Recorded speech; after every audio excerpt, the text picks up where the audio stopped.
Chapter 1. A world where traffic reigns supreme. I am off to take a shower. Tomorrow, dear pup, you will have a plethora of matters to attend to, so rest early. Good night, 3 Good night, little fairy. Upon setting his phone aside, Suyu felt a gentle smile grace his lips. The girl behind the username Mist and Reign of Jiangnan was his girlfriend of 3 years, albeit in a virtual realm. Strictly speaking, this was the previous incarnation of Suyu. Indeed, he had traversed realms, and it had been a month since his arrival. In his former life, he was an orphan who, leveraging his innate vocal talents and fortuitous circumstances, achieved fame at the tender age of 24, basking in the adulation of countless fans. While he reveled in the accolades, he also bore the burden of public scrutiny. Praise was often accompanied by disdain. The spotlight cast a long shadow, compelling him to navigate life under the watchful eyes of the public, to the extent that even a visit to the restroom became a source of anxiety. Over potential paparazzi encounters, the fervent obsession of fans knew no bounds. On one occasion, a stranger had gained access to his hotel room, sharing his bed without invitation. Over time, the weight of his celebrity status became a source of irritation, culminating in a profound aversion that led him to contemplate the ultimate escape through suicide. This life is precisely what I yearned for. He now enjoyed the solace of a complete family, though not affluent. They were rich in love and harmony. His online girlfriend was understanding and compassionate despite never having seen her. Their month-long exchanges had allowed him to sense her goodness, perhaps indicative of a deeper spiritual connection. Overall, this tranquil existence brought him a profound sense of peace and enjoyment. Suddenly, the door creaked open, interrupting Suyu's reverie. His mother, Qianbaidu, entered the room, carrying a bowl of soup. Finish your medicine and get to bed early. Tomorrow marks the beginning of school, and I've already packed your things. They'll take half a day off to accompany you. Approaching Suyu's bedside, she offered him the bowl. Mom, there's no need to take leave. I'll go with Zhang tomorrow. He'll help me carry my things. Suyu rose and downed the bitter concoction in one go. This was the medicinal brew Qianbaidu had procured from an elderly rural physician. After a month, he had grown accustomed to its acrid flavor. Very well, with the start of school, the noodle shop will be bustling. With Zhang by your side, I feel reassured. Hey, race some candy, eat it later, she said, retrieving a handful of sweets from her pocket and handing them to Suyu with a smile. After tucking him in, she turned to leave, aware that Zhang had been a close childhood friend who had always looked after Suyu due to his frail health. Knowing they would be together eased her mind. Your health has improved, but you still seem weak. Thankfully, the memories of the original owner of this body have fully merged with yours. Gazing at his mother's silhouette, Suyu took a deep breath and allowed a faint smile to grace his lips. Due to his frail health and recurrent hypoglycemia, he often needed to consume sweets. Hence, after each dose of medicine, his mother would lovingly provide him with candy. Ritual that had persisted throughout his childhood. In truth, aside from his somewhat delicate physique, the original owner possessed exceptional looks. However, his weak constitution rendered his skin slightly pallid, bestowing upon him an air of delicate grace. His father, Su Zhenhua, labored as a sanitation worker, earning a meager income of just over 1,000 yuan monthly, supplemented by his modest salary. Meanwhile, his mother, Zhang Guizhi, worked as a dishwasher in a small noodle shop, her earnings equally modest. Over the years, the family's finances had been almost entirely consumed by the original owner's medical expenses. Eventually, when they could no longer afford to visit a hospital for medication, Zhang Guizhi reluctantly sought the aid of an old traditional Chinese medicine practitioner in the countryside, as herbal remedies were considerably more affordable. A month prior, the original owner had collapsed on his way home, which led to Suyu's arrival in this world. He was uncertain whether the original owner had perished or if their consciousness had merely exchanged places, allowing him entry into this realm. What he did know was that within the original owner's memories lingered an overwhelming sense of guilt towards his parents, who he believed had borne the burden of his existence for far too long. Thus, he had devoted himself to his studies, yearning to graduate swiftly, secure employment, and provide his parents with a better life. A wish that had always resided in the original owner's heart.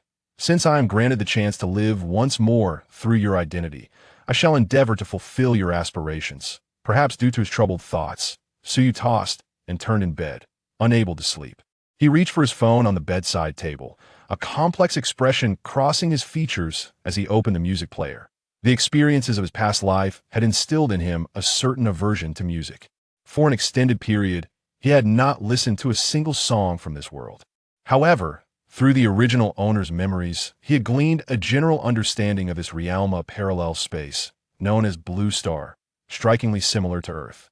Yet, one notable distinction was its rich cultural atmosphere, where the realms of film, music, painting, and literature thrived in abundance. Consequently, even those without a solid foundation could gain admission to prestigious art universities, provided their grades were commendable. Though the original owner's health was poor, his relentless dedication to his studies had consistently placed him at the top of his class, culminating in his recognition as the top scorer in liberal arts during the college entrance examination in Shuangqing City. When everyone anticipated a choice of a prestigious domestic university, he instead opted for Shuangqing Academy of Arts, selecting the less popular major of composition. Through the original owner's memories, Su Yu discerned that contemporary Huagua had entered a peculiar phase with the advent of the era of internet fame. The pursuit of artistic merit had gradually morphed into a quest for popularity. Countless individuals resorted to astonishing antics to capture attention, rendering notions of dignity and dreams trivial in the face of virality. The prevailing sentiment was that traffic reigned supreme, a reflection of Huaguo's current state. This phenomenon, while fostering a flourishing entertainment industry, had resulted in a plethora of subpar artistic works. The film industry was inundated with mediocre productions, treating audiences as if they were fools. Such works profited largely from the wallets of traffic-starved fans. Acting prowess became irrelevant, as fans' adulation provided a protective filter. Dialogue lost its significance, for post-production dubbing could easily mask any deficiencies actors merely needed to recite a few lines. What truly mattered? It was the traffic stars themselves. Regardless of the ratings, often dismally low, those with the right clout could still reap substantial rewards that AS for music. Let's learn to bark together. Woof, woof, woof, woof, woof. The melody emanating from the headphones caused Su Yu to furrow his brows, his entire countenance contorting into the expression often seen on elderly subway passengers. He had clicked on the hot song chart, only to find this barking tune reigning at the top. Good grief, what a divine skill! One person, I drink to drunkenness, intoxicated, the wine bottles pair. With each successive click to the next song, Su Yu's frown deepened. Ultimately, he set his phone aside and exhaled a long, exasperated sigh. What in the world are these abominations? He could not fathom how these songs, some of which barely qualified as music, had ascended to the charts. Wait, a flash of inspiration struck Su Yu. If such trivialities could become popular, then surely a song from his previous life would dominate the charts effortlessly. Although he had focused solely on vocal prowess in his past existence and had not delved into arrangement, he could certainly, borrow some ideas. This world lacked the likes of Pu Shu, Su Wei, or Jay Chou. Any one of their songs could unleash a frenzy here. With this thought, a surge of impulse welled up within him, though it was quickly suppressed after a mere 2 seconds. He feared that should he rise to fame again, he would lose the tranquility of his current life. Yet, singing was his professional forte and a rapid avenue for earning money. If not through singing, how else could he make a living? Writing novels? Su Yu shook his head. He had perused numerous novels, but possessed no remarkable memory to retain intricate details, only recalling the broad strokes of their plots. Phrases like heaven and earth are unkind, treating all beings as straw dogs. The terror of a Dozong powerhouse is unfathomable. My son Wang, tongue possesses the bearing of an emperor. Abin's high school grades are rather lackluster. Though these works could sustain him for a lifetime, the specific details had faded, leaving only a vague narrative insufficient to support his writing endeavors. Casting aside these impractical thoughts, Su Yu laid down his phone. He pondered a compromise that would allow him to leverage his strength for profit while maintaining a simple life. Just then, a mechanical female voice echoed in his mind. Ding! Entertainment system binding in progress. The system? Su Yu, well-versed in online literature, was no stranger to this phenomenon. Thus, he remained calm, reclining in anticipation of a system's binding. Chapter 2 later, beep. The entertainment system has been successfully bound. Congratulations, host, on successfully binding the entertainment system. This system encompasses all entertainment products on Earth and will strive to assist you in becoming the king of the arts. You may exchange prestige for entertainment products. In just 2 brief statements, you gained a general understanding of the system. Subsequently, transparent subtitles appeared before him. Host, age, 18 years, physique, 20, normal is 50, prestige, 0 skills, none, system warehouse, none. How does one acquire prestige? Pondered internally. Having frequently read web literature, he was somewhat knowledgeable in this regard. The host publishes works and gains prestige through popularity. Nodded in comprehension. The prestige system was quite straightforward. For instance, if he released a song, the more listeners it garnered, the greater his prestige would become. As the host gains prestige, he can participate in a lottery within the prize pool. The rewards in this system's prize pool are abundant, encompassing all entertainment products and skills on Earth, and are entirely random. Should the host be fortunate, he could acquire substantial rewards at a minimal cost. Upon reaching 500,000 prestige, the customization feature will be unlocked, allowing the host to tailor the desired entertainment products for a fee. The entertainment system has been successfully bound, and a novice gift pack has been awarded. Would you like to claim it? The system detected that CU had understood, and the mechanical voice resounded once more. Claim. Congratulations, host, on successfully opening the novice gift pack. You have obtained the song component later. The copyright has been successfully registered, and the song component can be converted into any file format at the host's discretion. After waiting for a considerable time without further information, CU inquired. Is that all? That is all. You call this a gift pack? This system is rather stingy. A novice gift pack consists of merely 1 song. Later is a widely recognized song on Earth, a poignant ballad that evokes nostalgia for one SU through its heartfelt emotions.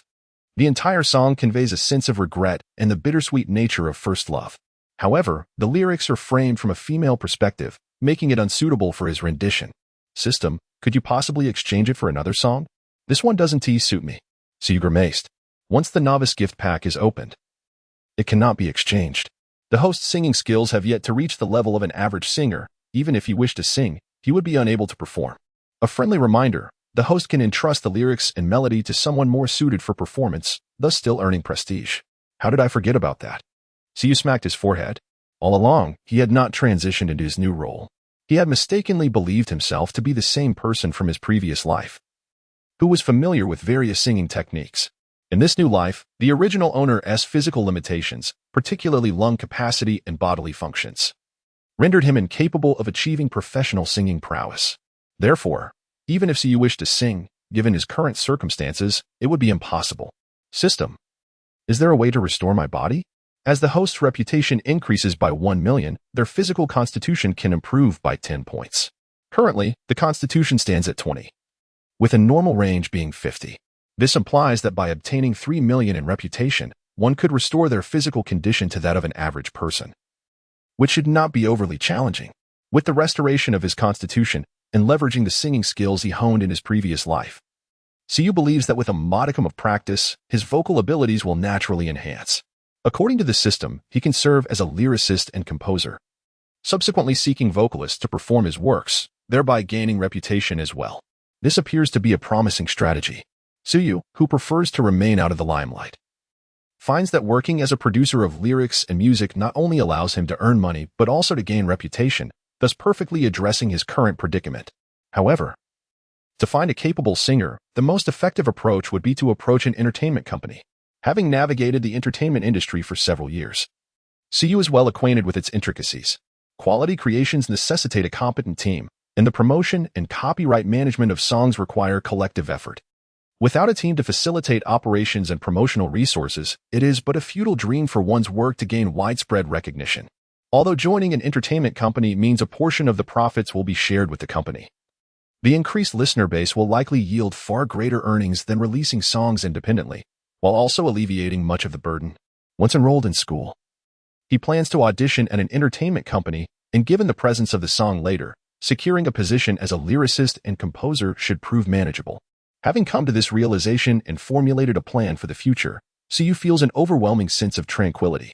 After setting aside his phone, he turns over and drifts into a deep sleep. The following day in a high-end villa district of Shuangqing City, a young girl emerges from the bathroom clad in a pink, sheer nightgown. Her long legs are as white as jade, perfectly proportioned and straight, though her nightwear is loose. Her exquisite figure remains apparent. She dries her damp hair with a towel, her bare feet sinking into the softness of the carpet as she approaches the bed to retrieve her phone. Habitually, she opens the familiar chat interface and peruses the conversation history. Dog, tomorrow I can finally see you. I wonder if you will be startled when you meet me. Your little fairy is an idle singer, after all. Setting her phone down, a playful smile dances at the corners of her mouth. She then rises to grab a hairdryer and begins to style her hair. The next morning, Siyu awakens to find his parents already gone. In the kitchen, a pot contains congee and eggs, still warm from the residual heat. After finishing his breakfast, a knock resounds at the door. Upon opening it, he finds his childhood friend Zhang Yang waiting outside. Siyu, would you like one of these freshly bought buns? They're still warm. Zhang Yang has a bun in his mouth, one hand pulling a suitcase, while the other carries a small plastic bag containing 2 remaining buns. No thanks. I've just eaten breakfast, Siyu replies, shaking his head and stepping aside. Zhang Yang chuckles and steps into the room, glancing at the bowl and chopsticks on the table. I really envy you for being able to enjoy breakfast made by your mom. You, with your monthly allowance in the thousands, what breakfast can't you afford? Siyu rolls his eyes at him before turning to tidy the dishes. Zhang Yang hails from a family of considerable means, having risen from humble beginnings. However, once his father acquired wealth, he became frivolous and began to engage in extramarital affairs, leading to his parents' divorce when he was merely 10 years old. At that time, his parents were embroiled in a fierce battle over custody, which only ceased when Zhang Yang willingly chose to live with his father. Consequently, his mother's relatives scorned him as an ungrateful wretch, accusing him of abandoning his mother for the sake of money, yet he seemed utterly indifferent to their disdain. Once, Siyu inquired why Zhang Yang opted for his father, to which Zhang Yang replied, "My mother toiled alongside that old man Zhang Yi for years, and upon their divorce, she only received a mere several $100,000. How could I allow him to escape so easily? My sole purpose is to extract every last bit from him." It was then that Siyu realized Zhang Yang harbored a singular ambition to amass wealth while living with his father, secretly saving until he could hand it over to his mother. At the tender age of 8, Zhang Yang whispered his proud scheme into the ear of his peer. "Siyu, I want him to continue his reckless ways, preferably to the point of contracting a terminal illness, so that I might inherit his fortune and then take the money to find my mother." This clandestine revelation forged an unbreakable bond between them, solidifying their friendship to this day. "Let us go, the car is almost here." As Siyu exited the kitchen after washing the dishes, Zhang Yang waved his phone. As a young scion of wealth, he certainly would not be taking the bus. A taxi was far more befitting of his stature. "I suppose that means I'm getting a good deal today," Siyu grinned. "Who are we kidding? We're like brothers." Zhang Yang dragged their suitcases, not bothering to look back as he strode confidently outside. Chapter 3, The Beginning of University Life. Ding dong. On the vehicle, Siyu's phone chimed twice. He opened it to check. "Yinyu Jiangnan. Hey, don't oversleep today. It's your freshman enrollment." It was a message from his online girlfriend. Siyu quickly typed back with both hands. "Tingyu, am I really that unreliable?" "Yinyu Jiangnan. Hee hee. I think you are." "Tingyu, that hurts. Is that really how you see me?" "Yinyu Jiangnan. Are you sad now?" "Don't be. Here is a comforting hug for you." "Tingyu, no way. I want a kiss." "Yinyu Jiangnan. Quit joking. Have you left yet?" "Tingyu, of course. I'm on my way and should arrive at school in about 15 minutes." "Yinyu Jiangnan. Oh no. Why didn't you tell me sooner?" "Tingyu, I planned to tell you after I settled in at school." "Yinyu Jiangnan. Forget it. I have things to do. Talk later. Bye, doggy." After sending this message, Yinyu Jiangnan's avatar turned gray. Their delightful conversation abruptly ended. Had something happened at her home? Yet, judging by her tone, it seemed nothing serious. Perhaps girls are often like that, easily startled. Siyu shook his head in resignation and set his phone aside. Suddenly, he felt a wave of dizziness, realizing it was due to low blood pressure. He quickly retrieved a lollipop from his bag, unwrapped it, and popped it into his mouth. "Still chatting with your little fairy?" Zhang Yang leaned over with a mischievous grin. "Jealous?" Siyu replied with a smile. The two shared a close friendship, so Zhang Yang was naturally aware of Suyu's online relationship. "Jealous, my foot. I have one too." Zhang Yang proudly waved his phone. "When did that happen?" Siyu asked, surprised. "Just a few days ago, at the nearby finance university. We've arranged to meet tomorrow. You'll come along and help me out." "Not interested." "Are you serious? This is your bro's first love. You're going to give me the cold shoulder? Aren't you worried she might take a liking to me and fall for me instead?" "Whoa, I hadn't considered that. You do have that charming look. So it's a possibility." But until I've won her over, you're prohibited from meeting her. Suyu's words struck a chord with Zhang Yang. In terms of looks, he indeed could not compete with Suyu. Such a scenario was plausible and warranted caution. The main issue was that this fellow was not only handsome but also possessed a unique, delicate charm that stirred a protective instinct in women. Back in school, many classmates had confessed their feelings to him. However, Suyu had been in an online relationship for the past 3 years, turning down all those female admirers. Seeing Zhang Yang's disdainful expression, Suyu merely smiled and refrained from further conversation. At the entrance of Chiling Arts College, a sea of students bustling with luggage flooded into the campus. Some senior students warmly welcomed the newcomers, with some assisting in carrying luggage while others offered to guide them. Wow, that junior is quite handsome. Where? A voice echoed, drawing everyone's attention to a young man who had just stepped out of an Audi. Good-looking and wealthy. This junior was quickly claimed by onlookers. My, don't snatch him away from me. Soon, a group of senior girls surrounded him. Junior, which department are you from? Would you like us to show you the way? The young man first exchanged pleasantries with the driver before dragging his luggage and addressing the eager seniors. I am Gong Jiren, a freshman from the vocal department, and I need to report to my department. I would appreciate your guidance. His voice was gentle, humble, and polite. Yet a flicker of pride sparkled in his eyes. With his innate charm and background, Gong Jiren was always the center of attention wherever he went. Having grown accustomed to such scenarios, he handled the situation with ease. Ah, a junior from the vocal department. We are from the vocal department as well. So let us show you the way. Upon hearing this, several senior girls from the vocal department eagerly approached, offering to carry Gong Jiren's luggage. The students from other departments, seeing this, hesitated to intervene and could only watch from the sidelines. Stop staring. We previously agreed that high-quality juniors would be allocated based on our respective departments. Alas, who could blame him for being from the vocal department? At our school, the vocal and performance departments are renowned for their abundance of handsome men. When will our fine arts department produce a peerless handsome guy? Our composition department is no different. There are hardly any decent-looking boys. By the way, ladies, I heard that this year's top scorer in the college entrance examination chose our school. Which department do you think he might join? Who knows? It's said he prefers to remain low-key, and the school hasn't disclosed his identity.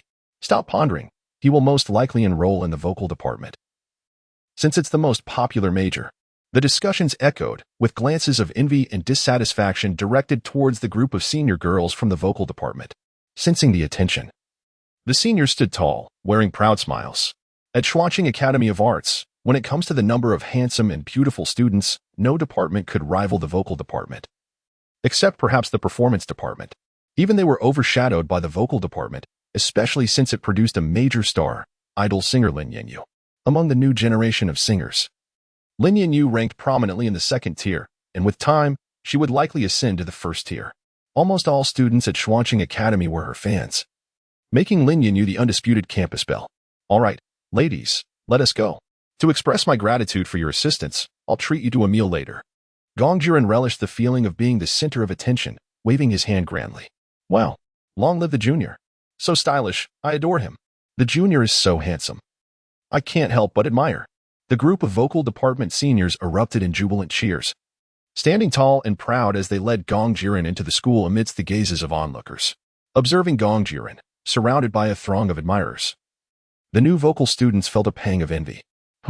What is the big deal about having a bit of money? He struts around as if he were something extraordinary.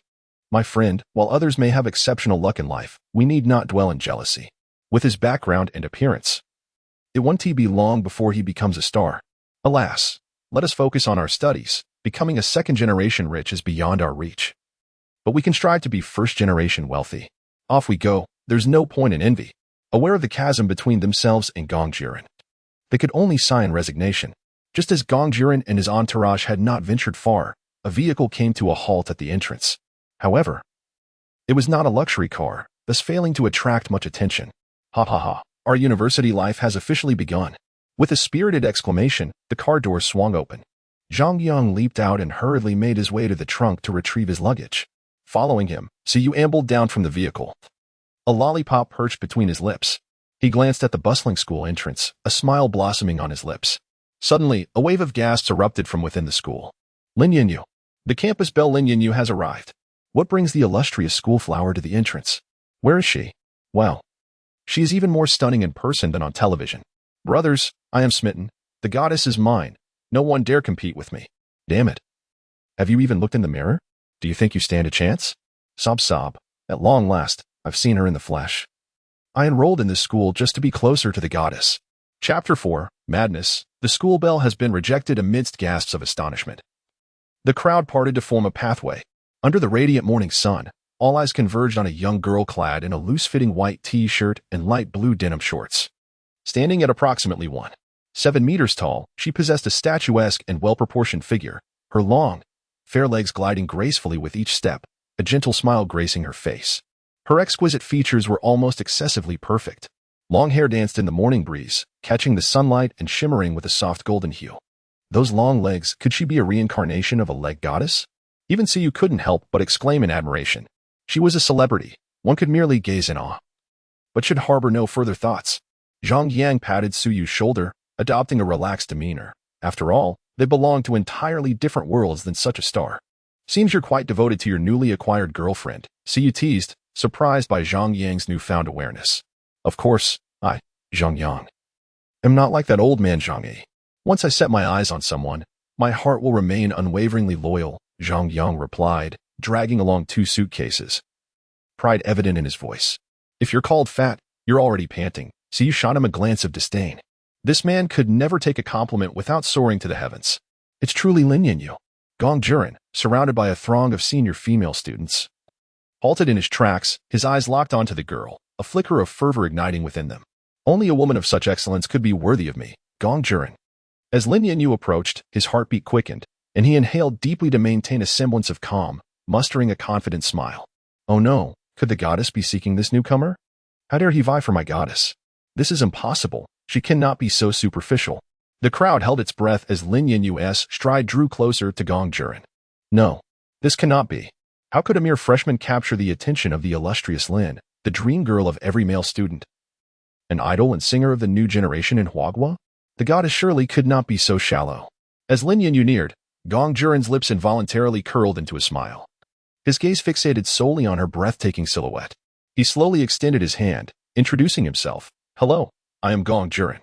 The vocal department seniors beside him instinctively stepped aside. Despite their reluctance, they knew that stepping forward now would be an exercise in humiliation. Lin Yanyu was too perfect. Standing beside her made them feel inconsequential. Apologies, I didn't bring a pen, perhaps for a signature another time. Lin Yanyu said with a gentle smile as she halted before Gong Juren, shaking her head apologetically before moving past him. No pen? A signature? What does this mean? She mistook me for a fan seeking an autograph? Gong Juren paused, momentarily taken aback, before finally comprehending the situation. The smile on her face gradually stiffened, and that hand hung in the air, uncertain whether to withdraw or remain. Ha ha ha, I knew the goddess wasn't that superficial. Ha ha ha. I can't take it anymore. I'm dying of laughter. I told you not to be so confident. Now you're in an awkward position, aren't you? The surrounding laughter caused Gong Juren's face to oscillate between shades of blue and white. However, what puzzled him the most was that even though Lin Yanyu was walking toward him, it seemed she was not coming to find him. Yet, Lin Yanyu truly appeared to regard him as a fan seeking an autograph. This shouldn't be the case. Junior, do you need help? At that moment, Lin Yanyu's voice rang out not far behind Gong Juren. He was taken aback and turned around. In an instant, everyone's gaze shifted toward Lin Yanyu. There she stood before Suyu, wearing a sweet smile. Silence. An eerie quiet enveloped the scene. Gong Juren's eyes widened, disbelief etched on his face. The group of senior students also gaped in astonishment. The other freshmen turned their attention, astonished, to Lin Yanyu and Suyu. Who is he? This question emerged in everyone's minds. Could he be the school bell's boyfriend? Impossible. The school bell was sacred and untouchable in their eyes. How could she possibly have a boyfriend? If just moments ago the vocal seniors had surrounded Gong Juren, eliciting envy from the crowd.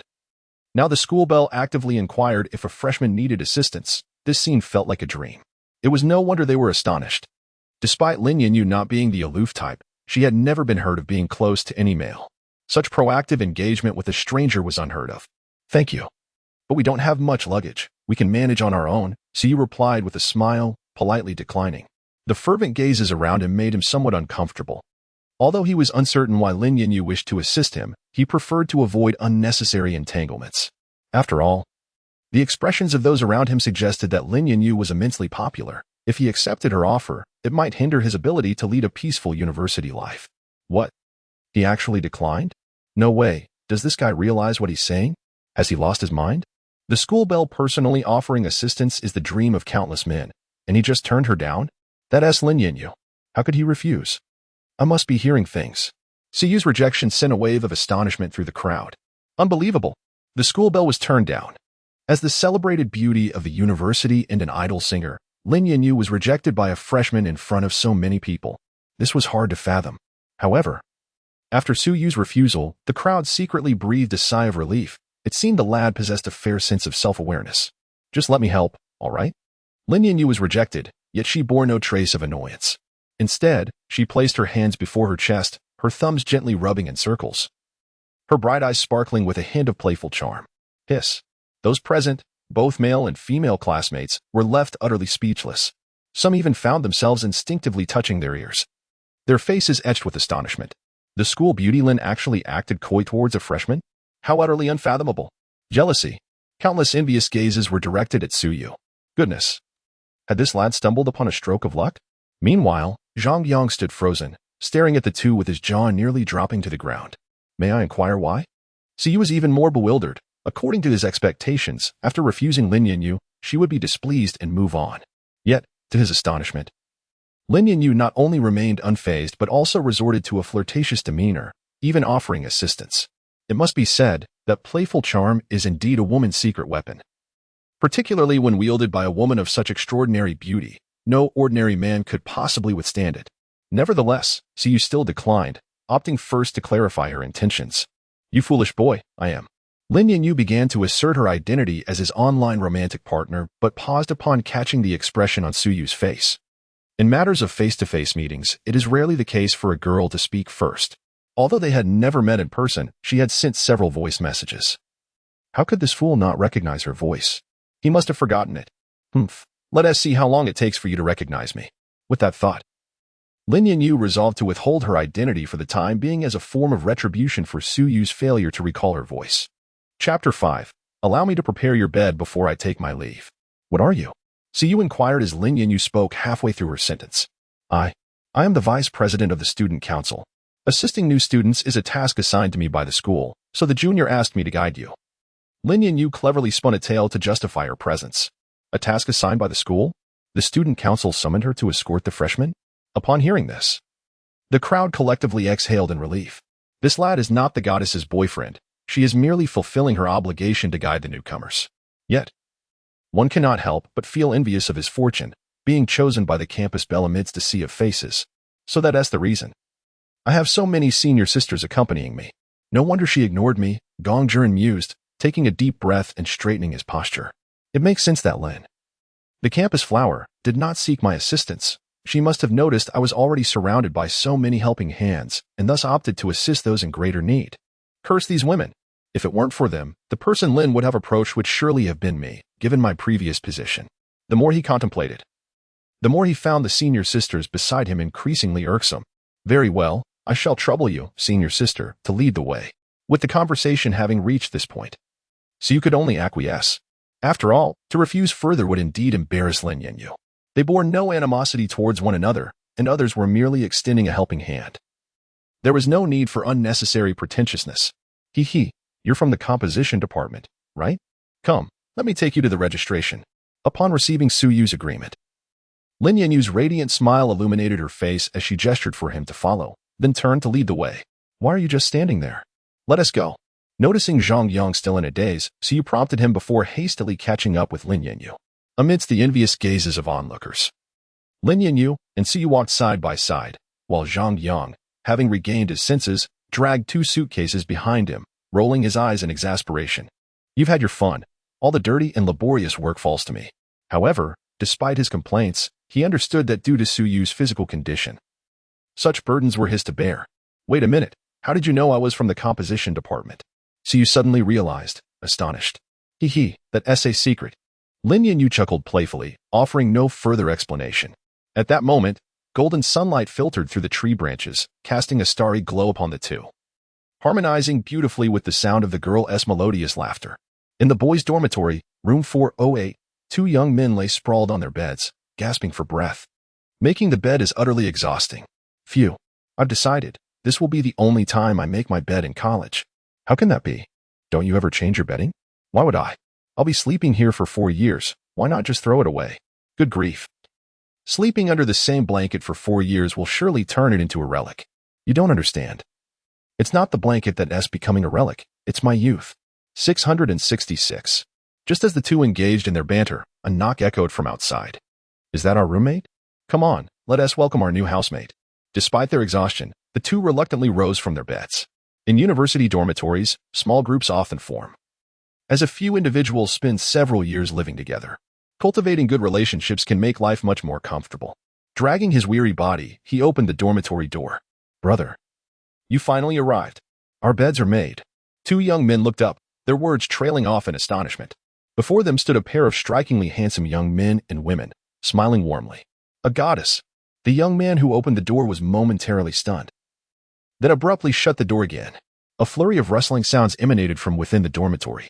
Mere seconds later, the doors swung open once more. The two previously disheveled individuals now donned pristine suits, and one even sported a slick-back hairstyle. This was truly ridiculous. Siyu shook his head with a bitter smile. Haha. It's not absurd, not absurd. We didn't know the goddess was coming, so we neglected our appearance and embarrassed ourselves in front of her. One of the young men sheepishly remarked as he adjusted his hairstyle.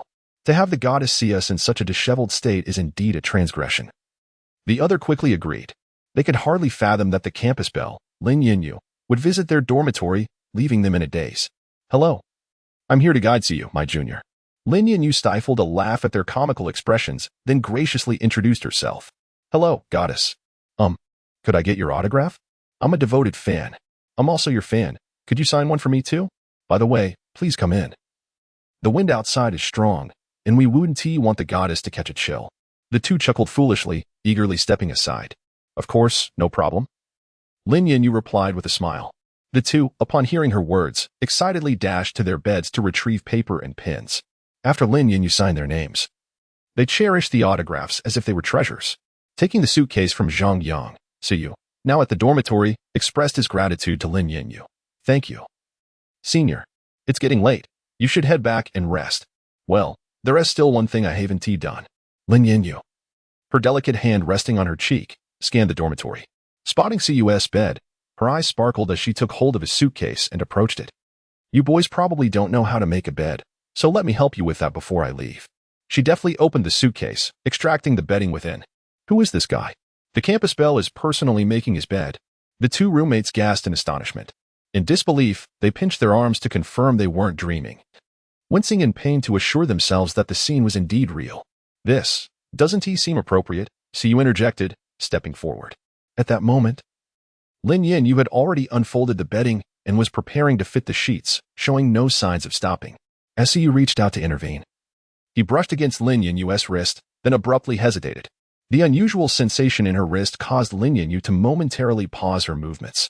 She chose not to turn back to Siyu, continuing instead to focus on arranging his bedding, a subtle blush gracing her lovely face. Siyu withdrew his hand, feeling somewhat awkward. In his haste, he had acted impulsively, grasping Lin Yinyu's wrist to halt her actions. This gesture was rather rash, considering that they were scarcely even friends, and he was already in a relationship. The thought of his girlfriend becoming jealous over his interaction with another girl was a troublesome prospect. Standing quietly by, Siyu observed her as she made the bed. At that moment, the dormitory fell into a serene silence. The two roommates, holding signed papers, sat by their respective beds, casting flirtatious glances at Siyu and Lin Yinyu. Zhang Yang wore an amused expression. Under their collective scrutiny, Siyu felt somewhat overwhelmed. He decided to position himself by the window, presenting his back to the trio of onlookers. Time flowed slowly. A few minutes later, Lin Yinyu had completed the bed. She gradually rose, stretching her slightly sore lower back. All right, done. Lin Yinyu lifted her gaze to meet Cuy's, but upon their eyes meeting, she quickly averted her glance to the floor. Ahem, thank you, senior. Siyu scratched his head, expressing his gratitude. No need to thank me. It was nothing. Lin Yinyu replied, unable to meet his eyes, as she turned to leave. I'll walk you out. It wouldn't be right to let her return alone, especially since it was a boys' dormitory. As a girl, particularly one as popular as she was, it wouldn't be convenient for her to venture out alone. Lin Yinyu did not refuse, and together, they exited the dormitory, one following the other. Chapter 6. How many dishes did you have to drink to get like this? Just drop me off here. You should head back to rest early. The two arrived at the foot of the dormitory building, and Lin Yanyu paused her steps. All right. Thank you very much for today, senior. Siyu nodded. You've already expressed your gratitude numerous times. Is that all you know how to do? Lin Yanyu inquired. Siyu was momentarily taken aback. He had merely said thank you out of politeness. However, he discerned the underlying meaning in the school beauty's words. After a moment of contemplation, he replied, to show my appreciation, I will treat you to a meal when I have the time. Regardless of whether she had completed her school assignment, she had indeed been quite helpful today. From the enrollment process to locating his dormitory and even making his bed. She had been busy assisting him. It was only fitting to invite her to dinner. I might not be at school tomorrow, but I will be free the day after. Upon hearing Suyu's offer, Lin Yanyu felt a rush of joy and quickly responded. Realizing she had been overly forward, she lowered her head. Her cheeks flushed with a hint of embarrassment. How shy of me. Lin Yanyu, why are you so unable to contain yourself? Where is your usual composure? Why do you lose your restraint around Suyu? All right. Suyu was initially surprised but then smiled.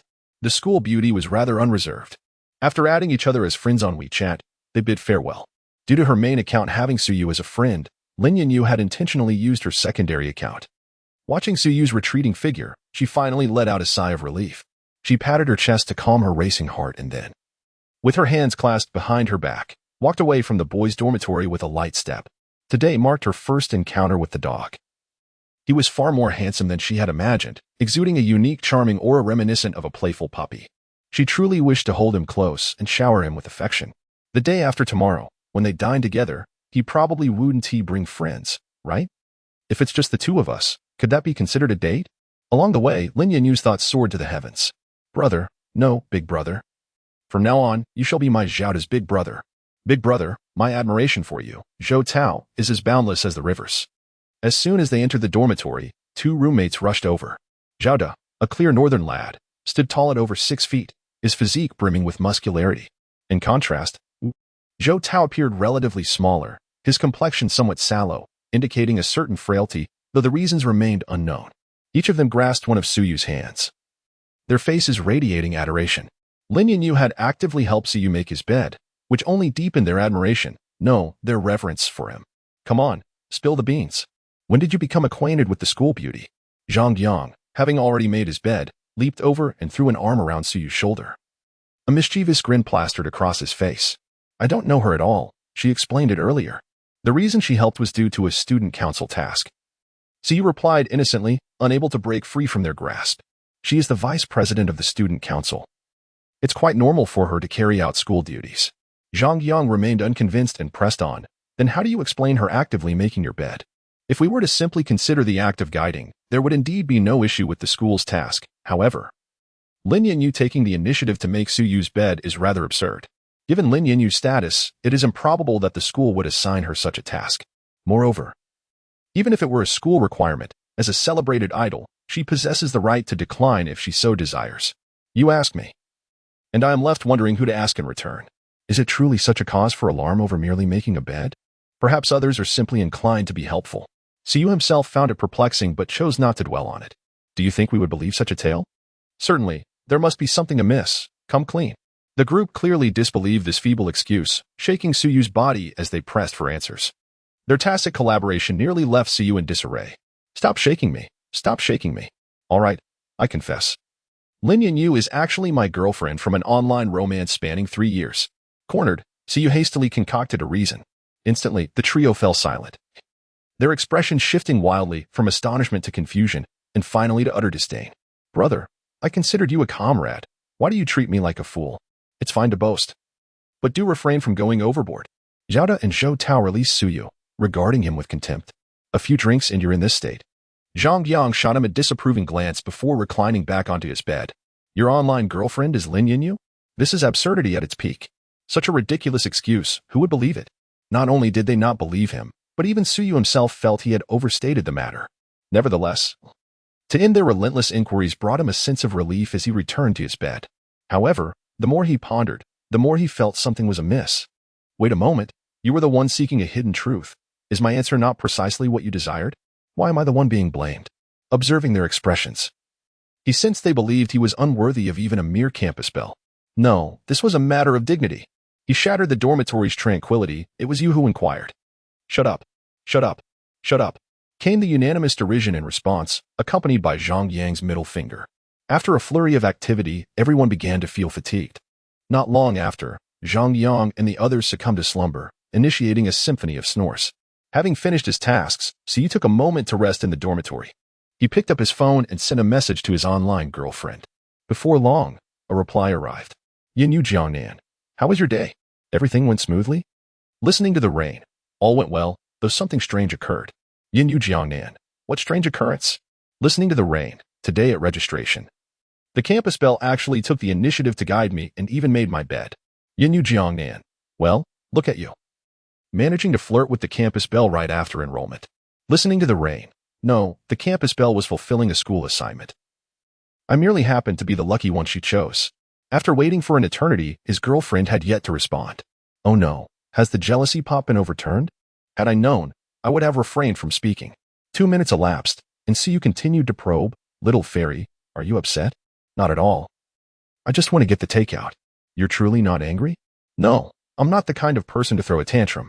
The most important aspect of being together is trust. You needn't disclose everything to me, yet you chose to be honest, which brings me joy. How could I possibly be upset? In the girls' dormitory, Lin Yinyu held her phone in one hand and a cup of milk tea in the other. A sweet smile gracing her lips. Silly, the campus belle you speak of is none other than me. How could I possibly be angry with myself? Besides, you haven't done anything out of line, apart from brushing against my hand.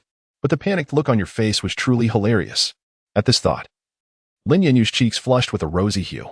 Hey, I'm glad you're not upset, Siu sighed in relief. I have an incoming call, let's talk later. All right. I should take a break as well. Setting down his phone, a smile unconsciously crept across Suyu's face.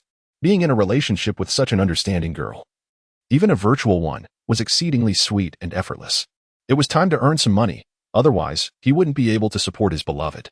Within the confines of the system's warehouse, the beginner's gift pack included the song Later, marking his first step towards financial independence. He planned to seek a time for a composer interview tomorrow. Chapter 7. Applying for a music producer, girls' dormitory. Lin Yinyu held her phone, her brows slightly furrowed. Yinyu. In 2 months, the finals of the new Voice of Huagua will take place. I've heard that Zhang Tingting has invited a senior producer from Guangnian Entertainment to compose a song for her. If we continue to use a song from a mid-level producer, our chances of success may be slim, her manager, Li Fang, said with a heavy tone. They are willing to spend. The fee for a senior producer could be as high as 5 million. Lin Yinyu rubbed her forehead. Recently, she had been participating in a music variety show, achieving remarkable results and had now made it to the finals. Her final opponent was none other than the Zhang Tingting mentioned by her manager. Both were currently among the most popular emerging singers in Huagua. And this final would determine who would become the most formidable idol singer of the new generation. The finals were not merely a casual singing event. They revolved around a specific theme. This time, the theme was to promote Huagua's culture, thus the musical style would embody traditional Huagua elements. To this end, Lin Yinyu's manager had specifically hired a mid-level producer to compose a song for her, but to Lin's astonishment, her rival was willing to spend a considerable sum to hire a senior producer for the championship. In Huagua, music producers are categorized into levels: junior, mid-level, senior, and ace. Engaging junior and mid-level producers is relatively straightforward. It merely requires financial resources. However, senior music producers are scarce, and securing their services necessitates not only money but also connections. Even with financial means, it is not guaranteed one can hire a senior producer. As for the top-tier ace producers, only the most illustrious stars have the privilege of collaborating with them. Outsiders may enjoy the spectacle, but insiders understand the nuances. When a song becomes popular, the general public primarily focuses on the singer, as their voice is the most immediate connection. Conversely, industry professionals direct their attention elsewhere, focusing on the producer behind the scenes. After all, the quality of a song lies in its composition and lyrics, which serve as its very soul. There is a saying within the industry: many can sing a song, but only one can write it. A single outstanding producer can sustain an entire roster of artists. Therefore, music producers are held in high esteem within the music realm. Yinyu, how about we ask for a senior producer from your father's company? Li Fang tentatively inquired. Noticing Lin Yinyu's silence. No, I refused to seek him out. Lin Yu immediately rejected the idea without a moment's hesitation. All right. I shall think of another way to see if we can leverage connections to secure a senior producer. Li Feng sighed softly, aware of Lin Yu's temperament, thus holding little hope for her previous suggestion. Pick me up from school tomorrow. Let us discuss in person. Lin Yu nodded and ended the call. Taking a deep breath, she placed her phone on the bedside and lay back on her bed. As an idol singer, the school had arranged a private dormitory for her privacy, which meant she had no roommate. This status, however, had resulted in her having few friends at school. Although her life appeared glamorous, she felt a profound sense of loneliness within. Fortunately, you have arrived, Suyu. The mere thought of him dissipated Lin Yu's worries in an instant. Though she couldn't meet the dog tomorrow due to work commitments, the prospect of dining together the day after brought an involuntary smile to her lips. The following morning, Suyu was roused by the blaring of an alarm clock. Soon after, the lamentations of Zhao and Zhou Tao echoed in the air. Zhang Yang, why the hell did you set an alarm when you have no classes today? Damn it, it's barely 8 in the morning. Are you trying to summon ghosts? The two raised their middle fingers at Zhang Yang before burying their heads back into their pillows. Zhang Yang, why are you up so early today? Suyu entered the bathroom to find him cheerfully preparing himself, leaving him rather astonished. It was known that Zhang Yang was the type who would never cut his hair unless it obstructed his vision, and flip-flops were his standard attire. Yet today, he astonishingly donned a stylish suit and sported a flamboyant center parting. Are you wearing perfume too? Don't you remember? I mentioned yesterday that I'm meeting my online girlfriend today. Zhang Yang tucked the perfume into his bag, winked at Suyu, and struck a dashing pose. So, what do you think? Am I not looking quite handsome? Not bad. You're at least 1/10 of my level. Suyu then recalled that he indeed had mentioned meeting his newly acquired online girlfriend. 1/10 is more than sufficient. Zhang Yang glanced at the mirror, then at Suyu, nodding in satisfaction at the comparison. At that moment, his phone chimed, and he opened a voice message. Honey, are you on your way out? I forgot to tell you. I brought 2 friends along. You don't mind, do you? We had agreed to go shopping together. The voice was sweet and flirtatious, a high-pitched tone that sent shivers down Suyu's spine. An online girlfriend? Accompanied by friends? Suddenly, Zhao and Zhou Tao appeared behind them. Damn it. Weren't you two asleep? Zhang Yang jumped at their unexpected presence, nearly dropping his phone into the toilet. Not at all. We are early risers, they replied, grinning mischievously. Hey, brother, can we accompany you for a little support? Yes, online relationships can be risky. Beware of traps. With Zhao and me around, we can safeguard you. They approached with eager expressions. Realizing they wished to join him was not entirely objectionable, Zhang Yang straightened up and deliberately elongated his tone. But what is it? They inquired eagerly. I think I'm a bit hungry. Zhang Yang rubbed his belly. Let us head to the cafeteria. It's on me. Zhou Tao insisted, dragging him toward the door. I'm a bit sore from lifting that suitcase yesterday. Come, I'll carry you. How can we let our brother walk? The 3 of them linked arms as they exited the dormitory. In an instant, only Suyu remained, standing there with a toothbrush in hand, utterly bewildered. It must be said that Zhao and Zhou Tao were quite the characters, shaking his head and choosing to disregard these lively fellows. Suyu completed his morning routine and left the dormitory as well. After the commencement of the university, Qing University allows students a day to acclimatize before commencing military training. Thus, today presents an opportune moment for Suyu to apply at an entertainment company. Xinhui Entertainment is among the foremost entertainment firms in Shuangqing City, located merely a short drive away from Qing University. After a light breakfast, Suyu arrived at the entrance of Xinhui Entertainment. Ding, random task initiated. Task details, successfully secure a position at Xinhui Entertainment. Task reward, obtain a random song component 1. Does the host wish to accept the task? Accept. This system task is indeed timely. I was already planning to join Xinhui Entertainment, and the system generously offers a song component. Something free is certainly worth having. May I ask whom you are looking for? The receptionist inquired politely upon seeing Suyu. I am here for an interview, Suyu replied with a smile. What position are you applying for? The receptionist displayed a professional smile, though she was somewhat taken aback. Suyu appeared to be in his teens and was quite handsome. Could it be that he intended to audition as a singer? Suyu continued, I am applying for the position of music producer. Please hold on. I will inquire with the composition department. The receptionist's surprise deepened upon learning that Suyu was applying as a music producer. It is well known that mature music producers in the industry, even those at entry level, are typically in their 20s, with some even in their 30s. It is indeed rare to encounter someone so young in this profession, as songwriting necessitates a wealth of experience to craft melodies that resonate with audiences. Chapter 8. Our company does not hire newcomers, sir. The composition department is located on the 8th floor. You can take the adjacent elevator, turn right, and you will find the director's office.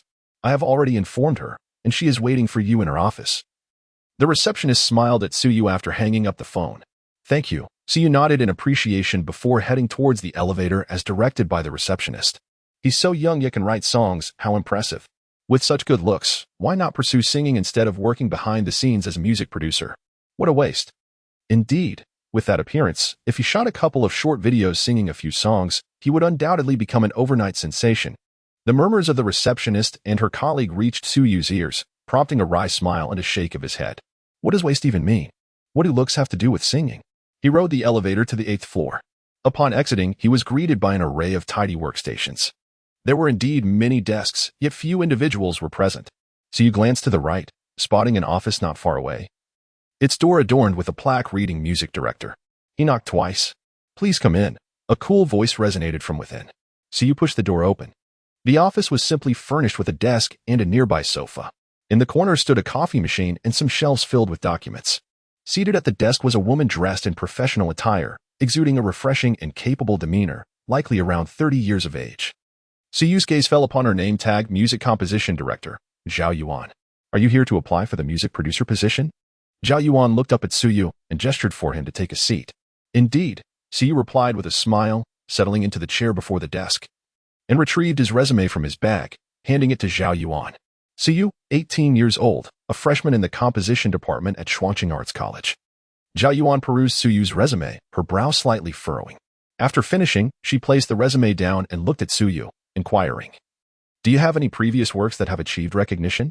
No. Suyu shook his head helplessly. I'm afraid our company does not hire newcomers. Zhao Yuan stated flatly, pushing the resume back towards him. As a freshman, you have just begun your studies. You likely lack even the fundamental knowledge of music theory. The company cannot afford to support someone who knows nothing. I brought a song that you could listen to. So you had anticipated this outcome? Remaining calm as he prepared to retrieve a USB drive containing his piece. Later. Just then, a knock echoed on the door.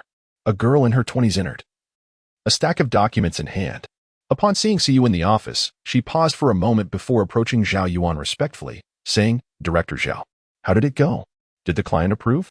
Zhao Yuan gestured for Suyu to wait a moment and turned to the girl, asking, no, they are still dissatisfied? The girl shook her head with a rueful smile. Isn't that a bit too high of a standard? Zhao Yuan frowned slightly. The girl displayed a hint of hesitation, contemplating before cautiously suggesting, what if we consider an intermediate producer? However, that was swiftly dismissed. A project worth several $100,000 would hardly attract the attention of an intermediate producer, and such a move would undermine market integrity, leaving us in a precarious position with our previous junior clients. Zhao Yuan rejected the notion without a moment's thought. If an intermediate producer were to handle a project of such magnitude, the junior producer's clients would undoubtedly voice their grievances. Reputations hold immense value for large corporations. If the reputation falters, how can business dealings continue? Quality is commensurate with price, and should the established norms be breached, word would spread, leading prospective clients to intentionally seek out junior producers to create difficulties for the company. What, then, is to be done? The film at that time was initially slated for release during the graduation season in June, but due to scheduling conflicts, it had been postponed significantly.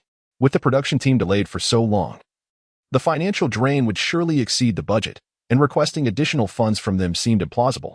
The girl appeared troubled. Typically, in such situations, either the client increases the budget to allow for a more experienced composer, or the project is withdrawn entirely. Aru, can we confirm that our work meets the standards of a junior producer? Zhao Yuan pondered before raising her gaze to inquire. Of course. I specifically sought out Zhang Kun for this song. He specializes in composing youth-oriented, artistic pieces, replied the girl named Aru with a nod.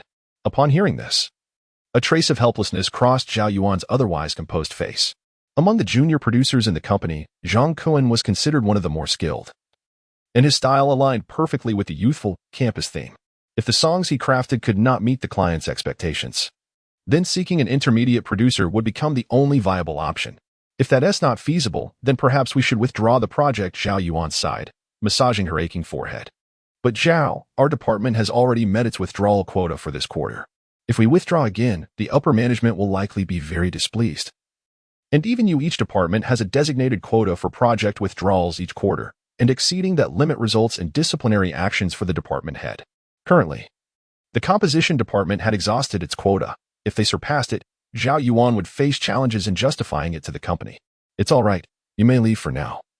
I will handle it. Zhao Yuan exhaled, leaning back in her chair and gesturing for Aru to depart. All right, then Aru nodded, preparing to turn away. Wait, may I interject? Siyu, who had remained silent until now, suddenly spoke up. Aru paused mid-step, glancing back at him in confusion. She had noticed Siyu upon entering but had not inquired further, merely assuming he was a newly signed artist with the company. Given Suyu's appearance, he was well suited for the role of a singer. In this era dominated by catchy pop songs, the demands on a singer's vocal abilities are not particularly high. As long as one is good-looking, mastering basic pitch and breath control suffices, and with some studio recording and sound engineering, an album can be produced without difficulty. Zhao Yuan's expression was devoid of any emotion, yet her tone softened. Siyu, the reason I didn't let you leave first was intentional, so you could listen. In our industry, everything relies on skill. Clients judge based on the work. The company will not invest in a newcomer who lacks understanding. She noted that although Siyu was young, he displayed a remarkable composure in her presence, devoid of the usual youthful awkwardness. This quality was rare for someone of his age, and she wished to nurture his confidence by allowing him to grasp some industry insights, hoping it would make him reconsider his path. At that moment, Aru finally realized that Siyu was interviewing for the position of music producer. And she looked at him in astonishment. It was uncommon to encounter such a young music producer. I understand your point. But surely the esteemed director of the composing department at Xinghui Entertainment would not judge by appearances? Siyu wholeheartedly agreed with Zhao Yuan's sentiment. The realm of composition is indeed pragmatic, relying solely on the merit of one's work, while others at his age might struggle to produce anything of substance. Siyu was different.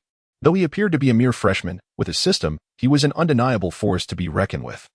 Possessing a wealth of cultural and entertainment knowledge that rendered age and life experience trivial, Aru's expression shifted dramatically upon hearing Suyu's words. Zhao Yuan was notorious for her icy demeanor at Xinghui Entertainment, and the music producers under her command treated her with the utmost reverence. Where did this young man find the audacity to speak to her in such a manner? Chapter 9 The Essence of Youth. Young man, I admire your confidence. Yet confidence devoid of substance is mere arrogance. Zhao Yuan was taken aback when Siyu accused her of judging by appearances. She couldn't deny that she had developed a slight fondness for this audacious young man. Whether it is arrogance or not can only be determined through experience. Siyu smiled. How would you like to test it? Zhao Yuan's interest was piqued. I overheard your conversation earlier. Could you please show me the synopsis of the film? Siyu hesitated to retrieve the USB drive. Although the song later is commendable, it may not necessarily suit that film. He needed to review the synopsis before making a decision. Aru, please provide him with the synopsis, Zhao Yuan remarked, glancing at Aru beside her. Surprised by her own response, she realized that this young man's confidence had influenced her, compelling her to comply with what seemed to be an impudent request. Aru was equally astonished. What had come over Zhao, allowing her the patience to engage with a young man for so long?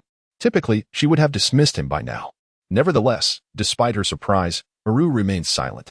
She retrieved a stack of materials and handed the first page, which contained the film's synopsis, to Siyu. Thank you, Siyu said with a smile, nodding at her as he accepted the document. The film was titled Us at that Time, a youth-oriented artistic piece narrated primarily from the female protagonist's perspective. The plot opens with the 17-year-old heroine being bullied at her school gate, only to be rescued by the male lead in a classic display of gallantry. Naturally, the two soon find themselves together. Upon reading this introduction, Siyu could predict the ensuing storyline. The typical opening of a youth film was unmistakable. Indeed, the subsequent plot revolved around the trials of love, breakups, and reconciliations. As graduation approached, the female lead planned to study abroad but was reluctant to part ways with the male lead. Deeply in love, he remained silent, deliberately provoking arguments and enlisting a supporting female character to pose as his new girlfriend. Heartbroken, the heroine eventually decided to study abroad. The story culminates a decade later when the male lead learns of the heroine's impending marriage and prepares to attend her wedding. The two share a moment of understanding at the ceremony, a silent reconciliation. The film features the popular star Du Jun, generating considerable anticipation. Furthermore, this genre has seen considerable success in recent years, prompting high expectations for the theme song, Aru noted as Siyu finished reading. It's passable. Siyu replied with a non-committal smile. As a youth artistic film, it encompassed all the cliché tropes. It might be criticized as a poor production on Earth. Yet in this nascent world, the tropes still held appeal. However, it still lacked a certain flavor. No youth film is complete without a tragic accident. That is the essence. Initially, this film was scheduled for release during graduation season. However, due to its content involving a car accident, it failed to pass the review process, resulting in a delay until now. The film is set to premiere next week, and if we cannot present a proposal today, we will have no choice but to withdraw. Aru continued to explain that time is of the essence, and the client urgently requires a resolution. Indeed, there is a car accident in the narrative. Alas, it did not receive approval. Nevertheless, the film possesses the potential to become a sensational hit. After reading the synopsis, Siyu felt increasingly confident. The song later aligns perfectly with the essence of this production. Zhao, I have a song that might meet their expectations. Siyu placed the USB drive containing the song on the table and slid it toward Zhao Yuan. Zhao Yuan refrained from taking the USB. She rested her hands flat on the desk, lightly tapping her index finger on the surface, her expression impassive as she gazed at Siyu. This young man, though appearing somewhat frail, exuded a certain charm akin to that of a gentle puppy. A quality that would have prompted Zhao Yuan to readily accept him had he been auditioning for a singing role. However, as he sought a position as a producer, it left her feeling a twinge of regret. In response to her gaze, Siyu did not flinch, maintaining a smile as their eyes locked. I will give you one final opportunity. After a pause, Zhao Yuan sighed softly. Though she doubted Suyu's ability to compose a noteworthy song at this stage, it would not hurt to listen. Had it been anyone else, she likely would not have bothered. Yet, Siyu conveyed an air of calm that belied his age, as if he held mastery over all matters. Having worked in this industry for over a decade, Zhao Yuan had encountered various newcomers. Yet she had never encountered anyone quite like Siyu, which perhaps explained her repeated departures from her own principles. Accepting the USB, Zhao Yuan connected it to her computer. She opened the folder containing the song Later, which had an audio file and a document. Later? The title was refreshingly straightforward. Let me see if you possess genuine talent or merely blind confidence. Her patience was waning. Should the quality of the song be subpar, she might very well dismiss Siyu on the spot. Clicking on the audio file, a melody intertwining guitar, piano, and cello resonated from the speakers, steady and unhurried, evoking a sense of storytelling. Subsequently, a female voice began to hum a melody. This humming was synthesized by a system, lacking emotion yet executed with impeccable pitch. As the humming continued, Zhao Yuan's grip on the mouse tightened, her eyes shimmering with anticipation. Suddenly, she released the mouse and retrieved a leather case from a nearby drawer. Carefully, she extracted a pair of headphones, quickly connecting them to the audio port of her computer. Once dawned, she navigated to the lyrics document. Her gaze swept across the text, one hand gripping the mouse while the other rhythmically tapped her index finger on the desk. In the director's office, a serene silence enveloped the space. Beside her, Aru gazed in astonishment as Zhao Yuan unexpectedly donned her headphones, her mouth agape in disbelief. It is worth noting that Zhao Yuan's audio equipment, valued at over 100,000, could unveil the intricacies of the music. However, despite the exceptional quality of the speakers, certain subtle details remained imperceptible, prompting Zhao Yuan to possess an additional pair of headphones worth over 500,000. Typically, she refrained from using her headphones even when listening to preliminary samples from novice producers, reserving them solely for the intermediate producers' demos. To her surprise, she placed such significance on the music created by Siyu, a newcomer in the production realm. This song, considered relatively lengthy, extended beyond 5 minutes. As time gradually slipped away, Zhao Yuan closed her eyes. Aru, standing nearby, shifted her gaze between Zhao Yuan and Siyu, her expression growing increasingly peculiar. Siyu observed Zhao Yuan in silence, confident that she would likely listen to the entirety of the song. Aru, please summon Zhou Xiaoli to the recording studio. Siyu, follow me. Zhao Yuan opened her eyes, set the headphones down on the table, removed the USB drive, and rose to exit the office. Chapter 10. What kind of excellent songs can newcomers compose?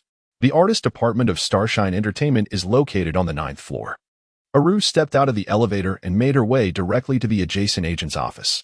Aru, what brings you to the 9th floor? As she walked, she was suddenly called out. Turning around, she saw that it was the very person she was looking for, Zhou Xiaoli.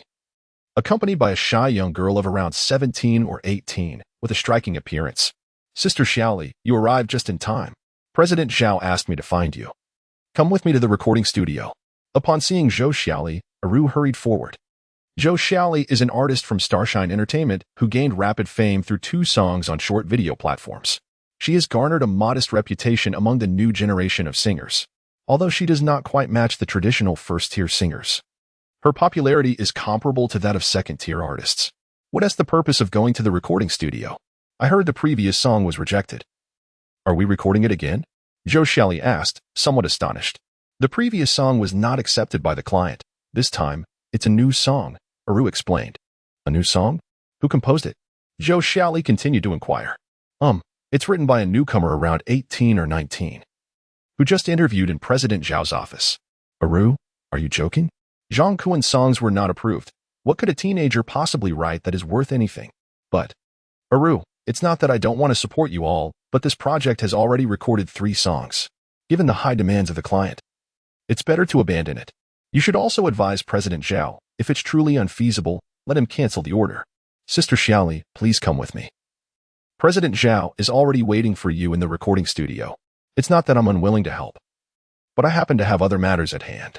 I recently had another song that is quite popular, and I need to shoot a short video for it. This song is of great importance to the upper management, and if I delay this for your matter, I wouldn't know how to explain it to them. But regarding President Zhao, Aru frowned slightly. It was evident that Zhou Xiaoli was looking for excuses. The reason was clear. She had no interest in a song written by a newcomer. Although Zhou Xiaoli indeed had a hit song recently, wasn't the short video shooting already nearing its conclusion?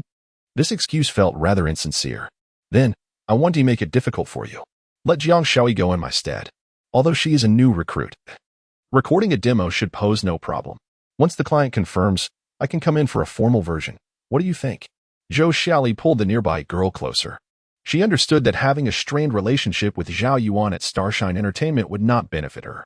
But, enough with the buts. I don't have the time. Let us leave it at that. I'm too busy.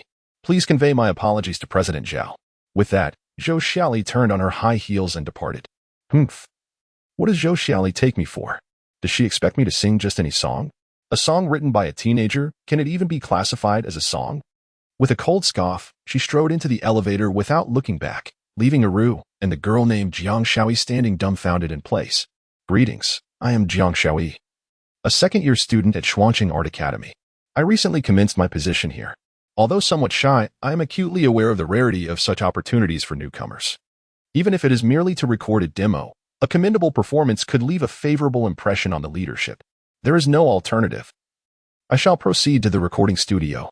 Aru glanced at Jiang Xiaoli and shook her head with a wry smile. Zhao Yuan's decisive nature necessitates considerable time to locate a singer on short notice. The immediate priority is to ensure the demo is recorded. Subsequent matters can be addressed later. Outside the recording studio, Suyu, are you certain this song is your own composition? Zhao Yuan's tone was markedly less indifferent than before. Indeed. I possess the full copyright for this song, Suyu affirmed with a nod. The system automatically registers the copyright upon the generation of a song's components. The lyrics and melody of this song are entirely attributed to Suyu. Once the demo is completed, we can discuss the contract. Very well. Suyu felt a sense of relief upon hearing Zhao Yuan's words. It was evident that his employment with Xinghue Entertainment was virtually assured, pending contract negotiations. Zhao Zong. We have arrived. At that moment, Aru hurriedly approached with Jiang Xiaoli. The 2 girls were slightly breathless due to their brisk pace. Where's Zhou Xiaoli? Zhao Yuan paused. Noticing that Aru had not brought Zhou Xiaoli but rather a young girl. Sister Xiaoli is busy filming a short video for her new song and cannot come. She has sent Xiaoli to record a demo first, and if it meets her standards, she will then record the official version. Aru explained with a shake of her head and a bittersweet smile. Upon hearing this, Zhao Yuan's pupils constricted.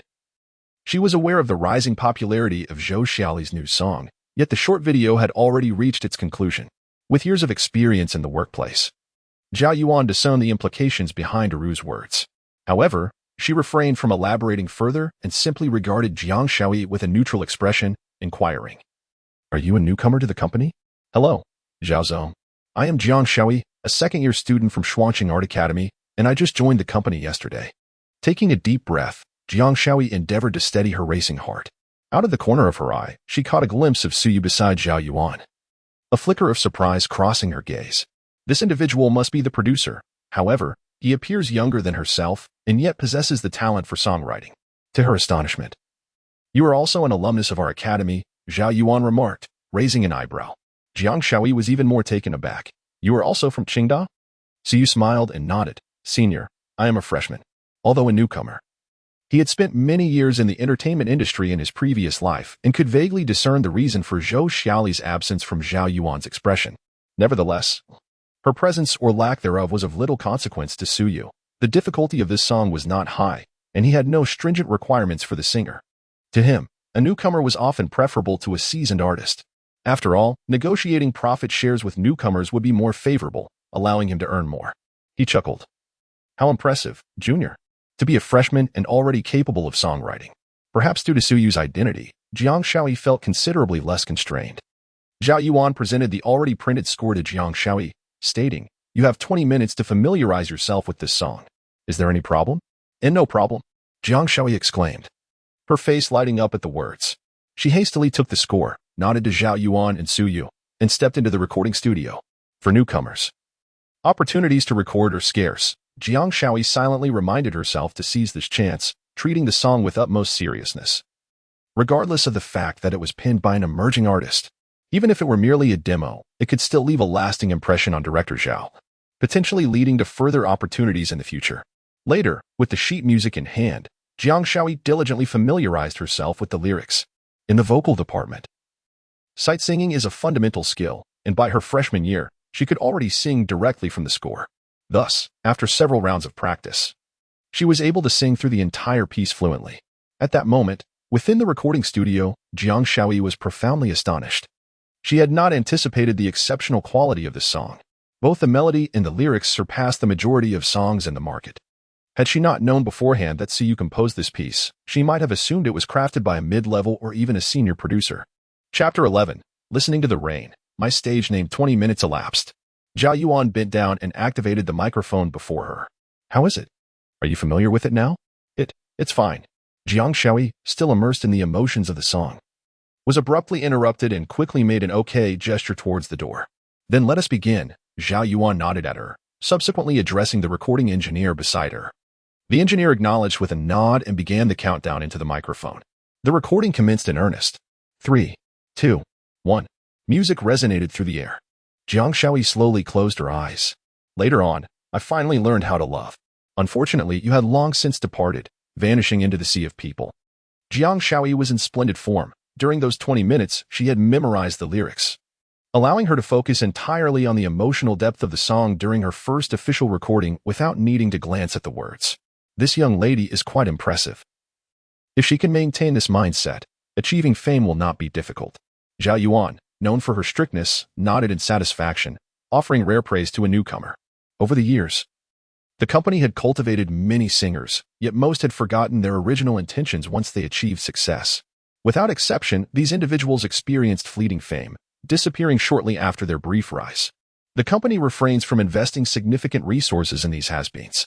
The company's resources are preferentially allocated to those dedicated and responsible artists, as such talent merits the organization's nurturing efforts. Indeed, her vocal timbre suits this song well, so you concurred. Jiang Shaoyi's voice was delicate, and her grasp of the song's emotional nuances was uniquely insightful. It will never come again. There was a boy who loved the girl. As she concluded the final line, Jiang Shaoyi gradually opened her eyes, her gaze slightly misty. She had been thoroughly moved by the emotions embedded in the song, her heart resonating with its cadence. This song perfectly encapsulated the concept of missed opportunities. Moreover, it conveyed that regret is futile after such losses. While the song does not promise a perfect ending in terms of its meaning, it reflects an extraordinarily poignant conclusion in reality. Much like the lyric that states, some individuals, once missed, can never return. This line undoubtedly serves as the heart of the song, evoking a cascade of memories in the listener's mind upon hearing it. You performed remarkably. A few minor details may require refinement, but it is sufficient for a demo. Jiang Shaoyi emerged from the recording studio, and Zhao Yuan nodded at her. Her voice trembled slightly. Earlier, Zhao Yuan had merely listened to the melody and, drawing from her experience, felt that the song was promising. Now, hearing the true fusion of lyrics and accompaniment, even her usually placid heart stirred with subtle ripples. Is that all, Director Zhao? Jiang Shaoyi inquired in astonishment. Despite her stellar performance, she sensed that a few details had eluded her attention. Indeed, your work is now complete. The rest is entrusted to the sound engineer. Zhao Yuan inhaled deeply. Under ordinary circumstances, she might have requested multiple takes, yet time was of the essence, and Jiang Shaoyi had indeed performed commendably. This version had already achieved the quality of a demo. I can record a few more times. There are a few lines that feel rather stiff emotionally. Jiang Shaoyi bit her lip, a flicker of determination flashing in her eyes. Although it was merely a demo, and the official release would feature Zhou Xiaoli, meaning this song was, in essence, unrelated to her, she still yearned to perfect the demo. After all, this song marked her debut in the industry, and it was one she had instantly fallen in love with upon hearing it. It's fine, for a demo, this quality suffices. Upon hearing this, Zhao Yuan was momentarily taken aback, a subtle softness emerging on her otherwise cool visage. After speaking, she approached the sound engineer. Jiang Shaoyi wished to voice her thoughts, but she opened her mouth only to swallow her words. Indeed, she was merely recording a demo. The final version had no connection to her, so what did perfection matter? As a newcomer with nothing to her name, what more could she possibly desire? She needed to cast aside her unrealistic aspirations. Clients sought traffic, and with Sister Xiaoli's immense popularity, it was evident that only she could bring greater benefits to the client. With this thought, Jiang Shaoyi felt her eyes sting with unshed tears. Taking a deep breath, she stifled her emotions and nodded at Zhao Yuan, Su, and Aru, saying, Zhao Zong, Teacher Su, Aru, I will take my leave now. All right, you may head back, Zhao Yuan gently replied, turning to her while still conversing with the sound engineer. Su also smiled and waved her off, though he couldn't help but notice her slightly reddened eyes, momentarily taken aback. This young girl possessed commendable skills. Yet her inner fragility was concerning. Such a mindset would not fare well in the entertainment industry. Not long after Jiang Shaoyi departed, the sound engineer completed his work. Zhao Yuan approached with a USB drive containing the demo. Let us proceed to discuss the contract. With a wave to Suyu, Zhao Yuan and Aru led the way to the office. Upon entering, Aru busily tended to the printer. Soon after, she placed 2 stacks of A4 paper before Suyu. Xinghua Entertainment offered 2 types of contracts for producers. One featured a base salary, where junior producers earned $20,000 a month, with the company retaining 70% of the song's revenue, while the lyricist and composer shared 20%, leaving 10% for the artist. The other option had no base salary, splitting profits 50-50 with the company, although the artist's share would need to be negotiated independently. Zhao Yuan elaborated on the distinctions between the 2 contracts. Do these contracts differ in terms of the company's promotional resources? Siyu inquired, not overly surprised. Overall, both contracts seemed favorable for newcomers. Having navigated the entertainment industry in his previous life, he had acquired a fair understanding of copyright matters. Typically, songwriters and producers receive only a modest portion of the revenue, while singers do not primarily rely on the copyrights of their songs. Instead, they achieve fame through their music, which subsequently garners sufficient attention, leading to endorsements, performances, and appearances on variety shows. These avenues constitute the bulk of an artist's income. In general, the first contract is most suitable for newcomers, as it guarantees a base salary of $20,000, providing a sense of security in their livelihood. However, for those with substantial talent, the second contract evidently offers greater financial benefits. Consequently, Siyu's primary concern is whether the promotional resources provided by the company differ between the 2 contracts. He harbors no apprehensions regarding the quality of his work. Rather, he seeks the company's promotional channels. There is no distinction, Zhao Yuan gently remarked, regardless of the contract type. The company treats all artists equally and provides the necessary promotion and resources. Then I shall opt for the second contract, with a 50-50 split, Siyu responded, slowly raising his gaze and offering her a faint smile. This contract is also quite suitable for you university students, as it does not include a base salary. You need not report to the company. If there are any projects, Aru will reach out to you. Zhao Yuan regarded Siyu with a glimmer of appreciation in her eyes. Most newcomers tend to favor contracts with a base salary, as a guaranteed income of $20,000 is not insignificant and allows them to pursue their growth without concerns. Conversely, contracts without a base salary may offer half of the earnings, yet if the artist fails to produce outstanding work, they could potentially earn nothing.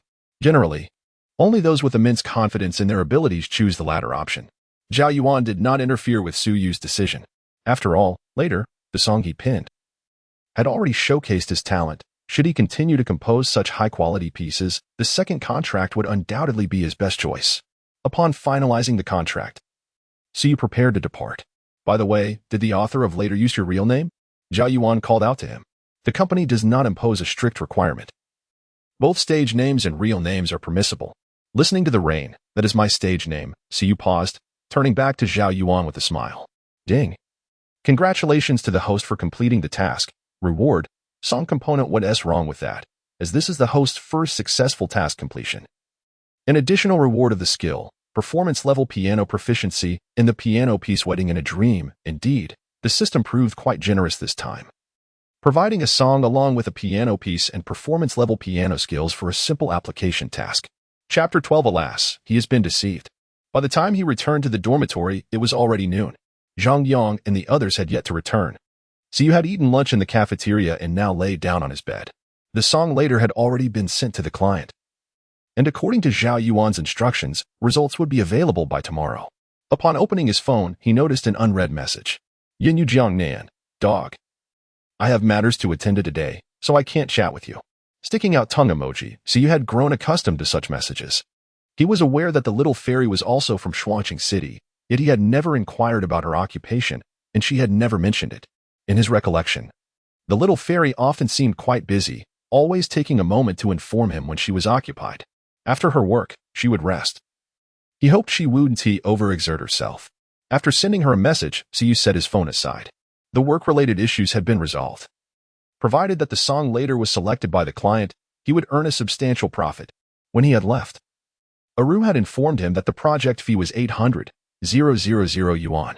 After splitting it with the company and deducting taxes and other expenses, he could expect to receive over 300,000. This was merely the initial income. The copyright atmosphere in Blue Star was quite favorable. If listeners truly enjoyed a song, they would often be willing to spend money to support it. Thus, if this song became immensely popular, downloads from music platforms would yield him a continuous stream of income. Once he received the payment, he planned to find a time to meet the little fairy. Having been in a virtual romance for so long, it was about time they met. The thought filled him with a sense of anticipation.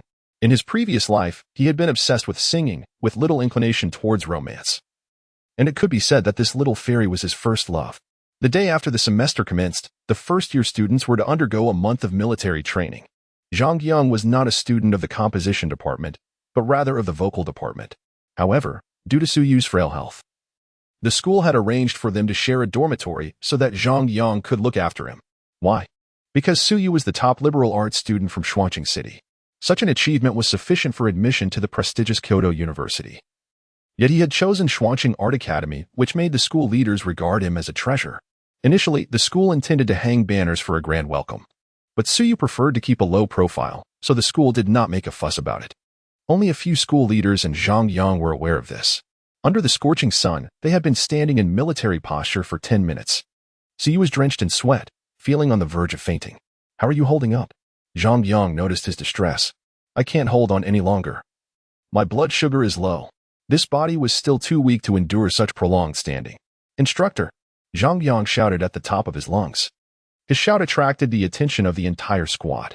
The instructor approached them, barking, "Speak." My friend is unwell and needs to request leave, Zhang Yang replied, forcing a smile. The instructor scrutinized Siyu with an impassive expression, while others around them cast looks of schadenfreude. Are these two fools? Wu, the instructor, is notoriously strict. Asking for leave after just 10 minutes? A splendid performance is about to unfold. Instructor Wu, notorious for his moniker Black-Faced King of Hell, has an aversion to idleness. Haha. I wager they will be sentenced to 50 push-ups. I bet 100. Whispers fluttered through the crowd. Silence. Instructor Wu's expression hardened as he barked his command. The others promptly straightened their postures and sealed their lips. What is your name?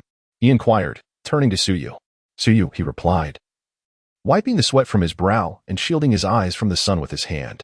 In such a pitiful state, how could he possibly pursue romance with a fairy? It seems that in addition to earning a living, he must also strive to improve his physical condition.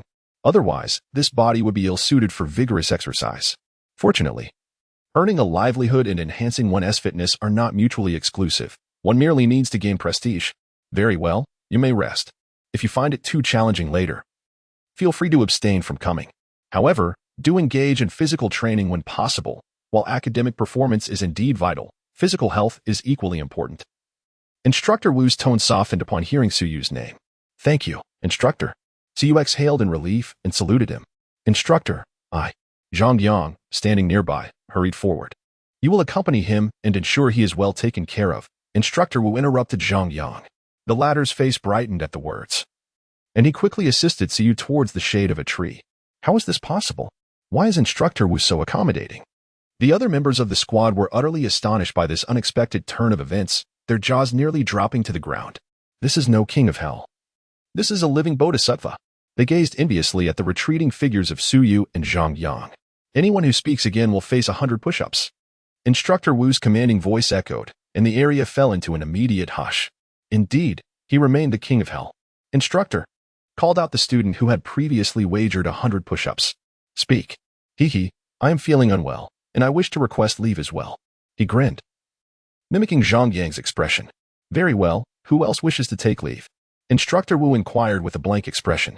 I do. I am also unwell. Me too. So am I. In total, over a dozen students raised their hands. Each shall do 200 push-ups, Instructor Wu remarked with a cold smirk. The faces of those dozen students turned ashen at the pronouncement. 200? Completing that would surely leave them utterly exhausted. I protest. Why can he take leave while we cannot? Yes, why are we denied leave? Bold voices began to rise in protest, quickly echoed by others. Do you all think I am a fool? Can't you discern truth from deception? Instructor Wu crossed his arms, scoffing at them. The crowd fell silent in an instant. Siyu, drenched in sweat, indeed appeared unable to endure much longer. Even if he were genuinely unwell, why should someone else care for him? The first protester, unwilling to relent, retorted angrily, why should he receive special treatment? Just because he scored 732 on the college entrance exam? Can you achieve that? If you had performed as well, not only would I not mind taking care of you, I would gladly do so myself. Instructor Wu was so amused that he inadvertently revealed Suyu's college entrance examination score. Only scored 732. The man's words were abruptly cut short as he seemed to realize something, his eyes widening in astonishment as he exclaimed, 732 points? He's the mysterious top scorer of the college entrance examination? What? That lad is actually the top scorer. The sudden revelation left the group momentarily stunned. They had long heard that the top scorer had forsaken Kodo University in favor of Keio University. Little did they expect that the legendary top scorer was actually in the composition department. So, this young gentleman is the top scorer, and he is remarkably handsome. Finally, our composition department boasts a strikingly attractive young man. Ladies, let us not compete unfairly.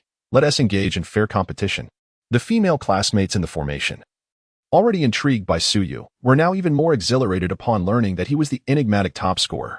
It was a rare occasion for the composition department to have a handsome individual, and even more so that he was an academic prodigy, which stirred their excitement even further. The gazes of the girls in the formation were as if they wished to engulf Siyu whole. Meanwhile, Siyu, supported by Zhang Yang, heard the discussions of his classmates and felt the fervent stares behind him. He could only shake his head with a wry smile, thinking, this instructor really has no filter. Why bring up academic scores? I just want to keep a low profile. Beside him, Zhang Yang nearly choked on his breath, exclaiming in frustration, damn it. He really caught us off guard. Chapter 13. In the composition department, we must all remain single. Yinyu Jiangnan. Hey, what are you up to? Tingyu, I'm at military training on the playground. Yinyu Jiangnan. Are you tired? You can take a leave of absence if you're not feeling well. Tingyu, I just experienced a drop in blood sugar, but I've taken leave and am resting nearby, watching them train. Yinyu Jiangnan. Did you faint from low blood sugar? Are you feeling better now? Do you have any sugar on you? Tingyu, I'm fine now. I've recovered. Under the shade of the trees beside the playground, this little fairy seemed to have logged off mid-conversation. Siyu, with a lollipop in his mouth, tucked his phone into his pocket and glanced at Zhang Yang beside him. The latter was still happily chatting with his online girlfriend, engrossed in their conversation. Zhang Yang, I heard you spent over 5,000 yesterday while shopping? Last night, a few members of the dorm returned quite late. This morning, Zhaoda and Zhou Tao were still in awe of Zhang Yang, the wealthy second generation. They affectionately called him Brother Yang, making it sound as though they were siblings. Wasn't Ming Ting fond of a certain handbag that wasn't too expensive, just over 3,000? He even bought gifts for her two best friends, and with the meals included. The total was over 5,000, right? Zhang Yang waved his hand dismissively. Isn't your money supposed to be saved for your mother? Siyu's eyelid twitched. Spending so much on the first meeting, what would he do in the future? Although Zhang Yang was affluent, he couldn't sustain such lavish spending. It's fine. I'll just ask that old coot Zhangyi for more later. The portion meant for my mom remains untouched. Zhang Yang grinned at him, then paused before continuing. Let me share a little secret with you. Meng Ting is a signed artist with Xinghui Entertainment. She mentioned that it won't be long before the company promotes her. Soon, your brother Yang's girlfriend will be a big star. Signed artist with Xinghui? So you paused in surprise. He hadn't expected such a coincidence. He had just signed with the composition department at Xinghui, and Zhang Yang's girlfriend was actually a signed artist there. Surprised, aren't you? Zhang Yang reveled in Suyu's astonishment, wrapping an arm around his shoulder. You mustn't let this slip. If others find out Meng Ting has a boyfriend, it could affect her career. I confide in you because I consider you a brother. Even Zhao and the others are unaware. So you rolled his eyes? I'm not so bored as to spread your trivial matters around. Haha. I'm planning to work hard at singing so that I can be worthy of Meng Ting. You should seriously study arranging. When I become famous, you can be my exclusive composer. I sing, you write. Together we'll dominate the Chinese music scene. Zhang Yang grew increasingly animated, his excitement palpable as he spoke of grand ambitions, as if he were already a star. Yet, Siyu found himself somewhat touched. It was unexpected that he would consider him in his rise to fame. He resolved to pen a few songs for him when the opportunity arose. Just as Zhang Yang was getting carried away in his enthusiasm, the military training classmates reached their break time. On the edge of the playground, several senior students, who had been waiting, arrived with ice water for the composition department's resting area. Several boys, witnessing the scene, hurried over to accept the icy water, savoring it with delight. The boys in the resting area looked on with envy. What does this mean? Military training, and there are senior girls delivering ice water? Why was I not included? Goodness. Has someone already won over a senior girl so quickly? The speed of these fellows is astonishing. I too desire ice water. Are you in need of ice water? I am almost too shy to mention it. The boys in the resting area gazed with shining eyes. Their faces a mixture of admiration, jealousy, and resentment. With such hefty tuition fees, why do others have senior girls attending to them? Can't the school arrange this uniformly? Unlike those envious boys, the girls from the composition department had already surrounded Suyu. Classmate, are you thirsty? Shall I fetch you some water? Classmate, you must be tired from sitting for so long. May I give you a massage? Here, let me hold the umbrella for you. If Suyu were merely handsome, the girls would not be so forward despite their modesty. However, Suyu was not only good-looking but also the top scorer in the college entrance examination. The girls believed that since the news had yet to spread, only the composition department was aware, if they did not act swiftly. Once the entire school knew of Suyu's accolade, it would be too late. Haha, no need. Thank you for your concern. I'm not thirsty. If you're going to massage me, could you please refrain from touching inappropriately? And to the classmates behind, could you wipe your drool? It's dripping onto my head. Faced with such a throng of admirers, Suyu felt somewhat flustered and overwhelmed. Help me, Suyu. Save me. At that moment, a cry erupted from nearby. He turned to look. Goodness, Zhang Yang, who had been seated beside him moments ago, was now sprawled on the ground. Two female classmates stood on his back, while a girl weighing around 200 pounds was squeezing in, her sturdy thigh pressing down on his outstretched hand. Stop. Seeing this, Suyu quickly extricated himself from the girls. He pushed through the crowd and helped Zhang Yang to his feet. Wah, Suyu. I almost got trampled to death. After rising, Zhang Yang wiped away his tears, revealing 3 streaks of dirt on his dusty face. Don't cry, it's embarrassing, ha ha ha. Suyu rarely laughed aloud unless he couldn't contain himself. What a laugh, this is all your fault. Zhang Yang brushed off the dust from his clothes, feeling aggrieved as he noticed Suyu's lack of sympathy and teasing demeanor.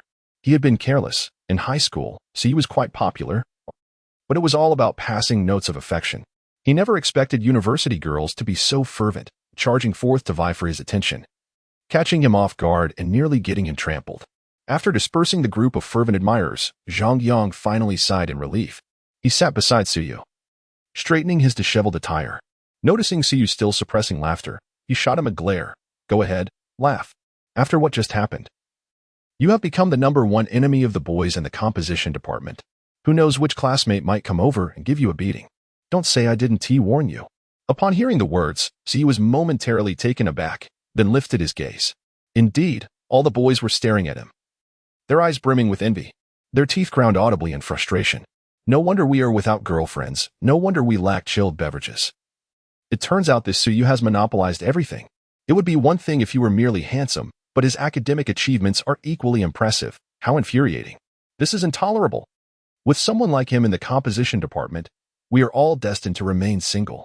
The murmurs of the crowd grew louder, emanating an uncontainable tension.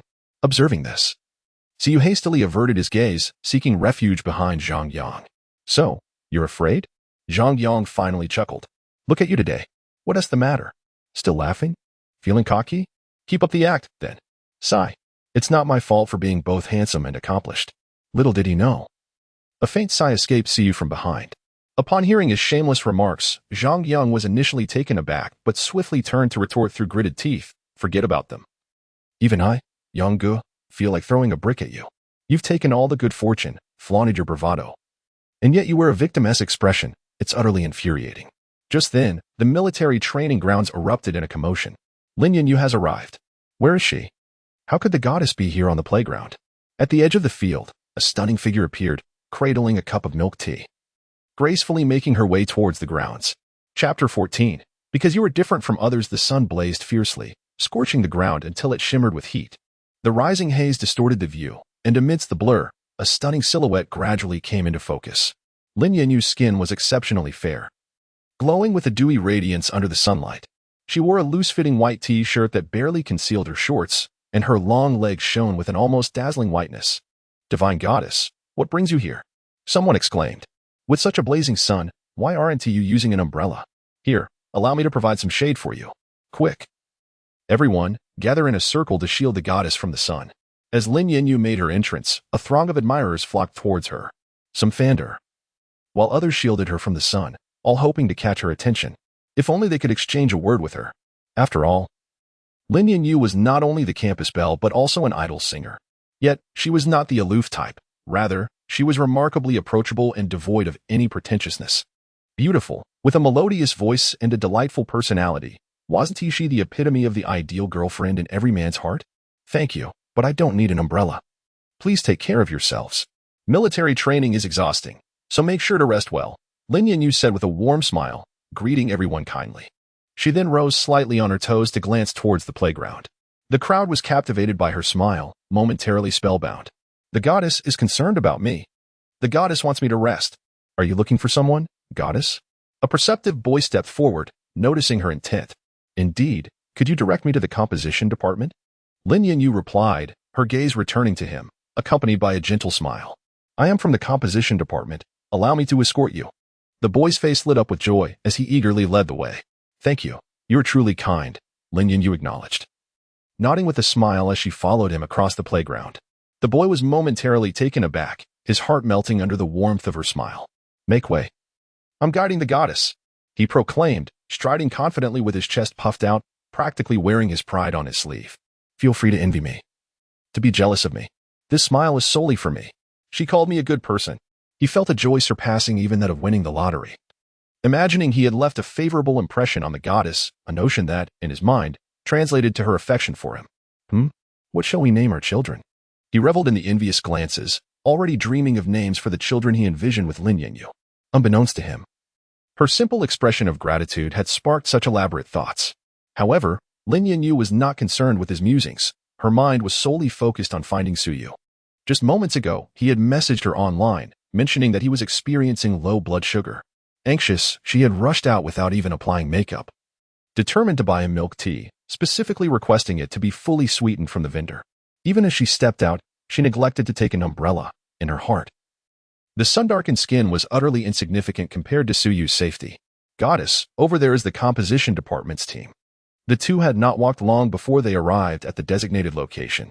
Without needing to be told, Lin Yanyu had already spotted Suyu. Thank you. You may carry on with your business. She politely expressed her gratitude to the boy who had led her, then made her way towards Suyu. The boy gazed at Lin Yanyu's retreating figure, grinning foolishly. Today, having been thanked by the goddess twice, he considered himself the luckiest boy in the school. In his mind, he was already contemplating names for his future grandchildren. At that moment, Suyu and Zhang Yang were seated beneath the shade of a tree, engaged in idle banter. Suddenly, a dazzling sight caught their attention. Two long, strikingly white legs appeared before them. He slowly raised his head to find Lin Yanyu standing right in front of him, momentarily taken aback. Junior, this cup of milk tea is for you. Lin Yanyu slightly leaned forward, her silky black hair cascading down, her eyes curving into delightful crescent shapes, and a sweet smile gracing her face. This smile was markedly different from the polite one she had worn earlier. While her previous smiles had been kind, they had carried a distinct air of detachment. Now, however, Lin Yanyu's smile imparted a sense of intimacy, as if she were speaking to her beloved, filling the surrounding atmosphere with a delightful sweetness. The campus belle personally delivering milk tea? Goodness, I feel so envious. No way, the illustrious Lin, who couldn't even win the affections of the second heir to the haunting real estate, is bringing milk tea to a freshman. Wait a moment. Isn't this the same guy she led the way for at the school gate yesterday? What? The campus belle even escorted him to his dormitory? What? Could it be that he is Lin Yanyu's boyfriend? I cannot accept that my goddess has a boyfriend. Lin Yanyu's words sent ripples of shock throughout the crowd. Countless envious gazes turned towards the seated Suyu. Everyone held their breath, eager to discover the reason behind Lin Yanyu's generous gift of milk tea. The boy who had previously led the way stood dumbfounded, staring at Suyu and Lin Yanyu. The umbrella in his hand slowly drooping as his heart shattered along with it. He hadn't yet settled on a name for his future grandchild. But he knew it no longer mattered. Thank you, but you should drink it. I'm not thirsty, Suyu replied, shaking his head. What on earth was Lin Yanyu up to? First, she helped him find his dormitory, then she made his bed, and now she was delivering milk tea. Having already attracted the ire of many female classmates, he now felt the weight of numerous eyes upon him. Accepting the campus belle's milk tea might very well prevent him from leaving this playground today. Meanwhile, Zhang Yang, showing not an ounce of camaraderie, shifted his position slightly away from Suyu, adopting an expression of complete unfamiliarity, and made a gesture of self-preservation with his lips. I can't help it. This is a task assigned by the student council. Caring for freshmen earns me 2 credits, so please, Junior, lend me your assistance. Lin Yanyu gently pushed the milk tea in her hand towards Suyu, while her other hand playfully displayed 2 fingers, swaying before him. Her large, sparkling eyes exuded an adorable charm. But why me again? You said the same thing last time. Suyu asked with a wry smile. The previous occasion at the school gate was no different. She had mentioned a student council task. Yet, why was it that on both occasions the responsibility fell to him? Was it simply because of his handsome appearance? Nevertheless, Suyu was already in a committed relationship and could not easily accept milk tea from another girl. He could not betray his beloved little fairy, thus he had no choice but to let the illustrious Lin down. There is a reason, for you are unlike the others. Lin Yanyu replied, her cheeks subtly flushing with color. Fool, it's because you are my boyfriend. Who else would I bring milk tea to? She added silently in her heart. Unlike the others. Suyu scratched his head, suddenly struck by a thought. He raised his gaze to Lin Yanyu. Could it be? What? What could it be? Lin Yanyu's eyes flickered under his scrutiny, her tone laced with anticipation. Could it be that Dogsy has already uncovered my identity? It seems he is not so dim-witted after all, discovering it so quickly. Should I confess? Oh dear, this is so sudden. I feel unprepared. Chapter 15. The scene is too beautiful. Couldn't he resist adding a BGM upon witnessing Lin Yanyu's expression? Suyu's conviction solidified, and he confidently proclaimed, Hee. It must be because I am the top scorer of the college entrance examination that the school has sent you to court my favor. Surely, this was the reason. No wonder Lin Yanyu sought him out every time. How ridiculous of the school to insist on modesty yet go to great lengths to curry favor. Even assigning the school belle to guide him and deliver milk tea. Sigh. Such courtesy. Lin Yanyu gazed at the self-assured Suyu, utterly taken aback. How could he hold such a belief? This fool, how did he manage to score so high? I have already indicated that he is unlike anyone else. Is it not obvious? He receives a bed prepared for him and milk tea delivered. If it were not affection, who would behave in such a manner? I, Lin Yanyu, am determined to see just how foolish this fellow can be. With this thought, Lin Yanyu decided to play along with his delusion, smilingly conceding, indeed. Phew. So that is how it is. Top scorers receive such treatment? Had I known, I would have studied diligently. Thankfully, we are not in a romantic relationship. The goddess remains the pure goddess. The surrounding crowd breathed a collective sigh of relief upon hearing Lin Yanyu's words. As the goddess of all male students at Chiling University, she was akin to a sacred fairy. How could such a fairy allow herself to be sullied by a mortal? It was a false alarm. The goddess remained untarnished. It was merely that this young man named Suyu excelled academically, prompting the school to flatter him by dispatching the goddess to fulfill a task. Does it matter if they are not in a romantic relationship? Not at all. Does it matter if she brings milk tea? Not at all. What is this preferential treatment for outstanding students? It is merely human kindness. The school belle, Lin Yanyu, is doing the school a favor in completing its assignment. Is there anything wrong with understanding the ways of the world? Absolutely none. Classmate, when do you take it? Have you not noticed that the goddess's hand is growing weary? Hurry and accept it. How could you refuse when the goddess has gone to such lengths to bring you milk tea? Indeed, revel in this, for had it not been for your excellent grades, could you have received such treatment? After the crowd came to this realization, they began to urge him on. This young man named Suyu, still maintaining his reserve. While the goddess offers him milk tea, why not rejoice secretly, and yet he hesitates to accept? Lin Yanyu's hand remained outstretched, and Suyu remained unmoved, prompting concern among the onlookers for Lin Yanyu, fearing she might tire herself. Thus, they all implored Suyu to quickly accept the milk tea. The sudden shift in the crowd's attitude left Suyu somewhat bewildered. Lin Yanyu found it amusing, following the crowd's lead. Her large eyes gleamed with mischief as she pouted and sighed, "Oh dear, my hand is growing sore." This exclamation melted the hearts of those present, and they cast fierce glares at Suyu, urging him to accept the milk tea promptly. With no other choice, in order to escape the playground unscathed, Suyu reluctantly took the milk tea from her hand. In this cup of milk tea, Lin Yanyu had deliberately added a significant amount of ice, causing water droplets to cling to the walls of the cup. Due to these droplets, Suyu, upon receiving the cup, lost his grip, and the milk tea tumbled to the ground. In response, he hastily used his other hand to catch it. Lin Yanyu instinctively crouched down, extending her delicate hand to retrieve the cup. In that moment, both their hands grasped the milk tea simultaneously, intertwining tightly. As they lifted their heads, their gazes met. Suyu stared in astonishment at Lin Yanyu, who looked back at him, a fleeting look of panic shimmering in her brilliant eyes. Time seemed to freeze. Suyu sat on the steps while Lin Yanyu squatted before him, their hands united, their eyes locked in a tender exchange. Sunlight filtered through the leaves above, casting a radiant glow upon them, rendering the scene exquisitely beautiful. In the air, a sweet melody began to play, reminiscent of a scene from a romantic drama, where the protagonists gaze at one another, while the world around them fades into a blur, leaving only the enchanting music in their ears. Zhang Yang, what are you doing playing music out of nowhere? Suyu turned his head. Indeed, the unexpected music emanated from Zhang Yang's phone. My apologies. The scene was too beautiful. I couldn't resist adding a soundtrack. Zhang Yang chuckled awkwardly before shutting off the music player. The sweet melody abruptly ceased. Remember to finish your milk tea. I'll take my leave now. Lin Yanyu finally snapped back to reality, quickly withdrawing her hand. Before Suyu could respond, her cheeks flushed, and she hastily fled the playground. This moment was different from the last. Previously, their hands had only briefly brushed, but now their hands were firmly clasped together, and Suyu's warmth was distinctly palpable to her. That sensation sent her heart racing uncontrollably, making her too bashful to remain in his presence. What? Oh no, they held hands. No, he actually touched the goddess's hand. I cannot accept this. However, the earlier scene had been so enchanting that they appeared to complement each other in an unexpected way. Actually, I felt the same way after Lin Yanyu departed. The playground erupted in a chorus of heartbreak and lamentations. Everyone clearly witnessed their goddess's hand entwined with another man's, an experience more excruciating than ingesting something vile. Nonetheless, they recognized that Suyu had not intentionally crossed any boundaries, so aside from shouting in frustration, they found no other outlet for their feelings. Ahem. I'm feeling dizzy again. Zhang Yang, quickly help me back to rest, Suyu, overwhelmed by the gazes of those around him, waved to Zhang Yang for assistance.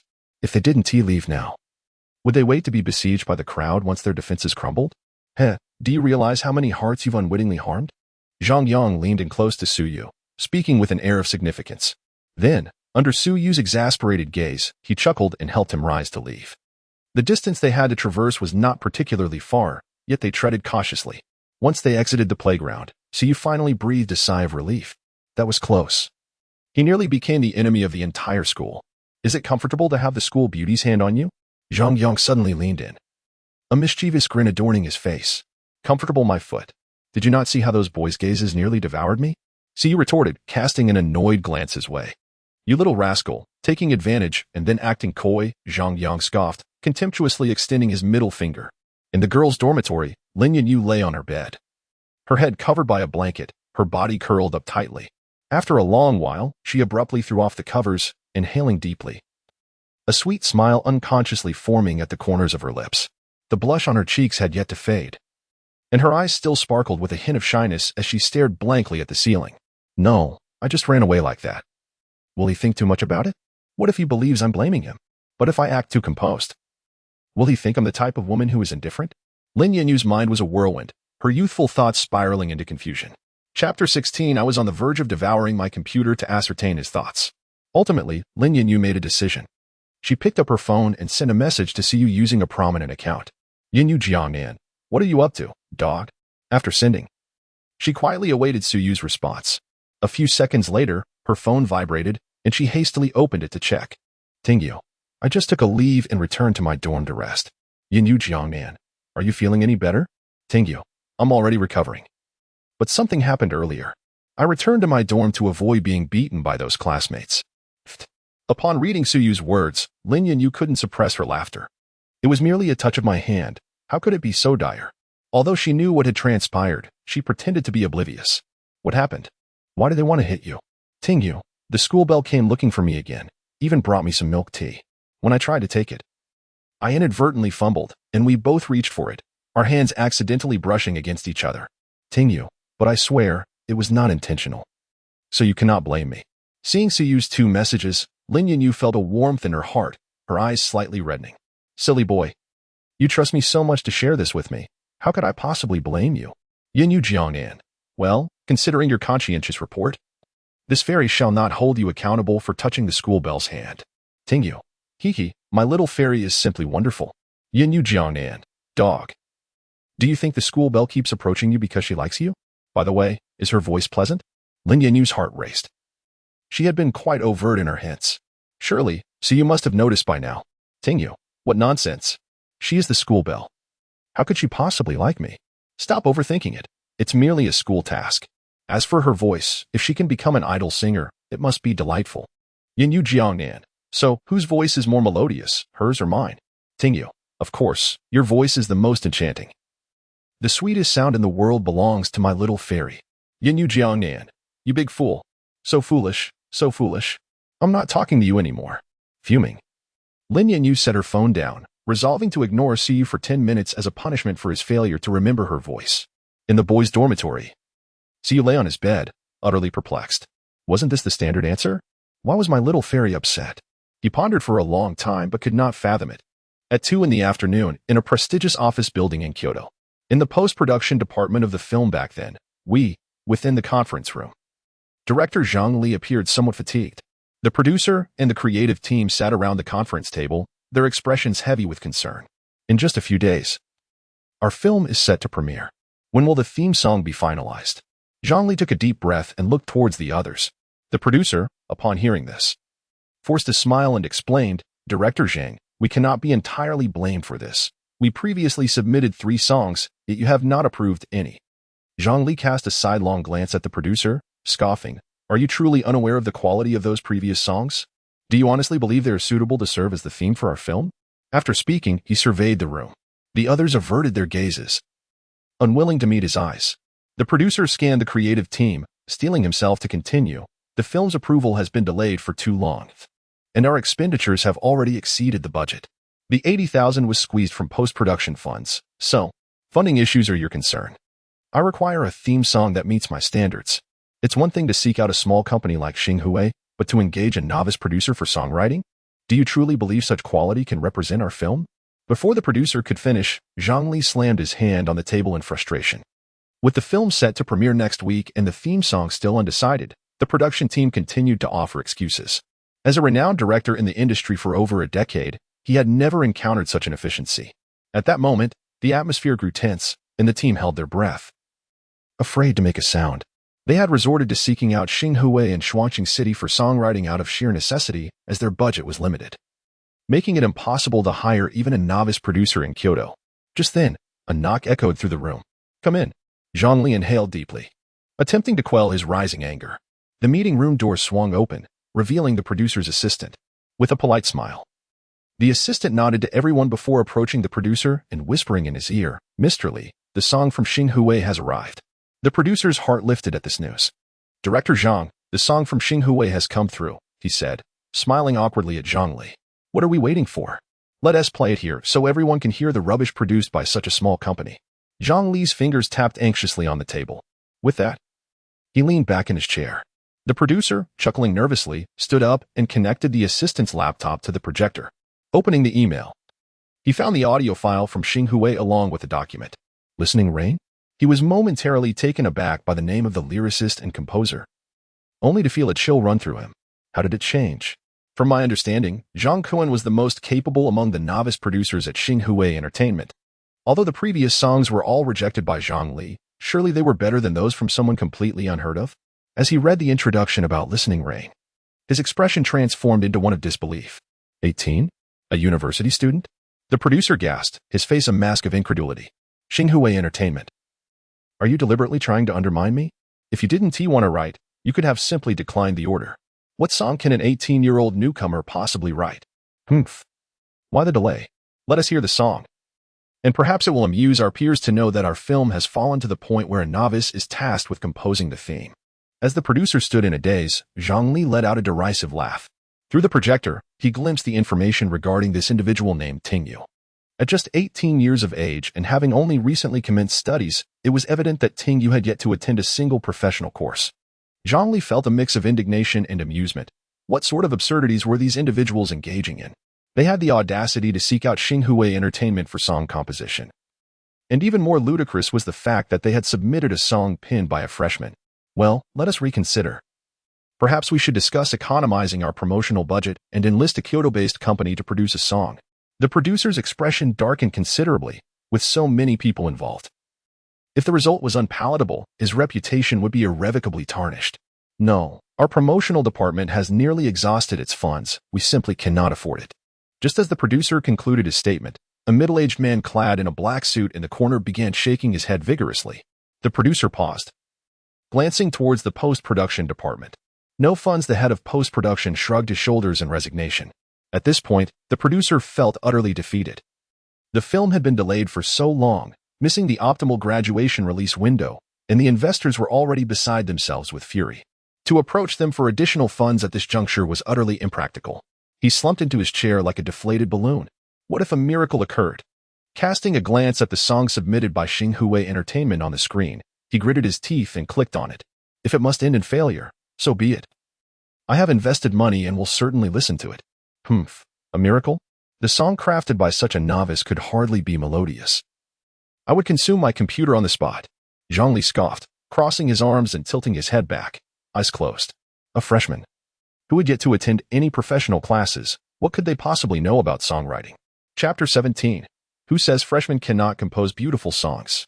As the prelude commenced, the harmonious blend of guitar, piano, and the melodious strains of the cello created a soothing atmosphere. In due time, I finally learned how to love.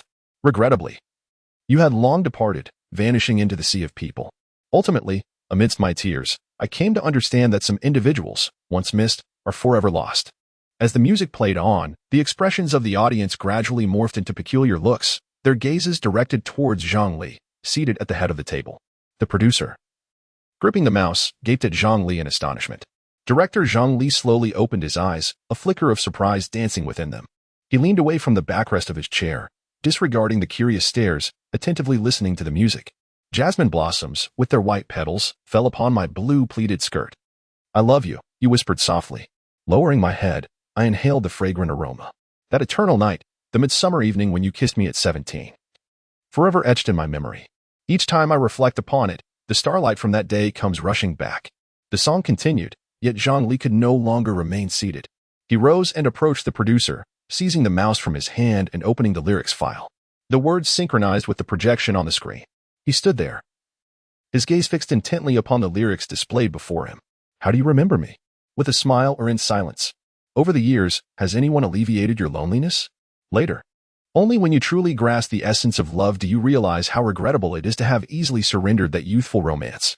Some encounters, once missed, leave behind only sorrow and sighs. Zhang Li immersed himself entirely in the song's ambience, sensing a girl softly narrating her story to him.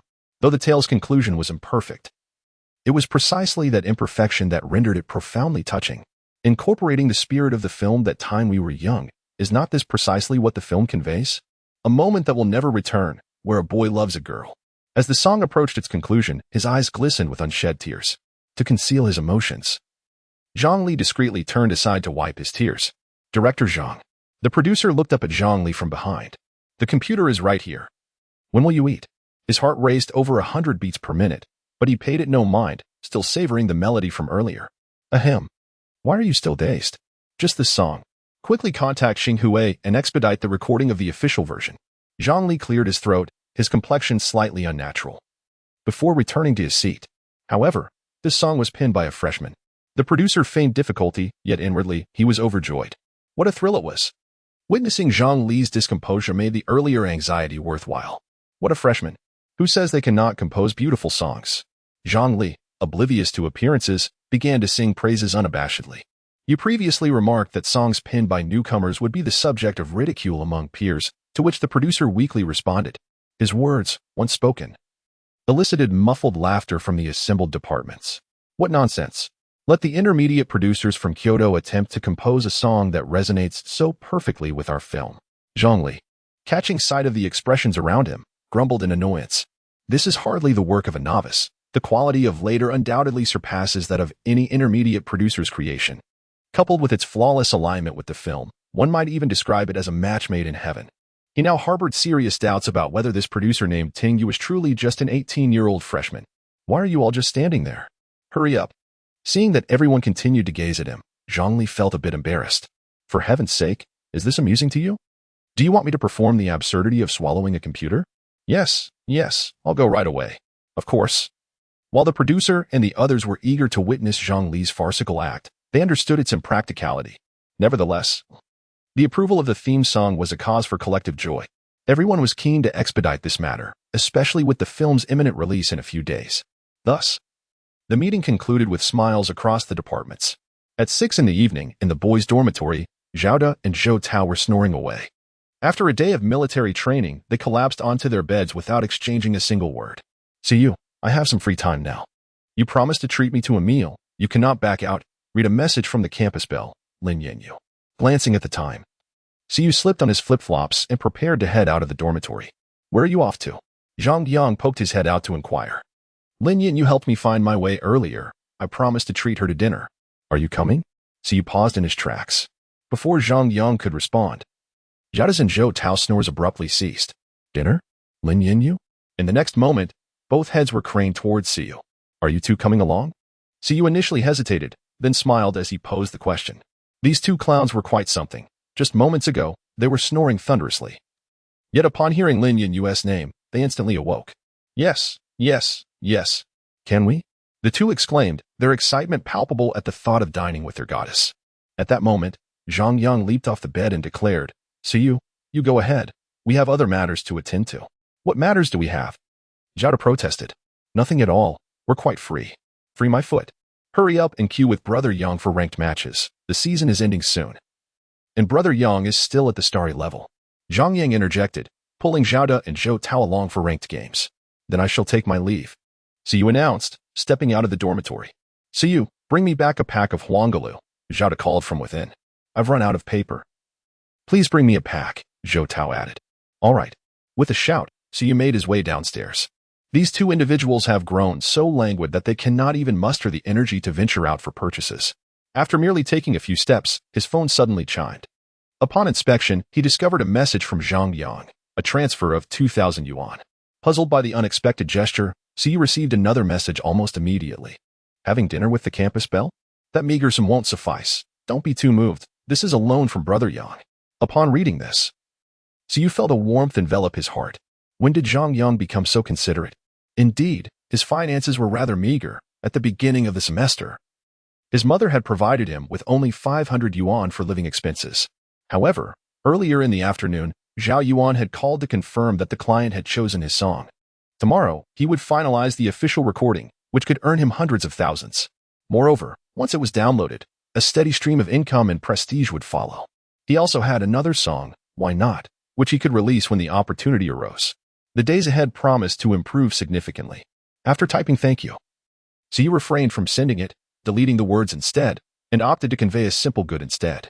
Among brothers, there is no need for such formalities, which might create distance. Chapter 18. I would like to add an egg at the entrance of the school. Lin Yanyu stood quietly in a corner, her face concealed by a mask. She was tall and slender, adorned in a white t-shirt emblazoned with a bear motif, paired with light-colored fitted jeans. Her long, silky hair cascaded down her back, and a subtle touch of makeup enhanced her features. It appeared she had put considerable effort into her appearance today. The warm glow of the setting sun bathed her in a serene light, imparting an air of tranquility. Every now and then, she glanced toward the school, her eyes betraying a hint of weariness. Earlier, she had met with her agent, and they had exchanged thoughts. With only 2 months remaining until the finals, the urgency to compose new songs weighed heavily upon her. Despite their attempts to reach several high-profile producers, the responses had been uniformly disappointing, as all were unavailable. In the past few days, Lin Yinyu had been fervently seeking a way to connect with music producers. Lost in her thoughts, she was startled by a light laugh nearby. Turning her head, she found Siyu had approached her. "I was thinking about you," Lin Yinyu replied, her fatigue dissipating instantly, replaced by a light-hearted tone. She was determined not to let her professional concerns affect her time with Suyu. Even the slightest impact was unacceptable. I wouldn't dare make such a joke. I have a girlfriend," Siyu said, awkwardly scratching his head. Look how flustered you are. I was just teasing. What shall we eat?" Lin Yinyu covered her mouth, chuckling softly. Indeed, the dog's performance was commendable, solid and unwavering. "I give it 5 stars, she added playfully. "I'm open to anything. It depends on what you feel like eating," Siyu replied, relieved. "It's been ages since I've had noodles. I fancy some beef noodles." "I've heard that place over there is quite good," Lin Yinyu mused, pointing towards a noodle shop across the street. "Just beef noodles?" Suyu asked, taken aback. He had expected Lin Yinyu to opt for something more extravagant, like hot pot or barbecue.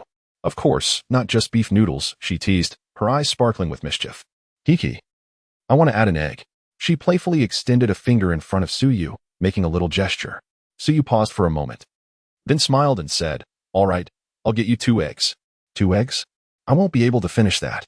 Since Lin Yinyu had chosen to eat noodles, Suyu saw no need to overindulge in something extravagant. However, he decided against taking Lin Yinyu to the shop across the street. His mother, Zhang Guizhi, worked at a noodle shop not far away, and he could seize this opportunity to visit her. Moreover, that establishment had been his childhood haunt, and its flavors surpassed those of the other place. Guiding Lin Yinyu through several narrow alleys, they arrived at the noodle shop where his mother worked. The shop was modest, featuring only 5 tables. Given the lunch rush, all the tables were occupied. "Suyu, there is no space. Shall we try elsewhere?" Lin Yinyu suggested quietly, noticing the crowd. "Don't worry, there is a spot," Suyu replied with a mysterious smile. He then confidently walked into the shop, retrieving 2 stools and placing them at the entrance. "Boss, 2 bowls of beef noodles, 1 with an egg," a voice called out. The owner emerged from the kitchen, glanced outside, and smiled. It's little you. I'll be right there." After saying this, he returned to his kitchen duties. "Suyu, do you know the owner of this shop?" Lin Yinyu inquired, a hint of surprise in her tone. It was only the beginning of the semester. How could Suyu possibly know the proprietor here? "Yes. I used to frequent this place," Suyu replied, as he brought over 2 small stools. "Are we really going to sit here and eat?" Lin Yinyu's eyes sparkled with astonishment. "Is that all right? If not, we can always go somewhere else," Suyu smiled at her. He then realized that it might seem somewhat inappropriate for a delicate girl like Lin Yinyu to eat noodles by the roadside with him. "Of course it's fine," she responded with a sweet smile. She had never experienced the feeling of eating noodles on a stool by the street before. Under normal circumstances, she would never consider it. But with Suyu, she was indifferent to the food or the location. Suyu nodded in response. This school beauty truly had a pleasant disposition. She lacked any airs of entitlement. "Beef noodles are here." Before long, Siyu's mother, Zhang Guizhi, approached with 2 bowls of beef noodles, placing them on the stools in front of them. "Thank you." Lin Yinyu politely nodded in appreciation. However, Siyu frowned and, with a pained expression, said, "Mom, I don't want so many vegetables. Why did you give me so much? You're going to eat every bit of it. If you dare leave any, you'll be in trouble." Zhang Guizhi shot him a stern look. At her words, Siyu immediately shrank his neck. "Mom?" Just as Lin Yinyu was about to pick up her chopsticks, she froze upon hearing Suyu call the waitress mom. "Ha, young lady, are you little Yu's friend?" Zhang Guizhi, who had just come out of the kitchen, noticed Lin Yinyu beside Suyu. Earlier, Lin had been wearing a mask, but now she had removed it to eat, revealing her lovely features. "What a stunning young lady." Zhang Guizhi marveled inwardly. "Mom, she is my senior. She helped me out at the beginning of the semester, so I invited her for a meal as a token of gratitude," Suyu said, shoving a large piece of beef into his mouth while chewing. Simultaneously, he marveled at how delicious his mother's beef noodles were. "You little rascal, someone helps you out, and this is what you treat her to? Here, take this money and treat the young lady to something better," Zhang Guizhi scolded playfully as she swatted Suyu's hand holding the chopsticks. pulling out 200 yuan from her pocket and handing it to him. Mom, I mean, Auntie, that's not necessary. I really enjoy beef noodles. Lin Yinyu finally reacted, feeling a bit flustered. In her panic, she had inadvertently called Suyu's mother Mom. Thankfully, she quickly corrected herself, though her face remained flushed. The waitress before her turned out to be the mother of that rascal. How could he not have mentioned it beforehand? Oh dear, what should I do? I wasn't prepared for this. How did I end up meeting the parents so soon? Mother, I have money. Please keep it. I brought my senior here because she wanted to eat beef noodles. Suyu hurriedly set down his chopsticks and placed the money into Zhang Guizhi's pocket. Upon hearing his words, Zhang Guizhi finally understood. Having worked in the noodle shop for quite some time, she had developed a keen sense of people, and indeed, the young girl appeared quite at ease here. However, Zhang Guizhi also detected a hint of something amiss, particularly the shyness and fluster on Lin Yinyu's face. Our little Yu is fortunate, she thought, casting a meaningful glance at Suyu. As someone who had been through similar experiences, she recognized the significance of that expression. Yet her oblivious son seemed unaware. Choosing not to address it outright, she smiled at Lin Yinyu and said, "Do you like it? If you enjoy it, eat more. Auntie will add some more beef for you." With that, she turned and walked towards the kitchen. "Auntie, no need." Lin Yinyu quickly interjected. But Zhang Guizhi had already disappeared into the kitchen. She then turned to glance at Suyu, who was blissfully consumed with his noodles, and couldn't help but roll her eyes at him. "Suyu, why didn't you tell me your mother works here? What does it matter?" Suyu replied, lifting his head, noodles still in his mouth, looking utterly perplexed. "Ah well." Lin Yinyu found herself at a loss for words. "Of course it matters. Hurry and eat. It won't taste good if the noodles get cold." "All right, fine," Lin Yinyu sighed, realizing there was no point in arguing. "Auntie added too much beef. I can't finish it. I haven't even started this bowl, so I'll share some with you." "Sure. If you don't want the vegetables, you can give them to me." "Forget it. I've already eaten a few bites of this bowl." "Okay then. Fool. I don't mind you." Watching Suyu, who was engrossed in his meal, Lin Yinyu mused to herself. Outside, pedestrians hurried past. The young couple sat side by side at the shop's entrance, enjoying their noodles. The setting sun cast a warm glow upon them, creating a scene of exquisite harmony. Chapter 19. Is it merely because of my handsome appearance? As night descended upon the campus, beneath the girls' dormitory, Lin Yinyu gazed at Suyu and inquired, "Have we become friends?" Of course, he nodded in affirmation. Hee, that's delightful. Despite being a star, you are my very first friend, she exclaimed, her smile radiant upon receiving his response. Although she was already Suyu's online girlfriend, the disparity between the virtual and the real world had always troubled her. She often worried that upon meeting her in person, Suyu might not find her appealing. While she recognized that given her looks and attributes, the likelihood of such a scenario was slim, the possibility still loomed. However, the situation was different now. She had gained Suyu's friendship under the guise of a stranger, indicating that he did not harbor any dislike towards her. Once their relationship deepened, revealing her true identity would seamlessly transition them into a genuine couple, devoid of any awkwardness. "I understand." Suyu nodded, unperturbed by being her first friend, as he had experienced a similar solitude in his previous life. "What do you understand?" Lin Yinyu tilted her head in confusion. "Nothing, just go back and rest," he replied, shaking his head and opting for brevity. "All right, you should also return to rest early." She waved him off before entering the dormitory. After watching her go inside, Suyu turned to leave. Just as he departed, Lin Yinyu peeked out from the dormitory entrance, her eyes following his retreating figure, a sweet smile gracing her lips. "Today marks our first date, doesn't it? Strangely, I even met the mother of that dog. Thankfully, she didn't leave with a poor impression of me. Once we become more familiar, and if the dog hasn't discovered my true identity, I shall confess.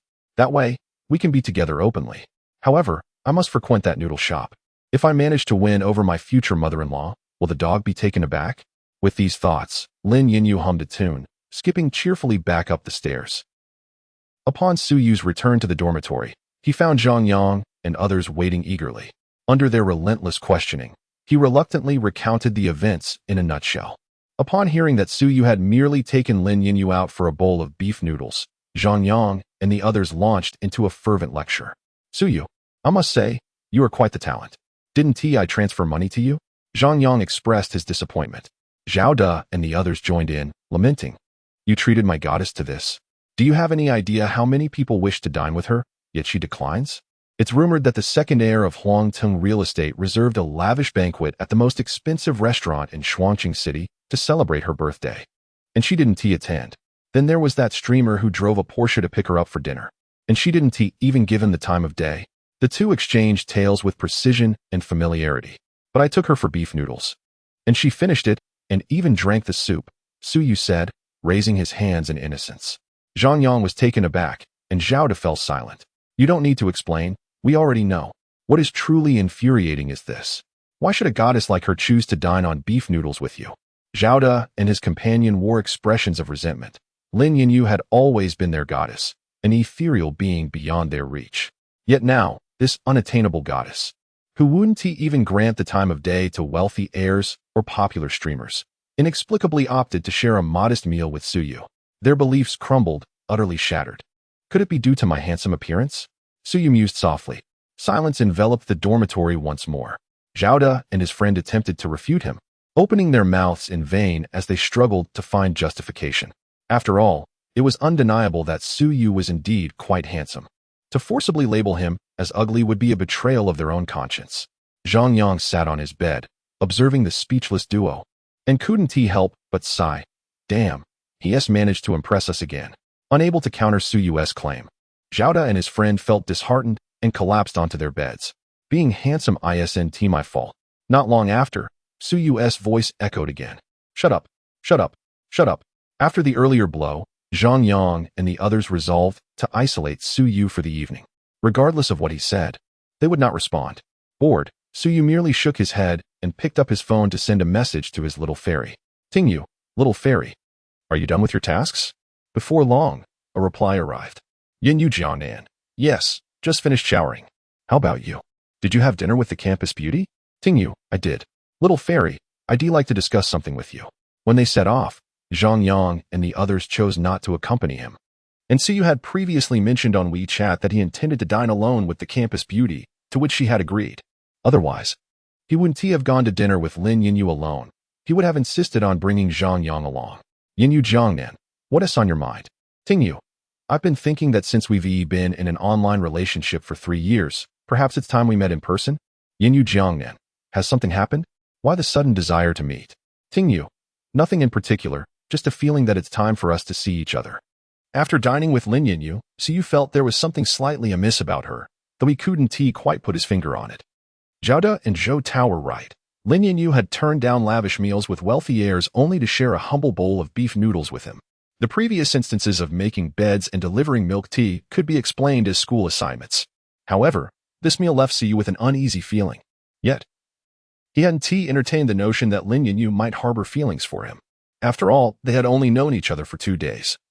And their interactions stemmed from school-related tasks. How could a renowned idol singer possibly be interested in a poor student like him? Though he found it perplexing, Su Yu felt that it was time to meet the little fairy. After all, they had been in a long-distance relationship for quite some time. Previously, he had felt inadequate due to his financial situation, unable to provide her with a comfortable life. However, now that he had the means to earn money, why should they continue their online romance? After a prolonged wait, Su Yu had yet to receive a response from her. Impatient, he sent another message. Are you unwilling? If so, that is perfectly fine. I shall wait until you are ready to meet. Not long after sending it, he finally received a reply. My dear, 2 months from now, I have a very important competition. I will provide you with the address. Just come over. I intend to announce to the world that you are my boyfriend. 2 months? A competition? What sort of competition could it be? Su Yu was filled with confusion. Yet he felt a surge of joy upon receiving the fairy's definitive response. Announcing it publicly? Aren't you afraid of my less than appealing appearance? You might end up embarrassed. Impossible. My darling is the most handsome in the world. Indeed, I believe so as well. Haha, you vain creature. Do you like it? Of course I do. I adore it. Chapter 20. Sometimes, opportunities only come once in the office of Starshine Entertainment. Director Zhao, are you certain that the song written by the newcomer has passed? Zhou Xiaoli sat opposite Zhao Yuan, her expression one of disbelief. Of course, the song is quite good. I sent it to your email yesterday. Did you listen to it? Zhao Yuan nodded. She was not surprised by the outcome, having held the position of director of the composition department for many years. She had sensed the result upon hearing Su Yu's song. After a brief pause, she continued. When Su Yu arrives, Discuss the revenue sharing with him so we can commence recording. The client is already pressing. Zhou Xiaoli responded in astonishment. Revenue sharing? He actually signed a contract without a base salary. She had never heard Su Yu's song because she never imagined that a newcomer's composition would be approved. Zhou Xiaoli was well aware of the two types of contracts at Starshine. Had Su Yu signed a contract with a base salary, her share as a singer would have been fixed. The fact that Zhao Yuan instructed her to discuss revenue sharing indicated that the latter had signed the contract without a base salary. Such contracts are typically avoided by intermediate producers, as creative inspiration is not always guaranteed. Failing to produce a good piece means earning nothing at all. How could a newcomer dare to sign such a contract? Zhou Xiaoli pondered this for a long time, arriving at that conclusion, fueled by youthful fervor. At that moment, a knock echoed through the room. "Come in," Zhao Yuan called out. "Director Zhao, I'm here." See you entered the office. Zhou Xiaoli turned to look at him, her eyes brightening momentarily before returning to calmness. Internally, she mused, "What a handsome young man. See you, we are pressed for time. Please discuss the revenue sharing with Xiaoli and start recording promptly. The client is already urging us," Zhao Yuan said, retrieving a prepared contract from the drawer. "This is the revenue sharing contract between you and the singer. You are the designated singer for this project, right?" So you glanced at the woman seated before Zhao Yuan. He recognized her as the singer requested by the client, who had previously sent her to record a demo, but she had brought Jiang Shaoyi as a substitute. Indeed. With a handsome young man like you, it would be a shame not to pursue a singing career. While Zhao Yuan appeared to compliment Su Yu, she showed no intention of rising from her seat. "Huh, I can't sing. Let us get started. What percentage do you want?" Su Yu, undeterred by her arrogance, smiled and pulled a chair closer to sit down. "Since you are so straightforward, I won't beat around the bush either. The company has set a standard of 10% for projects like this in collaboration with Zhang Kuan. All right, let us sign." Su Yu nodded, not wishing to dwell on the previously discussed terms. "Hold on, young man. I haven't finished yet." Zhou Xiaoli smiled. Su Yu was taken aback, then looked up at her. Previously, Zhang Kuan signed a contract with a base salary, so he could only receive 20%. And I had no objections to taking 10%. However, you signed a contract that entitles you to 50% if I only take 10%. Wouldn't that be somewhat unreasonable? Zhou Xiaoli concluded, gazing at Su Yu with a cheerful demeanor. Upon hearing the words, Zhao Yuan's expression stiffened. She opened her mouth, yet ultimately refrained from speaking. Although Zhou Xiaoli's current approach bore a hint of opportunism, it was not technically against the rules. The contract signed by Su Yu stipulated that the company bore no responsibility for allocating singers, and he was expected to negotiate on his own. Thus, it was not appropriate for Zhao Yuan to interject at this moment. "How much do you desire?" Su Yu twirled the pen in his hand, a faint smile gracing his lips. "Since you are so straightforward, I shall not linger. You shall receive 20% this time, and the remainder shall be mine. For future collaborations, let us split 50-50. What do you say?" Zhou Xiaoli, with a confident smile, added, "You should be aware of my popularity. Even at 20%, your earnings will be substantial." Though Zhou Xiaoli had risen to fame as an internet celebrity, her current renown was sufficient to rival that of some traditional second-tier singers. In her estimation, offering Su Yu 20% was already generous. "Xiaoli, is your demand not a bit excessive? Based on market standards, 20% seems more reasonable," Zhao Yuan remarked, her brow furrowing as she felt compelled to speak up. It was evident that Zhou Xiaoli was taking advantage of Su Yu's novice status. "Zhao, you seem to be a tad biased. My request for 20% aligns with the standard for mid-level producers. He is merely a newcomer. I am not shortchanging him. And 3% is my bottom line," Zhou Xiaoli stated coolly. Perhaps Zhao Yuan intended to articulate further, but was interrupted by Su Yu. "Zhou Xiaoli, you have your bottom line, and I have nothing to contest. If we cannot reach an agreement, then so be it." Su Yu set down the pen and raised his hands in resignation. This woman clearly regarded him as a mere novice. Continuing the discussion would only be a waste of time. I'm indifferent, but you too may find it difficult to explain to the client," Zhou Xiaoli retorted, her pride evident. She was the client-appointed singer, which bolstered her insistence on a high price. "Zhao, please have Jiang Shaoyi come in," Su Yu instructed calmly. Zhao Yuan was taken aback. "Su Yu, do you wish for Jiang Shaoyi to sing this song?" "But the client, it's fine, have her come." "I will speak with the client," Su Yu asserted with a determination she had never heard from him before. Had it been anyone else, Zhao Yuan would have surely dismissed them on the spot. However, after hearing Su Yu's words, she indeed called her assistant, Aru. "Humph. Do you truly believe the client would want a newcomer like Jiang Shaoyi?" Zhou Xiaoli scoffed. Yet Suyu ignored her, instead focusing on the terms of the contract. The office fell into a brief silence. Before long, Aru entered with Jiang Shaoyi. Zhao, Mr. Su's sister Xiaoli is also here. Jiang Shaoyi greeted both of them with a nod, her gaze inadvertently drifting to Zhou Xiaoli, prompting her to smile and offer a greeting. To her surprise, Zhou Xiaoli merely huffed, turning her head away and ignoring her entirely. Confused by the situation, Jiang Shaoyi hesitated before casting a nervous glance at Zhao Yuan. Suyu presented the contract before Zhou Xiaoli and handed it to Jiang Shaoyi, inquiring, if I were to sing the song later for you, how much of the profits would you require? The unexpected question momentarily left Jiang Shaoyi in a state of shock. However, as she regained her composure, a wave of elation washed over her. Yet, a fleeting glance at Zhou Xiaoli's dark expression extinguished her smile. Though she was a newcomer, she was not naive. The fact that Suyu sought her to perform this song implied that he had not reached an agreement with Sister Xiaoli regarding profit sharing. Inserting herself into the situation could potentially offend Zhou Xiaoli. Meanwhile, Zhou Xiaoli's demeanor grew increasingly smug. Opportunities often come but once. Noticing Jiang Shaoyi's hesitation, Suyu offered her a reassuring smile. If she lacked the courage to confront even one individual, no matter how excellent the resources provided, she would struggle to survive in the entertainment industry. Chapter 21. Temporary change of singer. Jiang Shaoyi's expression was complex.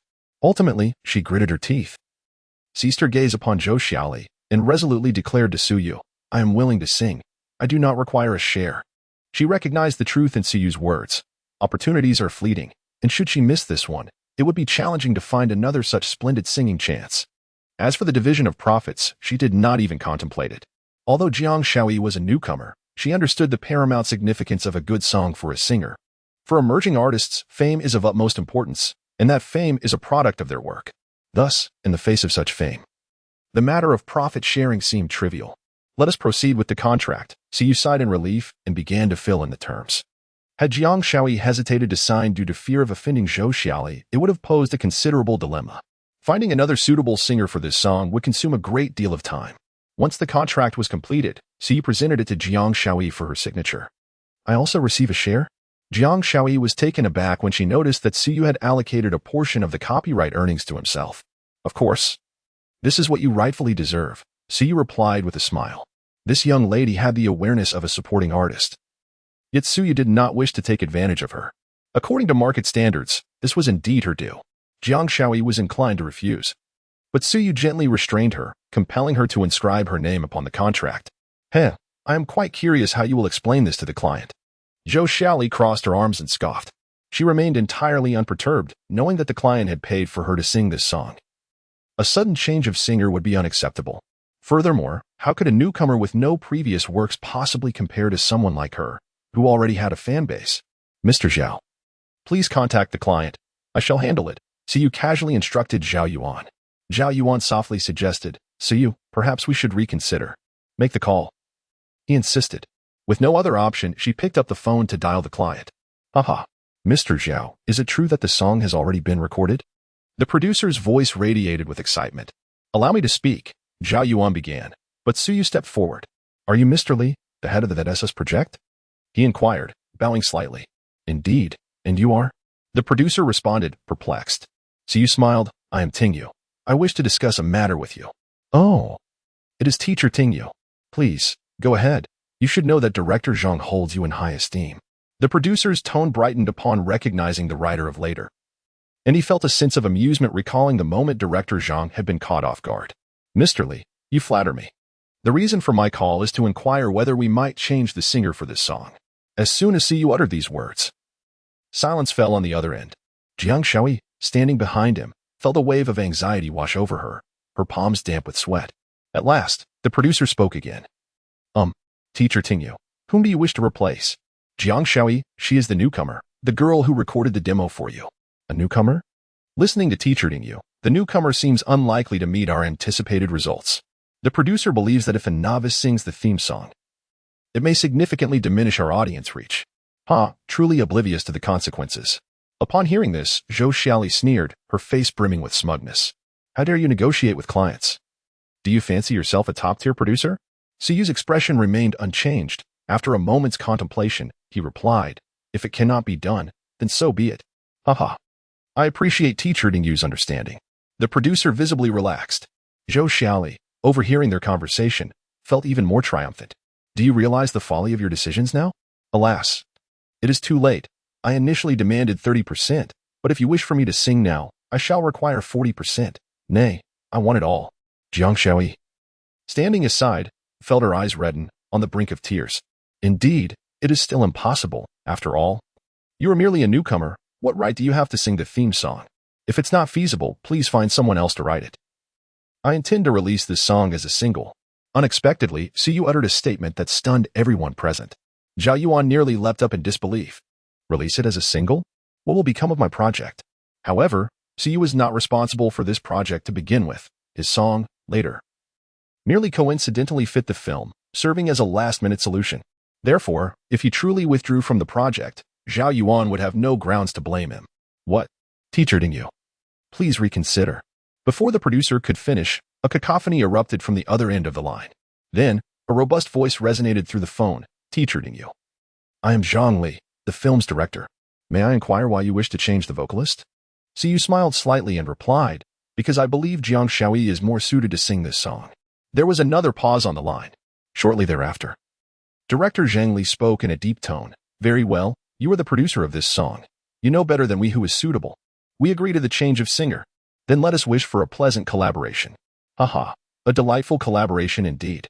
If you find yourself in Kyoto, I shall treat Teacher Ding to a meal. Perhaps many more opportunities for collaboration await us in the future.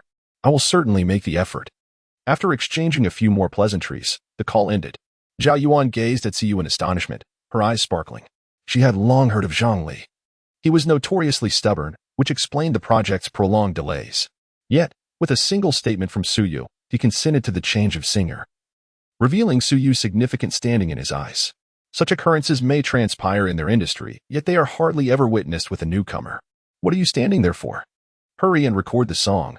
I am eagerly awaiting my payment, Suyu remarked nonchalantly to Jiang Xiaoli, as if he had anticipated this outcome all along, devoid of any surprise. Oh, right. Of course. Jiang Xiaoli snapped back to reality, her eyes still glistening. Siyu was willing to forego this project to ensure she sang the song, leaving Jiang Xiaoli immensely touched. So this is what it feels like to be recognized? Teacher Su is also a newcomer, yet he is capable of composing such exquisite songs. Jiang Xiaoli, you too must strive to sing well. Newcomers can indeed leave a remarkable impression. Keep pushing yourself, for we must not disappoint Teacher Su. Thank you, Teacher Su. I will certainly give my utmost effort and ensure that I do not let you down.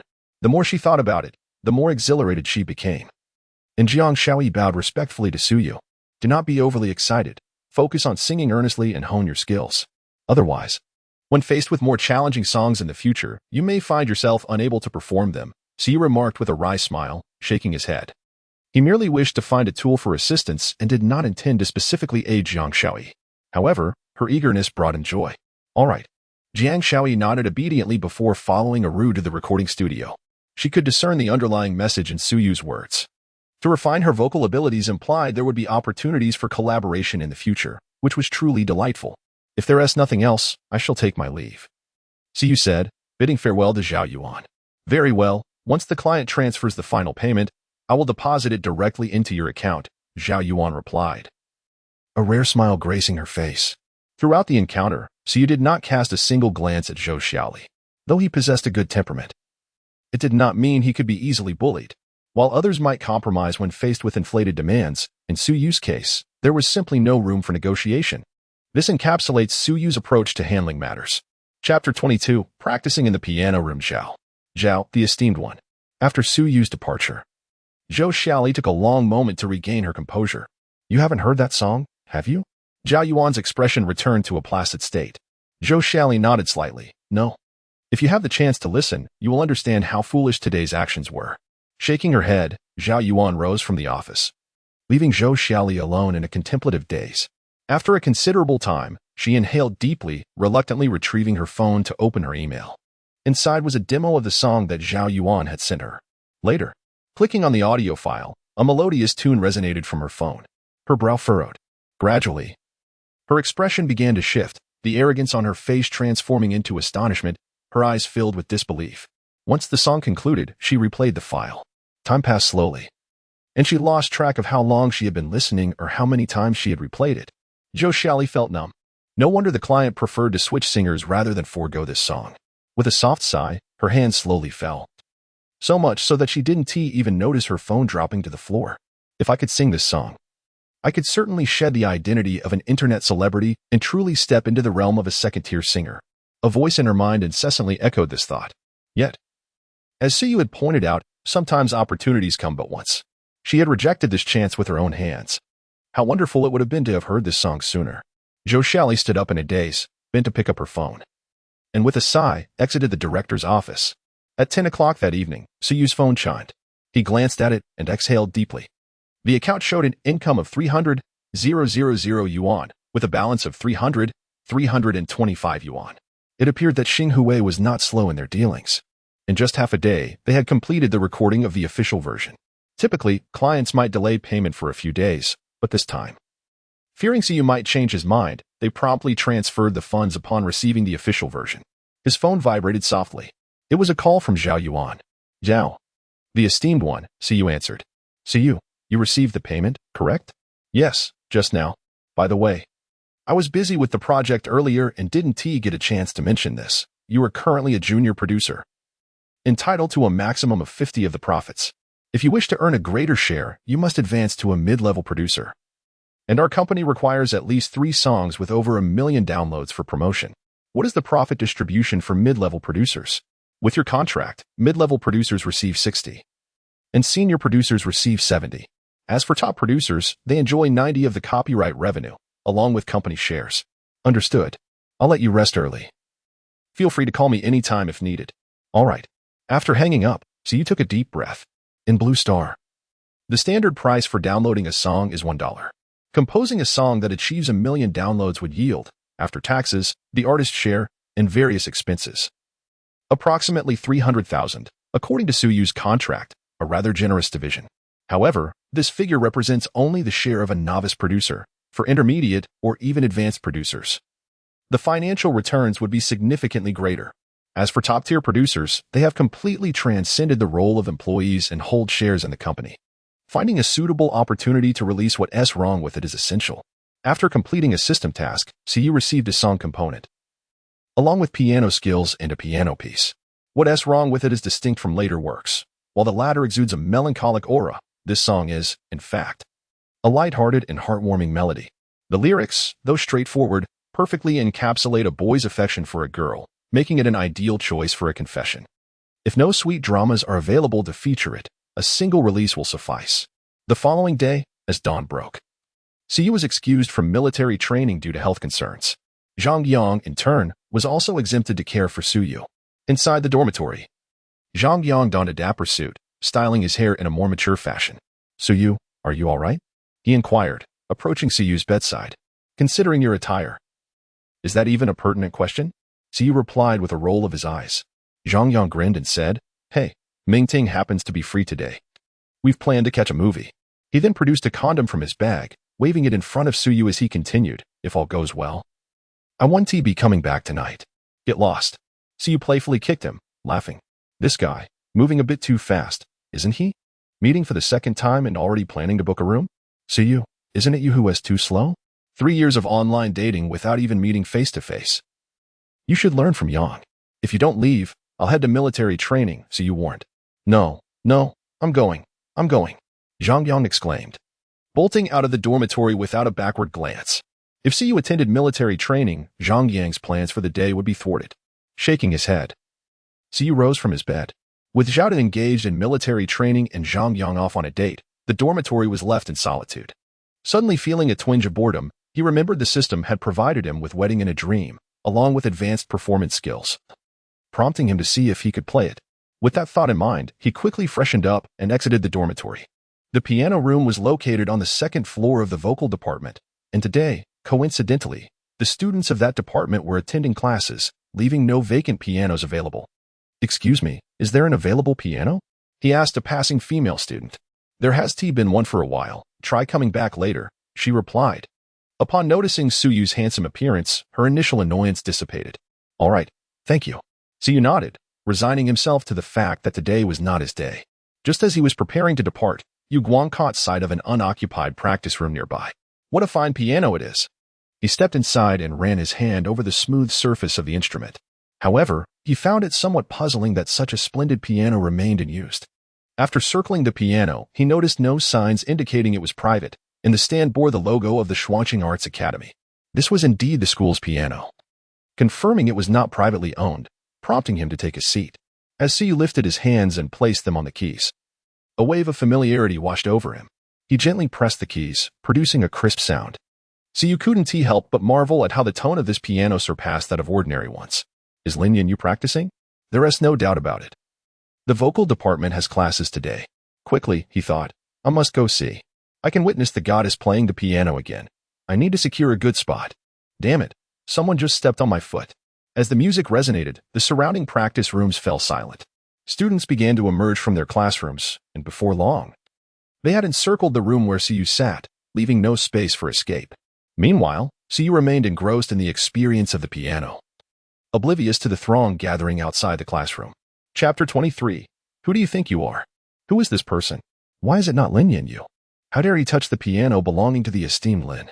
As the crowd realized that it was not Lin Yanyu seated before the piano, astonishment washed over their faces. Once they regained their composure, a perplexed expression settled on each of them. In truth, this piano was not Lin Yanyu's personal property. Rather, it was a luxurious instrument commissioned by the school, typically housed in the practice room, brought out only for significant celebrations. During piano lessons, the teacher would occasionally mention this. Yet there was no explicit prohibition against using the piano. It was merely understood among the students that one should possess the requisite skill to play such an instrument, lest it be deemed an affront.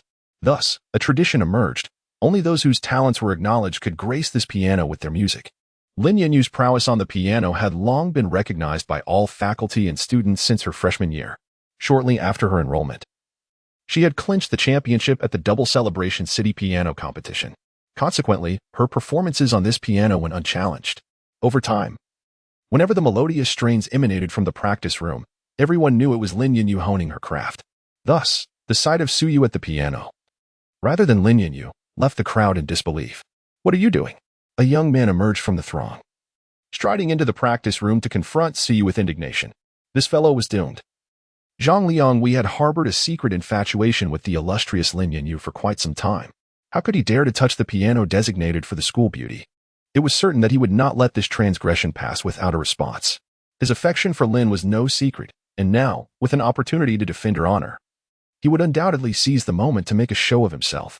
However, he did possess a certain standing. After all, at the last citywide piano competition, Lin Yanyu had secured first place, while he had claimed the second. The school policy allowed those who ranked in competitions the privilege of priority use of the piano. Yet he had generously allowed Lin Yanyu to monopolize it. His generosity towards the school beauty did not extend to others, and thus, a spectacle was imminent. The crowd buzzed with speculation.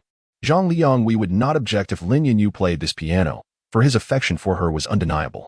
Yet, should anyone else dare to use it, his generosity would swiftly evaporate. Stop this at once.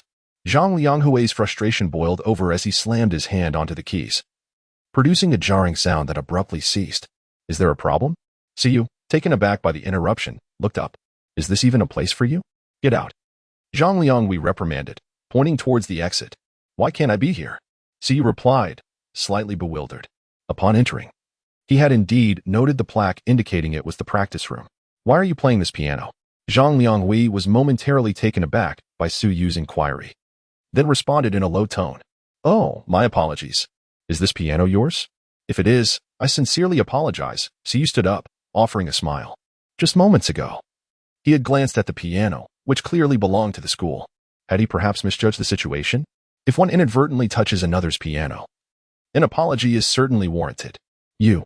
Zhang Liangwei noticed Siyu standing up voluntarily, the smugness on his face quickly dissipating, replaced by a scowl. Everyone was aware that this piano belonged to the school. What does that brat mean by saying such things? Is he deliberately mocking me? Criticizing my meddling? What is the matter? Siyu shrugged his shoulders. I've apologized. What more do you want?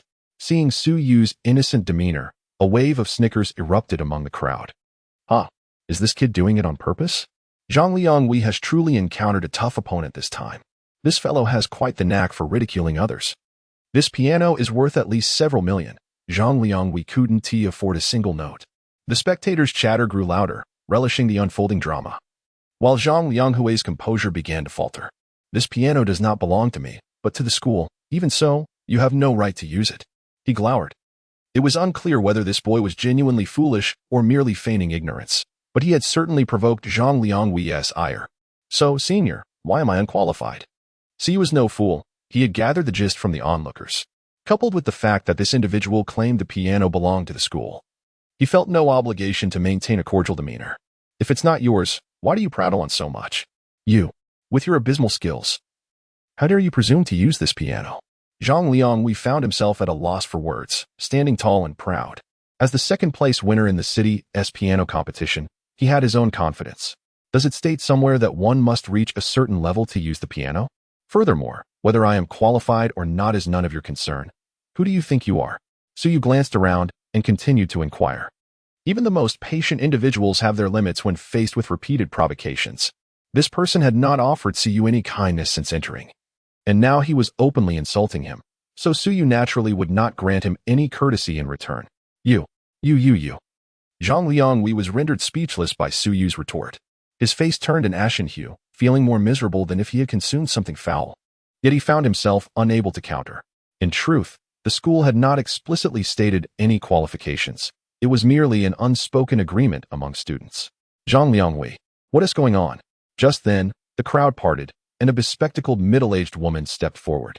Upon hearing the commotion, Zhang Lianghui's eyes brightened, as if he had found a savior. Teacher Li, he has taken it upon himself to use this piano. I was concerned he might not understand it and could damage the instrument beyond repair. Thus I came to dissuade him, but it seems he has completely disregarded my warning. Standing beside the middle-aged woman with a look of triumph, Zhang Lianghui resembled a primary school child reporting a grievance. Teacher Li was taken aback for a moment, then adjusted her glasses and asked Siyu, which class are you in? A freshman in the composition department, Siyu replied nonchalantly. A freshman? Teacher Li was somewhat surprised. Aren't freshmen currently undergoing military training? After a brief pause, she continued, Student, this piano is quite valuable, if you wish to practice. You might want to start with the ordinary pianos instead. As a piano instructor, she indeed bears the responsibility when the instrument is damaged. If she were familiar with Suyu's proficiency, she would not have intervened, for the school has not explicitly prohibited its use. Her concern lies in Suyu's potential ignorance, which could lead to further damage. Very well, I have searched thoroughly and found only this vacant spot. Upon hearing this, Siyu helplessly shook his head, never anticipating that practicing the piano would be so troublesome. Had he known, he would have refrained from coming. I appreciate your understanding, dear student. Primarily, we have a class this morning. If you wish to practice, you may come in the afternoon. Should you encounter any uncertainties, feel free to approach me, and I will gladly assist you whenever time permits. Siyu's amiable demeanor greatly enhanced Teacher Li's fondness for him. All right, I shall return this afternoon. Suyu replied with a smile, preparing to exit the classroom. Teacher, Zhang Lianghui, noticing this, immediately felt anxious. He had no intention of allowing Suyu to leave so easily. At that moment, a commotion erupted from the crowd. Lin Yinyu has arrived. Someone shouted. Zhang Lianghui's face instantly lit up with elation, and then he turned to Suyu, sneering, Heh. Yinyu has a cleanliness obsession and detests others touching her belongings. If she discovers you have used this piano, you are in grave trouble. Chapter 24. The School Belle's Unexpected Expletives. The school belle Lin Yinyu has grown even more beautiful. If I could become her boyfriend, I would willingly sacrifice a decade of my life. Nonsense. Who would give you that opportunity? After several days of classes, it is Lin Yinyu's first visit to the piano room. Quickly, clear the way for the school belle. The crowd parted to create a pathway. With a professional smile adorning her face, Lin Yinyu greeted everyone as she walked by. Upon entering the classroom, Teacher Li and Zhang Lianghui hurried over to welcome her. Yinyu, what brings you to my class today? Teacher Li's tone carried a hint of playful reproach. Throughout the entire first semester, Lin Yinyu had only attended class twice. However, Teacher Li had no reason for concern, as Lin Yinyu had been practicing piano since childhood. Her skills now nearly on par with his own, rendering his instruction unnecessary. Teacher Li, I just happened to have some free time and thought I'd practice a bit. It's been a while since I last played, and I've become a bit rusty, Lin Yinyu replied with a smile. At that moment, Zhang Lianghui approached. Having shed his previous bravado, stammering, Why Yinyu? You're here? He appeared somewhat flustered. And you are? Lin Yinyu inquired, her expression still radiating professionalism. As an idol singer. She had long been accustomed to wearing such a smile, offering warmth to all, regardless of familiarity. I am Zhang Liangwei. We participated in the piano competition together. I was the second-place winner, Zhang Liangwei said, panic rising within him at Lin Yinyu's apparent lack of recognition. It was noteworthy that following the competition, the school had organized a celebratory feast for both him and Lin Yinyu. They had even clinked glasses at the event. And that very wine glass was now a cherished keepsake in his home. Oh, I recall a bit. Hello, Lin Yinyu said, nodding thoughtfully. Why yes, hello, Zhang Liangwei stuttered. His embarrassment evident as the corners of his mouth twitched. He could tell from Lin Yinyu's expression that she had completely forgotten him. How could this be? He had placed second in the piano competition. How could she not remember him?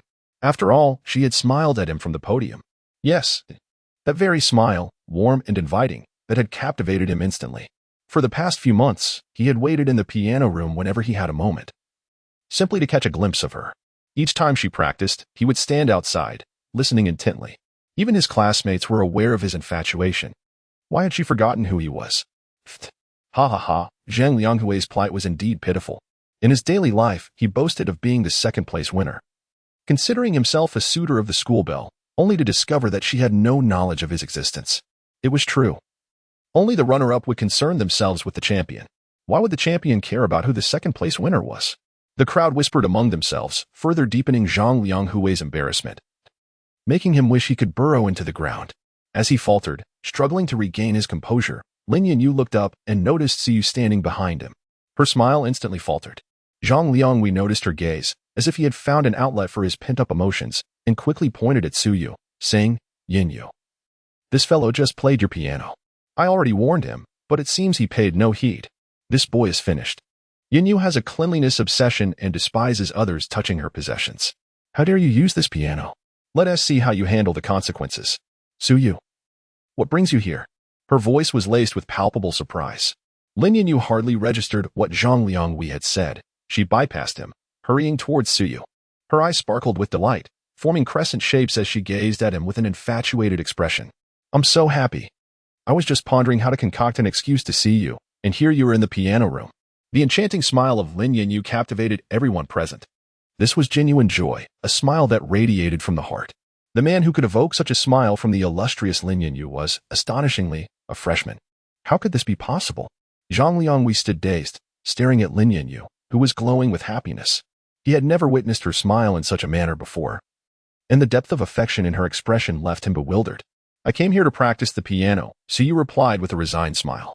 After several instances of Lin Yinyu assisting him, he was rapidly becoming well known among the freshmen.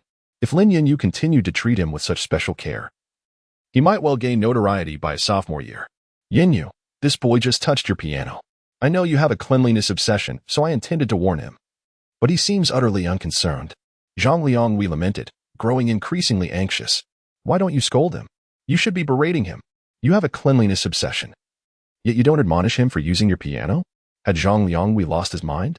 How could he still speak at this moment? It was apparent to any discerning observer that Lin Yinyu and this boy shared an extraordinary bond. Was he so blinded by love? No. It was clear he had lost his senses. The onlookers whispered among themselves, and even Teacher Li shot him a knowing glance. However, Zhang Liangwei remained oblivious, continuing his tirade. Lin Yinyu furrowed her brows, turning her gaze towards Zhang Liangwei, instantly silencing him. An icy chill enveloped the air. Zhang Liangwei felt as if a bucket of frigid water had been poured over him, drenching him entirely. Do you realize how bothersome you are? Lin Yinyu's tone was calm, yet her eyes radiated an unprecedented chill. It was known that she maintained a gentle demeanor, even towards strangers, always smiling. But this gaze was unlike any she had ever displayed. Yinyu, Zhang Liangwei stammered, taken aback. Please address me by my full name. Thank you. Lin Yinyu stepped closer to Zhang Liangwei, inhaled deeply, and continued. My previous courtesy was due to our status as classmates. But that does not grant you the right to incessantly chatter beside me. You think I'm the one who chatters? Zhang Liangwei pointed incredulously at himself. And when did I ever claim this piano belonged to me? Moreover, why should it matter to you whether or not I have a cleanliness obsession? Who do you think you are? Lin Yinyu was unceremonious. She was genuinely furious. She would not permit anyone to speak ill of Suyu in her presence. Not even a little. Zhang Liangwei was rendered speechless by Lin Yinyu's three questions, as if a series of explosions echoed in his mind. How could she say such things about me? Yinyu, how could you utter such words? After the piano competition, I had thought you might have developed feelings for me. After all, in the entire school, aside from you, I am the strongest pianist. We share the same passion and possess equal talent. We are undoubtedly a perfect match. Yin, you will surely regret missing out on someone as exceptional as I am. Upon hearing Zhang Lianghui's remarks, the crowd erupted in astonishment. Goodness, who would have thought that Zhang Lianghui was such a narcissistic individual? What gave him such confidence? Regret missing him? Does he even deserve that? Lin Yinyu could no longer tolerate it. The venue fell into an instant silence. Onlookers widened their eyes in disbelief, staring at Lin Yinyu. No one anticipated that the usually gentle and polite Lin, the campus belle, would suddenly resort to foul language. The stark contrast left the crowd momentarily stunned. However, hearing Lin Yinyu curse brought an undeniable sense of exhilaration to everyone. It was as if an ethereal fairy had unexpectedly descended to the mortal realm. At that moment, Lin Yinyu appeared remarkably down to earth in the eyes of the crowd. Chapter 25. A humiliating display. It turns out that even a goddess can utter harsh words. Yet, she remains enchanting, even when expressing displeasure. Zhang Lianghui has indeed crossed the line this time. His narcissism has reached an unbearable level. I hope he exceeds himself even further, for I am curious to witness what it would be like to see the goddess unleash her wrath. Haha, I am eager to see it too. Upon hearing the murmurs of the crowd, Lin Yinyu realized her own lapse in composure. However, she paid it no mind. Instead, she focused on Zhang Lianghui's flushed face and continued, "See, you is my friend. I wouldn't dare speak ill of him. So who do you think you are? Furthermore, I advise you not to be overly confident. Even if you were to secure second place in a municipal piano competition, or even achieve national or global acclaim, you would still pale in comparison to just a single finger of Suyu's." With that, Lin Yinyu exhaled a heavy sigh. This individual, brimming with inexplicable self-assurance, was repugnant to her. Normally, she might have dismissed him as merely eccentric, but since he had the audacity to disparage Suyu in her presence, she felt no obligation to show him any courtesy. "To insult me for the sake of a worthless person, you shall regret this." Zhang Lianghui's heart shattered into a million pieces. He had believed that their toast at the celebration indicated Lin Yinyu's affection for him. He had long fantasized about surpassing her in piano proficiency and confessing his feelings to her on stage after winning the championship. Now, that dream lay in ruins. Just like his heart. Determined to leave in a huff, he was halted by Lin Yinyu's voice. "Stop. You haven't apologized yet." She was taken aback that he still dared to insult Suyu after her remarks. Her expression grew even colder. Did he think he could simply walk away after hurling insults? Just as she was about to unleash her indignation, a hand reached out to stop her. "Suyu, do not restrain me." She glanced back at him, rolling up her sleeves and placing her hands on her hips, looking quite fierce. "All right, do not be angry. Remember to uphold the image of your idol." Suyu interjected hastily, fearing that she might utter something scandalous. If her goddess persona were to crumble in her defense of him, he would bear the blame. Realizing her frustration, the icy demeanor on Lin Yinyu's face vanished, replaced by her usual gentle smile, with an undertone of playful charm that left Suyu momentarily stunned. Indeed, it is often said that a woman's mood can shift more swiftly than the turning of a page, and how true that is. Why should I apologize? What wrong have I committed? I heard his playing, and it was dreadful. Am I not entitled to express my opinion? Zhang Lianghui halted, turning to face Suyu with a condescending smirk. Though he had lost face, he held unwavering confidence in his musical prowess. Moreover, he had long regarded Suyu as a novice, especially after hearing his intermittent playing. If you wish for an apology, it is certainly not out of the question. Merely demonstrate a skill level worthy of this piano, and I shall apologize to you. He seemed to have found a way to retaliate, feeling a sudden clarity in his mind. Lin Yinyu was determined to defend this boy named Suyu, so she resolved to humiliate him thoroughly. "You wish to use this piano, do you? I shall allow you to do so, but in front of so many people. Do you dare?" "Suyu, ignore him. He is simply deranged," Lin Yinyu interjected, positioning herself between them. She had never heard Suyu play the piano, and despite their lengthy online acquaintance, he had never mentioned his proficiency. If you're too afraid, then so be it. I must practice now, so kindly step aside." After all, according to school regulations, as the second-place winner in the citywide competition, I have priority in using this piano. Zhang Lianghui became even more smug, disdainfully gesturing a pinky at Suyu. Although he had felt humiliated earlier, he had managed to regain some dignity later on. The school did not prohibit the use of this piano, but it did allow award winners to have priority access. Now, he intended to exploit this rule to force Suyu out, thus recovering some of the face he had lost. "You, Lin Yu's face flushed with anger. She had intended to assist Siyu with her status as the champion of the city competition but was halted when Siyu grasped her wrist. Siyu. The warmth emanating from his grip momentarily stunned her. The words she had been about to utter were swallowed back. Just sit down. It's not worth ruining your health over someone like him, Siyu said with a gentle smile, encouraging her to take a seat on the piano bench. All right. Lin Yu's cheeks turned crimson. At that moment, her anger was forgotten. This was the first time Siyu had taken the initiative to hold her hand. And the sensation made her heart race, completely overshadowing her irritation. You were right. My piano skills are not exceptional, Siyu remarked, glancing at Zhang Liangwei. After reaching level 10 in piano, one is merely at the entry level. The subsequent levels are professional, performance, pianist, and master. The system had only granted him performance-level piano skills, which, in the eyes of amateurs, was already considered advanced. Yet, many could achieve this level over decades of practice. Humph. At least you were self-aware. Now, kindly leave, Zhang Liangwei retorted, his head held high, his expression even more smug. Siyu sighed, shaking his head, and did not leave. Instead, he took a seat at the piano. Lin Yu sat beside him, tilting her head in curiosity as she gazed at his profile. I wanted to keep a low profile, yet here I am forced to show off. Siyu murmured softly. Upon hearing this, Lin Yu couldn't help but stifle a laugh. Siyu, do you really think you can do it? Zhang Liangwei is at a professional level, she whispered. Leaning closer to him. Professional level? Siyu echoed, somewhat surprised. If I recall correctly, that should be the case. Lin Yu was also uncertain, as she had never paid much attention. Seeing Siyu's astonishment, she assumed he was merely at an amateur level, and a flicker of concern crossed her eyes. Isn't your city-level competition quite lenient? A professional could secure second place? Siyu was not astonished by Zhang Lianghui's prowess, but rather by the intrinsic value of the competition. Upon hearing this, Lin Yu spat at him in jest. Siyu's remark about the competition lacking substance implied a devaluation of his own championship title. She elaborated, stating that the competition had an age limit, permitting only those under 20 to participate. Ahem, very well. Siyu coughed twice to alleviate the awkwardness, provoking another eye roll from Lin Yu. Choosing not to elaborate further, Siyu straightened his posture and gently closed his eyes. His slender fingers rested upon the piano keys, moving with an ease reminiscent of muscle memory, each key an old acquaintance. Humph, what a display of theatrics. Zhang Liangwei felt an inexplicable tightening in his chest, quickly suppressing his unease with a derisive snort. The onlookers held their breath, eagerly anticipating Siyu's forthcoming performance. Time to showcase his talents. Siyu composed himself, offering a gentle smile to the audience before commencing his play. Chapter 26. The Wedding in a Dream. The wedding in a dream is not particularly challenging, typically. It can be performed by amateur pianists at levels 5 or 6.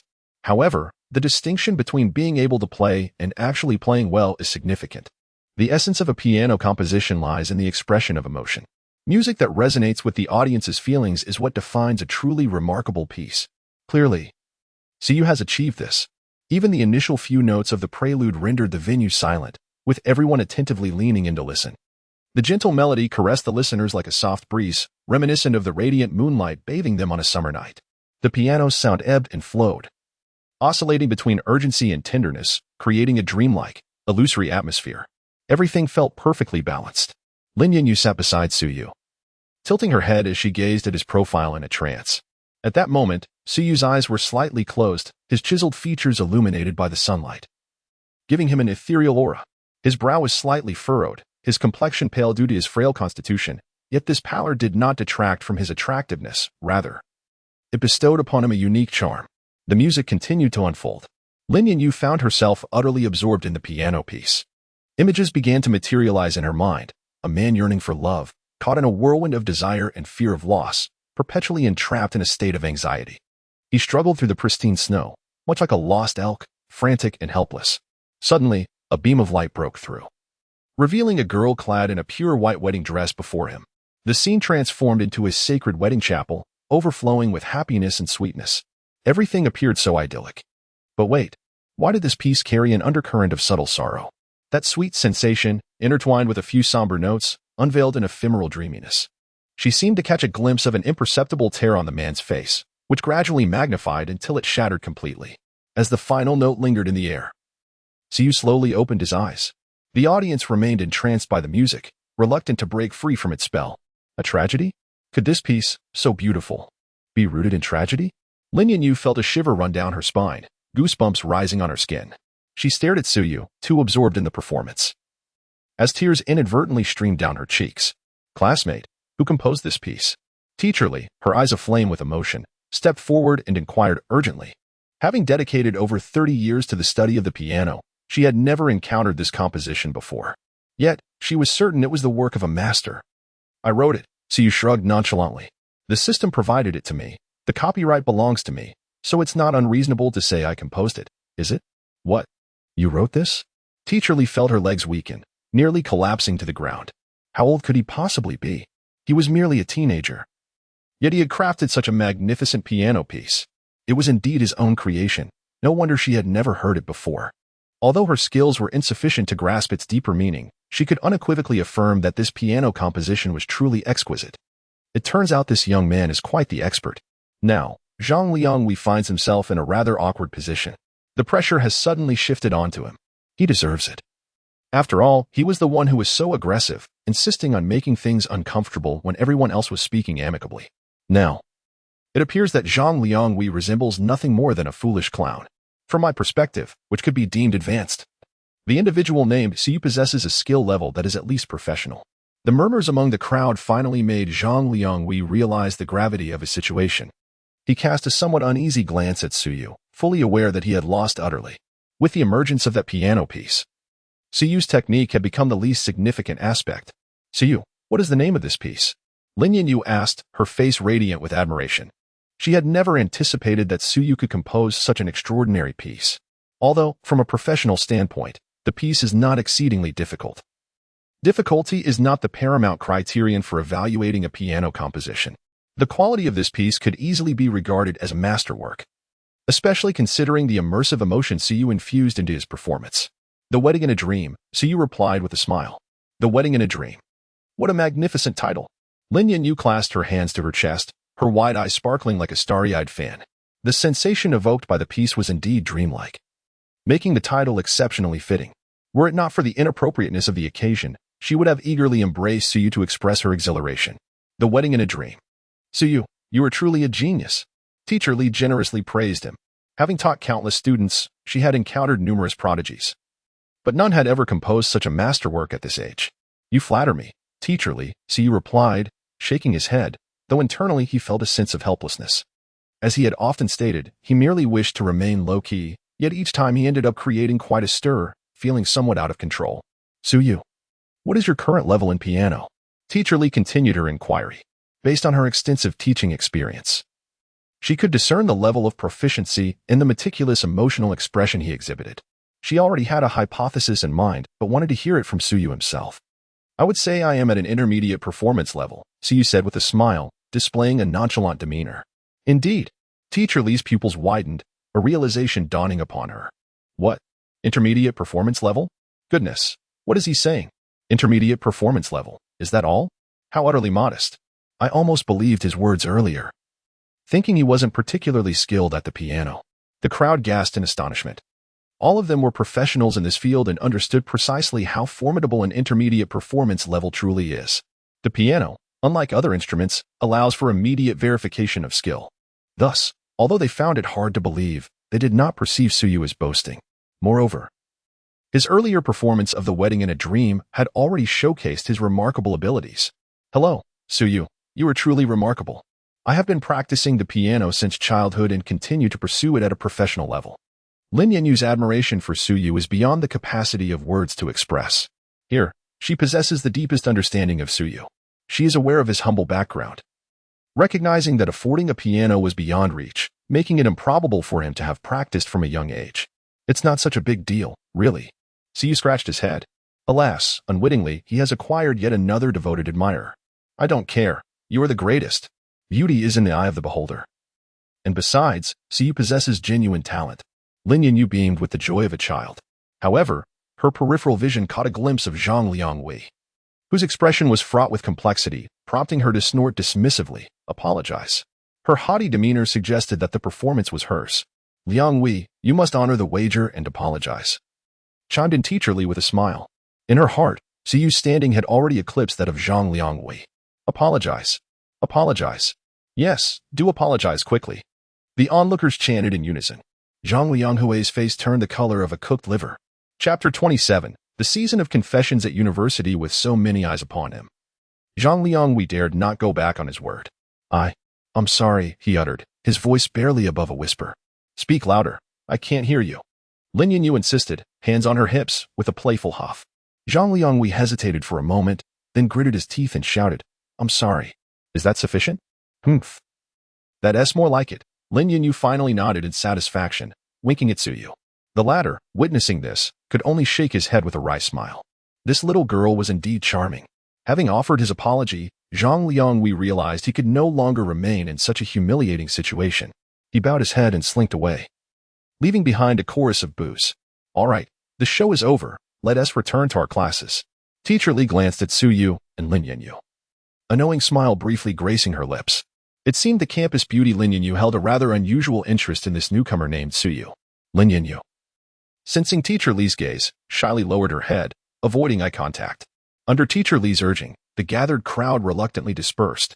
Before long, only Suyu and Lin Yinyu remained in the music room.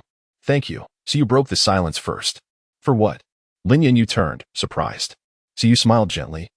Thank you for standing up for me earlier. You even abandoned your idol image to defend me, which was quite commendable. Well, merely saying thank you might not suffice. Lin Yinyu's eyes sparkled with mischief. What do you want then? Suyu responded with a rueful smile. In a few days. The film Those Were the Days would be released, and he wished to see it. However, going alone felt rather peculiar. Lin Yinyu, her head bowed, nervously rubbed her thumbs together. Do you want me to accompany you? Isn't that the movie for which you wrote the theme song just a few days ago? Suyu recalled, having skimmed the plot summary earlier, and found little interest in such a youthful artistic film. Aha. Lin Yinyu nodded, her cheeks flushed. Watching a movie together might not be appropriate. I have a girlfriend. If she finds out. Suyu hesitated. But you are my only friend. Lin Yinyu lifted her head, her eyes shimmering with tears, evoking a sense of pity. This. Suyu's lips quirked. It was a shame she was pursuing acting, as her ability to cry on cue could easily earn her an award. How about this? Tell your girlfriend. And if she approves, you can accompany me. What do you say? In truth, the more Suyu hesitated, the happier Lin Yinyu felt inside. She was not being narcissistic. Given her qualities, few boys would decline an invitation to watch a movie with her. Yet, Suyu's consideration for his girlfriend only deepened her affection for him. What a wonderful man. Lin Yinyu, have struck gold. All right, I will go home and mention it to her, but don't get your hopes too high, she finally agreed. Suyu nodded, recognizing that she had helped him earlier, and it would indeed be inappropriate to refuse her now. Lin Yinyu's suggestion is rather commendable. It would be prudent to inform the little fairy. If she consents, they shall proceed, but if she declines, it is justifiable to refuse. I shall await your news with bated breath. Hiki, the dog is unaware that I am his girlfriend. How could I possibly deny a date with the dog? Or with myself? What should I wear to the cinema? Should I perhaps opt for something more alluring? I fear the dog may lose his composure. Suddenly, Lin Yinyu's cheeks flushed, leaving Suyu bewildered. That evening, Zhang Yang had yet to return. Zhao and his companion, exhausted from military training, could scarcely utter a word. After washing up, they collapsed into bed. Suyu, meanwhile, was engrossed in a conversation with his online girlfriend. He recounted the day's events. Dog, I never imagined you could play the piano. Why haven't you mentioned it before? You know I prefer to keep a low profile. What should I do? I long to hear you play Wedding in a Dream. Not a problem. Once we meet, I shall play it for you every day. Really? You mustn't go back on your word. Rest assured, how could I possibly let down the little fairy's request? Hee. You are simply wonderful. Love you. Muasiyu took a deep breath, filled with anticipation for the moment he would finally meet the little fairy. 2 months later. It was drawing near. By the way, since the campus beauty had aided me, she requested my company for a movie. Did you agree? Of course not. I rejected her on the spot, but she asked me to inform you that you should make the decision. Go ahead. What? Are you sure? Absolutely. I trust you. Go ahead. Upon receiving this message from the little fairy, Suyu felt a warmth in his heart. She has always been so understanding. After exchanging sweet words, the little fairy mentioned she was going to take a shower, and they bid each other good night. Just as Suyu was about to set his phone down, it rang. He picked it up to find it was Zhao Yuan calling him. President Zhao. Suyu. I forgot to mention earlier, NetCloud Music is holding a confession season event, and I wanted to know if you were interested. Confession season? Does it involve writing songs? Indeed. It is a joint event hosted by NetCloud Music and Douyin Short Video. The exposure opportunities on these platforms are substantial, and there are considerable prizes for the top rankings. Alright, please send me the details of the event. I will review them before responding. Siyu hung up the phone. Shortly after, Zhao Yuan sent a link. Upon clicking it, Siyu smiled. The event was primarily aimed at college students. University Confession Season message: youth should soar, and love should be declared aloud. Overview. This event, co-hosted by NetCloud Music and Douyin Short Video, is open to all music producers in Huagua. As long as you publish a song about confession on NetCloud Music, you can participate in this event. During the event, NetCloud Music will feature a confession song chart, which will be ranked based on audience votes and updated in real time. At the conclusion of the event, the top 3 songs will receive monetary rewards and opportunities for collaboration with Douyin Short Videos. The first place will be awarded a creative fund for confessions of 1 million yuan. The second place will receive a creative fund for confessions of 500,000 yuan. And the third place will earn a creative fund for confessions of 200,000 yuan. This is quite advantageous, as it not only increases exposure but also offers monetary incentives for securing a top position. So you glanced at the song What's the Problem within the systems repository. Participating in this competition is far superior to merely releasing a single. However, this song is meant for a male vocalist, and it is evident that Jiang Shaoyi is not a suitable fit. Where can one find an affordable male vocalist? Zhang Yang? No, his singing skills are still too amateurish. If you were to write a song for him, it would be prudent to wait until his vocal abilities improve. Although Zhao De and Zhou Tao are also from the vocal department, they are clearly just coasting through their time at school and lack genuine singing talent. Yet, apart from them, Siyu has no other male acquaintances. Perhaps it would be wise to inquire at the company to see if there are any affordable newcomers available. Chapter 28. The Collapse of Faith. Oh my, Siyu, you have become famous. Early in the morning, Zhang Yang burst into the dormitory, startling the few still asleep. What's all the fuss about? You guys don't have military training. I'm exhausted like a dog with Zhao De. Please, let me sleep, Zhou Tao grumbled, burying his head under the blanket. Sleep? Hurry up and look.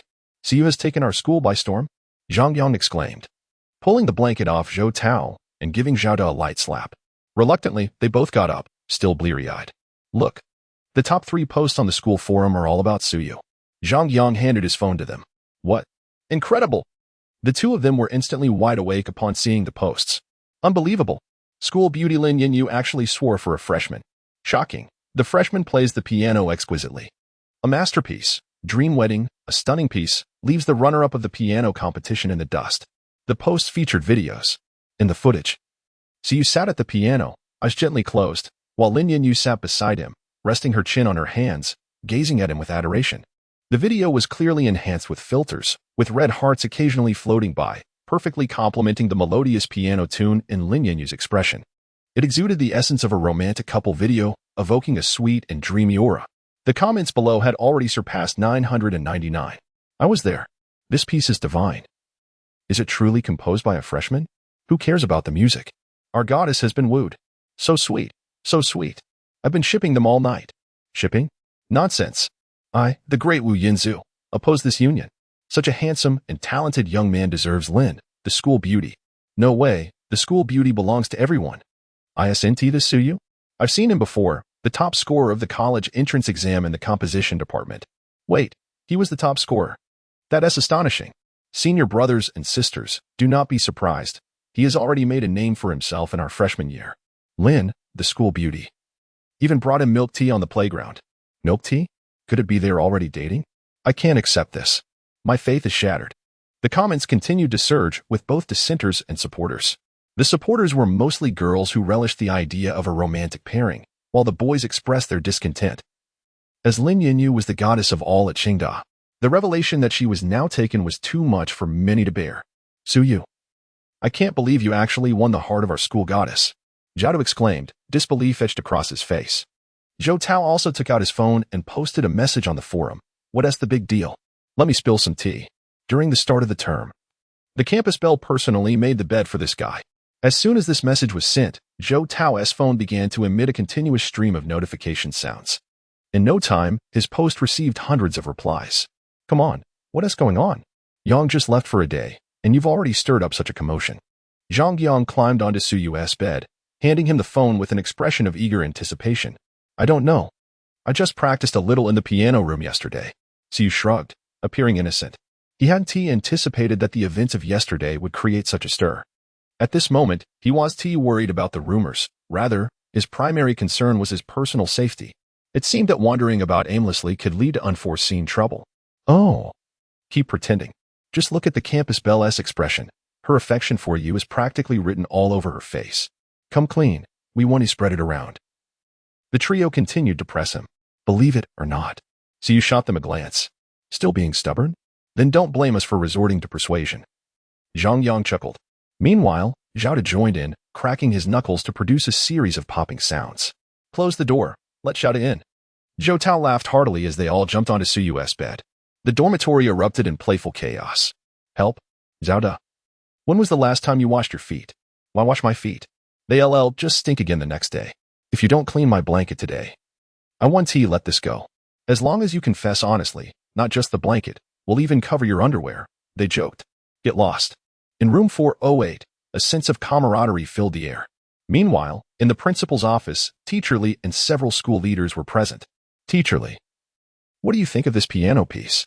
Principal Zhao Jiangwo asked, as a video from the forum played on his computer. Without being modest, it can be considered a masterwork, Teacher Li smiled. It seems our school has struck gold this time. With such talent, it's no wonder he chose the composition department. Zhao Jiangwo chuckled. For a freshman, so you could indeed be regarded as a prodigy, but composing a good piece could also stem from a moment of inspiration. A true master consistently produces work of that caliber. Teacher Li nodded in agreement, though she held Siyu in high regard. She understood that inspiration could lead to such quality in compositions from time to time. He had just enrolled. It was unreasonable to expect too much from him.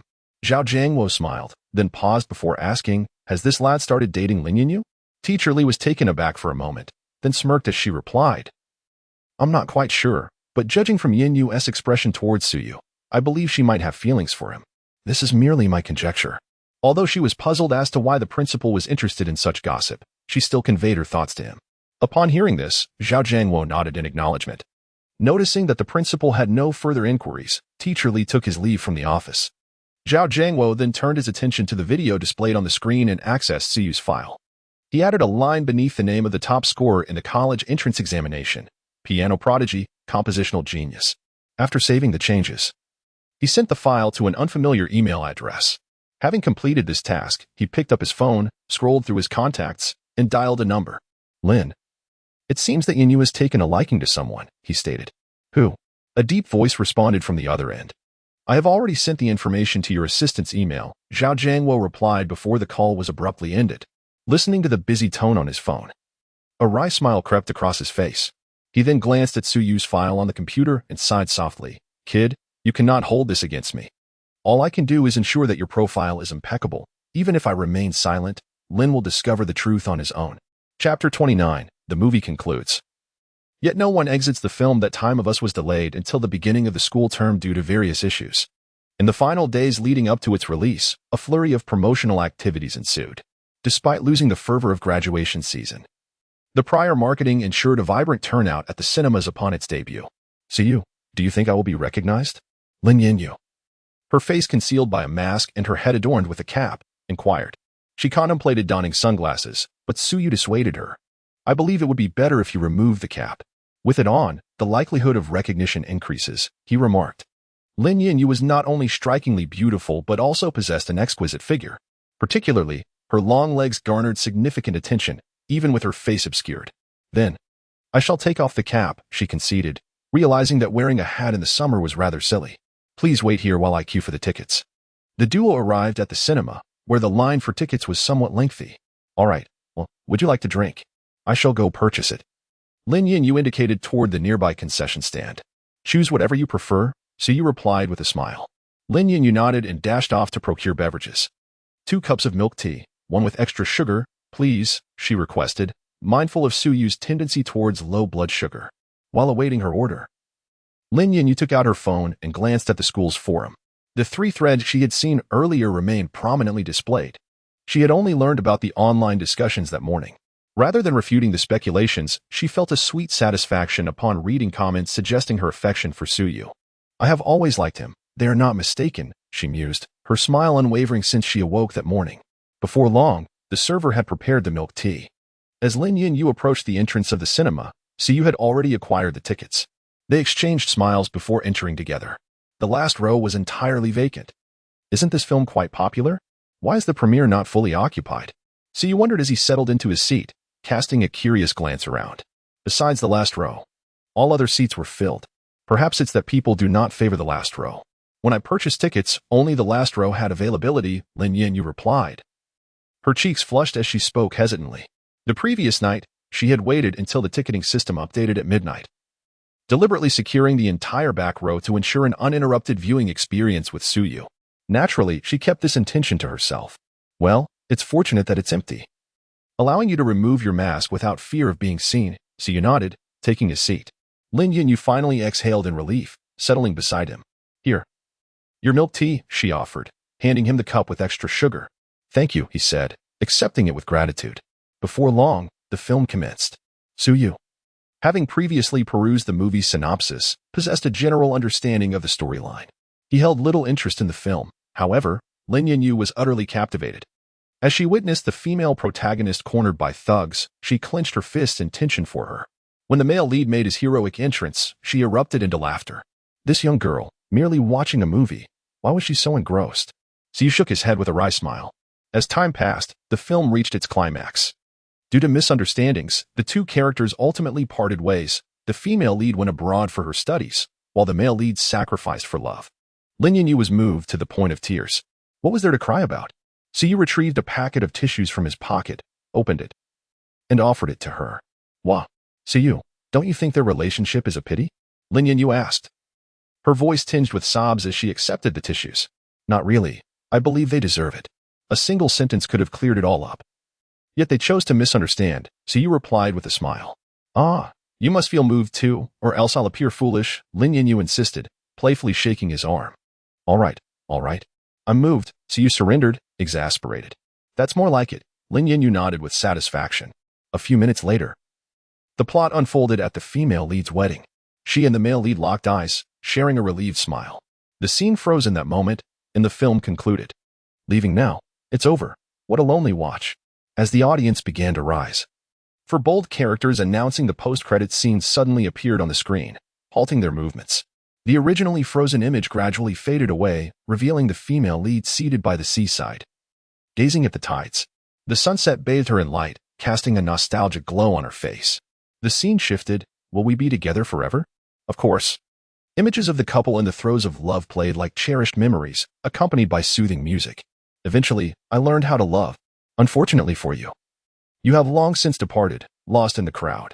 The melancholic lyrics, combined with the female lead's reminiscences, intensified the emotional resonance.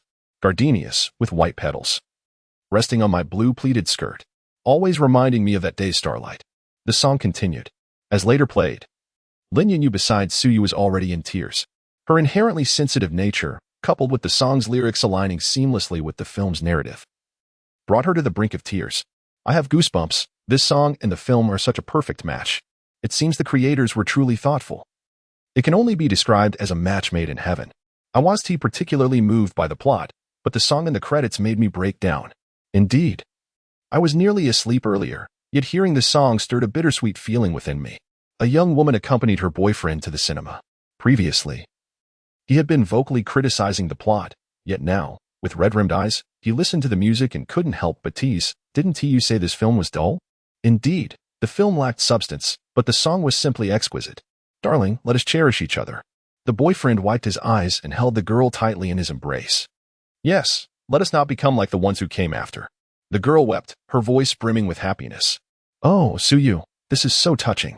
Lin Yinyu clutched a handful of damp tissues. Suyu chuckled wryly. What is so touching about this? I have become immune to such plots.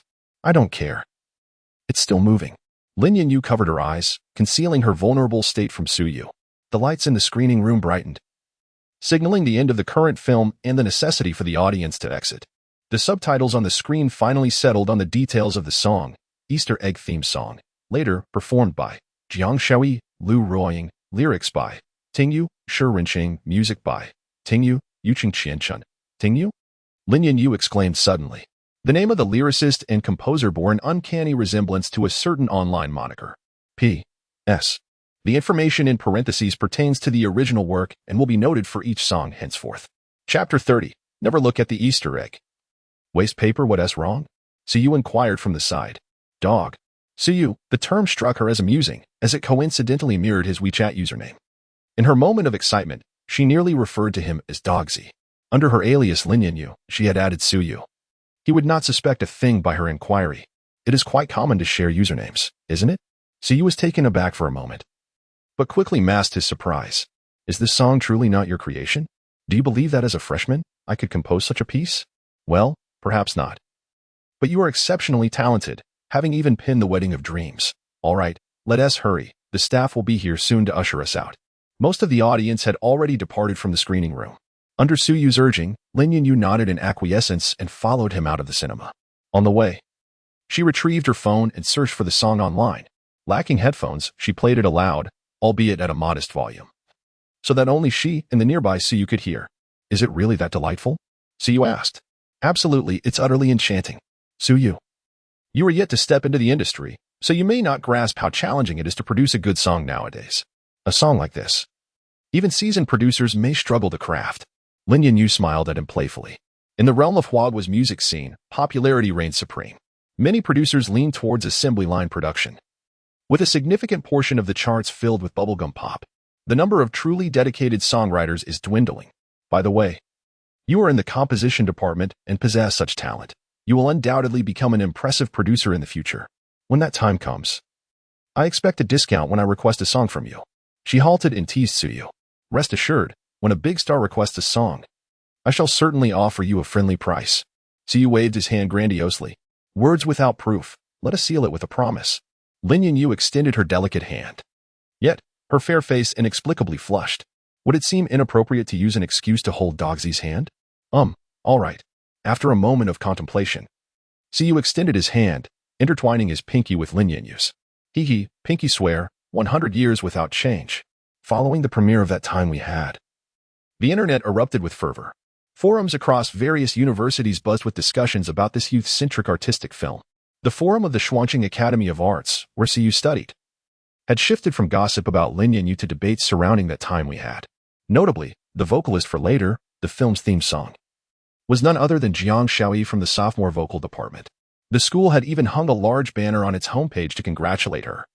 Having just watched the film in the cinema, a friendly reminder, do not miss the Easter egg, it's a waste of paper. To be honest, don't laugh at me, but as a grown man, I cried like a baby in the cinema for the first time. I would call That Time We Had the most remarkable youth film of the year. The film adheres to conventional standards, barely achieving a passing grade. However, the song Later featured in the Easter egg is absolutely phenomenal, and what's more, the performer is none other than our esteemed senior from school. Jia, our senior, is remarkable. Where are the vocal department students? Let us see some photos of our senior. There are some right upstairs. Wow, she embodies the quintessential girl next door charm, which I adore. Is our school about to produce another goddess-level idol singer? What are you waiting for? Seize the opportunity to request her WeChat before she becomes too famous. I have already arrived at the vocal department, damn. You lot, you're truly unbelievable. Wait for me. In the classroom, Jiang Shaoyi gazed out at the throngs of people gathered outside, all seeking her attention. Her eyes glistened with tears of joy. Closing the school forum, she opened WeChat and sent a message to Suyu. Thank you, Teacher Su. She realized that she had genuinely stepped into the realm of her dreams. All of this was made possible by Suyu. Had it not been for him encouraging her to sing this song, she would still be an obscure newcomer. Doubao Film Reviews, the most authoritative film review site in Huagua, noted that due to a delayed release, the then was on the verge of disastrous reviews, with ratings plummeting to 4.0. On premiere day, however, it surged to an impressive score of 8.2, with indications of further improvement. The comments below predominantly discussed the song Later, with some asserting that it was this single tune that salvaged the film. In Kyoto, within a corporate office, the creative team and investors convened. Director Zhang Li beamed at the projection screen displaying such high ratings. Finally, it was salvaged. The producer beside him let out a sigh of relief. Historically, such a collapsed rating would be nearly impossible to rectify. The initial poor impression due to the delay had already left a negative mark on the audience. Furthermore, the prolonged postponement had drawn significant criticism towards the creative team. Even the best film would struggle to recover from such adversity. Unexpectedly, it was the theme song that turned the tide, yielding surprisingly favorable results. The investors finally smiled. At this momentum, our box office is likely to explode. We owe it all to this theme song. Zhang Li chuckled as he flipped through the comments. Previously, you claimed a newcomer couldn't produce a worthy song. It seems my investment of 800,000 was indeed justified. Wouldn't you agree? The producer muttered, his expression peculiar. Ahem, absolutely worth it. This theme song was sourced by you. Sing you, thus your contribution is paramount. Your bonus shall be doubled. Zhang Li cleared his throat, promising the producer benefits to quell his discontent. Moreover, a song so perfectly aligned with the film is a rare find. The producer managed to secure it for merely 800,000, saving the crew considerable funds, so rewarding them is only fitting. Thank you, Director Zhang. The producer grinned, choosing not to revisit the topic that had embarrassed the director. In Shuangqing City, at Xinghue Entertainment, Zhao Yuan stared at the computer screen before her, lost in thought for quite some time. Aru remained silent beside her. Suddenly, she set down the mouse, let out a long sigh, and leaned back in her chair, a faint smile gracing her cool visage. Aru, instruct the publicity department to wholeheartedly promote later. Furthermore, send messages to all major music platforms. I want them to feature it on their homepages, Zhao Yuan declared, looking towards Aru. Director Zhao, see you as a junior producer. Allocating such promotional resources to him may raise concerns among the higher-ups. Aru replied, momentarily taken aback by Zhao Yuan's emphasis on the song, then cautiously reminded her. In Xinghue Entertainment, even intermediate producers do not receive such treatment, let alone a junior one. After all, the expenses required to secure homepage recommendations from major music platforms could only be described as exorbitant. This is a perilous decision. If Suyu's song fails to resonate with the public, the company could suffer substantial losses, and Zhao Yuan, who made this choice, would bear the consequences. Just focus on your responsibilities. Leave the higher-ups to me. I will handle it, Zhao Yuan said nonchalantly, taking a sip from the now lukewarm coffee on her desk. Well, all right then. Aru, familiar with Zhao Yuan's temperament, ceased her attempts at persuasion. However, the astonishment in her eyes remained unabated. Is Suyu truly that remarkable? Even the usually composed director Zhao is willing to take such a significant risk for him. Chapter 31. Because this was written by my son at 10 o'clock in the evening, the song later had been released for merely a few hours. It swiftly ascended into the top 10 of the film and television chart for new songs, with download numbers reaching 200,000. Zhang Yang and his companions were eagerly discussing this in their dormitory. However, Siyu was not surprised by the achievement. He was currently engrossed in studying the system. Host, Siyu age, 18 physique, 20, normal is 50, reputation, 200, 000 skill, proficient in piano system warehouse, song component what is the harm system, open the lottery panel. Lottery panel activated, cost of lottery, 100, 000 reputation points. Do you wish to proceed? To think that one draw would cost 100,000 reputation points. Having just acquired 200,000, the sudden requirement made Siyu wince. Nonetheless, he decided to proceed. As the downloads for later increased, his reputation would grow in tandem. This amount of reputation was manageable. Moreover, obtaining a new song and subsequently releasing it would only amplify his reputation. Beep, lottery commencing. Within the prize pool, countless orbs of light began to rotate. Finally, a white orb came to a standstill, bursting forth like fireworks. Thank you for participating. Staring at the 4 characters that emerged from the orb, Siyu remained in a daze for quite some time. What does this mean? System. Would you kindly explain? His patience was wearing thin. How could the prize pool include a mere thank you for participating? Was this system developed by Penguin Company? Prizes in the pool are categorized into 5 levels: white, green, blue, purple, and gold. The host will only receive rewards if a green orb is drawn. Friendly reminder, the host can accumulate enough reputation for a 10 draw, which guarantees a gold orb.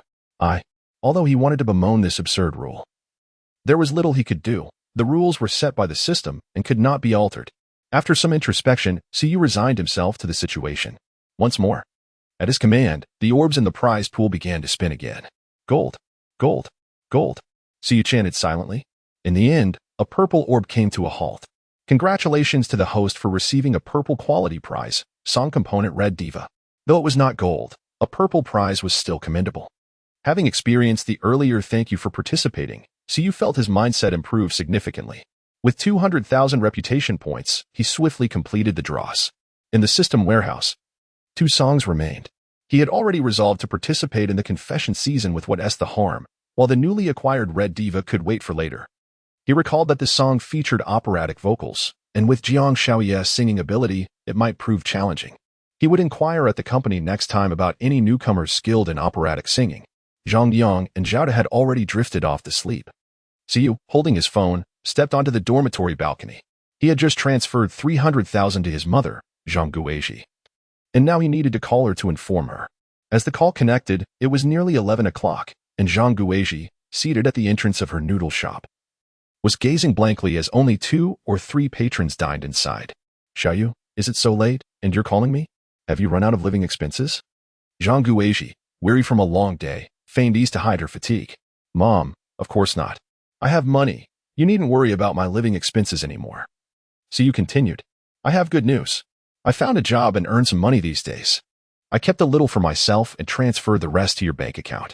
After Siyu finished speaking, silence fell on the other end of the line. Just as he was puzzled, Zhang Guizhi's voice broke through. Xiaoyu, your priority now is to study diligently. You needn't concern yourself with money. You can work once your studies are complete. Siyu shook his head with a wry smile, gently explaining, Mom, I enrolled in the composition program. And my job involves writing songs. It doesn't interfere with my studies, and in fact, it offers me valuable practical opportunities. He knew that over the years, not only had his illness burdened his mother, but his father had also suffered greatly. Now that he had money, he naturally wanted to provide them a better life. All right. As long as it doesn't hinder your studies, I won't stop you, Zhang Guizhi replied, her voice slightly strained. After a pause, she continued. Earning money isn't easy. Keep it for improving your life. Your father and I don't need much, so no need to send us anything. Hearing his mother's thoughtful words brought a smile to Suyu's face. Mom, I won't need that much while at school. Please keep it. In the future, you and Dad won't have to work. You can rest at home and do as you please. I'll take care of you. Don't say such things. How much can you earn?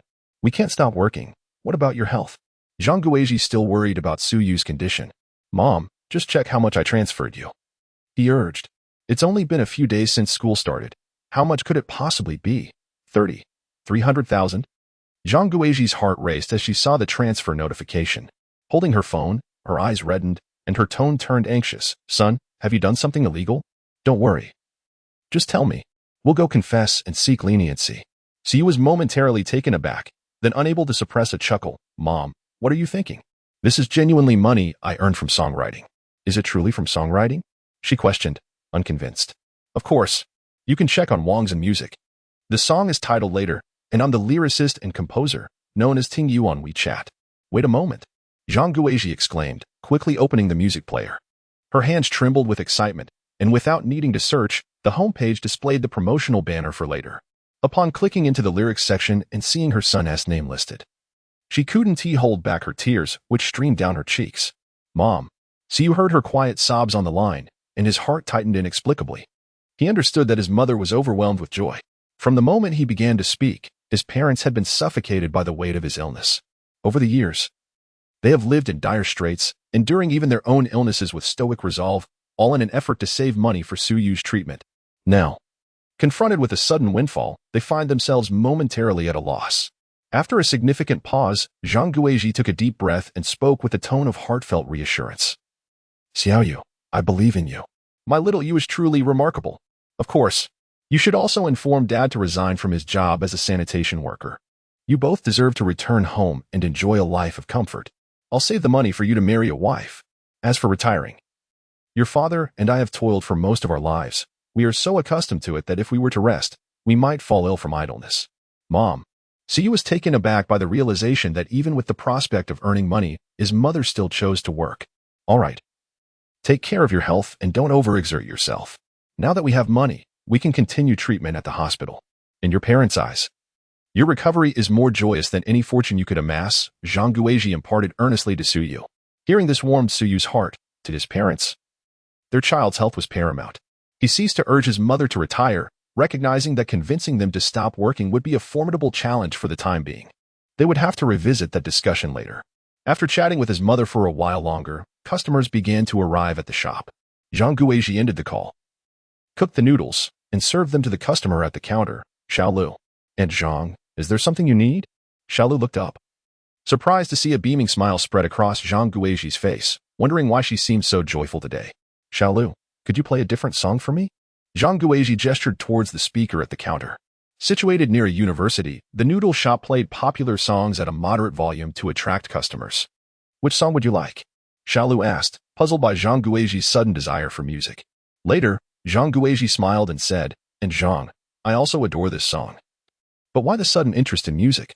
Upon realizing it was the trending song of the day, Xiaolu was taken aback by Zhang Guizhi's contemporary taste.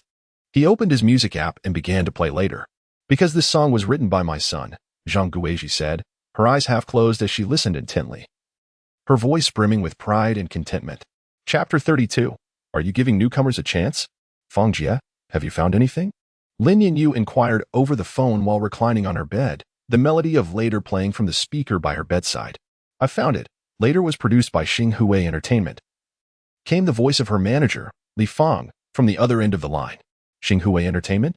Lin Yanyu expressed her surprise. She was familiar with the company, which, although considered one of the leading entertainment firms in Shuangqing City, only ranked as medium tier on a national scale in Huagua. "I'm still preoccupied with competition preparations and haven't delved deeply into this Tingyu person. However, the singer of Later is from your school. You might want to inquire about her." Li Feng added. She had only recently received Lin Yanyu's request to investigate the producer of Later. With the imminent competition and her numerous responsibilities as a manager, she could only hastily ascertain that the production company was Xinghui Entertainment. "All right, I'll go find her tomorrow to learn more," Lin Yanyu replied, nodding before ending the call.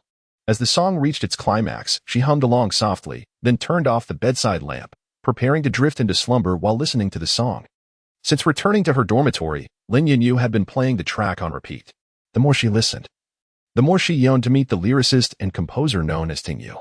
With the finals approaching and no high-caliber producer yet secured for the competition piece, she wondered if Tingyu could be persuaded to write a song for her.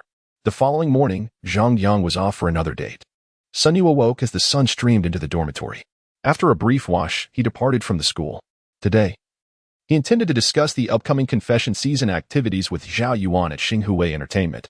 The earnings from Later had already been sent to his mother, and Zhang Yang had returned the 2,000 yuan he had borrowed. Presently, Sun Yu had just over 200 yuan left. However, he remained unperturbed at school.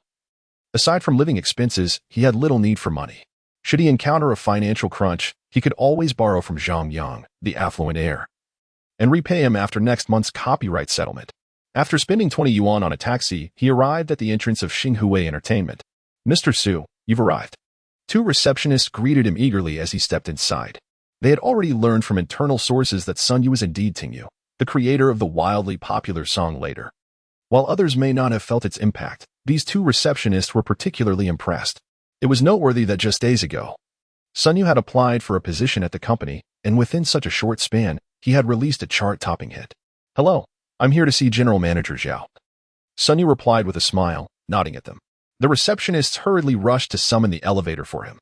"Thank you," he said, waving as he entered the lift. As the doors closed, he caught the excited squeals of the receptionists outside. "Ah, he's so handsome. I wish I could be his girlfriend. I really regret not asking for his WeChat the day he came to apply. Now I don't even dare to ask." Sun Yu couldn't help but shake his head. Those two girls were truly endearing. Why hesitate to ask? You seek my trust, yet I am not one to devour you. However, I may accept your trust. As for becoming my girlfriend, that is another matter altogether. Upon exiting the elevator, I arrived at Zhao Yuan's office. "See you, you're here," Zhao Yuan remarked as she organized her documents. "Yes, regarding the confession season you mentioned earlier, I wish to participate." Having grown familiar with Zhao Yuan, I took the liberty of finding a chair and seating myself without waiting for her invitation. "Have you composed it so swiftly?" Zhao Yuan inquired, lifting her gaze in surprise as she set down her papers. "I simply penned a piece," I replied with a smile. "Come, let me hear it," she beckoned. Extending her hand, I retrieved a USB drive containing the song "What's Wrong With That" from my bag. After receiving the drive, Zhao Yuan promptly produced her professional headphones from a nearby drawer. Upon seeing the song title, she paused momentarily, realizing that the title did not align with the typical style of confessions. Nevertheless, she dismissed such thoughts, opening the audio file alongside the lyrics. As the prelude commenced, a glimmer of intrigue sparked in Zhao Yuan's eyes. The lively rhythm compelled her fingers to gently tap along on the desk. This upbeat tempo was irresistibly catchy, instantly immersing one in the song. Despite the mechanical hum that accompanied the melody, it did not hinder Zhao Yuan's comprehension of the piece. Observing the lyrics while listening, her expression grew increasingly peculiar. After a few minutes, she set down the headphones. "So are you certain you were merely a freshman?" Zhao Yuan asked, taking a deep breath as she teased me. Cough, cough. "Zhao, do I not appear to be one?" I replied, feeling somewhat awkward as I scratched my head. "You do look youthful, yet your creative talent is hard to believe for someone so new to the field." The confession season had only been mentioned to me a few days prior. Even seasoned producers require considerable time to craft songs that resonate with the theme. For me to produce such a quality piece in such a short span of time, perfectly aligned with the confession season, could only be described as monstrous. "Your praise is too generous," I humbly acknowledged. Yet, I suddenly perceived that Zhao Yuan was not as aloof as I had previously thought. As we grew more acquainted, our interactions became quite pleasant. After all, she was straightforward and did not engage in indirectness. Little did I know, within the entirety of Xinghui Entertainment, I was perhaps the only one capable of eliciting such humor from her. Now, let us discuss this song. I listened to it earlier, and it is well crafted. Shall I assist you in finding a popular singer? Zhao Yuan understood that I needed to seek out a singer for my contract, and her words implied that she was willing to lend a hand. After all, as a newcomer to the industry, it was evident to her that I lacked connections.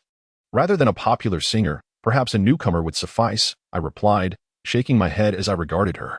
It was not that I was averse to utilizing a renowned artist. Rather, their fees were prohibitively high. Following the incident with Zhou Xiaoli, I believed it wiser to have a newcomer perform. Many newcomers possess commendable vocal skills but lack the necessary resources. Are you truly not considering it? With your performance and later, securing a third-tier singer should pose no challenge, and with a stroke of good fortune, one might even land a second-tier artist, with a potential profit share of around 20%. However, the singers I refer to are far from the likes of internet celebrity Zhou Xiaoli. So you still shook his head, insisting on providing opportunities for newcomers. Is that truly an opportunity for newcomers? Ahem. General Zhao, please refrain from teasing me. Hiki. Very well, I shall have Aru inquire if there are any promising new talents on the artist roster. Zhao Yuan covered her mouth with a playful smirk, leaving Siyu momentarily taken aback. It was indeed more improbable than a blooming iron tree to witness a smile from the icy superior. General Zhao, please make your contact. I shall step out for a moment. Siyu bid farewell and exited the office. He had rushed out this morning, neglecting even the call of nature. Did they not consider me an outsider? Zhao Yuan was initially startled, then shook her head with a wry smile. Chapter 33. Would you care to be my little brother? Before long, Assistant Aru received instructions from Zhao Yuan and made her way to the artist department on the 9th floor. Just a few steps in, she encountered Zhou Xiaoli. Aru, what brings you here? Has the composition department released a new song? Zhou Xiaoli, holding a freshly brewed cup of coffee, appeared somewhat unwell. It was she who had outright rejected the song later, yet now it was soaring to unprecedented heights. Last night, as she watched the track climb the charts, she found herself unable to sleep a wink. Yes, Teacher Ding Yu has penned another song. President Zhao has sent me to scout for a newcomer to audition, Aru replied, stifling a chuckle at the sight of Zhou Xiaoli's dark circles, fully aware of the reason behind them. What? So soon? Zhou Xiaoli gasped, spilling coffee in her surprise. Indeed, Aru answered, secretly delighted by her flustered demeanor. Sister Xiaoli, your haughty refusal back then has now led to this rather awkward predicament. Aru. Do you think I could? Zhou Xiaoli stammered. Oh, well, rest assured, this time I'll only take a 10% commission, given my fan base. I believe Teacher Ding Yu will consent, Zhou Xiaoli hurriedly reassured, fearing Aru's rejection. Sister Xiaoli, I genuinely wish to assist you. However, I must apologize. Teacher Ding Yu has expressly stated he is seeking fresh talent. Aru shook her head. She had no intention of overstepping boundaries and bringing Zhou Xiaoli along, lest she incur the wrath of President Zhao and Suyu, bringing trouble upon herself. Aru, please help me. I would be immensely grateful, Zhou Xiaoli pleaded, shaking Aru's arm with a hint of desperation. Aru furrowed her brow. Zhou Xiaoli truly lacked perception. She had been quite clear, yet Zhou did not relent. Sister Xiaoli, it's not that I do not wish to help. This time, Teacher Ding Yu is adamant about wanting newcomers. Perhaps next time, if an opportunity arises, I shall certainly advocate for you, Aru stated, gently extricating herself from Zhou Xiaoli's grasp and hastily departing. She feared that remaining any longer would lead Zhou to cling to her. Do remember, you must assist me next time. Zhou Xiaoli watched Aru's retreating figure with longing, her face etched with regret and sorrow. Not long after, Aru led a young man dressed in a black shirt to the composition department on the 8th floor. Aru, is it truly a song written by teacher Tingyu? The young man's eyes sparkled with a hint of excitement. Indeed, Gong Juren, make sure to perform well. Your selection is due to your status as a student of Qing University, the same institution as teacher Tingyu. Aru nodded. What? Is teacher Tingyu a professor at Qing University? The young man, previously surrounded by senior students at the school gate, asked in surprise. Of course not. Like you, he is merely a freshman, Aru replied, pausing for a moment before covering her mouth with a light laugh. Surely, you jest. How could a freshman compose such a song as later? Moreover, the newcomers are currently undergoing military training, he protested. He had managed to avoid military training by leveraging family connections and spending a considerable sum, thus allowing him to audition for the role of a singer. Despite his family's wealth, he lacked connections in the entertainment industry, which meant that to pursue a singing career, he needed to join an entertainment company. Recently, Gong Jiren had successfully applied for a position and was selected today to audition for Teacher Yu's song, filling him with immense excitement. The performer who later gained fame, Jiang Shaoyi, was a student at Qing University, where she had already become a sensation. During an interview with the school, she expressed immense gratitude towards the producer, named Tingyu, as if her current popularity hinged entirely on his influence. Gong Jiren recognized that being chosen for this opportunity was fortuitous. He resolved to seize this chance to the fullest, believing that a single song from teacher Tingyu could catapult him into stardom. If you doubt it, you shall see soon enough, Aru explained succinctly. Gong Jiren awkwardly nodded, falling silent. Could it truly be? Teacher Tingyu must be exceptionally talented. Please wait for me here. I need to retrieve some materials, Aru said, recalling that she had left some documents behind as they passed the restroom. She turned back to collect them, leaving Gong Jiren to wait obediently. Hey, aren't you Suyu? He asked, feeling a sense of boredom as he surveyed his surroundings, suddenly spotting a familiar figure emerging from the restroom. Suyu. Who are you? Suyu inquired, drying his hands with a tissue, seemingly unaware of Gong Jiren. I'm also a student at Qing University, Gong Jiren replied, holding his head high. Initially, Gong Jiren had anticipated that upon entering Qing University, his looks and family background would allow him to soar, becoming the idol of all the female students. However, he had not anticipated the emergence of Suyu. On the first day of school, he had stolen Gong Jiren's thunder when the campus belle took the lead in showing him around. During military training, while upperclassmen brought Gong Jiren water, the campus belle had chosen to deliver bubble tea to Suyu, overshadowing him yet again. Later, the campus belle's defense of Suyu dominated the school forum, establishing him as a prominent figure at Qing University. Gong Jiren realized that as long as Suyu was present, his own brilliance would always be eclipsed. Hello, classmate. Suyu greeted with a smile, extending his hand.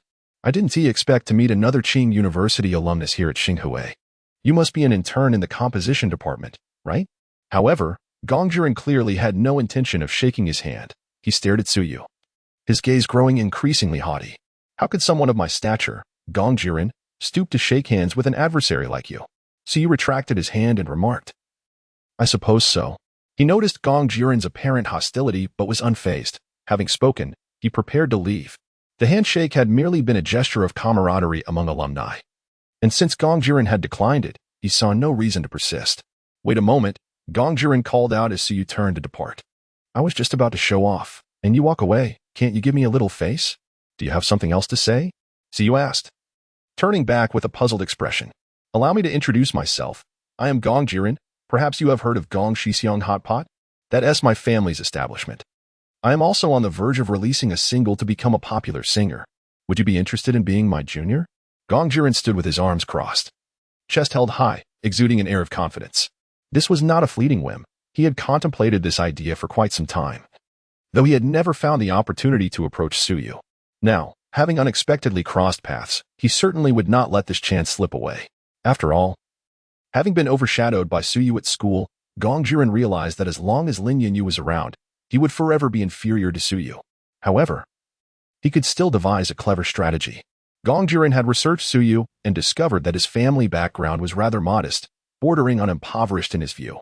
This revelation sparked the notion of recruiting Suyu as his subordinate, the esteemed figure of the school, the top scorer in the college entrance examination, and the object of Lin Yinyu's affections. Imagining that he could be my subordinate filled Gong Jiren with exhilaration. What a delusion! Siyu was momentarily taken aback by Gong Jiren's words, but he quickly shook his head and disregarded the individual, having already deemed him somewhat deranged. Hey, don't go. Why not reconsider being my subordinate? You can set any terms you desire. Gong Jiren called out as Siyu began to walk away. However, Siyu showed no intention of stopping. He contemplated pursuing him but feared that Aru might come looking for him, so he decided against it. After all, they were in the same company, and there would be opportunities to discuss it later. For now, the priority was to audition for Teacher Tingyu's new song, a matter that could significantly impact his prospects for success. Chapter 34. I still prefer your untamed nature. Let us proceed. Shortly thereafter, Aru approached with a stack of documents in hand. Gong Jiren nodded in acknowledgement. The two arrived at the entrance of Zhao Yuan's office. When we enter, maintain a cordial demeanor. Regarding the copyright division, do not be overly demanding. The song that Teacher Tingyu previously composed was initially intended for Zhou Xiaoli, but her exorbitant fee led to it being offered to Jiang Xiaoyi instead. Aru felt it was imperative to enlighten Gong Jiren about the situation. It was evident to any discerning observer that the primary reason Su Yuji was allowing newcomers to sing songs he had penned was due to their affordability. This indirectly reflected Su Yuji's immense confidence in his own work, as he showed no preference for the vocalist. Moreover, the success exhibited by later confirmed his undeniable prowess. Thank you for the reminder, Sister Aru. If that is indeed the case, then it simplifies matters greatly. I shall forego my share and offer it all to Teacher Tingyu. Upon hearing this, Gong Jiren's face broke into a broad smile. That is splendid news. I am not in need of money. Rather, I seek an opportunity to debut. This meager copyright division is of no concern to me. It is reassuring to know you possess such understanding. Teacher Tingyu has modest expectations. As long as your vocal quality is suitable, there should be no issues. Aru smiled back at him and then led him into Zhao Yuan's office.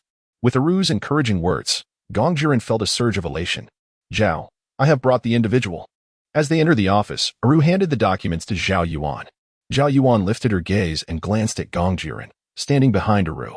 After taking the materials, she scanned them briefly. Another newcomer from Qing University? Upon seeing Gong Jiren's information, she raised her head in surprise.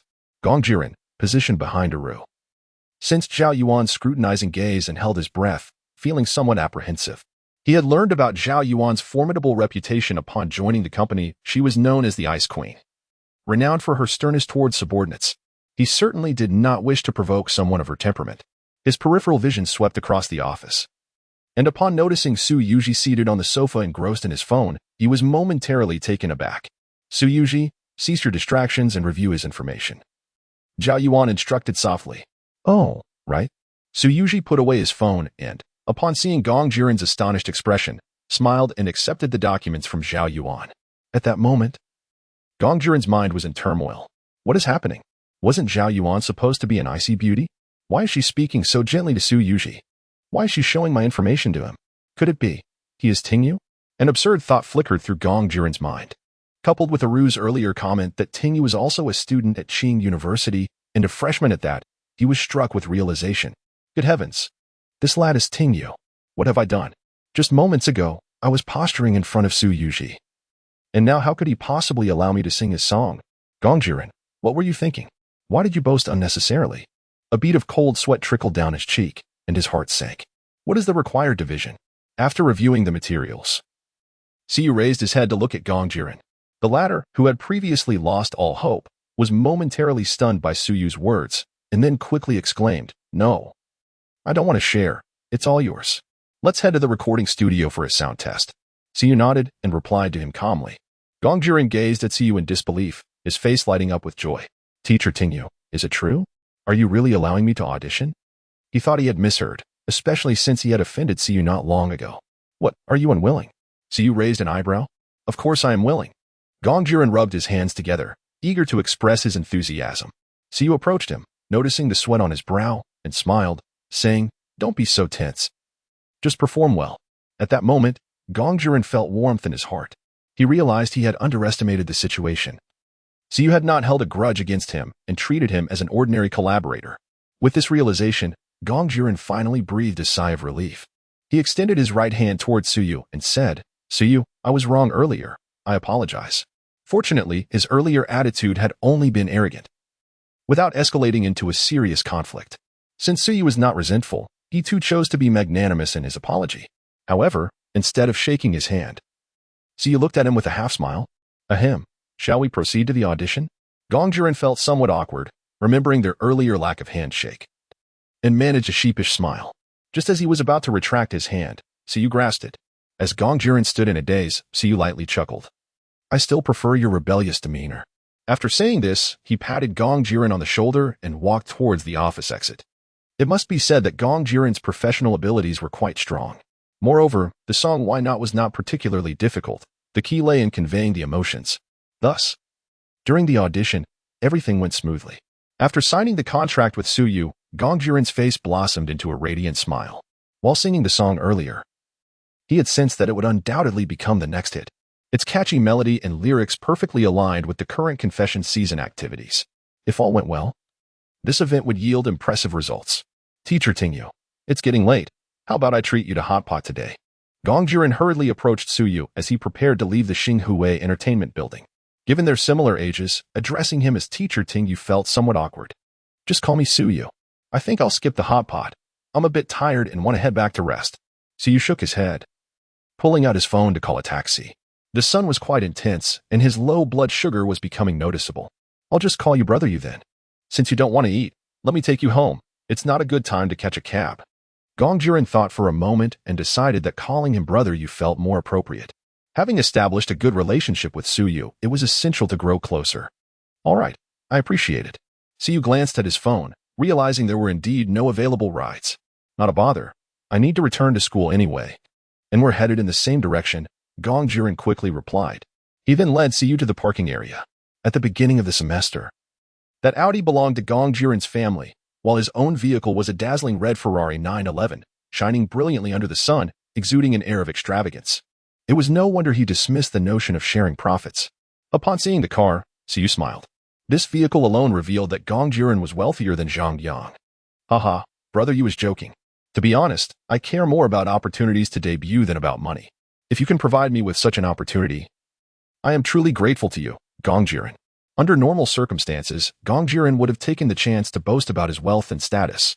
However, in the presence of Siyu, he chose to lower his pride and express his genuine thoughts. All right then, let us enjoy a pleasant collaboration. Siyu nodded in agreement. This was precisely the kind of supportive figure he sought, and Gong Jiren fit the bill perfectly. He had not taken Gong Jiren's earlier bravado to heart. Youthful exuberance often led to boastfulness. As an elder named Lu once remarked, is it possible to call someone young if they're not a bit arrogant? Haha. Here's to a fruitful collaboration. Gong Jiren laughed heartily, realizing that his mindset had shifted after spending time with Siyu. In his eyes, Siyu was the kind of person who remained calm and composed in any situation, treating others with sincerity. Interacting with such a person was effortless, devoid of suspicion or caution. Brother Yu's perspective is truly profound. Within just a few hours, he found himself captivated by Siyu's charismatic personality. Chapter 35. The next time you order, please follow these guidelines. Early in the morning, Lin Yanyu rose with determination. After much contemplation the previous night, she ultimately resolved to inquire about Tingyu's situation from Jiang Shaoi. Although Later is a poignant love ballad and her final performance is a piece in the style of Hua Guofeng, which is entirely different, Lin Yanyu found herself at a loss for locating a high-caliber producer. She had exhausted all her connections. Yet those she approached either lacked the time or were unable to produce a high-quality song in the near future. The only alternative would be to leverage her father's connections. Lin Yanyu's father, Lin Chaoyang, is the president of Huangchao Entertainment, one of the 3 major entertainment companies in Kyoto. Within the company, there is an abundance of senior producers, including several star producers. With just a word from Lin Yanyu, obtaining a good song would be effortless. However, since her debut, Lin Yanyu has relied solely on her own capabilities, never once utilizing Lin Chaoyang's influence. Her relentless efforts stem from a desire to step out of her father's shadow. She possesses her own values and does not wish for others to define her solely as Lin Chaoyang's daughter. Lin Yanyu is Lin Yanyu. She does not require a prefix before her name. Upon hearing Later, she resolved to seek out the producer named Tingyu, hoping he might also have an understanding of Hua Guofeng songs. Wearing a mask, Lin Yanyu drew little attention as she made her way. Although Jiang Shaoi was in the same field, they were in different classes. When she arrived at Zhang's classroom door, it was already crowded with people. Excuse me. Could you please make way? Lin Yanyu gently tapped the shoulder of the person in front of her. Back of the line. The person replied impatiently. But upon turning to see Lin Yanyu, he was momentarily taken aback by her familiarity. Could you let me through? I need to speak with Jiang. Lin Yanyu removed her mask.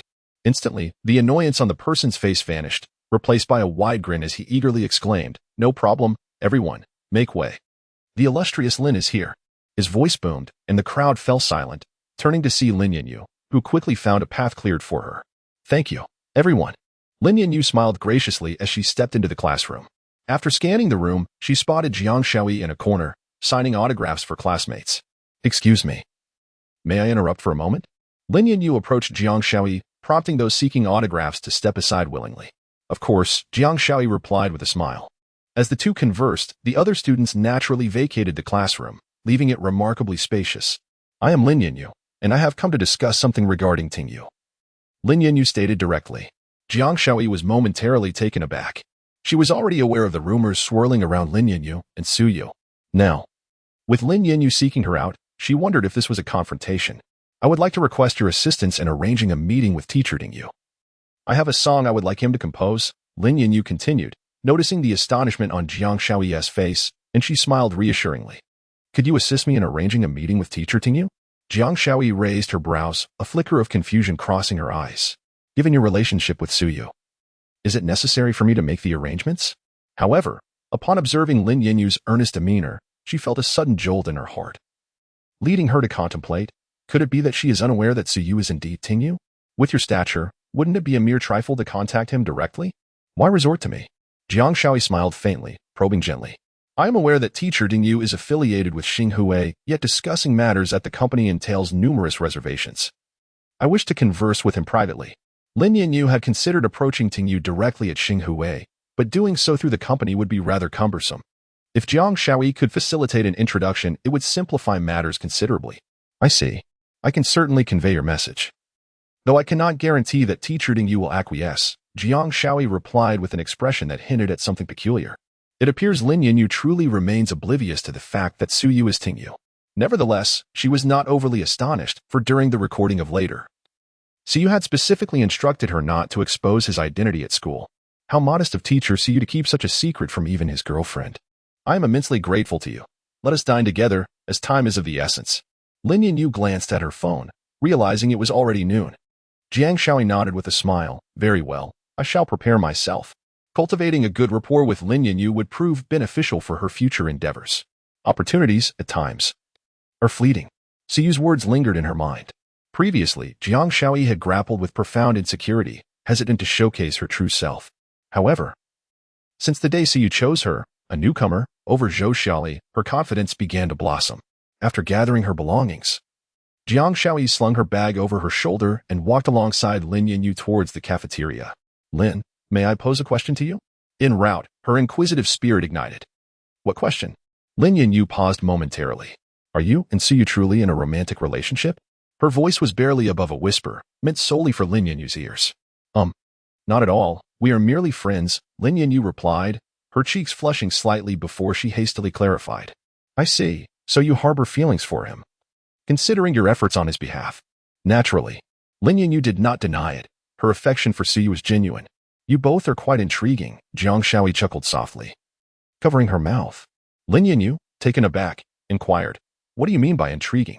"Hiki, it's nothing significant. Let us continue on our way." Jiang Shaoyi linked her arm with Lin Yanyu's as they strolled toward the cafeteria, leaving Lin Yanyu perplexed. The university boasts 5 cafeterias, each strategically located around the campus. The central cafeteria, with its pricier offerings, attracts students who appreciate a more refined dining experience. Inside a private room, "Brother you, would you care for a drink?" Gong Jiren accepted the dishes presented by the waiter and retrieved a bottle of red wine from the side. This wine, stored at the school cafeteria, priced over 10,000, is not exorbitant compared to high-end brands, yet it is regarded as a luxury among ordinary students. "I do not drink," Suyu replied, shaking his head. Earlier, Gong Jiren drove him back.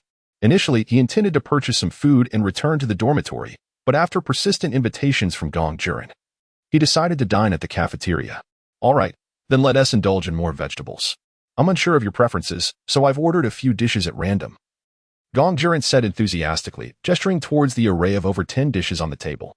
"Next time, let us avoid such wastefulness," Suyu replied with a resigned nod. How could the two of them possibly consume so many dishes? Wastefulness in food is indeed undesirable. Gong Jiren quickly nodded in agreement. While they were dining, he sought to engage in conversation while discreetly observing Su Yu's choices, committing his preferences to memory for future reference, ensuring he could order dishes that would cater to his taste next time.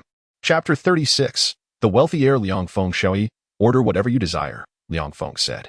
The camaraderie among women can blossom swiftly. Sometimes, a shared interest or aligned values can transform two unfamiliar women into close friends. Lin Yinyu and Jiang Shaoyi are a prime example of this phenomenon. Jiang Shaoyi, lacking in self-confidence and somewhat shy, had no friends. In contrast, Lin Yinyu, having debuted at an early age, was often regarded as an idol, making it difficult for her to forge friendships with ordinary individuals. Yet, inexplicably, these two women journeyed together and became good friends. Then I shan't hold back, Jiang Shaoyi replied with a smile, picking up the menu to place her order. The presence of these two beautiful girls naturally drew the attention of everyone in the cafeteria. The campus belle had unexpectedly made another appearance since the semester began. Her visits had exceeded the total from the previous term.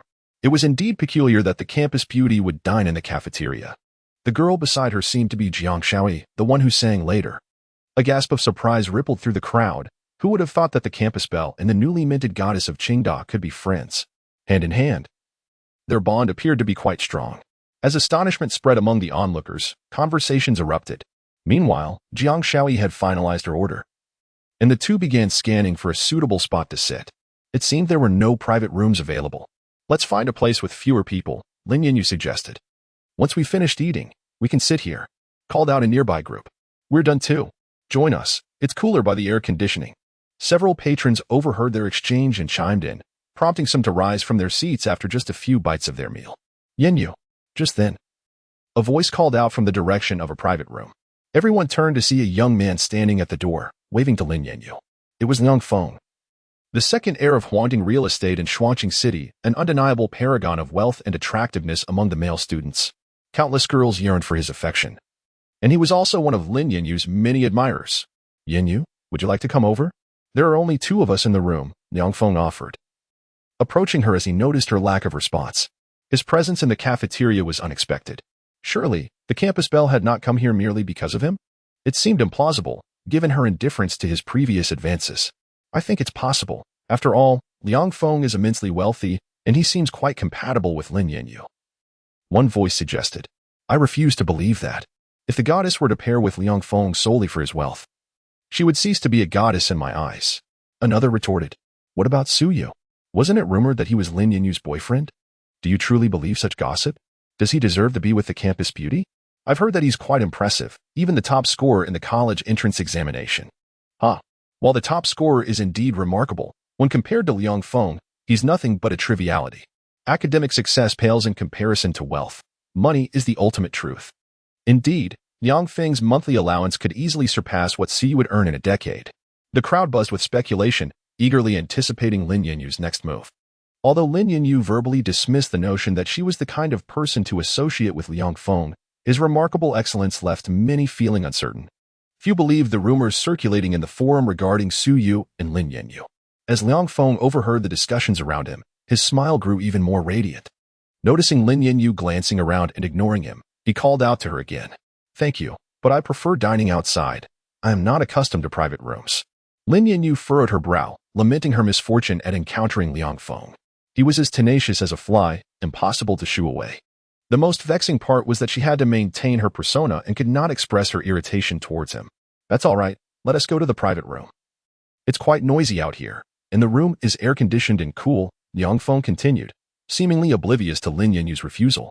When she remained silent, he turned to the side and addressed Jiang Shaoyi with a smile. You must be Jiang Shaoyi. I've heard your song later. It's truly beautiful. Thank you. But Yinyu and I are about to have a meal. Could you please step aside? Jiang Shaoyi replied politely, gesturing to the space in front of them. Lin Yinyu glanced at Jiang Shaoyi in surprise, feeling a wave of gratitude for her friend coming to her aid. Liang Feng, momentarily speechless, pondered the unexpected hostility in Jiang Shaoyi's tone, as he believed he had never offended her. Thank you, Jiang Shaoyi said once more. Humph. Yinyu has feelings for teacher Su Yu. She is a wonderful girl, and the two of them are a match made in heaven. If you dare to encroach upon teacher Su Yu's affections, I, Jiang Shaoyi, will be the first to object. Rest assured, Teacher Suyu, Yinyu, and I are good friends. When you are not around, I will handle your romantic rivals. Just as the atmosphere grew awkward, a provocatively dressed girl emerged from the private room. Adorned with a rose tattoo on her hand and heavy makeup on her face, her cherry-red lips exuding allure. Are you Jiang Shaoyi? She asked, her voice high-pitched and grating, sending shivers down one's spine. And you are? Jiang Shaoyi replied, taken aback. Haha, I'm Shou Mingting, also an artist from Xinhui, the girl said, extending her hand with a smile. Hello, Jiang Shaoyi responded politely, surprised to encounter a colleague from Xinhui at the celebration. Yang Feng. Since they don't wish to go to the private room, shall we head back? Zhou Mingting pouted, linking her arm with Yang Feng's. Why are you out here?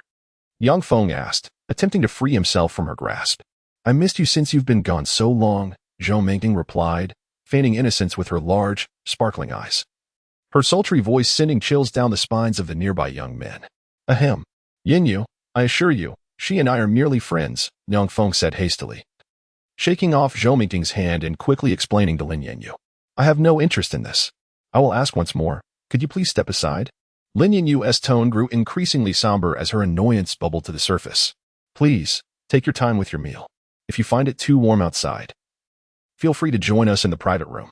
Yang Feng discerned the ire reflected in her eyes and promptly adorned his face with a smile, leading Zhou Mingting into the secluded chamber. The instant he closed the door, his smile dissipated, replaced by a countenance brimming with anger. What do you intend to do? Yang Feng suppressed his fury. So you're angry now, you ungrateful wretch. Just yesterday you called me your little darling. And today I've been relegated to the status of an ordinary friend? Zhou Mingting swayed her slender waist and perched herself upon his lap, lightly tapping his chin with her forefinger. Well, you've really messed up this time. I'm utterly devoid of hope now. Yang Feng inhaled deeply. This woman was indeed a siren. Nevertheless, he had not entertained high hopes when he approached her. After all, his pursuit of Lin Yinyu had yielded no fruit, leaving him with a tinge of reluctance in his heart. Hiki, then you must focus solely on me. Zhou Mingting flashed a charming smile, her heart swelling with triumph. Aren't you angry? Yang Feng inquired, somewhat taken aback. Typically, a girl would have thrown a tantrum upon hearing such remarks. Aren't you holding me right now? Why would I be upset? Zhou Mingting leaned closer, her breath warm against his ear. The tantalizing sensation caused Liang Feng to draw in a sharp breath. His reaction only fueled Zhou Mingting's sense of superiority. What did it matter if he was a rich heir? How many wealthy scions had she successfully captivated? Throwing tantrums was merely the folly of foolish women. From the outset, she had recognized that Lin Yinyu could never harbor feelings for Liang Feng. Thus, why be incensed? A hard-won wealthy suitor was not to be offended, for who would indulge her with luxurious handbags or cosmetics? Chapter 37, Beware. I might hit you if you don't listen to me. With the bothersome pestering of Liang Feng finally behind her, Lin Yinyu let out a sigh of relief. Shortly thereafter, the waiter brought 2 bowls of noodles to their table. The 2 young women, naturally modest in their appetites, had only ordered beef noodles as Jiang Shaoyi wished to prevent Lin Yinyu from wasting food. Yinyu, with so many eyes upon you, can you manage to eat? Jiang Shaoyi remarked. Though her beauty was undeniable, she had never encountered such a moment in the limelight. Hiki, one grows accustomed to it. This is simply the nature of our profession. Lin Yinyu responded lightly, taking delicate bites of her noodles. As an artist, she understood that being a public figure meant enjoying the glory while inevitably living under the scrutiny of the masses. It was an inescapable reality. Isn't that Siyu over there? Jiang Shao's gaze suddenly darted towards a nearby private room. Siyu was indulging in his meal inside. Where? Lin Yinyu instantly lifted her head, her face lighting up at the sight of Siyu. Let us go eat in the private room. Grasping her bowl in one hand and pulling Jiang Shaoyi along with the other, she made her way towards Suyu's compartment. Their abrupt departure captured the attention of the dining crowd. Why are they heading to the private room all of a sudden? Didn't she say she disliked them? Wait. Isn't Lin the campus belle? Isn't she going to Liang Feng's room? Who's in there? Amidst the murmurs of curiosity, Lin Yinyu pushed open the door to the private room. Siyu, what a coincidence. She beamed as she stood at the entrance, holding her bowl of beef noodles, her smile radiant. Just when she struggled to find an excuse to meet Siyu, fate had her bump into him in the dining hall. The moment she laid eyes on him, all her previous discontent dissipated instantly. Jiang Shaoyi, observing Lin Yinyu's sudden transformation, was momentarily taken aback, pondering the stark contrast to her earlier demeanor when dealing with Yang Feng. What brings you here? Siyu, engrossed in his meal, looked up in surprise upon hearing his name called. Of course, I'm here to eat. There is no seating outside. May we join you here? Lin Yanyu implored sweetly, her expression genuinely endearing as she gestured to her bowl of noodles. Of course you can. Ladies, please, take a seat. Before Suyu could respond, Gong Jiren stood up eagerly, wishing to take the bowl from Lin Yanyu. However, realizing the difference in circumstances, he hesitated, fearing his actions might offend Suyu, leaving him awkwardly standing still, unsure of what to do. Hee, thank you. Lin Yanyu smiled brightly, nodding appreciatively at Gong Jiren before promptly sitting beside Suyu, her beautiful eyes never leaving him. Meanwhile, the onlookers outside were utterly astonished. Who is that guy? The campus belle is actually sitting next to him? Goodness. He didn't even glance at her and is just focusing on his meal. I remember now. That person seems to be Suyu. What? He is Suyu. Gosh, he is Suyu. Indeed, Suyu. Who is Suyu? Unbeknownst to the onlookers, the source of their astonishment was rather unfathomable. Even Suyu remained oblivious. He was merely the rumored boyfriend of Lin, the belle of the university, whose recent actions had stirred quite the commotion on campus. Just moments after Lin had spurned the advances of the affluent Liang Feng, she was seen entering Suyu's private room, rendering the rumors not merely gossip but a veritable truth. It seemed even a goddess could weave falsehoods. She had previously claimed a disdain for private rooms. Yet now she boldly entered Suyu's domain. The cafeteria erupted in whispers, as none could fathom why the campus beauty, who had just rejected a wealthy scion, would suddenly seek the company of Suyu. Before they could fully comprehend the situation, Jiang Shaoyi approached with her own bowl and took a seat beside Lin Yanyu. Now, both the university's goddess and the newly crowned deity were dining with Suyu, leaving the crowd utterly astounded. What merit did this young man possess? Meanwhile, in the adjacent room, Liang Feng, alerted by the commotion, stepped outside. Following the gazes of the crowd, he spotted Lin Yanyu seated next to Suyu, and his expression darkened further. Although he had been unfazed by Lin Yanyu's earlier rejection, having grown accustomed to such disappointments, her subsequent entry into another's room was a bitter pill to swallow. How could Liang Feng, of all people, be bested by another? Yet, he understood that confronting them would be an act of folly. Lin Yanyu had never harbored feelings for him. Approaching her now would only lead to humiliation and provide an opportunity for others to gloat. Thus, he retreated to his own room, closing the door, and wrapped his arm around Zhou Mingting, sipping wine while ignoring the ruckus outside. See you. I desire that piece of braised pork. Very well, I shall pass it over. My hands are a bit sore from practice today. Could you help me with my chopsticks? All right. Could you feed me? That I cannot. Fine then. As Lin Yanyu gazed at the braised pork Suyu had placed in her bowl, she pouted slightly. Nonetheless, since it was Suyu who had transferred it, it was, in essence, he who had fed her. Indeed, this braised pork, fed by Suyu, is truly delectable. She savored it slowly, unaware of the droplet of glistening grease that had escaped the corner of her mouth. Hey, wipe your mouth, Suyu remarked, his eyes twitching at her lack of decorum. It appears being an idol is quite effortless in this world. When I was an idol, I was terrified of spilling water, lest it tarnish my image. Hee. My hands are occupied. You assist me, Lin Yanyu leaned closer. Alas, I cannot commit an act unworthy of a fairy. Oh, you are far too sensitive. What's wrong with helping a friend wipe their mouth? Despite her words, Lin Yanyu felt an unusual sweetness in her heart. Suyu was indeed a good man. Principled and virtuous, she felt fortunate to have crossed paths with him. She gleefully took the napkin he had offered and wiped her mouth. This paper was handed to me by Suyu, which, in a sense, signifies his assistance. Indeed, that is correct. Ahem. Well, at that moment, amidst the lingering aroma of their shared meal, Gong Jiren and Jiang Shaoyi, who had been absorbing the sweet atmosphere, spoke in unison. Suyu, I have matters to attend to, so I shall take my leave. You all enjoy your meal. I have already spoken to the boss, and if there isn't enough, feel free to order more. I've settled the bill. Gong Jiren stood up, preparing to make his exit. At that moment, he was quite perceptive. The affection sparkling in Lin Yanyu's eyes was nearly overflowing, although Suyu appeared as unyielding as a block of wood. Who could withstand the allure of a celestial being? Gong Jiren was confident that it would not be long before Suyu succumbed to the charms of the campus belle. He feared that lingering any longer would drown him in this saccharine display of affection. Well, I shall take my leave as well. There is an urgent matter at the company. Jiang Shaoyi cast an encouraging glance at Lin Yanyu and then followed Gong Jiren out of the private room without a backward glance. Suddenly, the room was left with only Suyu and Lin Yanyu. Are we still eating? Suyu set down his chopsticks. Why does the atmosphere feel somewhat ambiguous? No. I must hasten my departure. Of course, I've only had a few bites, Lin Yinyu replied, her cheeks flushed. Ahem, then take your time. I shall leave now. As Suyu spoke, he intended to rise. However, Lin Yinyu unexpectedly pressed him back into his seat. Stay and dine with me. She leaned closer, a smile gracing her delicate features. Suyu was taken aback. He had not anticipated that the usually delicate Lin Yinyu possessed such strength. And he found himself unable to escape her grasp. Hiki, let me share a secret with you. I am a black belt in Taekwondo. With no one else in the room, if you refuse to comply, beware of my wrath. Lin Yinyu waved her petite fist with pride, a mischievous glint shining in her enchanting eyes. Her demeanor was adorably fierce. Wait, let us discuss this, fair warrior. Spare my life. Suyu internally lamented, never imagining that he, a tall young man, would be threatened by a girl. Alas, his physical frailty rendered him no match for Lin Yinyu's vigor. It appeared that earning some esteem was a pressing necessity.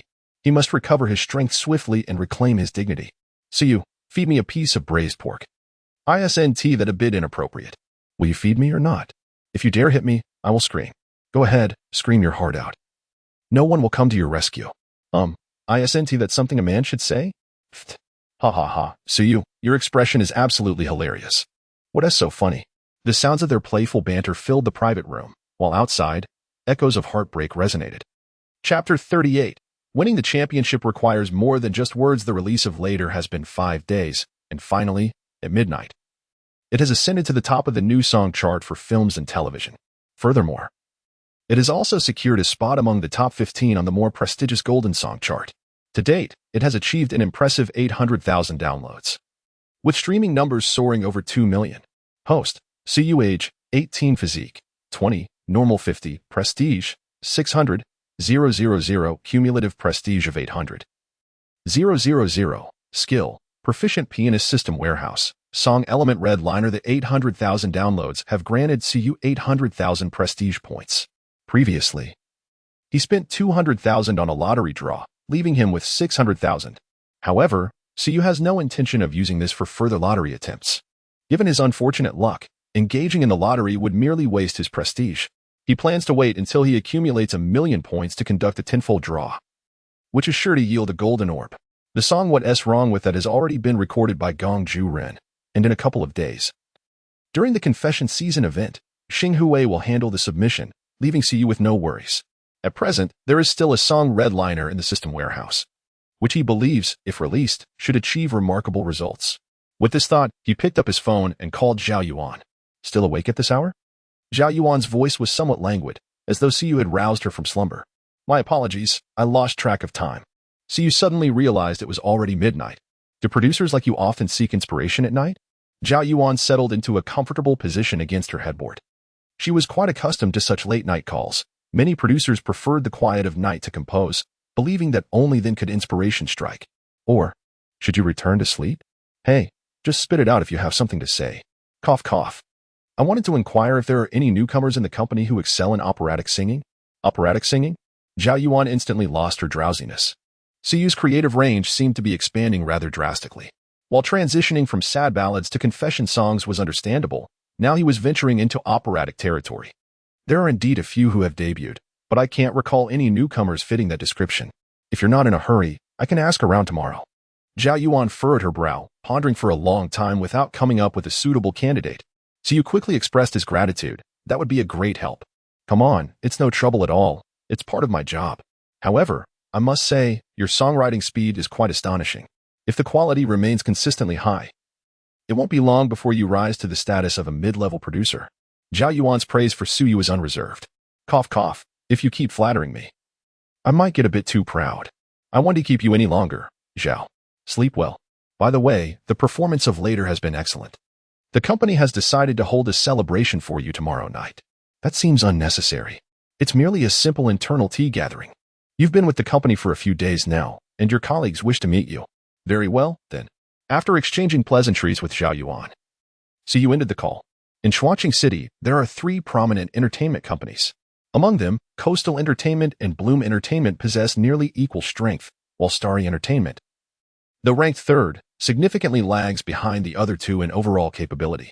The companies maintain a shared internal group for their personnel to communicate. At this moment, the internal group is in an uproar. Previously, Zhao Ziqing boasted about dominating this month's film and music charts, only to have the top spot snatched away by a newcomer from Starry Entertainment. It seems Zhao Ziqing has lost his bravado in the group. Yet, it cannot be entirely said that he has failed, as he did hold the top position for 5 days before descending. Why hasn't Zhao Ziqing shared the data of his new song today? I will post on his behalf. Forever, performed by Zhao Ziqing, has achieved downloads of 700,000 and currently ranks second on the film and music charts. Haha, Zhao Ziqing is a leading singer at Coastal Entertainment. The theme song for the recently released The Game Between Her and Me is sung by him. Previously, he had confidently proclaimed in the group that he would certainly claim the #1 spot on the new song chart. With no new dramas being released lately, he was the only top-tier artist to release a song, which fueled his confidence and provided a rare opportunity to show off among his peers. In the past few days, relying on his fan base, Zhao Ziqing's song surged to the top of the charts. To flaunt his success, he would share his new song's data daily in the group. However, he never anticipated that the #1 position would be seized by Jiang Shaoyes later from Starry Entertainment. Ziqing, stop smoking and take care of your voice.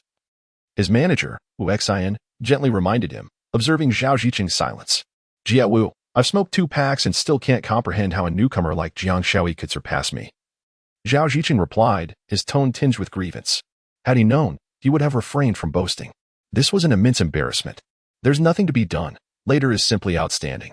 That listening to the rain must be the pseudonym of some high-profile producer, Wu Xian consoled him, patting his shoulder. But we also sought out a high-profile producer.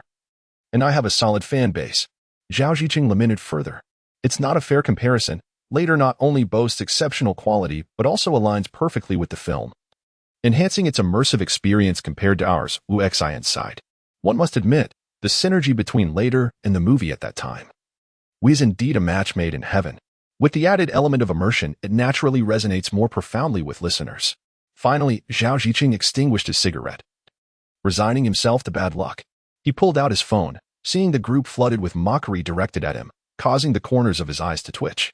His fingers flew over the keyboard. You naysayers, can't you discern the quality of Later? The top spot is well-deserved. Zhao Ziqing has arrived. Everyone, come and laugh at him. Haha. When unable to surpass others, he begins to belittle them instead.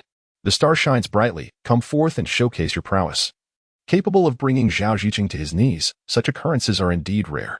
We, the illustrious members of Xinghui, dare not flaunt our superiority before the esteemed. Fear not. For our entertainment company, Zhanfang, will bear witness. Zhao Ziqing has tasted defeat this time. Haha. The 3 entities are in competition. And Zhanfang Entertainment and Zhao Ziqing's Coastal Entertainment are particularly adversarial. Naturally, we relish the sight of Zhao Ziqing's misfortune. Li Yunchuan, having lost to you, I concede for now. However, you two shall soon release a new song, and should its performance falter, how shall I mock you then? Upon seeing Li Yunchuan from Zhanfang Entertainment appearing in the group, Zhao Ziqing swiftly redirected the conversation. Li Yunchuan, like him, is also a leading singer. Recently participating in the Confession Season event, he too is set to unveil new music. Haha, since you mentioned it, allow me to declare that I, Li Yunchuan, have secured first place in this Confession Season. Mimicking Zhao Ziqing's earlier tone, Li Yunchuan proclaimed in the group. Such confidence? I still have the lesson of past failures before me. Zhao Ziqing retorted defiantly. Rest assured, I have conducted thorough investigations. The prize for Confession Season is rather meager, and the big names have little interest. My participation can be likened to a dimensional reduction attack. Securing the championship is merely a matter of speaking it into existence. Is it not? TCH, do not be too hasty in boasting. Be wary of a faceplant that leaves you embarrassed. I am not Zhao Ziqing this time. There are hardly any second-tier singers in the Confession Season. In such a minor competition, should I fail to clinch the championship, how could I still call myself a leading artist? I shan't waste my breath on you. Ha ha ha. Chapter 39. The celebration the following evening. At the composition department, a banner was unfurled to commemorate the remarkable achievement of Ting Yu's song reaching the pinnacle of the new songs chart. What had initially been a rather subdued atmosphere in the department transformed into a vibrant celebration. Allow me to introduce our new colleague, Ting Yu. Zhao Yuan announced as she led Suyu before the crowd. Hello everyone, I am Suyu, known by my stage name Ting Yu. Suyu greeted the assembly with a smile and a wave. Laughs. I have long heard whispers of a prodigious talent joining our composition department. And today I finally have the pleasure of meeting him, exclaimed a voice. Indeed, astonishingly young and capable of composing a piece like later at such a tender age. Young man, have you experienced a few heartbreaks? Old Yuan, do you think everyone shares your wretched disposition, changing partners in search of inspiration? Humph. Is that what you call a wretched disposition? I prefer to think of it as a dedication to my art, retorted the middle-aged man, known as Old Yuan, who proudly patted his beer belly. Yuan Shuren, his real name, was a senior producer with considerable tenure in the composition department. However, he harbored a peculiar fondness for beautiful women. Old Yuan, feeling rather proud, are we? Zhao Yuan interjected, her demeanor calm and voice icy. Ahem, not at all. Old Yuan quickly suppressed his smirk, awkwardly returning a smile to Zhao Yuan. All right, today as stars sue you. Let us refrain from discussing your trivial matters, lest you lead our young ones astray, chimed in Li Ailing, a mid-level producer beside him, casting a disapproving glance at Old Yuan, effectively diverting the conversation. So you stifled a laugh internally. Despite Old Yuan's seasoned reputation, he appeared utterly cowed in Zhao Yuan's presence. He now understood that her previous sternness and cool demeanor were not mere facades. Let us officially commence our celebration, Li Ailing proposed, and the others readily agreed. The previously subdued atmosphere, quelled by Zhao Yuan's presence, swiftly regained its liveliness. The so-called celebration consisted of the company providing snacks, allowing the members of the composition department to engage in casual conversation and unwind. So your piece later is truly impressive. Indeed, its quality surpasses that of many seasoned producers. Do you have any secrets to share with us? The colleagues chimed in with enthusiasm. Ahem. You flatter me. I merely wrote it casually, so you responded, somewhat overwhelmed. A secret? Does the system count? So I must disagree with your assertion. If your casual writing can ascend to the top of the new songs chart, then what does that make the rest of us? At that moment, a smiling man emerged from the corner. Allow me to introduce myself. I am Zhang Cohen, the producer of the later project. He discerned the confusion in Su Yu's eyes. It dawned on Su Yu, my apologies for encroaching on your project. In truth, Su Yu had stumbled into this project rather unexpectedly. However, during the application process, he had not given it much thought. What are you talking about? What do you mean by snatching the order? Zhang Kuan shook his head and then, placing a hand on Su Yu's shoulder, leaned in to whisper, you have no idea. Those days nearly drove me mad. I penned several songs, yet none were satisfactory. If it weren't for you, I fear I would have been scolded mercilessly by President Zhao. I must express my gratitude to you. After speaking, he cautiously glanced towards Zhao Yuan in the distance. Noticing her gaze directed their way, he quickly averted his eyes. No need to mention it, Su Yu replied, hastily shaking his head. It appeared that Zhao Yuan truly instilled fear in everyone's hearts. Old Yuan approached from afar, 2 cans of beer in hand. Upon reaching Su Yu, he extended one towards him. Care for a drink? In the composition department, unlike others, it was permissible to indulge in alcoholic beverages. This leniency stemmed from the eccentricities often found among artists. Some preferred to compose in the dead of night, while others found inspiration only in a state of mild inebriation. Thus, the composition department enjoyed a more relaxed atmosphere, albeit with a harsher reality. Success was solely determined by talent. Those who excelled could reap substantial rewards, while those lacking in skill, regardless of a base salary contract, would inevitably face elimination if they failed to produce work. I'm afraid I don't drink, so you politely declined, shaking his head. Such a pity. Old Yuan did not press further. Why is that a pity? So you asked, puzzled. Old Yuan leaned in with a conspiratorial air, whispering, without drinking, how will you have the opportunity to charm the ladies? Upon hearing this, so you could only manage a wry smile and shake his head. Just moments ago, his colleague suggested that Old Yuan was a scoundrel. And now he realized the truth in jest.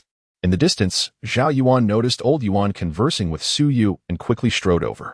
Old Yuan, I won't concern myself with your past misdeeds, but if you dare lead Su Yu astray, don't say I didn't warn you, she said coldly, without an ounce of mercy.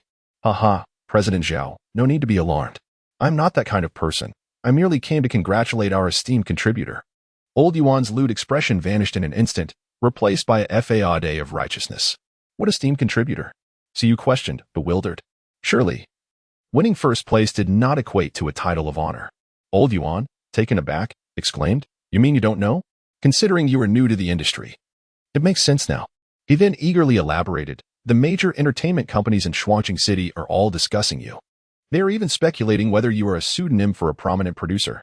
As Old Yuan broached this topic, several other colleagues gathered around. Indeed, Su Yu's song later has triumphed over Zhao Ziqing from Coast Entertainment. Our Xinghui has finally gained some long-deserved recognition. Haha. The conversation between Zhao Ziqing and Li Yunchuan last night had me in stitches. Zhao Ziqing was quite unfortunate. There were no major artists releasing songs this month, and his new single was practically guaranteed to top the charts until Suyu came along.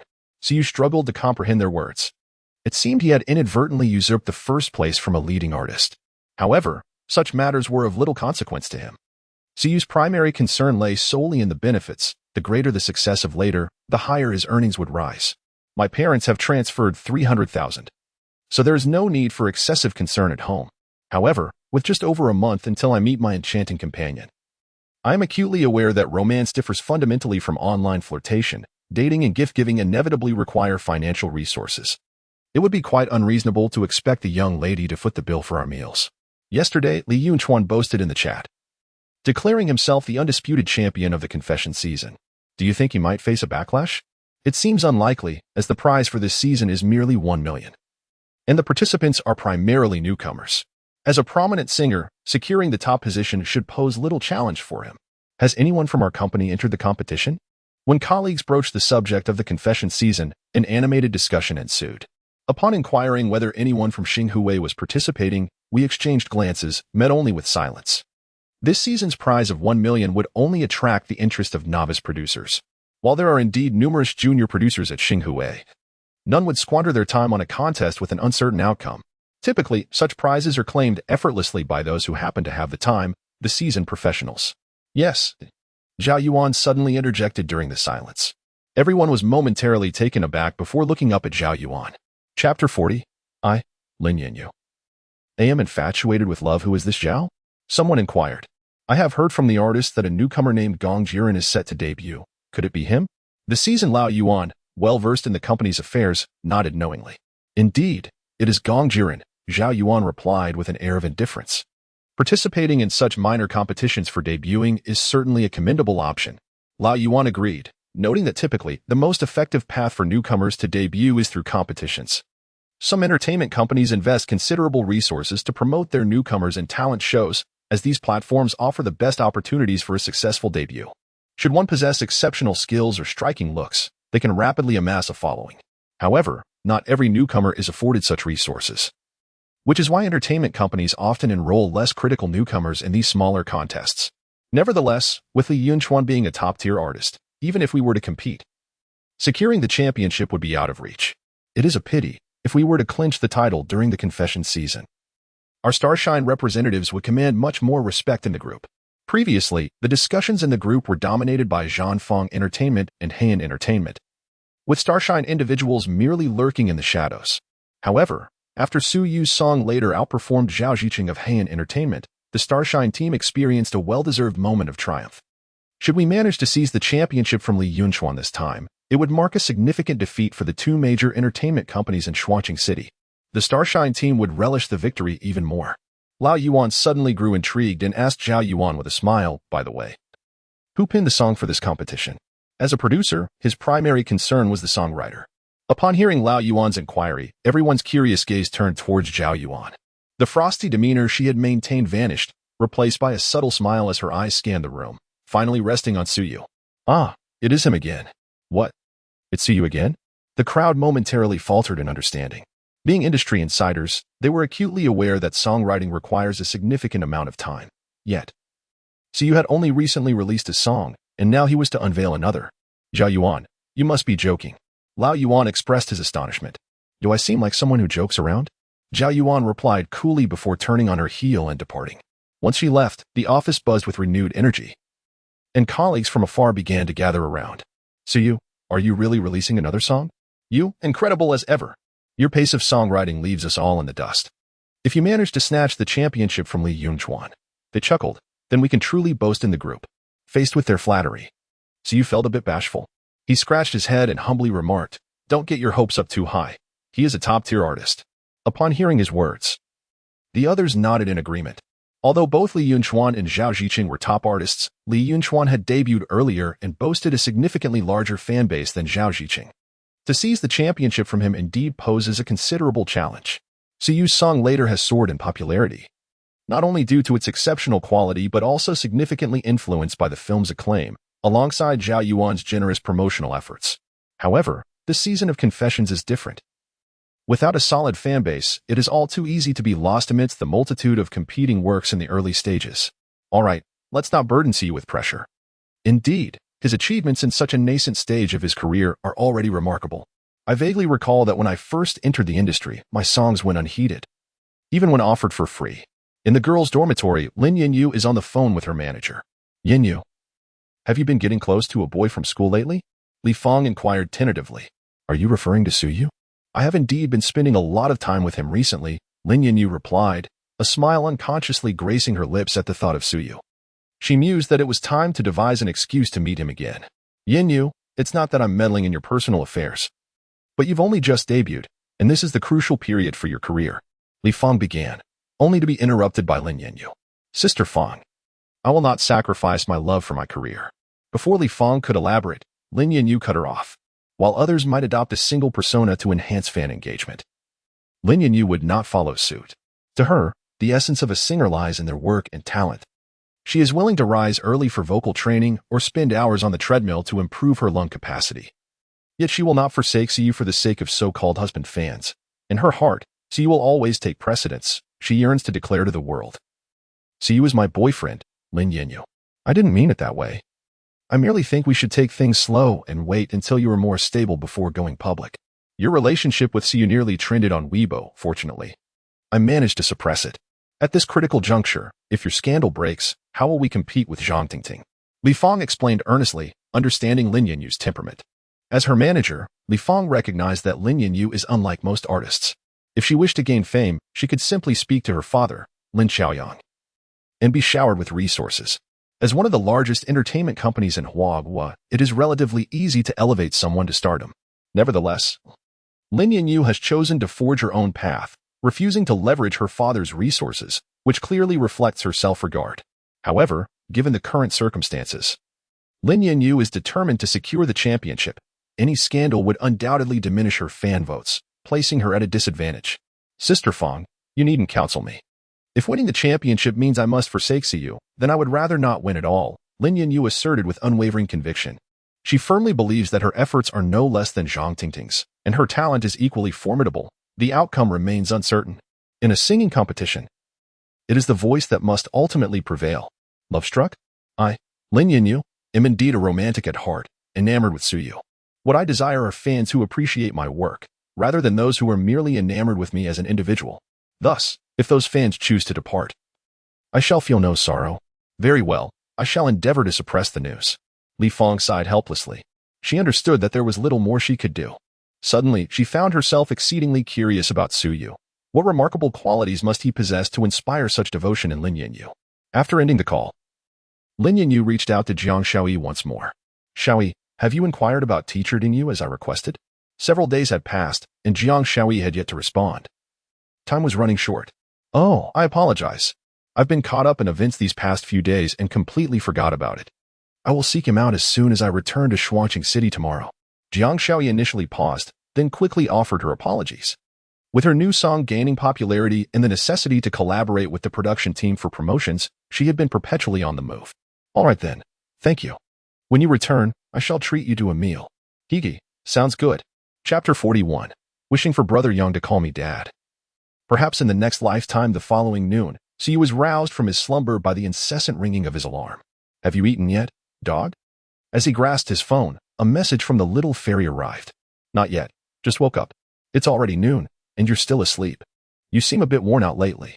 By the way, what have you been up to? I've noticed our conversations have dwindled. Tell me, are you secretly seeking out other girls, leaving me neglected? How could that be? I merely applied for a producer position, so I've been a bit busier. Applied for a producer? Aren't you just a freshman? Can you even write songs? Of course, I am a genius. Pfft. Such narcissism from you, dog. I'm not being vain. Have you heard the song later? I wrote that. Come on, be serious. If you keep joking, I want to talk to you. The little fairy remained skeptical. Siyu felt a tinge of exasperation. Why is it that sometimes when one speaks the truth, others simply refuse to believe it? However, he chose not to elaborate further. There was no need to boast in front of the little fairy. She would understand when they finally met. After a brief chat, Siyu resolved to rise from his bed. He glanced at Zhang Yang and inquired, Zhang Yang. Why haven't I seen you out and about these past few days? It was now lunchtime, yet Zhang Yang remained cocooned in his sheets. Zhao De and Zhou Tao, having endured several days of military training, had emerged resembling two charred coals. Today, with the rain offering reprieve from training, the dormitory was filled with the sound of their snores. Why go out? Zhang Yang rubbed his bleary eyes upon hearing Siyu call him. To meet a female friend, Siyu chuckled lightly. Ming Ting has released a new song recently and is busy with promotional activities, hence she is not in Shuangqing City. Zhang Yang appeared rather despondent. Siyu furrowed his brow. Zhang Yang's online girlfriend, Zhou Mingting, was also an artist under Xinghui Entertainment. However, apart from Jiang Shaoyi, he hadn't heard of any other artist from Xinghui releasing new songs lately. I'm so bored. Siyu, what should I do? Sitting up. Zhang Yang irritably ran his fingers through his hair. Thanks to Suyu, he was spared from military training, but with Suyu out and about, he was left in the dormitory, drowning in ennui. Weren't you playing games? Siyu laughed. Playing? What a joke. A bunch of useless teammates. Just when I finally reached gold, I plummeted back to bronze. It infuriated me so much that I uninstalled the game. It's a trash game ruining my youth. The mere mention of games nearly sent Zhang Yang leaping from his bed in a fit of rage. How about I write you a song to sing? Siyu contemplated. He wanted to say that the issue lay not with his teammates but with Zhang Yang's own skills. Yet, he feared that such a comment might provoke an extreme reaction from Zhang Yang, so he opted to steer the conversation elsewhere. You've recently joined an entertainment company and gained quite the confidence, huh? But let's skip your songwriting. I'm afraid that if sung, it might lead to a beating. Zhang Yang's face was a portrait of disdain. He was well aware that his childhood friend had recently secured a position in the entertainment industry. But having known each other for years, he was acutely aware of Suyu's limitations in producing quality music. Really? Don't you want it? A mysterious smile crept across Suyu's face. No, don't regret it. If you do, Brother Yang will kneel and call you father. This suggestion was rather enticing. Come on. I know your level all too well. Zhang Yang waved his hand dismissively. To have Brother Yang call you father, that will have to wait until the next life. Just as the two were exchanging banter, Suyu's phone rang. It was Jiang, a fellow student. Teacher Suyu, do you have time? I would like to treat you to a meal. Sure. How about the school cafeteria? Let us go out instead. How about hot pot? Sounds good. Great. That's another lunch saved. Jiang Shaoyi was quite thoughtful. After gaining some popularity, she remembered to invite me for a meal as a token of gratitude. If she remains grounded, I could offer her a few more songs in the future, and as her fame grows, she will earn more for herself. Who was treating? Just as he hung up, Zhang Yang sprang up from the bed. A colleague from the company, also from our school, Siyu replied with a smile. Can I join? It wasn't about the meal. He was simply too bored, stuck in the dormitory. Sure, but you're paying. Paying is no issue. Do you think Brother Yang is short of a meal? Indeed. This time Zhang Yang treats, and next time we'll have Jiang Shaoyi treat, saving 2 meals. Gong's Hot Pot was the largest chain in Shuangqing City, boasting dozens of branches there and in various cities across Huaguo. Teacher Suyu over here. From a distance, Jiang Shaoyi could be seen waiting at the entrance. Dressed in refreshing athletic attire, her face concealed by a mask. Jiang, looking good with that mask on. Suyu approached, teasing her. Teacher Suyu, you're joking. Jiang Shaoyi replied, shyly lowering her head. By the way, let me introduce you. This is my friend, Zhang Yang, who is also in the vocal department but just a freshman. Hello, junior. Upon learning that he was a friend of Suyu, Jiang Shaoyi quickly extended her hand in greeting. Teacher Suyu's friend is also my friend, Jiang Shaoyi. The song later had completely taken off, and newcomer Jiang Shaoyi had successfully debuted with it.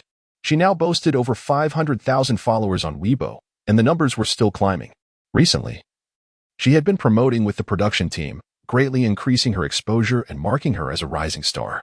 This opportunity was given to her by Suyu. Treating Suyu's friends well meant honoring Suyu himself. She was a person who understood gratitude.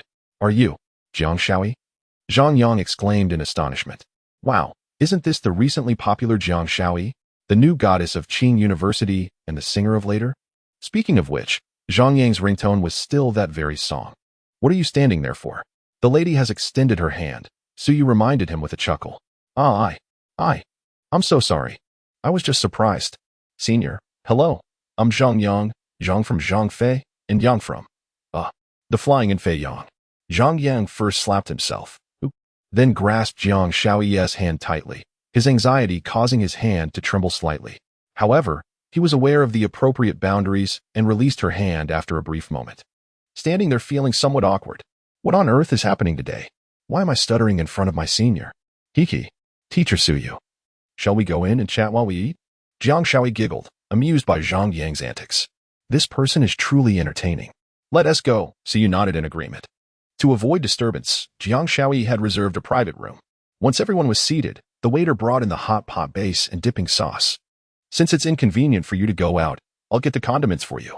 Zhang Yang volunteered eagerly. Thank you, Jiang Shaoi replied with a sweet smile. Handing him a bowl. No need for thanks, it feels too formal. As a friend of Suyu, you are naturally my friend as well. He said before dashing out with the bowl. Wow, the stuttering is finally gone. This feels so liberating, he thought to himself. Haha, Teacher Suyu. Your friend is quite amusing, Jiang Shaoi remarked, observing Zhang Yang's retreating figure. Ahem, that's just how he is. He gets nervous around girls. Suyu added, secretly thinking to himself that there was more to it. He found it puzzling, as Zhang Yang was not typically like this. Chapter 42, Father. I want to sing today. Gong Jiren had no particular business to attend to and decided to visit his family's hot pot restaurant. Coincidentally, it was lunchtime, allowing him to enjoy a meal before returning to school. Upon arriving at the entrance, he noticed a line of patrons waiting outside and surveyed the bustling establishment with satisfaction. His family's hot pot restaurant was among the pioneers of online celebrity promotion, and under the influence of this trend, it had become a popular destination. As Gong Jiren stepped inside, a server greeted him warmly. Recognizing him, she promptly inquired, Young Master Gong, are you here to dine? Yes, is there a table available? Gong Jiren asked with a smile. Unfortunately, we are fully booked. Would you like me to arrange for you to skip the line? The server offered. Gong Jiren waved his hand dismissively, no need. Please ask the kitchen to prepare a simple fried rice for me. I'll eat, and then leave. The restaurant's success was primarily attributed to its stellar reputation. As the son of the owner, it would tarnish their image if he were to cut in line. Very well, I will attend to that immediately, the server replied before heading toward the kitchen. While waiting, Gong Jiren surveyed the restaurant's atmosphere. He approached the private dining area, where two servers were engaged in conversation, oblivious to his presence. Did you know that Jiang Shaoi is in room 208? One server remarked. Who is Jiang Shaoi? The other asked. She's the new singer who performed later. Haven't you heard of her?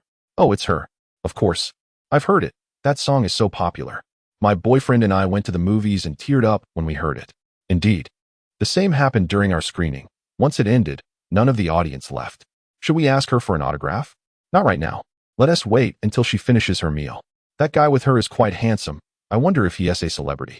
Who cares if he is? We'll ask for autographs together later. Upon hearing Jiang Shao's name, Gong Jiren halted in his tracks. As he approached, the two servers finally noticed him. Young Master Gong, they greeted, standing at attention. Did you just mention that Jiang Shaoi is dining here? Gong Jiren inquired, nodding slightly. Yes. I didn't notice her when she first arrived, but I recognized her as soon as she took off her mask in the private room. One server quickly responded. All right. You may return to your duties. Remember, during work hours, refrain from chatting. Otherwise, you might miss customer requests, Gong Jiren instructed, waving them off. The servers nodded in agreement and hastily departed. Jiang Shaoi dining with a handsome companion. Gong Jiren glanced at room 208, pondering for a moment before his eyes brightened. Could it be Yugo? Regardless of whether it was him or not, he felt compelled to take a look. After all, Jiang Shaoi was a colleague and a senior to him. As the son of the owner, it was only fitting that he extend his greetings and offer a few dishes. He approached the door of room 208 and knocked twice. Come in. Upon opening the door, Gong Jiren was met with a smile. Indeed, it was Yugo and Jiang Shaoi. Yugo? Why didn't you inform me that you were dining at my family's hot pot restaurant? Gong Jiren wore a broad smile as he pulled up a chair and sat beside Suyu. Gong Jiren, what brings you here? Suyu looked up in astonishment. Hee. This is my family's place. I mentioned it to you before. Oh, I vaguely recall that. So you thought back to their previous conversation where Gong Jiren had mentioned his family's hot pot restaurant. Aren't you that wealthy second-generation kid by the school gate? Zhang Yang remarked. His memory serving him well. Gong Jiren had indeed made quite a splash at the start of the school term, leaving a lasting impression. Hee, and who might this be? Suyu set his chopsticks down to introduce. This is Zhang Yang, a dear friend of mine. Ah, so your brother Yang. Greetings, I am a colleague of Yugo. Gong Jiren greeted with a smile. Zhang Yang found himself taken aback by the seemingly obsequious demeanor Gong Jiren displayed towards Su Yu. Nevertheless, he nodded in response.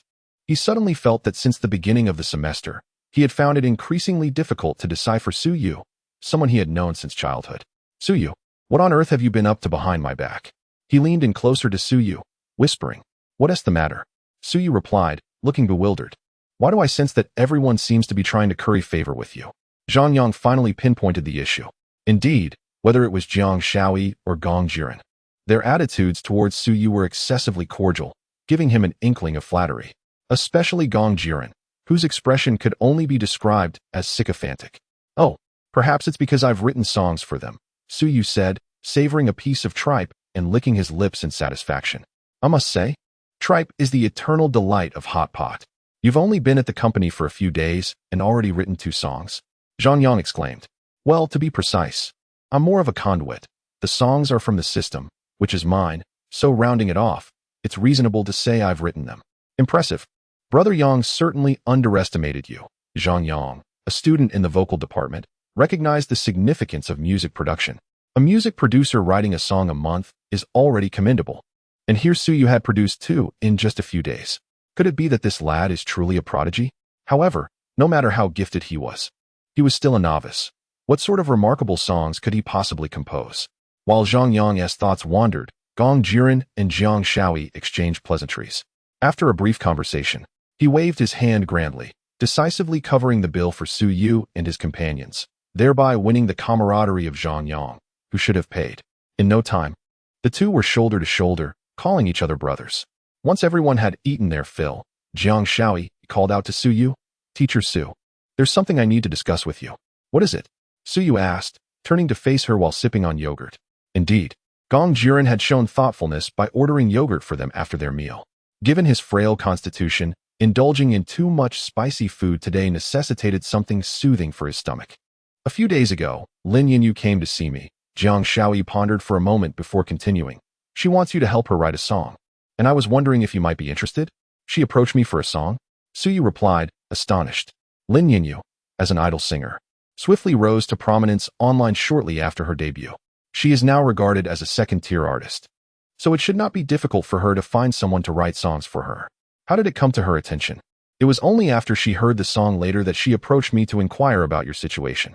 However, as you have instructed me not to disclose your identity to others, I refrained from revealing that you are the one known as Listening Rain.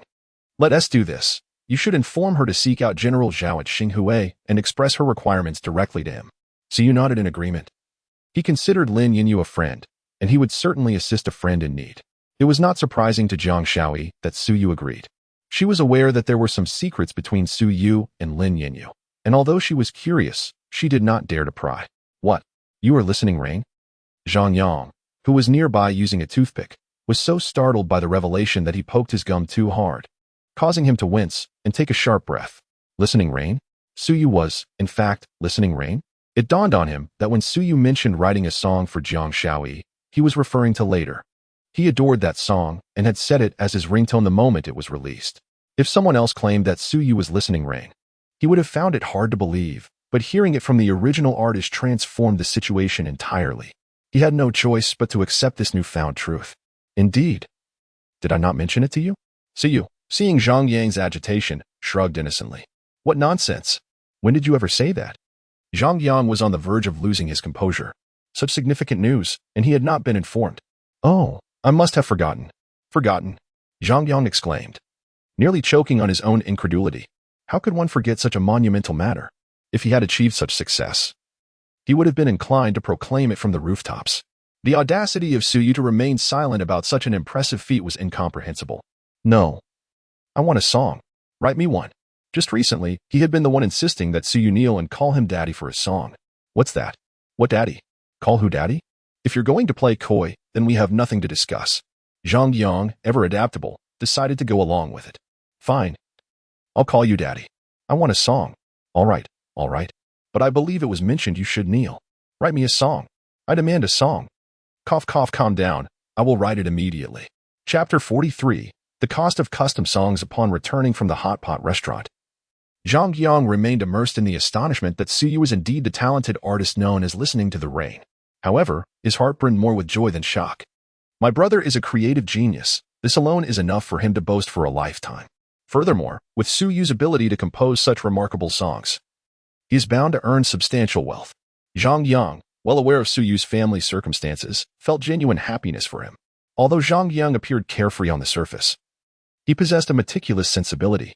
He was financially capable of supporting Su Yu's lifestyle without any trouble, and given their close bond, he was more than willing to do so. Yet, throughout their lives, he had refrained from such actions because he understood Su Yu better than anyone else. Despite Su Yu's seemingly gentle demeanor, he harbored a profound sense of pride. Zhang Yang did not wish for his good intentions to be misconstrued as charity, which could tarnish the essence of their brotherhood. Over the years, Zhang Yang had diligently saved his pocket money, primarily for two reasons: to escape the clutches of his irresponsible father and to reunite with his mother, and to ensure that he and Su Yu maintained the same standard of living. Honestly, how much did this song earn? Lying on his bed, a smile lingered on Zhang Yang's face, as if he were more elated about Su Yu's financial success than his own. The production team made 300,000, and I sent all of it to my mother. Given the growth in downloads this month, we should reach around 1 million by the end of the month. Su Yu replied after a moment of contemplation. He did not factor in the song "What's Wrong with That," as the confession season officially commenced the following day, and it was uncertain whether it would clinch the championship. If it did, after sharing profits with the company and accounting for taxes, he could expect a bonus exceeding 400,000. Wow, my friend, you've truly turned your fortunes around. I've saved for so many years to accumulate just over 1 million, and you're about to surpass me in a single month. Although aware that Su Yu could earn a considerable sum, the thought of a single song generating 1 million in just 1 month was astounding. Indeed, I have turned my fortunes around. Su Yu took a deep breath, his aspiration being to ensure that those around him could enjoy a better life. This was his current wish. His parents were not yet inclined to resign and rest, but if he could provide them with a few million, they might reconsider.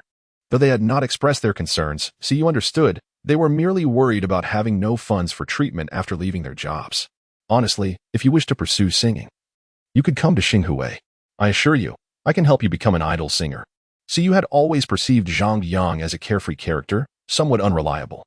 Forget it, just write me a casual song to satisfy my yearning for singing. I'm used to a laid-back lifestyle, and I'm not lacking in money. Going to Xinghui would only bring me trouble. Zhang Yang reclined on his bed, legs crossed. All right then, if a suitable song comes to mind, I'll share it with you. No rush. With our relationship, do you think I worry about you running off? Later that evening, Zhao Yuan called. Su Yu, I have wonderful news for you. What is it? Are you aware of Lin Yanyu? She is a recently popular singer, and she wants to invite you to write the song for the finals. Zhao Yuan's voice carried a hint of laughter. Generally speaking, the opportunity to collaborate on music is often reserved for esteemed or top-tier producers. However, the fact that a newcomer like Su Yu has been approached for such a venture undoubtedly affirms the market's recognition of his talent. Did you accept? Su Yu was already aware of this, so he felt no surprise. Of course, this represents a significant opportunity for you. The realities show the voice of Huagua consistently garners impressive viewership, and since this is a final performance, should she secure the championship with a song you composed, it would undoubtedly establish a foundational reputation for you within the industry. A producer's historical achievements serve as leverage in negotiations. The better the track record, the greater the bargaining power in future discussions. Mr. Zhao, are you so confident that my song will clinch the championship? Su Yu inquired with a wry smile. Given that this is the finals, the competition is bound to be fierce, and he himself felt uncertain, leaving him to wonder where Zhao Yuan derived her confidence. It is worth noting that Lin Yanyu's skill surpasses that of her opponent, and her popularity is considerably higher, as long as the quality of the song meets expectations. The likelihood of victory is substantial. Zhao Yuan analyzed from a professional standpoint. If Su Yu performs adequately and composes another piece of the caliber of later, the championship would be nearly assured. All right, I shall do my utmost. What genre of song do they require? Lin Yanyu is also reaching out to her friends, willing to assist where possible. Huagua style, ancient style, recent market trends emphasize the promotion of Huagua culture. Very well. Since you have agreed, please come to the company at your earliest convenience to sign a contract. Initially, your rate was that of a junior producer. Yet the other party insists on compensating you at the senior producer rate, hence the need for your signature. The senior producer rate? How much is that? Su Yu exclaimed, sitting up in astonishment. Typically, our company's senior producers command 800,000. I feared this might overwhelm you, so I only accepted 500,000 from her. allowing a fallback should the song's quality falter. Moreover, it is rather perplexing that she, without even seeing the work, proceeded to make the payment, signing a custom contract. Zhao Yuan expressed her exasperation. In her extensive experience in the industry, this was the first instance of encountering a client who not only refrained from haggling but also voluntarily increased the offer. In music production, there are generally two types of contracts, one akin to later, where payment is made post-client satisfaction, and another is a custom contract, where payment is made upfront with a mutually agreed-upon delivery timeline. Such contracts are typically signed when a client has utmost trust in the producer's capabilities. Generally reserved for senior or top-tier producers, a scenario never before witnessed with a junior producer. Rest assured, I will ensure she derives value from that 500,000. After ending the call, Xi took a moment to gather his thoughts. 500,000, he would receive over 200,000. This is certainly a path to prosperity. However, it is surprising to see that Lin Yinyu is quite affluent herself. Such a price tag would typically cause discomfort for even second-tier artists. Yet she signed a custom contract without even meeting him. Is it indifference to money, or a strong affirmation of her own capabilities? Ding, random task initiated. Task content. Assist Lin Yinyu in composing a song to secure the championship in the competition. Task reward. A golden manuscript of web literature. Will the host accept the task? Accept. A golden manuscript of such caliber, a single book could lead to fame. It seems that to attain this reward, careful consideration must be given to the song selection. As for traditional songs, I happen to have a piece titled Chiling. This song expresses the patriotic sentiments of an actor, exuding a sense of tragic grandeur throughout. Performing it in the competition could resonate deeply with the audience. However, I am uncertain about Lin Yinyu's operatic skills. Can she deliver this song well? Moreover, since others are so agreeable and with the system's reward in play, if possible, Su Yu also wishes to provide her with an even finer song. Let Chiling serve as a backup option for now. System. How much does it cost to customize a song? Previously, when activating the system, it mentioned two methods to acquire song components, the first being a lottery, and the second being monetary customization. Ding. The cost for a basic song is 500,000, a medium song 2 million, an advanced song 5 million, and a top-tier song 30 million. Wow, that seems exceedingly expensive. So you did not anticipate that customizing a song would be so exorbitant. Ding. It is not expensive. This system's pricing reflects the market of Blue Star, where customizing songs is more affordable. Upon reflection, it indeed does not seem exorbitant when compared to Blue Star as standards. Previously, for the production of our time, the crew spent 800,000 to hire a junior producer at Xinghui, and Zhao Yuan mentioned that an advanced producer costs 8 million. By this calculation, the prices are relatively reasonable. Nevertheless, half of Su Yu's earnings would go to the company. Even though the system's charges are cheaper than the market, he would still incur losses. He must hasten to elevate the contract to a top-tier producer. System, you presumably do not require money, do you? What is the purpose of funds? A lingering doubt persisted in Su Yu's mind. The system lacks a physical form, does not require charging or fuel. Why then collect money?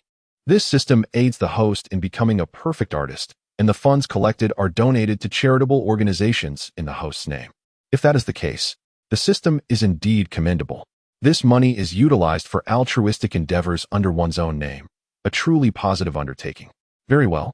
I shall customize the song once I have the funds. For now, I will proceed with the lottery. With this thought, he opened the attribute panel. Chapter 44, My Treat.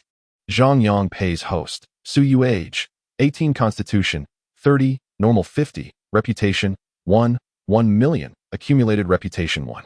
3 million, skills. Piano proficiency system warehouse. Song component Chiling having accumulated over 1 million reputation points. Su Yu found himself in a position to conduct a tenfold draw.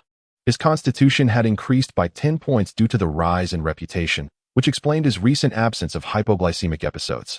With a sense of anticipation, he decided to proceed with the 10 draws, hoping for a golden outcome. Particularly a traditional song would be most delightful.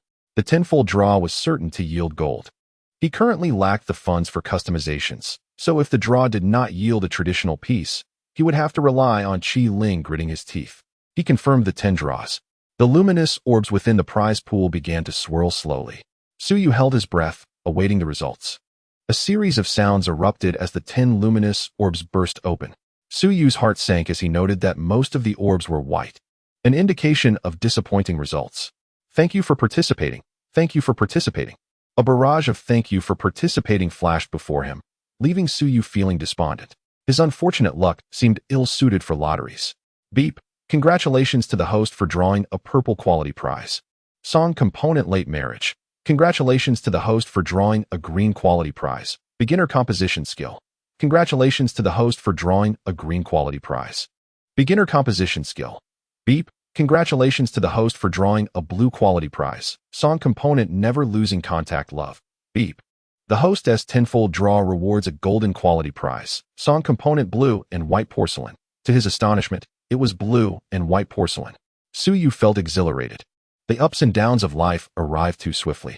Just moments ago, he lamented his misfortune, and now he was overwhelmed with excitement. This was indeed a tremendous gain. Excluding the 2 negligible beginner composition skills, the quality of the other 3 prizes was commendable. The song Late Marriage was bound to become a sensation, without a doubt. The lyrics, I never wish to remain single, yet I foresee a late marriage, resonate with countless individuals' journeys. However, Suyu was surprised that a song of such caliber was merely classified as purple quality. On the other hand, Blue and White Porcelain stood as a pinnacle of traditional music, its lyrics having been incorporated into textbooks, which spoke volumes of its outstanding quality. As for Never Losing Contact Love, while not as formidable as the first 2, it undoubtedly ranked as a high-quality song within this world. What a windfall! Determined, he resolved to present Blue and White Porcelain to Lin Yinyu. A champion? Isn't it merely a matter of speaking? Zhang Yang. Zhao Zhou Tao? Suyu rose from his bed. What's the matter? Zhang Yang, awakened, wiped the drool from the corner of his mouth in confusion. What's up, Suyu? Zhao and Zhou Tao also opened their eyes. Let us go eat barbecue, Suyu urged, pulling them along. In the dead of night, an unexpected outburst erupted. Despite the grumbling, Zhang Yang still rose from his bed. Let us go. I crave some dried tofu. Sweet potato skins are eternal divinity.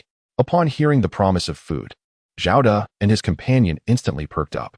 Eat as you please. Today, I shall treat you, declared Suyu, waving his hand with grandiosity. Long live brother Yu, exclaimed Zhao as they sprang into action. The 4 residents of the dormitory, clad in flip-flops, ventured out into the night. Suyu, do you even have the funds to treat us? Came Zhang Yang's skeptical voice from the corridor. After a moment of silence, Suyu replied, I'll treat. Zhang Yang will pay. With that charming declaration, every light on the floor flickered to life. Meanwhile, in the girls' dormitory, Yinyu questioned, do you think it's worth spending so much this time? Her manager, Li Feng, continued to ramble on. Earlier that day, she and Lin Yinyu had visited Xinghui, only to discover that the producer, Ting Yu, was merely a novice. Initially contemplating abandoning the endeavor, Lin Yinyu, however, was resolute, insisting on hiring Ting Yu for songwriting and even elevating the payment to that of a senior producer. Is this not a case of having more money than sense? Li Feng pondered aloud. Do you believe a novice producer could create a song like later? Though initially in good spirits, Lin Yinyu began to feel agitated by her manager's incessant chatter. Indeed, later was a remarkable piece, possibly crafted during a moment of inspiration that transcended the producer's usual capabilities. Although such occurrences are rare, they are not unheard of. I believe otherwise. A sudden burst of inspiration cannot bridge such a vast gap in skill, Lin Yinyu countered, firmly convinced that Ting Yu was merely an alias for a more established figure. Sighing, she reflected, it's futile to discuss this now. You truly acted impulsively. We should have assessed the work before making a payment. Li Feng, please cease. We must extend our respect to those with talent, Lin Yinyu interrupted, adhering to her principle of unwavering trust for those she deemed worthy. Nonetheless, few individuals earned her approval, Suyu being one, and this producer Ting Yu another. Understanding Lin Yinyu's temperament, Li Feng could only helplessly end the call. Thus commenced the season of confessions. The homepage of Wangyun Music dedicated a section to promote the event, while Douyin, the nation's largest short video app, also featured a window for the confession season. The chart of confession songs updated in real time based on the number of plays, with covers by internet celebrities and short video productions significantly boosting song visibility. In the composition department of Xinghui, Zhao Yuan and a group of composers gathered. Zhao, why have we been summoned? Where is Suyu? The crowd inquired, puzzled. The confession season has begun, Zhao Yuan replied, casting a glance at the assembled individuals, her tone flat. And then? We did not participate. General Zhao. The season of confessions has commenced, You ought to pursue that lad Suyu, old Yuan remarked with a grin, leaning against the office desk. The promotional resources I requested from the higher-ups were not approved, Zhao Yuan continued. Is it not quite normal for them to be denied, General Zhao? It is not that I, old Yuan, am stingy, but I felt a twinge of envy regarding the promotional resources you allocated to later, he replied, shrugging his shoulders. In his view, although Suyu possessed talent, the support Zhao Yuan provided was excessive. The previous song was promoted under the guidance of a high-profile producer. The denial from the higher-ups this time was entirely within his expectations. I do not care. If the higher-ups refuse to provide resources, we in the composition department shall promote it ourselves. Zhao Yuan shook her head. How are we to promote it? We have no channels. Upon hearing this, the crowd grew increasingly perplexed. Each member of the composition department will share the song on Weibo, and then enlist your artist friends to create short videos featuring Suyu's song. The more individuals who participate, the more lenient I shall be during the year-end evaluations. Zhao Yuan declared. Thus, for the sake of your year-end bonuses, let's get moving. With that, she turned and departed, leaving a group of bewildered individuals behind. Wait, it can be done this way? General Zhao is going to such lengths to help Suyu promote his work. He must be a relative of hers, right? What should we do? Should we share it? Of course, we should. It's for the year-end evaluation, after all. Who would turn down money? For the sake of the year-end bonus, I would even have my relatives share it. Chapter 45. The strong aroma of a fox spirit. Li Yunshin sat before his computer, leisurely sipping his coffee. On the screen, the rankings for the confession season were displayed. His song I Only Love You held a firm position at number 1.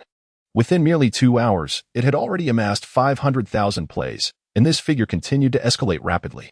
It was anticipated that by the end of the day, it would reach 2 million. In stark contrast, the second-place song fortunately had only garnered a mere 100,000 plays, leaving it far behind. With a smile, Li Yunshin picked up his phone and opened the internal group chat. Wow, Li Yunshin is phenomenal this time, truly unparalleled. Someone remarked. Having just listened to I Only Love You, which was astonishingly penned by the esteemed Chiling. Goodness, with a high-caliber producer like him participating in this small competition. What chance do others have? The atmosphere was intensely competitive, akin to a fish being fried, and it seemed that Li Yunshin was destined to shine this time. The group buzzed with discussions about his new song, much to Li Yunshin's delight. He activated his input method and began typing. The performer of I Only Love You, Li Yunshin, has reached 500,000 plays, ranking first in the confession song charts. Zhao Ziqing. Once he finished editing, he hit send and took another sip of his coffee. This coffee is truly sweet. The protagonist has arrived. Haha. There is that Zhao Ziqing flavor. Haha, this guy is so audacious, even tagging Zhao Ziqing. Isn't that a public slap in the face? Zhao Ziqing, come on and say something. I can already foresee the messages Li Yunshin will be sending in the coming days. Will he tag Zhao Ziqing daily? Haha, Li Yunshin's message ignited a frenzy in the already lively group chat, with everyone fervently tagging Zhao Ziqing. At Heian Entertainment, Zhao Ziqing gritted his teeth as the incessant notification sounds filled his ears. Eventually, he could no longer resist and picked up his phone. Ziqing, don't look at it. It'll ruin your mood, his manager Wu Xin promptly interjected, concerned he might succumb to the pressure and rush out for a smoke. It's fine.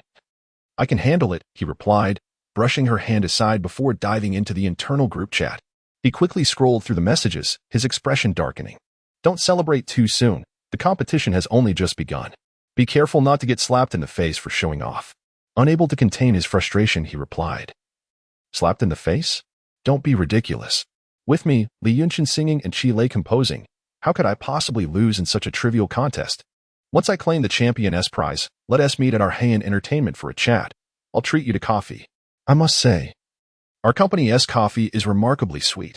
Before long, Li Yunshin replied in the group, Indeed, how could I lose?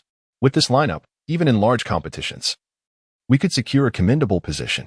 In a contest aimed at newcomers, losing would be akin to encountering a ghost. Was this time truly meant for Li Yunshin to shine? And the coffee, how much sugar did you add? Aren't you worried about diabetes? Although Zhao Ziqing felt a strong sense of injustice, he found no grounds for rebuttal. Then, he abruptly stood up and walked outside. Ziqing, where are you going? The manager, startled, hurriedly followed him. I'm going to smoke, Zhao Ziqing muttered. Then exited the office without looking back. The military training had passed its midpoint. Aside from the first day, Suyu had not returned to the playground. Today, upon returning to the company, he re-signed Lin Yunyu's contract. As he left the composition department, he encountered a striking young woman.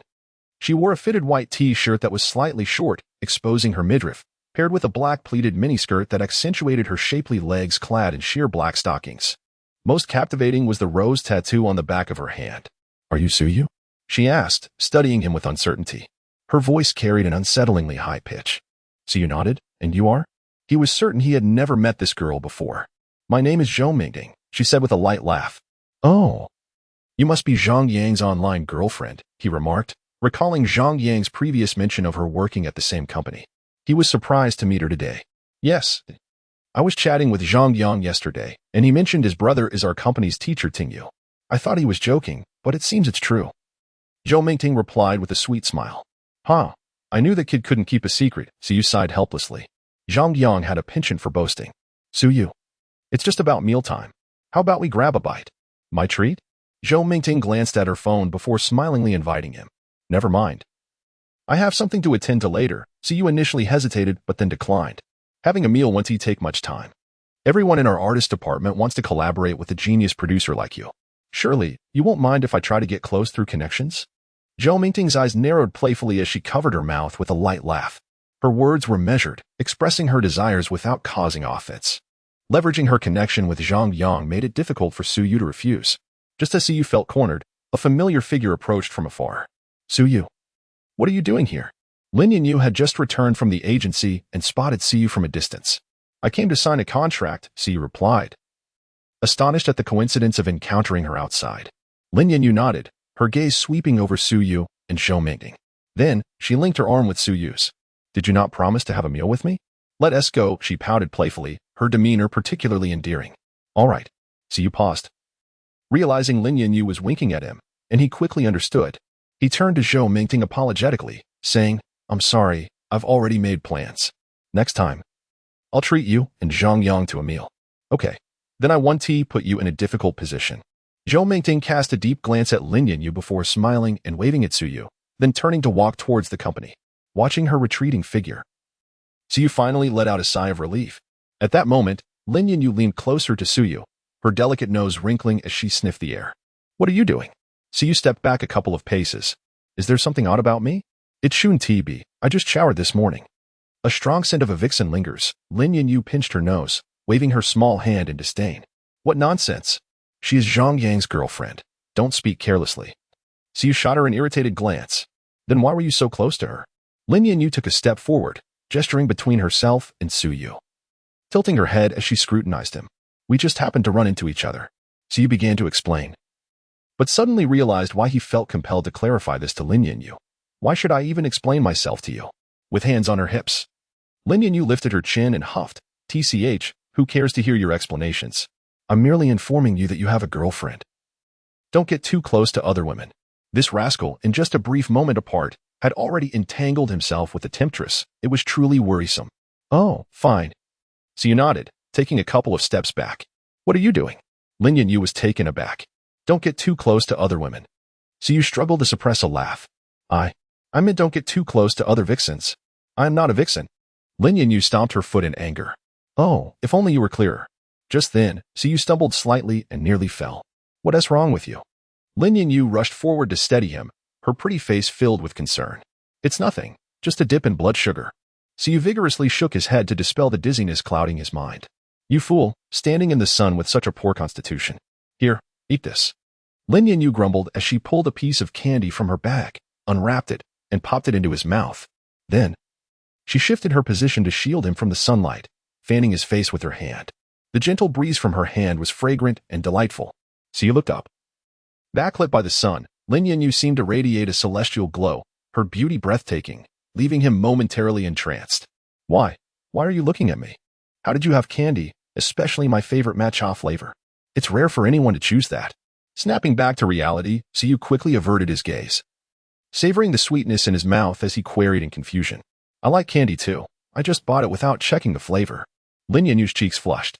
She never indulged in sweets to maintain her figure, but carried candy for Suyu's sake, never expecting it would come in handy. Now realizing this, Suyu nodded in understanding. An awkward silence lingered before Lin Yanyu suggested, "Let us go. I'll take you home to rest." "All right, thank you. Don't mention it." By the way, tell your friend Zhang Yang that the woman from earlier is not trustworthy. I saw her with Liang Feng in the cafeteria a few days ago. Yang Feng? The rich kid who was pursuing you? Stop it. Chapter 46. You won't lose out dormitory 408. Today, Zhang Yang was exceptionally cheerful. His online girlfriend had been away for quite some time, and she had finally returned from afar. She had just called him to go out and play, freeing him from the monotony of staying in the dormitory. Just as he was about to leave, Siyu walked in. Are you heading out? Upon seeing Zhang Yang, who had styled his hair more maturely, Siyu was momentarily taken aback. Indeed, Mingting invited me to Happy Valley, Zhang Yang replied, patting Siyu on the shoulder as he prepared to exit. Siyu furrowed his brow and called out to him, wait a moment. What is the matter? Did you mention my identity to her? Of course, Mingting is your future sister-in-law. You should take good care of her. Since I won't be writing my song, why not compose a couple for her? Zhang Yang responded with a grin. That might not be possible, Siyu shook his head. Come on, you're not that stingy. Are you? Zhang Yang shot him an incredulous glance. Zhang Yang, we are brothers. I won't beat around the bush with you. You cannot handle Zhou Mingting. After hearing the story from Lin Yinyu, Siyu inquired about her situation and confirmed with Jiang Shaoyi, thus believing that Zhou Mingting was indeed a scheming woman.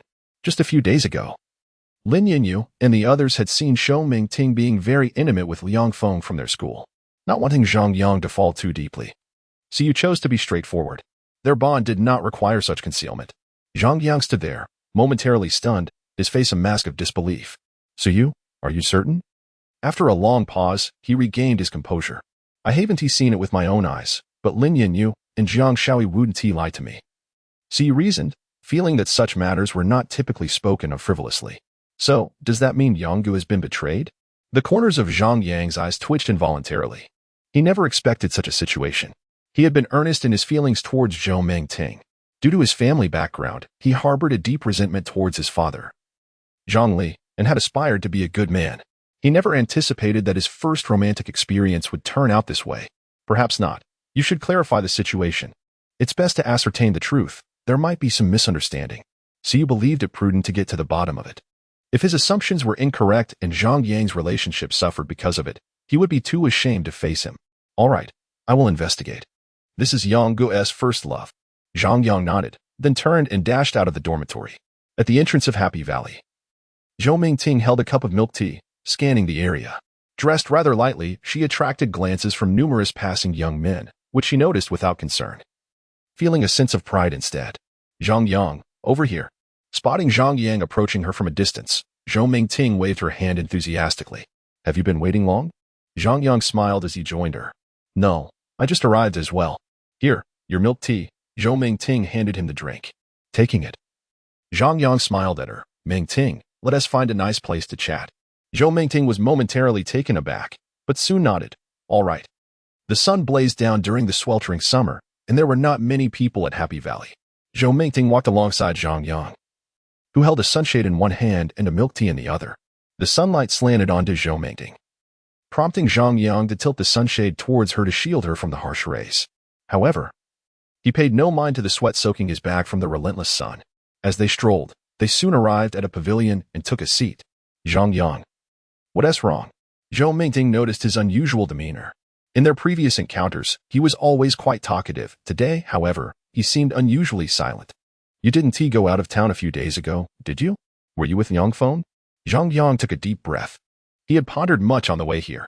He anticipated that upon seeing Zhou Mingting, he would be enraged and confront her harshly. Yet, to his surprise, when he actually laid eyes on her, he found himself remarkably calm. You already know, Zhou Mingting did not deny it. She had realized her cover was blown the moment she encountered Lin Yinyu at the company. It was merely a matter of time. However, she had not expected it to happen so swiftly. Evidently, the bond between Siyu and Zhang Yang was indeed strong. After all, someone who could relay such news so promptly was either a foe or a close confidant, and in this case, Siyu and Zhang Yang were undoubtedly the latter. You're quite straightforward, Zhang Yang said with a bitter smile. He had expected her to offer some evasive remarks, yet she chose to admit the truth outright. Aren't you calm as well? I thought you might give me a beating. Zhou Mingting's tone shifted from a teasing lilt to a more sincere pitch, revealing a surprisingly melodious quality. I do not strike women, Zhang Yang replied, his brow furrowing. Her words seemed to touch a nerve deep within him, conjuring memories from his childhood of his parents arguing, particularly the moment when his father struck his mother. Though many years had passed, those memories occasionally resurfaced in his mind. Can we still be together? Zhou Mingting noticed the pain in Zhang Yang's eyes, which inexplicably tightened her heart. Their relationship had initially been a casual affair. Yet at this moment, she found herself reluctant to part ways. Zhang Yang remained silent, lifting his gaze to deeply regard the woman before him, his first love. The one he once envisioned spending a lifetime with. Will you leave him? Zhang Yang's voice was somewhat hoarse. Zhou Mingting was taken aback by the question. Her expression shifted before she ultimately offered a wry smile. No, I want tea. At that moment, she chose not to continue deceiving Zhang Yang. All right, you may go. I wish you happiness, Zhang Yang said, forcing a smile. Zhou Mingting grasped Zhang Yang's hand, gently explaining, Zhang Yang, I know your feelings for me are genuine. But I cannot help it. I have grown weary of poverty. I do not blame you. Please, go. Zhang Yang extricated his hand from hers. Still smiling as he spoke.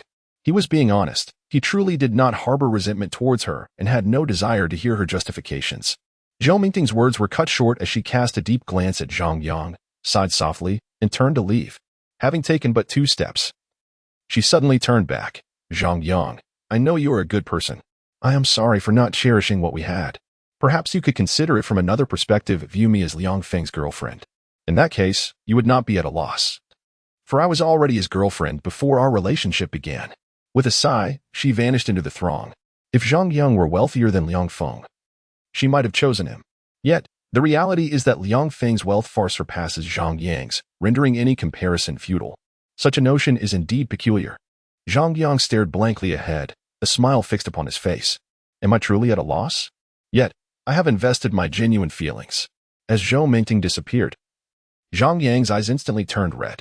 Although his face bore a smile, 2 streams of tears cascaded down his cheeks. They fell onto the parched ground, scorched by the blazing sun, evaporating in an instant. Chapter 47. Crossing one's legs for the past few days, Zhang Yang had immersed himself in the warmth of his blankets, while Siyu chose to remain indoors, quietly accompanying him in their shared dormitory. On the 3rd morning, as Siyu was still enveloped in slumber, he was abruptly awakened by Zhang Yang's voice. Have you come to a realization? He asked, rubbing his sleepy eyes and offering a smile. I have, Zhang Yang nodded. A sigh of relief escaped Suyu. He had anticipated that Zhang Yang would linger in despondency for a while longer. Suyu. I wish to join Xinghui. Zhang Yang's gaze was filled with yearning as he looked at Suyu. The moment those words reached Suyu's ears, a familiar scene flashed through his mind, accompanied by the haunting melody of a BGM. I travel northward, departing from the season that held you. He involuntarily exclaimed. Takumi Fujiwara? What nonsense is this? Zhang Yang furrowed his brow, puzzled by Suyu's sudden outburst. What is Takumi Fujiwara? Cough, cough.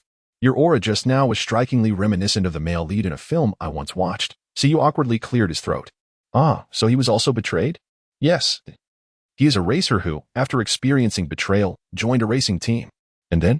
Then he became an exceptional race car driver. How exceptional? He stood out among the rest. Upon hearing this, Zhang Yang's eyes sparkled with hope. This is the path I wish to pursue. I aspire to become an outstanding singer, to shine uniquely. He clenched his fists, his voice imbued with an unprecedented determination. All right, I will assist you, Siyu smiled. I aim to earn money. And then we shall establish our own entertainment company, making it the largest in Huagua, amassing endless wealth.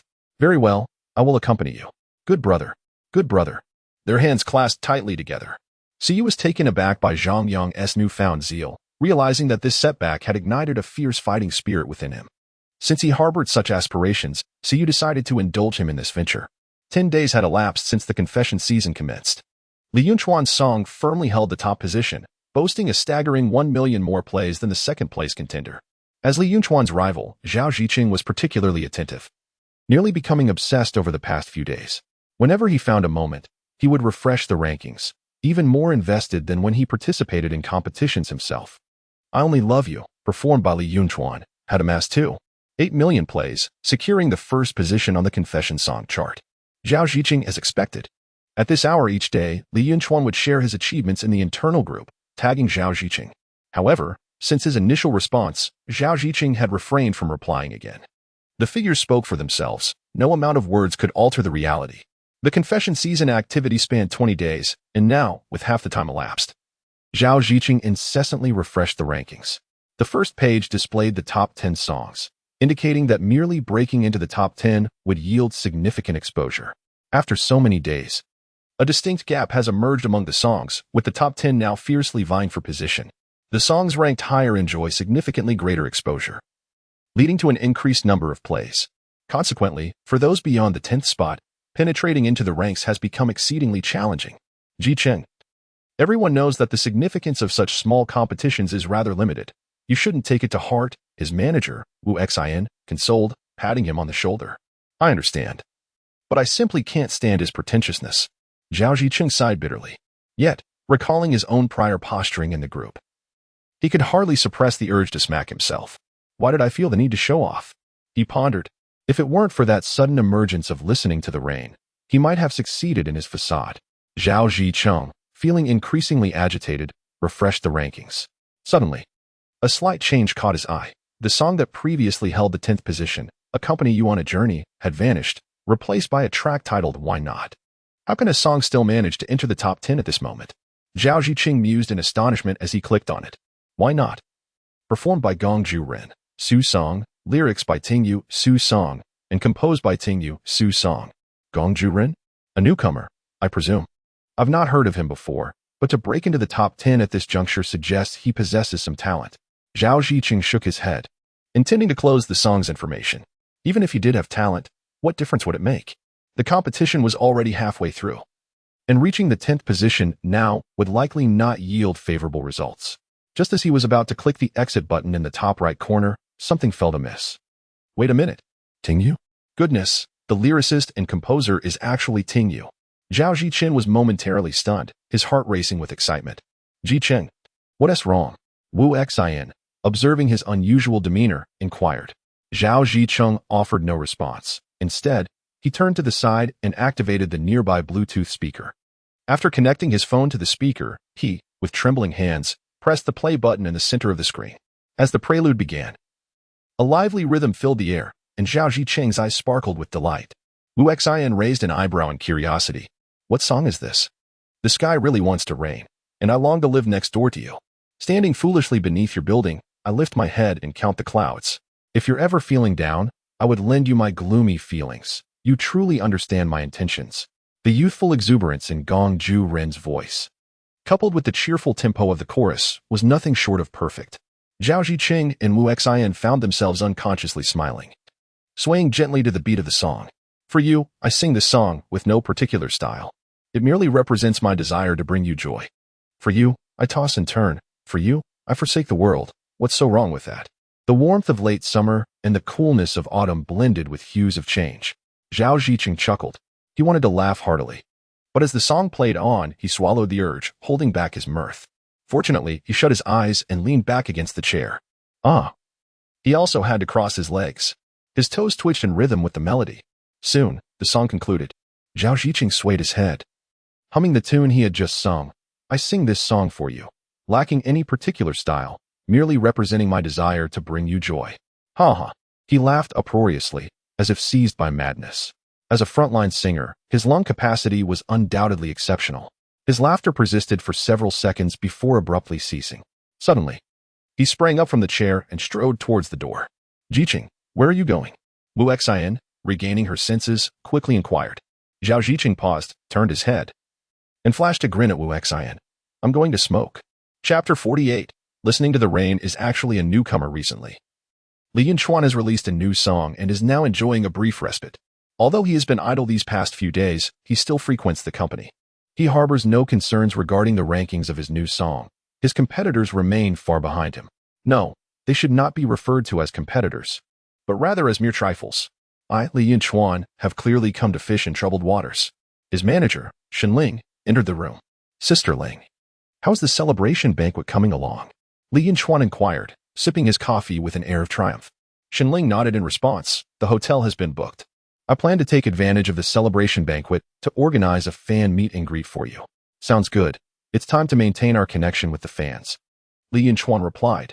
Indeed, he was determined to secure victory this time. Just a few days ago, he had instructed his manager to commence preparations for the celebration banquet in honor of the Confession Season champion. With no worthy rivals in sight, the sense of invincibility felt somewhat lonely. He inhaled deeply, a smile gracing his lips as he gazed at the ranking list on his computer screen. Suddenly, his phone chimed. Is someone in the group praising me again? Li Yunchuan shook his head in delight and opened the group chat. Li Yunchuan. Friendly reminder. Listen to the song ranked 10th. To his surprise, Zhao Zicheng, who had not shown his face for days, had sent a message in the group. A friendly reminder? I, Li Yunchuan, have already reached the pinnacle. What need do I have to listen to a song ranked 10th? How amusing. At that moment, spurred by Zhao Zicheng's message, the group began to buzz with activity. Whoa, Chenggu, I thought you wouldn't check the group during this time. Zhao Zicheng appeared to be in good spirits, still daring to engage in the chat. What does he mean by that? Whose song is in 10th place? Upon a brief glance, it seemed to be by someone named Gongju Ren. I've never heard of this person. Wait. The 10th place belongs to one of our Starshine artists. Starshine artist? Indeed. Take a look at the lyricist and composer. What? Listening to the rain? He has written another song? I must go listen immediately. After the explanation from the Starshine personnel, the members of the group finally realized that the song ranked 10th was, in fact, a new release by Listening to the Rain.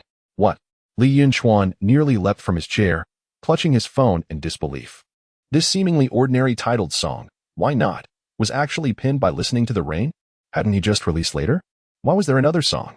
A sudden wave of dread surged within Li Yunchuan, but he quickly suppressed it. Yunchuan, what's wrong?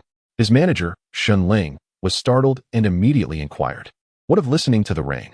I refuse to believe you can rival teacher Qilei. Li Yunchuan did not respond to his manager's question. He cursed under his breath and clicked on the song Why Not. The phone immediately erupted with an upbeat melody. The prelude was quite impressive.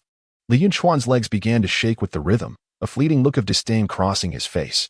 The sky seems on the verge of rain, and I long to reside next to you. As the first verse of the song begins to play, the disdain etched on Li Yunchuan's face momentarily freezes. He presses the play button to pause the music, then activates the Bluetooth speaker, establishing a connection. With trembling fingers, he clicks the play button once more. This song is for you. It bears no particular style, merely representing my desire to bring you joy. The sound quality of Li Yunchuan's speaker is remarkably good. Both the bass and mid-high frequencies resonate clearly, with distinct layers and an authentic vocal reproduction. Yet, the better the sound quality, the more intense Li Yunchuan's unease becomes. The lingering warmth of late summer and the coolness of autumn blend with the changing hues. As the final line concludes, the office falls into a silence that feels almost eerie. Li Yunchuan appears dazed, his mind buzzing, the sound of his own rapid breaths echoing in his ears. He lifts his gaze to meet his manager Xinling's, where mutual astonishment is reflected in their eyes. The heavy silence does not endure long. It's not that impressive. Li Yunchuan scoffs, forcefully restraining his leg which still twitches in rhythm. No, it's merely average. Xinling manages to spit out a few words through clenched teeth. The lyrics are far too straightforward, lacking depth entirely. Li Yunchuan continues to scoff. It's quite shallow. Xinling's facial muscles tense. It's utterly incomparable to her songs. Li Yunchuan maintains his scoffing demeanor. I share the same sentiment. Xinling grinds her teeth audibly. This is absurd. Li Yunchuan feels completely unhinged. He slams his phone onto the desk, grabs a coffee cup beside him to soothe his throat. The bitterness on his tongue causes him to spit it out, gasping for breath. He abruptly stands up from his chair and strides towards the office door. Yunchuan, what are you doing? Xinling hastily catches up with him. I'm going out for a smoke. Li Yunchuan responds, laden with sorrow, without looking back. What is wrong with that? Performed by Gongjiren. Lyrics and music by Ting Yu, with 800,000 plays, ranked 9th. Li Yunchuan Zhao Zicheng takes on the role of announcer. Once an irksome notification sound, it now seems surprisingly pleasant. Wow, that is impressive. Was he at rank 10th just 2 hours ago? This is outrageous. I refreshed just now, and in the blink of an eye, it's only 50,000 plays away from the 8th position. It's absurd, if it's performing this well. Why has it taken so long to break into the top 10? The insiders inform you that what is wrong with that is a song for which we at Xinhui spent not a single penny on promotion, as Zhao Yuan's promotional request was rejected by the higher-ups. How can that be? I refuse to believe that it could stand out from so many works without any promotion. If you don't believe it, you can inquire at Xinhui. This time, We did not receive any promotional fees, so our entire composition department mobilized to promote it ourselves, even sharing it on WeChat moments for what's wrong with that. Goodness. Is there really such a thing? Who exactly is this Tingyu that has garnered the entire composition department's support for promotion? He only joined the company half a month ago, and is now a junior producer at Xinhui. This joke is far from amusing. A junior producer capable of pinning songs like Later, and what's wrong with that? I might as well broadcast myself upside down with a fan. Indeed. If Tingyu is a junior producer, then I would surely be in a state of utter disbelief. Within Xinhui, after the revelation of Su Yu's identity, a tempestuous uproar ensued in the group. No one believes that a song of such caliber could be crafted by a mere junior producer. Furthermore, it is hard to fathom that a song ranking 9th on the declaration chart could have incurred no promotional expenses whatsoever. However, they have no choice but to accept the truth, for such matters are not shrouded in secrecy. A simple inquiry would reveal that what the people of Xinhui have stated is indeed the reality. Consequently, the fact that Tingyu is merely a newcomer has spread like wildfire. The internal group meant for industry exchanges is now abuzz with discussions centered around Tingyu. Chapter 49. I am on fire song. Why not artist? Gongjiren lyrics and music. Tingyu plays. 1. 8 million ranking. Fourthly, Yunshin a mere day had passed. And why not had surged into the top 4? Furthermore, the listening numbers continued to escalate rapidly. In the entertainment realm, Li Yunshin slumped in his office chair. His agent beside him wearing a bittersweet smile, remaining uncharacteristically silent. Don't be so pessimistic, Yunshin. Perhaps there is still a glimmer of hope. I've contacted the fan group, urging them to boost the play count.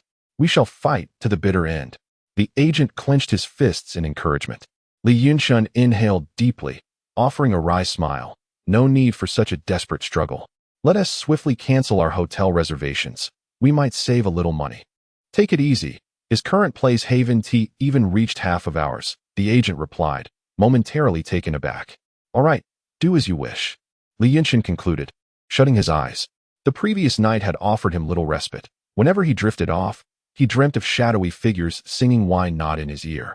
Consequently, he felt drained, momentarily seeking solace in the office. Douyin short video. Qin Shuang was among the leading internet celebrities. 2 years prior, she had already amassed millions of followers. Over the past 2 years, she transitioned from covering popular online songs to creating short videos. The background music she employed often garnered substantial responses. Eventually, some entertainment companies would even pay her to feature their new songs.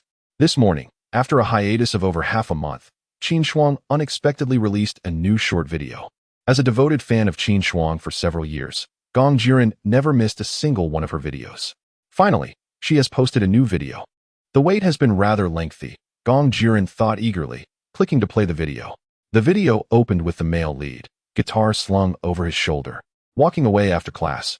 The scene shifted to the dormitory building, where he lifted his guitar, gazing up at the structure, and began to play. The sky seems like it might rain, and I long to dwell beside you as he sang. A throng of students gathered around, holding candles and swaying to the melody. The female lead, Qin Shuang, peeked out from the balcony, locking eyes with the male lead. I sing this song for you. There is no specific style. It simply conveys my desire to bring you joy, to thaw the icy rivers for you, to be a moth drawn to the flames for you. Nothing is unworthy. As the chorus erupted, the female lead dashed down the stairs, and the atmosphere reached its zenith. Everyone began to sing in unison, including the dormitory supervisor, who pulled out her phone and waved it to the rhythm of the song. In the end, the camera alternated between the male lead's heartfelt strumming and the female lead racing towards him. In the warmth of late summer and early autumn, hues of transition filled the air as the song concluded. The female lead stood before the male lead. They shared a long, tender gaze. Xiao Shuang, I like you. Will you be my girlfriend? He retrieved a bouquet of flowers from beside him and offered it to the female lead. Say yes. Say yes. Say yes. Say yes. The onlookers swayed their candles rhythmically. Ultimately, the female lead, with tears glistening in her eyes, nodded gently. The two embraced tightly. As the background music commenced, it was the song What's Wrong with That sung by Gong Jiren. After the curtain fell, a line of text appeared on the screen. May love be fulfilled. And may love have its foundation. Gong Jiren stared blankly at his phone, unable to regain his senses for quite some time. The internet celebrity he admired had actually used his song. This feeling could only be described as ineffable. Within mere minutes of the video's release, thousands of comments flooded in. So sweet. Late at night, and the sweetness is off the charts. It's too sweet. I'm overwhelmed. This plot, paired with this song, has melted my heart. Goddess Qin Shuang truly knows how to select a song. I would call this the anthem of confession. I've heard this treasure of a song long ago, and I've been playing it on repeat for days. I just checked, although it's a newcomer-esque song. The lyrics and melody are by Ting Yu, and he is participating in the confession competition. Friends interested can go show their support. Who is Ting Yu? You don't know Ting Yu? Have you heard the recent hit Later? That's his creation. Oh my. So he is the lyricist and composer of Later. Not only can he write melancholic love songs, but he also crafts delightful sweet tunes so beautifully. I'm in love. As he scrolled through the comments, a grin spread across Gong Jiren's face, almost reaching his ears. I'm going to be famous. It took him a moment to realize what it meant that Qin Shuang had chosen his song for the video. Zhang Yang aspired to join Xinghui, but given his current capabilities, applying would be somewhat challenging. Thus, Siyu woke up early to discuss with Zhao Yuan at the company. Although she was the director of the composition department and did not manage artists, her position should afford her some connections within the company, at worst. He would owe her a favor. Moreover, Zhang Yang was full of enthusiasm, since there were no classes due to military training at school. He had enrolled in a vocal class on his own. With his foundational skills in vocal performance, his progress should not be too slow. In the Xinghui composition department, Lao Yuan was lounging in his chair with his feet propped up on the desk, enjoying some fried dough sticks. Are you not afraid of Zhao Yuan reprimanding you for eating at your workstation? Someone asked. Humph, what is Zhao Yuan? With a mere glance from me. She wouldn't dare utter a sound. Lao Yuan was basking in his leisure. Just then, Zhao Yuan walked in. Is it delicious? She inquired softly as she approached him. Not bad, except the soy milk ran out. Making it a bit dry, Lao Yuan instinctively replied. Suddenly, he sensed something was amiss and turned to see Zhao Yuan's frosty expression. Startled, his hand trembled, causing the fried dough stick to fall to the ground. If you dare eat in the office again, I'll make you clean for a month. Cough, cough. Zhao Yuan, you're here quite early today. Lao Yuan chuckled awkwardly. He hurriedly picked up the fried dough stick from the ground and discarded it into the trash bin. Old Yuan, didn't you claim that General Zhao wouldn't mind you having breakfast at the office? It appears that your earlier bravado was merely a boast. I was almost convinced. Laughter erupted among the surrounding colleagues. There are over a dozen senior producers in the company, alongside a mysterious ace producer who has never made an appearance. Among these senior producers, Old Yuan stands out as an anomaly. He is present in the office nearly every day. What nonsense! Our General Zhao treats everyone equally. Old Yuan shot a glance at the teasing colleagues before turning to Zhao Yuan, assuring her, hee. Rest assured, General Zhao, it won't happen again. Zhao Yuan nodded indifferently and turned to head toward her office. At that moment, Siyu entered from outside. Everyone is here so early? With a steaming bun in his mouth and several more in hand, he paused upon seeing the crowd in the office, then quickly greeted everyone. Chapter 50, President Zhao's Notorious Strictness, Siyu? Oh my goodness, you finally arrived. Siyu, congratulations. Congratulations. A crowd instantly surrounded him. Congratulations for what? Siyu was taken aback by their words. What does this mean? Why is everyone congratulating me as soon as I walk in? You little rascal.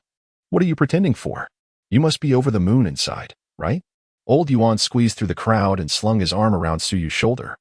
The more he looked at Suyu, the more satisfied he became. This lad not only matched my talent, but also possessed a certain charm reminiscent of myself. Quite impressive. With proper cultivation, he could inherit my title as a heartthrob. Old Yuan, what do you mean? What am I so happy about? Suyu swallowed the bun and asked. Bewildered. Now that's rather dull, isn't it? Your song What's Wrong With That has already climbed to second place on the charts, and here you are pretending otherwise. Don't worry, while we may be envious, we would never harbor jealousy. Old Yuan scoffed. This kid is quite the show-off. Oh, you mean that? You've been keeping tabs on me? Siyu was momentarily stunned, surprised that his colleagues were paying such close attention to a newcomer's achievements. Suddenly, he felt a warm sensation in his heart. Colleagues are truly wonderful. How could we not keep an eye on you? Old Yuan rolled his eyes and continued. Do you not know what President Zhao has done for you? What has happened? Siyu raised his eyebrows, puzzled. Old Yuan was momentarily taken aback. Judging from Suyu's expression, he genuinely had no clue. Goodness, you heartless fellow. The more Old Yuan thought about it, the angrier he became. Pounding his chest in frustration, Siyu chuckled wryly. Old Yuan, quit being mysterious. I haven't been to the office for over 10 days. How could I possibly know these things? Old Yuan finally exclaimed in exasperation. Did you know that this time the higher-ups rejected the promotion application for what's wrong with that? Su shook his head in astonishment. The promotion application was rejected? Why didn't Zhao Yuan inform him? He looked up at Zhao Yuan, who wore a cold expression and averted her gaze, not meeting his eyes. Seeing this, old Yuan sighed. Alas, it appears you truly are unaware. This time, after the rejection of the promotion application, President Zhao mobilized our entire composition department to promote your new song. During this period, our department's social media accounts have been dedicated to pushing your song, and I even contacted my ex-girlfriend to help promote it.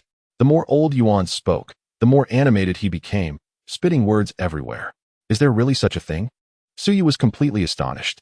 He glanced at his colleagues in the composition department, all of whom were looking at him with smiles on their faces. A strange feeling stirred within him. Don't be too moved. We're also aiming for the year-end bonus. Haha, that's right. If you want to express your gratitude, go thank President Zhao. She has truly worked tirelessly for your new song. However, I must admit, I envy you. It's quite a feat to have President Zhao do all this for you. The others, seeing Su Yu's expression, waved their hands and chuckled teasingly. In the composition department, Zhao Yuan had always been known as the Ice Queen, treating them with an ever-cold demeanor. Only towards Su Yu, Zhao Yuan exhibited a conspicuous favoritism. Initially, they speculated that Su Yu might be a relative of Zhao Yuan.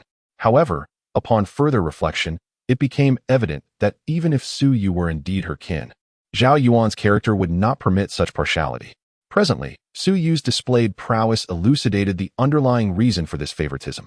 After listening to these two songs, they had internally acknowledged Su Yu's capabilities. This young man, despite his tender age, possessed an extraordinary talent for songwriting. With such a gift, it was merely a matter of time before he ascended to the rank of a senior producer. This was a conservative estimation, if one were to think more boldly. It was not beyond the realm of possibility for him to become a leading producer in the future. Grateful for everyone's assistance, I treated all my colleagues in the composition department to milk tea and cake. Regardless of the reasons behind their support, Su Yu felt compelled to express his gratitude. Wow, really? Su Yu is impressive. The boss is generous. Su Yu's words elicited a chorus of cheers from the crowd. In the distance, Zhao Yuan's previously aloof demeanor softened considerably. She glanced at Su Yu, somewhat astonished that a freshman could grasp such social intricacies. Thank you, Zhao, Su Yu said, stuffing a bun into his mouth, and waved at her upon feeling her gaze. He acknowledged that she had indeed treated him well, aside from the initial cold rejection during his interview. She had been very considerate since then. Zhao Yuan approached him, her arms crossed, her heels clicking on the floor. Su Yu, quickly put away your food. At that moment, a nearby colleague whispered a reminder. Why? Su Yu asked, bewildered. Our company prohibits eating in the office. Just now, old Yuan was reprimanded for it. The person hid behind Su Yu, fearful of Zhao Yuan's reaction. There is such a rule? Su Yu felt embarrassed. He found himself in a dilemma, unable to swallow the bun or discard it without waste. By now, Zhao Yuan had reached him. Let us see how this unfolds, old Yuan thought, reveling in the impending drama. Sometimes, being scolded alone by a superior could be somewhat awkward. However, having someone else in the mix made it far more bearable. Is it good? Zhao Yuan asked softly as she stood before Su Yu. Yes, he replied earnestly, noting her tone mirrored that of earlier. Old Yuan internally rejoiced, thinking, finally, someone is here to share my fate. The taste is quite pleasant, though the soy milk is sold out, making it a bit dry, Su Yu added with a nod. Uffed. Old Yuan nearly burst into laughter upon hearing this. Haha, it seems this kid bought from the same place I did. Wait a moment, Zhao Yuan said, her expression impassive as she turned to walk back to her office. Kid, you're in trouble. It seems Zhao Yuan is genuinely angry, old Yuan whispered to Su Yu. I told you earlier to drop it, but you wouldn't listen. Go apologize quickly. Zhao's wrath is indeed formidable. Just last time, a mid-level producer argued with her, and she flung the contract at him, telling him to leave. Do you think President Zhao has gone back to retrieve the contract from Su Yu? Someone speculated. Surely not. Getting reprimanded for eating in the office is one thing. A penalty of cleaning duties is bearable, but termination seems excessive, another chimed in. The group engaged in a lively exchange of conjectures. Don't worry, my friend. I'll speak on your behalf. Although Zhao Yuan is strict, she still respects my standing. Old Yuan assured Su Yu, who wore a blank expression, mistakenly believing he was frightened, as old Yuan patted his shoulder in consolation. I find President Zhao quite reasonable. You shouldn't speak so hastily. Su Yu replied, shaking his head with a wry smile. Ah, you've only just arrived and are unaware of her temperament, old Yuan sighed, recalling Zhao Yuan's notorious disposition, which sent a shiver down his spine. Indeed, President Zhao was renowned for her severity. She would not tolerate even a speck of dust in her presence. Her reputation for impartiality was well known. Su Yu, be clever later. If you promise not to err again, there might still be a chance for redemption. As the discussions continued, Zhao Yuan emerged from her office. With one hand clasped behind her, she navigated the space in her high heels, her pace measured yet purposeful. The colleagues hastily fell silent, instinctively retreating a step, as not a single breath dared to escape their lips. Chapter 51. Could it be due to my talent? Under the gaze of the crowd, Zhao Yuan approached Su Yu. She extended her hand from behind her, and when the onlookers discerned what she held, they collectively gasped in astonishment. For in her grasp was not a contract, but a box of pure milk. She actually went to the office to fetch milk? Don't choke. Have some of this. Your constitution isn't strong, and drinking milk will benefit your health, Zhao Yuan said, presenting the milk to Su Yu, a subtle smile gracing her lips. The crowd gasped once more. President Zhao smiled. The icy female superior actually smiled. The most absurd part was that while Su Yu was eating in the office, not only was he not reprimanded, but President Zhao also worried he might choke and brought him milk. Wasn't it said that she wouldn't tolerate a grain of sand? Wasn't it promised that everyone would be treated equally? As the crowd remained bewildered, Su Yu grinned, accepting the milk from her hand. Thank you, he said, smiling in gratitude. You're welcome. Come to my office after you finish, Zhao Yuan replied, shaking her head lightly before turning to leave. Once she closed the office door, the crowd slowly began to react, gazing at Su Yu with peculiar expressions. What is going on? Under such scrutiny, he felt somewhat overwhelmed. So, what is your relationship with President Zhao? Exactly, I've never heard of President Zhao having a brother. They murmured in confusion. This is strange. President Zhao is not usually like this, yet she treats you so well. It's truly perplexing. The crowd buzzed with inquiries. Could it be you're being supported by Zhao Yuan? Old Yuan suddenly interjected, and the office fell silent. Everyone stared at Old Yuan in shock. Even Su Yu paused, looking at him in disbelief. Ahem, I was merely speculating. Old Yuan quickly chuckled and shook his head. Who is Zhao Yuan? She is notoriously a workaholic. Over the years, I have never heard any gossip about her. If someone said Su Yu was a relative of Zhao Yuan, people might believe it. But to claim Zhao Yuan is supporting Su Yu, no one would accept that. Could it be due to my talent? Su Yu suddenly spread his hands, wearing an innocent expression. Upon uttering these words, an eerie silence enveloped the office. Indeed, Su Yu had released 2 hit songs. The internal group chat was abuzz with discussions about this remarkable newcomer. You all continue chatting. I need to discuss something with President Zhao. By the way, I'll order takeout later and treat everyone to milk tea. No need to be polite. The surrounding gazes began to shift in tone. Su Yu sensed a faintly sour atmosphere. He feared that lingering too long would provoke jealousy among them. Thus, after speaking, he hurried towards Zhao Yuan's office. Old Yuan was the first to snap back to reality. Watching Su Yu's retreating figure, he chided with a laugh. This kid, he doesn't know how to be modest. However, he couldn't quite refute Su Yu's words.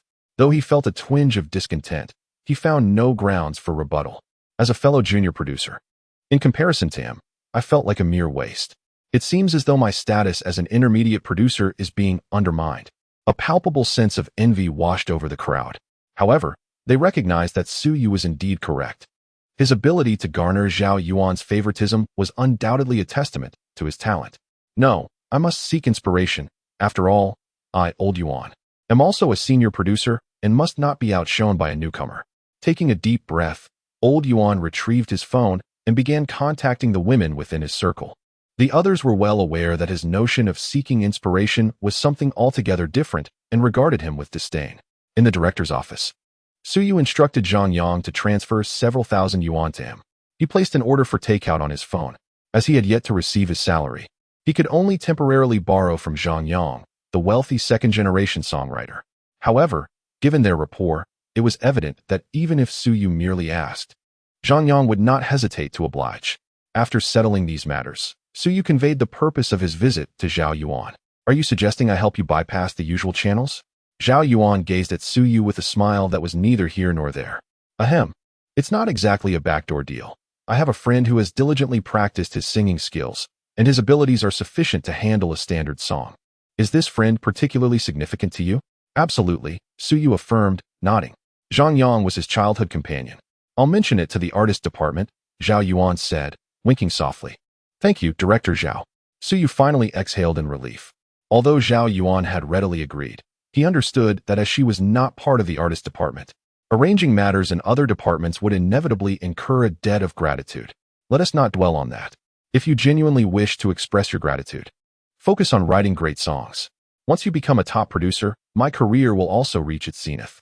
Thus, Suyu, you need not feel burdened by my goodwill.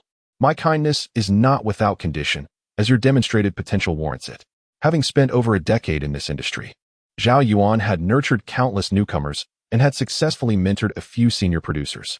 Yet, she had never birthed a top producer.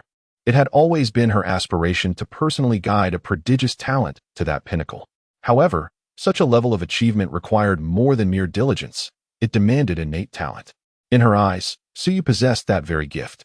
Rest assured, I shall fulfill your aspirations for a successful career, Suyu replied with a confident smile. He possessed the vast cultural knowledge of the world. This was the foundation of his self-assurance. For others, becoming a top producer might be a formidable challenge. But for Suyu, it was merely a matter of time. I admire your confidence. I hope you maintain it, Zhao Yuan smiled in return. She recalled the day Suyu interviewed, initially perceiving him as an inexperienced novice, only to be taken aback by his impressive capabilities. Nevertheless, Zhao Yuan felt no anger.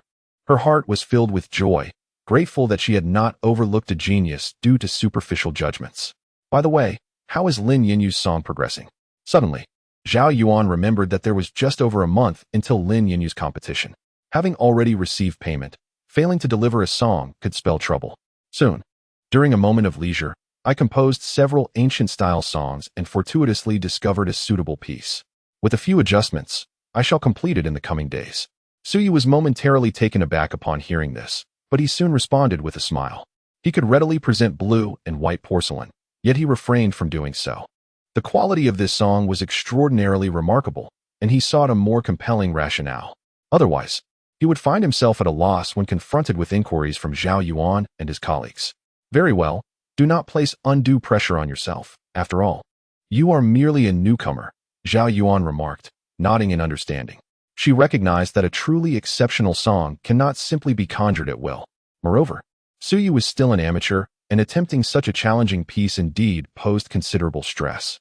Thus, after inquiring about his progress, she refrained from pressing further, fearing that excessive pressure might inhibit his creativity. Then, Zhao, if there is nothing else, I shall take my leave, Suyu said, offering no further explanation. Zhao Yuan nodded in agreement. If all goes as planned, your friend should be joining the company tomorrow.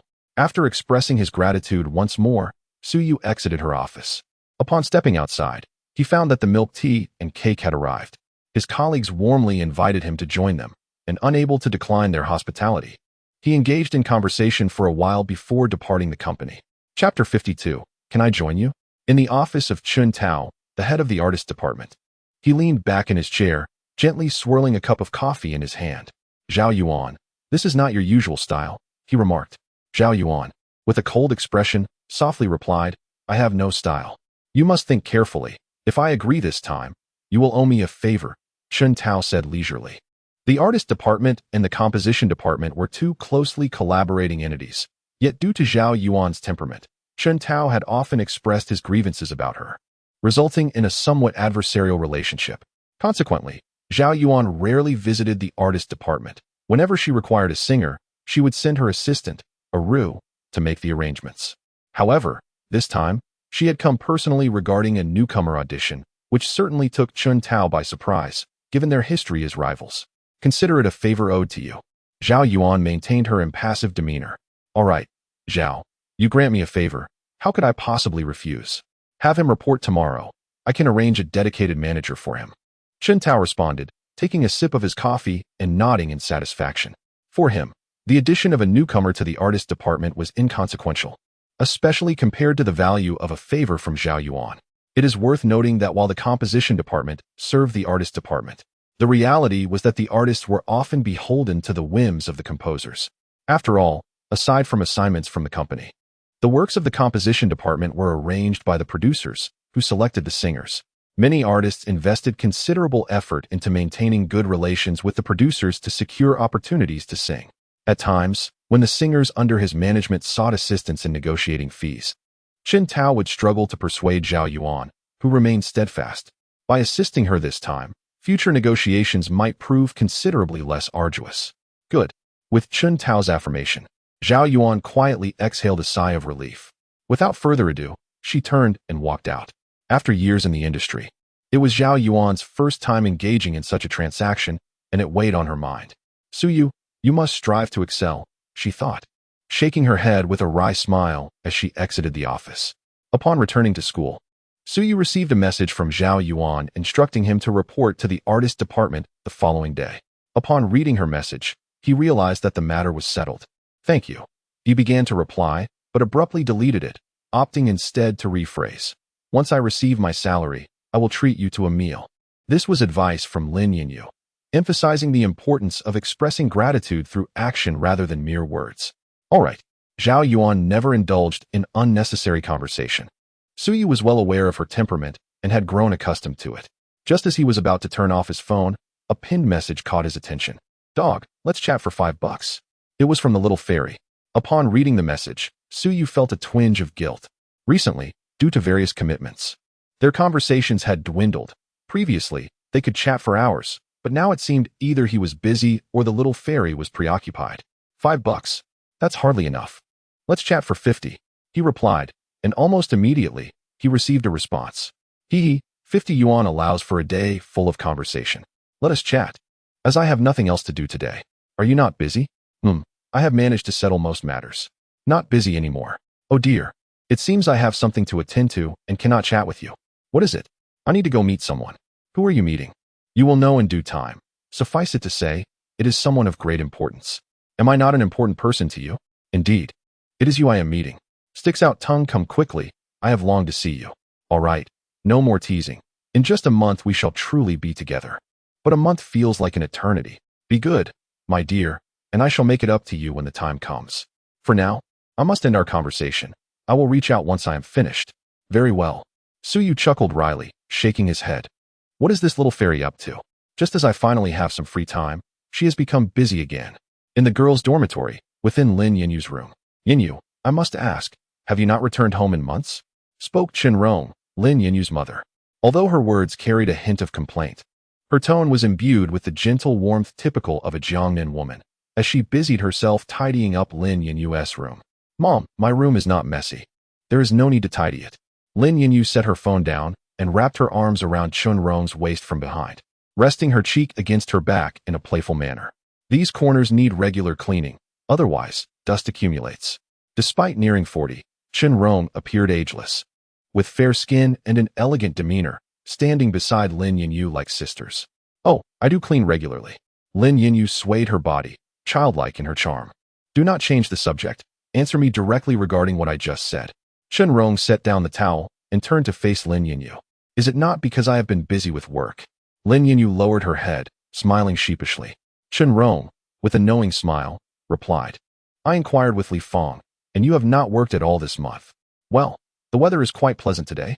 Lin Yinyu feigned interest in her surroundings.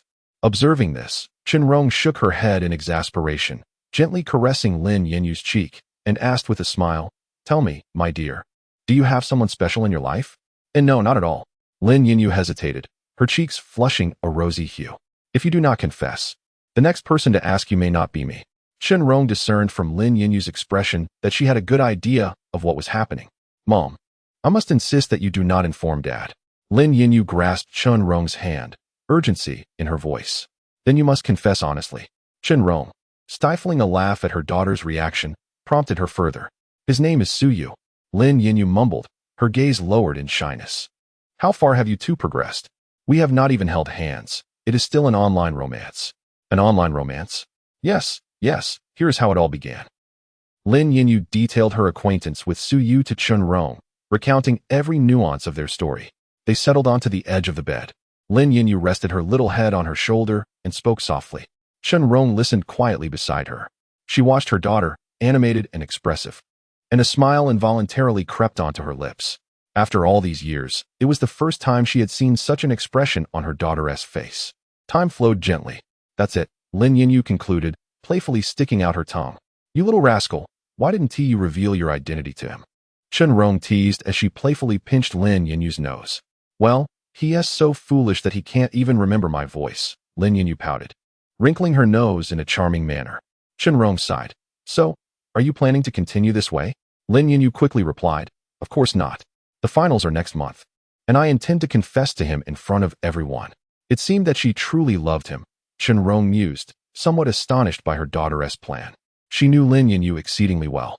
Ever since she was a child, her daughter had been exceptional, privileged, beautiful, and never lacking in admirers. However, she hardly spared a glance at those suitors. Now, at a crucial juncture in her career, revealing a romance could potentially unravel all her previous efforts, yet she remained undeterred, resolutely choosing this path. The lengths she was willing to go for Su Yu spoke volumes about his significance in her heart. Are you ready to go meet Su Yu now? Chen Rong inquired, looking down at Lin Yinyu. The latter nodded, her cheeks flushed. May I join you? Chen Rong suddenly asked. Lin Yinyu was caught off guard. She looked up to see Chen Rong's smiling face, a glint of mischief in her eyes. Sure. Chapter 53. Is it too humble? The song Why Not, performed by Gong Juren and composed by Ting Yu, has garnered an impressive 4.5 million views, securing the top spot. Zhao Ziqing felt an overwhelming sense of satisfaction. Witnessing Li Yunshan's misfortune brought him greater joy than winning a championship himself. He reminisced about how Li Yunshan had boasted in their group chat, claiming that achieving victory required merely a voice, yet now he was rendered utterly speechless. Zhao Ziqing couldn't help but chuckle. Why Not ascended to the top 10 of the confession charts and, in just 3 days, surpassed Li Yunshan's I Only Love You, effectively silencing him. The gap continued to widen rapidly. Not only did it claim the title of first during the confession season, but it also secured the 8th position on various music app charts, with later occupying the 7th spot. On Douyin, both Why Not and Later emerged as massive hits. A significant portion of the background music and videos consisted of these two songs. Moreover, internet sensation Qin Shuang created a confession video featuring Why Not, which sparked a wave of imitation confessions and covers from other influencers. The song subtly hinted at a potential to surpass Later. Ting Yu truly excelled. Li Yunshan would likely find himself haunted by dreams of someone serenading him with Why Not at night. How terrifying. Li Yunshan lay languidly on his chair, his gaze vacant. His manager, standing beside him, wore a serious expression and remained silent. Sisterling, have we checked out of the hotel yet? After a prolonged silence, Li Yunshan straightened up. Not yet, his manager replied, a pained look on her face. Then let us not check out. Have them change the posters to a fan meeting, and we'll draw lucky fans from Weibo to treat them to dinner. Li Yunshan inhaled deeply and spoke in a hushed tone. If we check out now, it would render me a laughingstock in the industry. It's better to alter the theme of the celebration banquet to a fan meeting. At least this way, I can salvage a portion of my reputation. Understood. I'll take care of it immediately. The manager's eyes lit up at his words, and she hurried out of the office.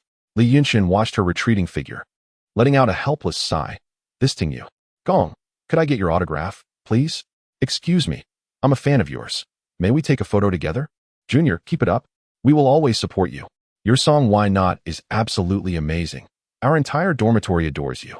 Gong Juren basked in the warm glow of admiration as he strolled along. He graciously accommodated the requests for autographs and photos from his fellow classmates. Before long, a large crowd had gathered behind him. Upon reaching the dormitory building, Gong Juren turned back, tousled his hair, and flashed a charming smile. In a low, sultry voice, he addressed the crowd. Your support fuels my progress. I'm still a newcomer, and I hope to have you by my side throughout this journey. So handsome. We have always supported you. Junior, we are all longtime fans, so you must not forget us. Gong Juren's words once again elicited a chorus of cheers from the crowd. Rest assured, one and all, remember to add me to your Weibo fan group. I have to take my leave now, goodbye. The fans were overly enthusiastic, causing Gong Juren to feel a slight headache, yet he knew he must maintain his persona. He had just begun his journey. Now was the crucial moment to cultivate good relations with his fans. After bidding farewell to the fervent supporters, Gong Juren made his way toward the dormitory, holding a cup of milk tea. He walked directly to room 408. His current achievements were solely due to the songs penned by Suyu. Knock, knock, knock. After rapping on the door, Gong Jiren adjusted his appearance. Although it was not their first meeting, he felt inexplicably nervous this time. Before long, the door swung open. "You're here, come in and sit." Suyu greeted with a smile upon seeing Gong Jiren.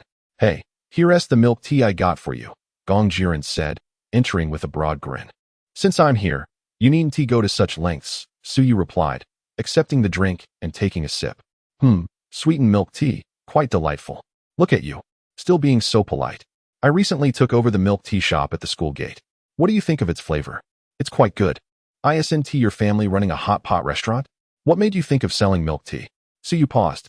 As milk tea was particularly suitable for him due to his low blood sugar, and the shop at the school gate was indeed commendable, scoring an 8 out of 10 in taste. As long as you're satisfied, I just wanted to explore a side business. Gong Jiren scratched his head and smiled. Suyu nodded. All right, I've always been a patron of that place. Who would have thought the owner would be you? Gong Jiren quickly replied. The recipe remains unchanged. Brother you, since you enjoy it, feel free to come often. I've instructed the staff that it's all on the house.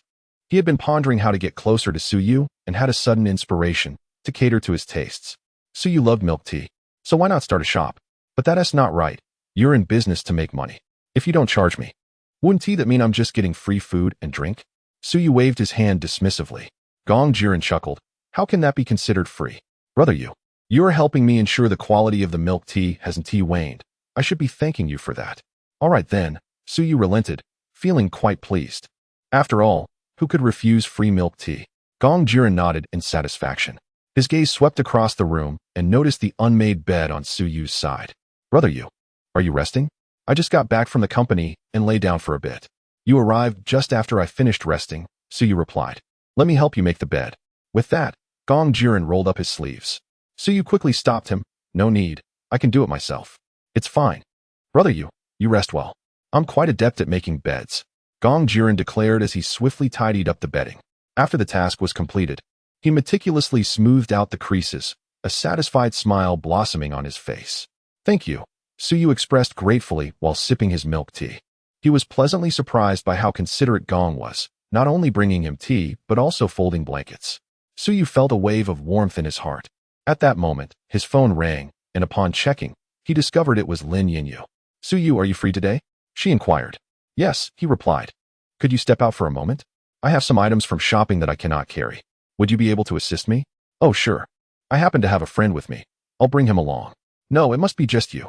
No one else. Why not? There's no reason. It has to be just you. I'll hang up now. I'll send the address to your WeChat. With that, Lin Yinyu abruptly ended the call, leaving Suyu feeling bewildered. What did she need assistance with, and why could he only go alone? Brother is something the matter? Gong Jiren inquired with a smile from the side. Sorry, Lin Yinyu needs me for something. I have to step out. Suyu nodded apologetically. It seemed somewhat impolite for him to leave just after Gong's arrival. Lin needs you? Then hurry along. It's fine. I just came to see you. Brother you go on, Gong Jiren said with a hint of urgency. All right, I'll take my leave. Suyu acknowledged and exited the dormitory. Once Suyu departed, Gong Jiren sighed in relief, realizing that if his presence caused any discord between Suyu and the esteemed Lin Yinyu, he would bear the weight of that guilt. Left alone, he felt a bit bored and noticed a pile of clothes beside Suyu's bed, inspiration striking him. Should I wash Brother U's clothes? Would that be too servile? Well, if it is, so be it. I, Gong Jiren, shall be a diligent supporter. Chapter 54. Our separate discussions according to the location sent by Lin Yinyu. Suyu arrived at the commercial street adjacent to the school. From a distance, he spotted Lin Yinyu waving at him at the entrance of a CAF. Why did you come dressed like this? Upon entering, Lin Yinyu was both amused and exasperated by his attire.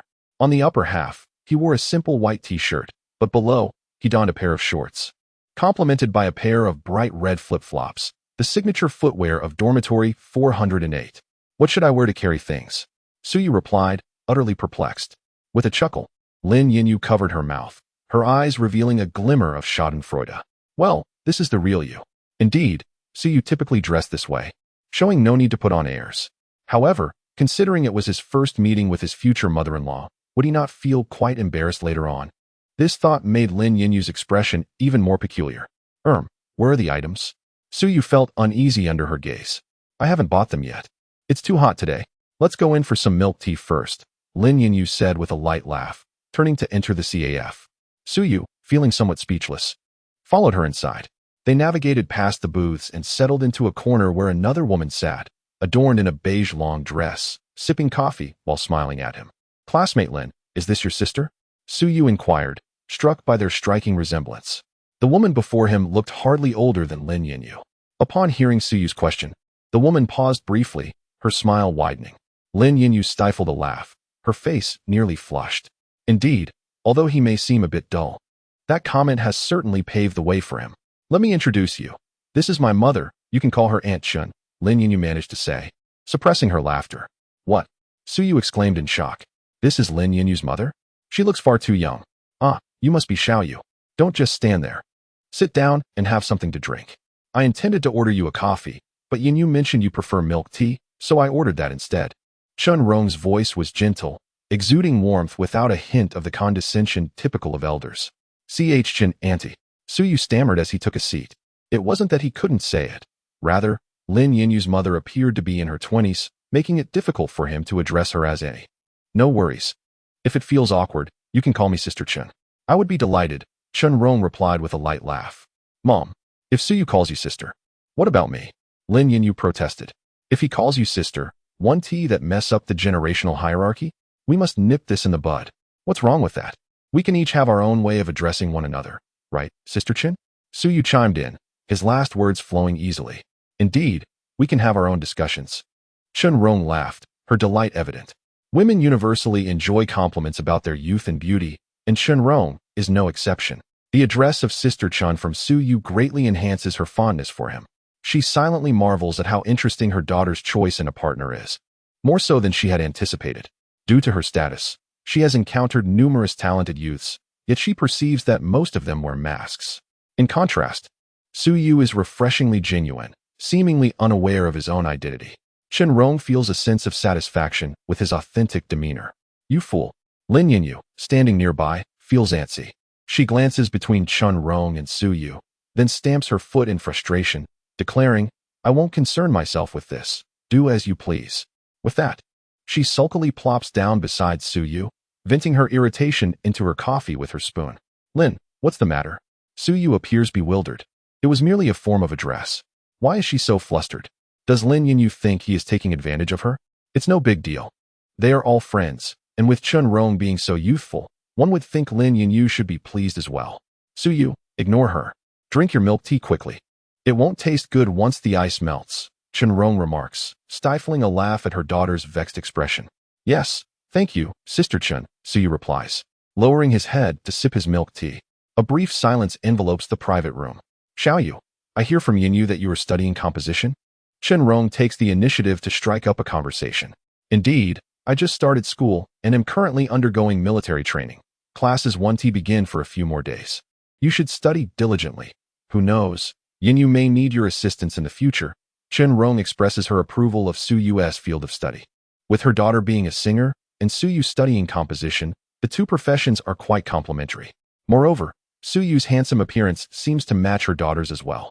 Mom, you're jumping to conclusions. He.S. just a freshman, Lin Yinyu interjects, regretting her decision to introduce her mother to Suyu.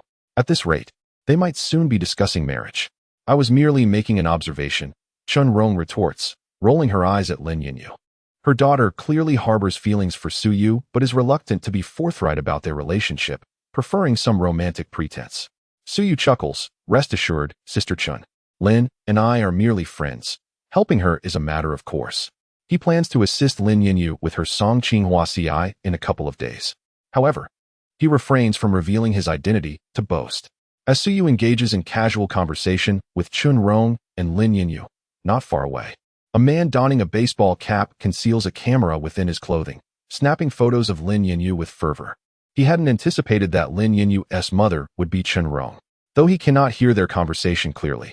The expressions exchanged suggest that this young man is likely Lin Yinyu's boyfriend. This is a golden opportunity.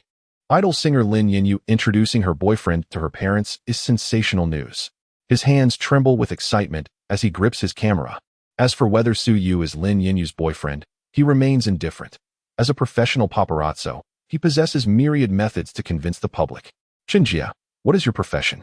Su Yu inquired, intrigued by Chun Rong's refined demeanor and well-maintained appearance. I am merely an actress, Chun Rong replied with a smile. Mother, please do not be so modest. Lin Yinyu chided, casting her mother a playful glance before addressing Su Yu. Su Yu, my mother is quite remarkable. She is the youngest first-class opera performer in Huagua. Oh, a first-class opera performer. Qinjia, that is truly impressive. Su Yu exclaimed sincerely. Traditional opera is a treasured cultural heritage, requiring performers to practice their fundamentals from a young age, necessitating a profound skill set to grace the stage. The fact that Chun Rong has attained the status of a first-class performer speaks volumes about her prowess. What is so impressive? It is merely an art of the older generation. The youth of today do not appreciate it. Chun Rong's voice carried a hint of melancholy. In contemporary society, few young people express interest in traditional opera. They are far more captivated by popular songs and viral short videos. Mother, who says that? I genuinely enjoy listening to opera. Does that mean I am old? Lin Yinyu tenderly voiced her support for her mother. Indeed, nowadays, some songs incorporate elements of opera, and they are quite popular. This could be considered a sign of the public's appreciation for opera culture, Su Yu added reassuringly. Perhaps Chun Rong sighed, shaking her head with resignation. As a professional opera performer, she is acutely aware of the market's attitude towards traditional art forms. Chapter 55. Is she going to confess during the finals? Kyoto, a prestigious hotel. The presidential suite is located on the top floor of the building. At this moment, the room is engulfed in a solo competition. The two participants are engaged in a spirited exchange, exerting their utmost skills. 3 minutes later, the solo concludes. The middle-aged man lights a cigarette and takes a deep puff. The woman rises to the bathroom for a shower. Shortly thereafter, she emerges wrapped in a towel, lying in the embrace of the middle-aged man. Director Ning. Regarding what I mentioned last time, the woman whispers softly in his ear. Don't worry, Ting Ting. Since I promised, I will certainly deliver, the middle-aged man replies, holding her close and chuckling lightly. Yet, there remains an air of uncertainty, especially since the rival is Lin Yinyu. There's no need to fret. Did I not arrange for a top producer to write you a song? With the quality of the song alone, the championship is undoubtedly yours. The middle-aged man is Ning Zhifei, the director of The Voice of China. The woman in his arms is Zhang Tingting, Lin Yinyu's opponent in the upcoming finals. What if Lin Yinyu also has a top producer writing a song for her? My dear, do you still doubt my capabilities? Let me give you an insider's tip. 3 out of the 5 judges are on our side.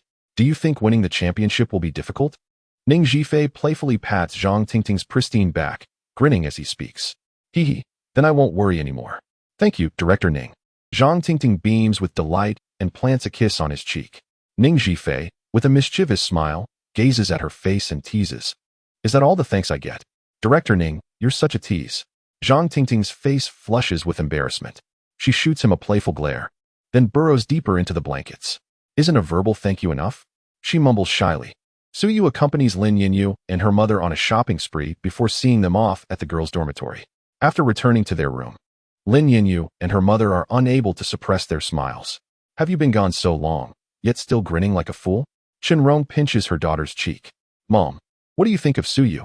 Lin Yinyu leans against Chun Rong like a child. After a moment of contemplation, Chun Rong replies with a smile. That boy is quite remarkable, handsome, academically accomplished, and he possesses a confidence I've never encountered before. Indeed, it is confidence. A sense of assuredness that he always knows what he is doing. Hearing her mother praise Su Yu brings Lin Yinyu immense joy. She raises her chin and continues to inquire. You asked him so many questions today, but why didn't you ask about his family background? In her understanding, parents usually prioritize their daughter's partner's family circumstances. Yet, today, Chun Rong asked everything except this. Do you think your mother is old-fashioned? Chun Rong shoots her a playful glare. Pausing for a moment, she adds, as long as he treats you sincerely, why would I care about his family background? I never thought of you as old-fashioned. Lin Yinyu pouts, her curiosity piqued. Perhaps others may hold this in high regard, but does it truly matter to our family? Your parents possess little beyond their wealth. Nevertheless, you ought to perform your duties diligently. After your marriage, some may claim that Su Yu is merely living off your fortunes. Yet, Chun Rong remains indifferent to Su Yu's financial status. The Lin family's wealth is beyond imagination. Thus, regardless of whether Lin Yinyu's boyfriend possesses wealth, It can never compare to that of the Lin family. Why should she concern herself with such trivialities? Mother, what are you saying? Who? Who is marrying him? Lin Yinyu replied, her cheeks flushed and her demeanor shy. They were still in the early stages of their online romance. How could marriage even be a topic? However, the mere thought of marrying Su Yu stirred a faint sense of anticipation within her. Am I not familiar with you? Chen Rong observed her daughter's expression, recognizing that Lin Yinyu had completely succumbed to her affections. Oh dear, let us not dwell on this. We can discuss these matters later. Lin Yinyu buried her face in Chen Rong's embrace, feeling bashful. Seeing this, Chen Rong shook her head in resignation. However, coming to Shuangqing City for the event and getting a glimpse of her daughter's beloved made the trip worthwhile. Yinyu, I still plan to stay in Shuangqing City for another 2 weeks. Would you like to accompany me to the hotel? She had come to attend the Opera Association ceremony, which required a longer stay. This was an excellent opportunity to spend quality time with her daughter. Her daughter, who had forsaken the prestigious Kyoto University to study in Shuangqing City, and given her profession, rarely returned home throughout the year. Yes, I have no particular engagements at the moment. I can accompany my dear mother for some delightful outings, Lin Yinyu replied with a smile, peeking her head out. At that moment, Lin Yinyu's phone rang. She glanced at the screen and saw it was her manager, Li Fong. Sister Fong, is there something you need? Lin Yinyu asked, puzzled. Could it be that Teacher Yu's song had been completed? Yinyu, are you currently with your mother? The voice on the other end sounded urgent. Lin Yinyu hesitated for a moment before responding softly. Yes, we just finished shopping. Li Fong continued, there has been an incident. Paparazzi have captured photos of you and Su Yu together, along with your mother. They're demanding 10 million. I'm calling to discuss this with you. Just ignore them. Lin Yinyu replied, somewhat surprised but maintaining her composure. Dear, money can be earned again, but with the competition approaching, if this gets out, winning the championship will be impossible. Li Fong implored earnestly. Lin Yinyu, feeling a bit impatient, retorted, Sister Fong, I've long maintained that I do not care about others' opinions. If they wish to expose it, let them. Yinyu, you are being overly idealistic. This world does not operate solely on talent. Sometimes, one must bow to reality. Enough. This matter ends here, and you need not concern yourself with it. I have already resolved to confess my feelings to Su Yu during the finals. If it becomes public, it will prepare those genuine fans who support me. Lin Yinyu interrupted, promptly hanging up the phone. Li Fong stood frozen in place. Her phone clutched tightly in her hand, stunned by Lin Yinyu's earlier words. What did she just say? She intends to confess her feelings during the finals? Insanity. Truly insane. As an idol singer, she is currently in the ascendant phase of her career. Revealing a romantic relationship at this juncture would be tantamount to professional suicide. How did I end up with such a reckless artist? Yinyu, what is going on? Chen Rong inquired, noticing Lin Yinyu's troubled expression. It's nothing. I was just photographed by paparazzi at the CAF today, Lin Yinyu replied, taking a deep breath and adopting a nonchalant demeanor. Should I inform old Lin? He could give a heads up to Weibo, Chen Rong suggested. Old Lin referred to Lin Yinyu's father, Lin Xiaoyang, the CEO of Huangchao Music. With his connections, matters concerning paparazzi could be swiftly resolved. No need. I'm planning to confess during the finals anyway. And having this exposure now will only serve to build anticipation for me. Lin Yinyu smiled carelessly. All right then, just let me know if you need anything. You have such excellent resources at home. Why must you venture out on your own? Old Lin Shunti have agreed to your request. Our family seems to have no one who is easy to manage. Chen Rong, having weathered many storms, viewed such matters as trivial, and thus her demeanor remained unchanged. Much like Lin Yinyu. Oh, Mom, here we go again. Didn't we agree not to bring this up anymore? I just worry about you facing difficulties outside. All right, I'm not distressed at all, not in the slightest. Chapter 56. The decision of the Opera Association at the entrance of the nightclub. A man in black attire and a flat cap was making a phone call. He dialed several times, only to be met with disconnections each time. Well, if you refuse to acknowledge my overtures, do not blame me for withholding my courtesy. With a disdainful snort, he redialed another number. Have Zhang Tingting call me. I possess significant information regarding Lin Yinyu. After speaking, he confidently terminated the call. A minute later, his phone rang. Upon answering, he was greeted by silence. I have photographs and videos of Lin Yinyu meeting her boyfriend's parents, he stated directly. Tomorrow, at Shingen CAF. The line went dead immediately after the other party finished speaking. The man in black seemed accustomed to such exchanges. In their line of work, clients were invariably cautious, fearful of saying anything that could be recorded and used against them. A single phrase could be sensationalized by professional paparazzi, igniting a media frenzy. Thus, upon hearing the address, a smirk spread across his face as he strode into the nightclub. The ceremony of the Opera Association was an important event held every 4 years, attended by industry magnates, undoubtedly a grand occasion for enthusiasts of opera. However, with the passage of time, traditional Chinese opera had long since waned. Even though it was referred to as a national treasure, the enthusiasm surrounding the association could scarcely rival that of a top internet celebrities concert. Inside the conference room, the association's president, Lu Chuanfeng, held a paper fan, his brow furrowed. President, according to our statistics, the number of performers participating in this grand event is merely around 100, with only a handful of newcomers. So far, we have sold only 20,000 tickets. He continued, I believe we must enact change. The youth today show little interest in opera, and without our generation's involvement, this traditional culture risks fading into oblivion. Yet, how can we affect such change? The atmosphere at the conference table was notably somber. Though termed a grand event, it was essentially just a slightly larger production. Most critically, the current generation held no interest in opera, perceiving it as outdated and obsolete. I am acutely aware of our plight. However, the society we live in is beyond our control. Over the years, both we and the authorities have made concerted efforts to promote the culture of opera, yet the results have been negligible. Lu Chuanfeng sighed.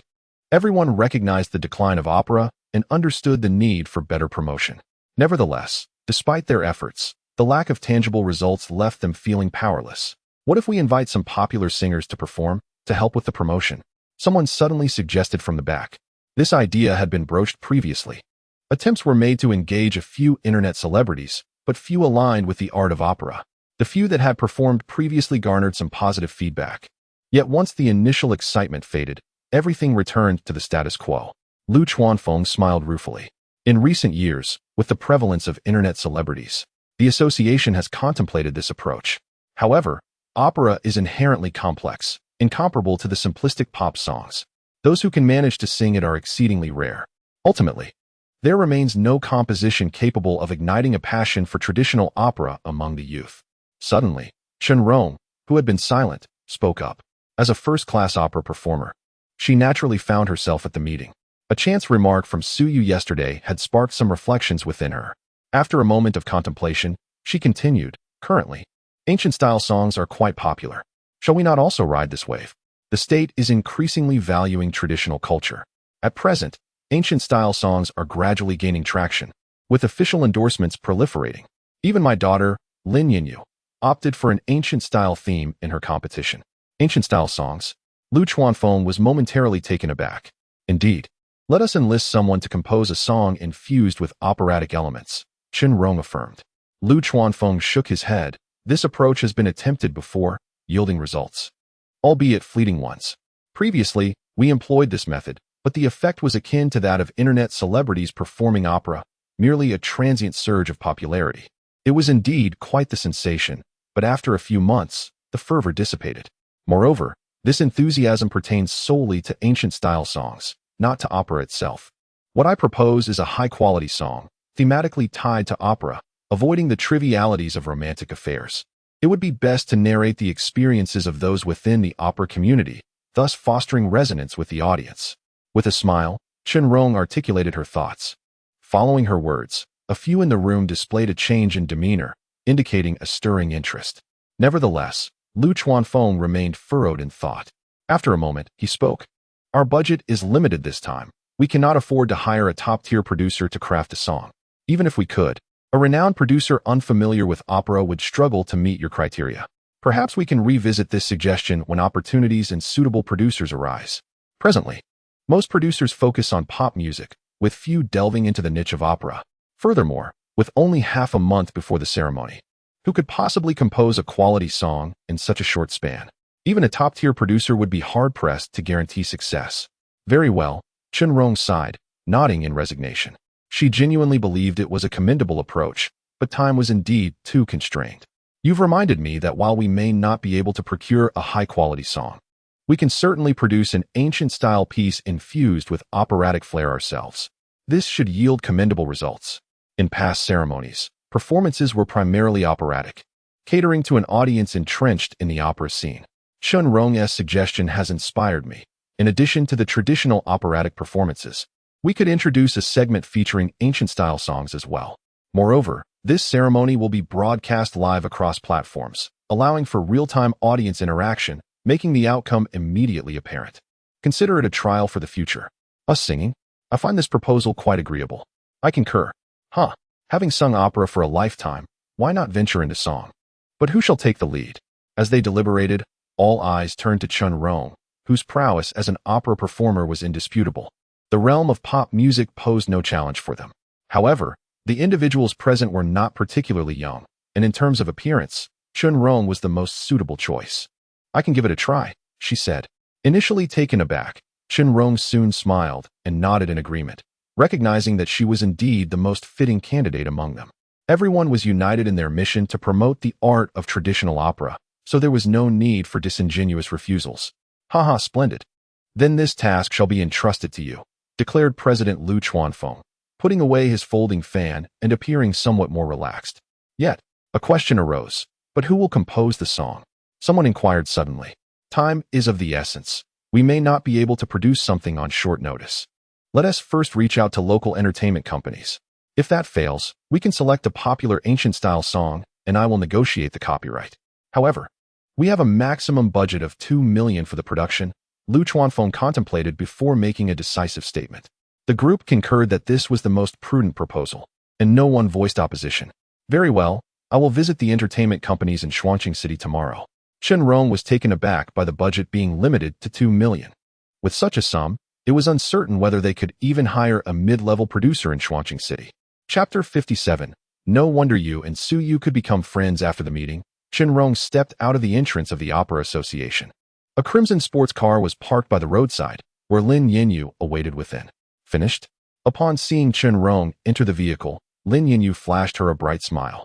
Yes, it's meal time. You're familiar with this area, so lead me to some delicious food. Qianbaidu rubbed her temples, her expression revealing a hint of fatigue. At your service, dear mother. Lin Yinyu, perceptive as ever, noticed Qianbaidu's weariness and leaned over to fasten her seatbelt. Just as she ignited the engine, a young man in a white shirt approached the car. Xiao Tang. Qianbaidu recognized him immediately. Tang Feng, the son of the vice president of the Opera Association, was also the youngest second-tier opera performer. Aunt Qian, are you all set to leave? Tang Feng leaned closer to the window, addressing Qianbaidu.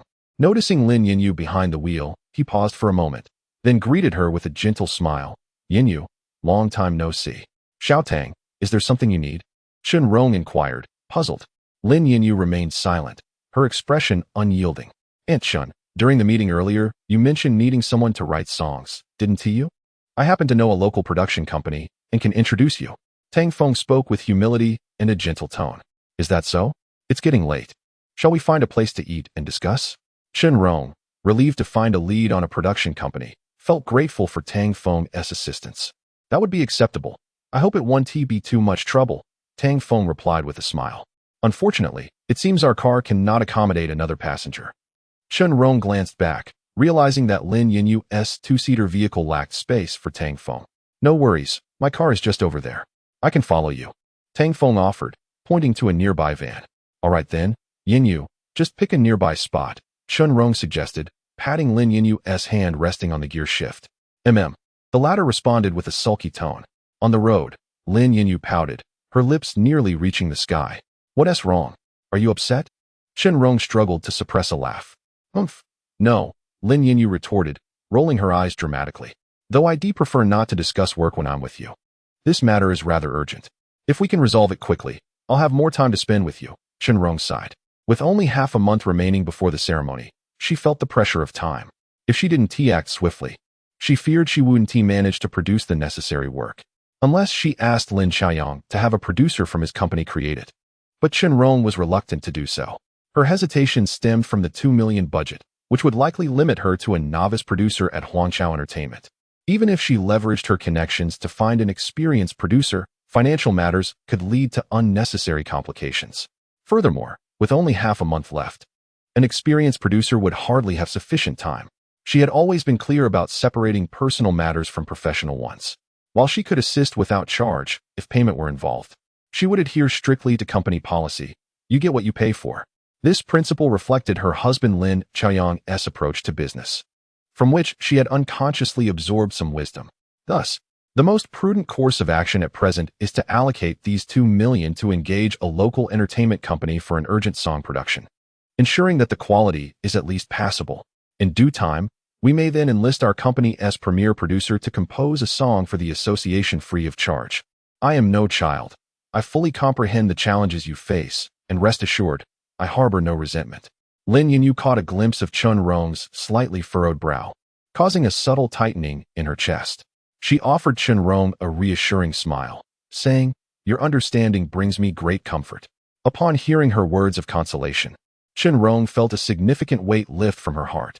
After a brief pause, she continued, "Tang Feng is merely trying to help. Do not give him the cold shoulder." "I will do my best," Lin Yinyu replied with a blink. "You, my dear." Chun Rong shook her head in exasperation. In truth, Tang Feng had been rather unfortunate. Due to work commitments, Tang Feng's father maintained a good rapport with Chun Rong. In their childhood, he and Lin Yinyu were quite close. However, after a dispute over a toy, some discord arose between them. From that point onward, Lin Yinyu developed an aversion towards him, and Tang Feng ceased frequent visits to the Lin household.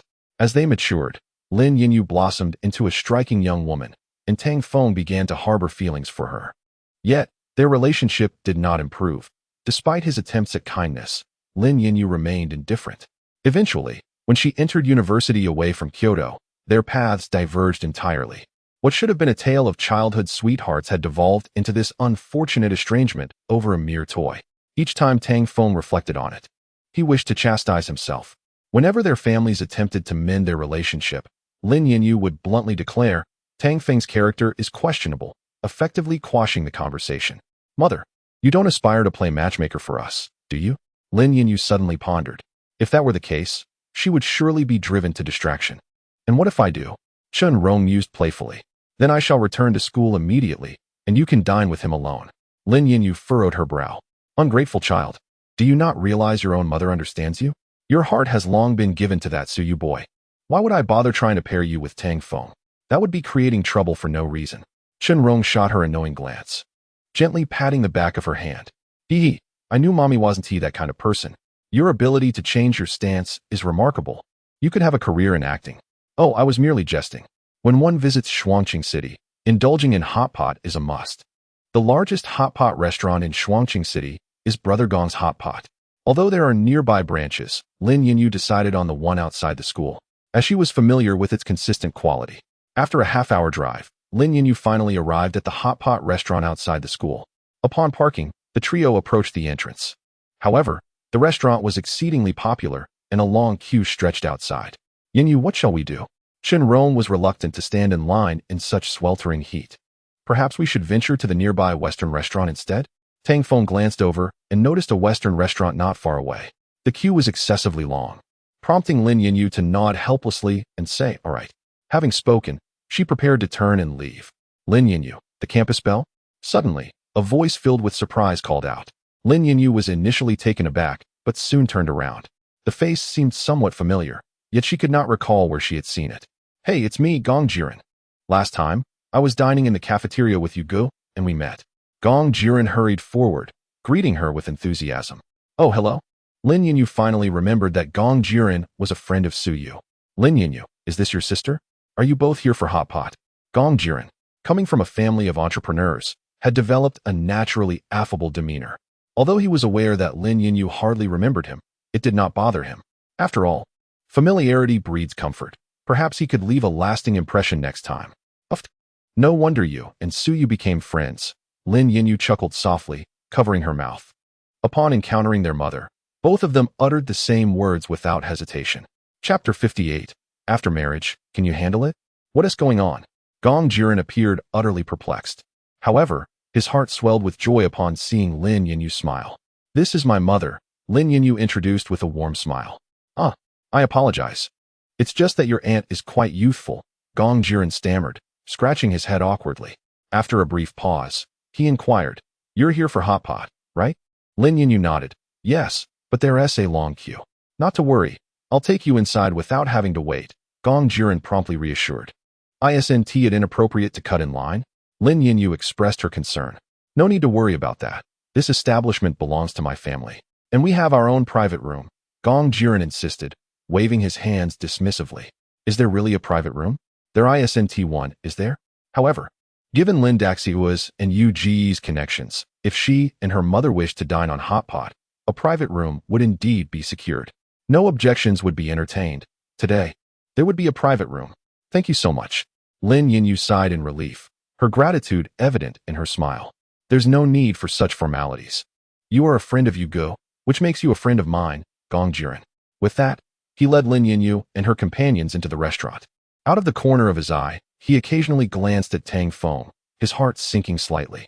This fellow had a shifty demeanor, clearly harboring an interest in Lin Daxia. How dare he covet my brother-in-law?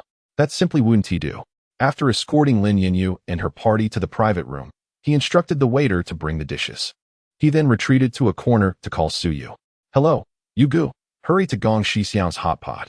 Someone's trying to steal your girl, he exclaimed before hanging up without waiting for a response. Yugu, this is the least I can do for you. Not long after, Suyu entered the hot pot restaurant, spotting Gong Jiren waiting at the private room entrance with a frying ladle in hand. Gong Jiren, what is going on? Suyu's temper flared upon hearing that someone was attempting to steal his girl. He rushed out in his slippers, but midway, a thought struck him. Wait a minute. Isn't my girlfriend an online fairy? How does Gong Jiren know her identity when I don't even know it myself? Nevertheless, since he was already out, he decided to see what was happening at the hot pot restaurant. Yugu, you finally made it. Lin Daxiua is dining with some pretty boy in the private room. Just say the word, and I'll storm in there and give that pretty boy a couple of knocks, Gong Jiren declared, rolling up his sleeves and brandishing the frying ladle menacingly. He wore an expression of grave determination, as if prepared to brave any peril for Suyu.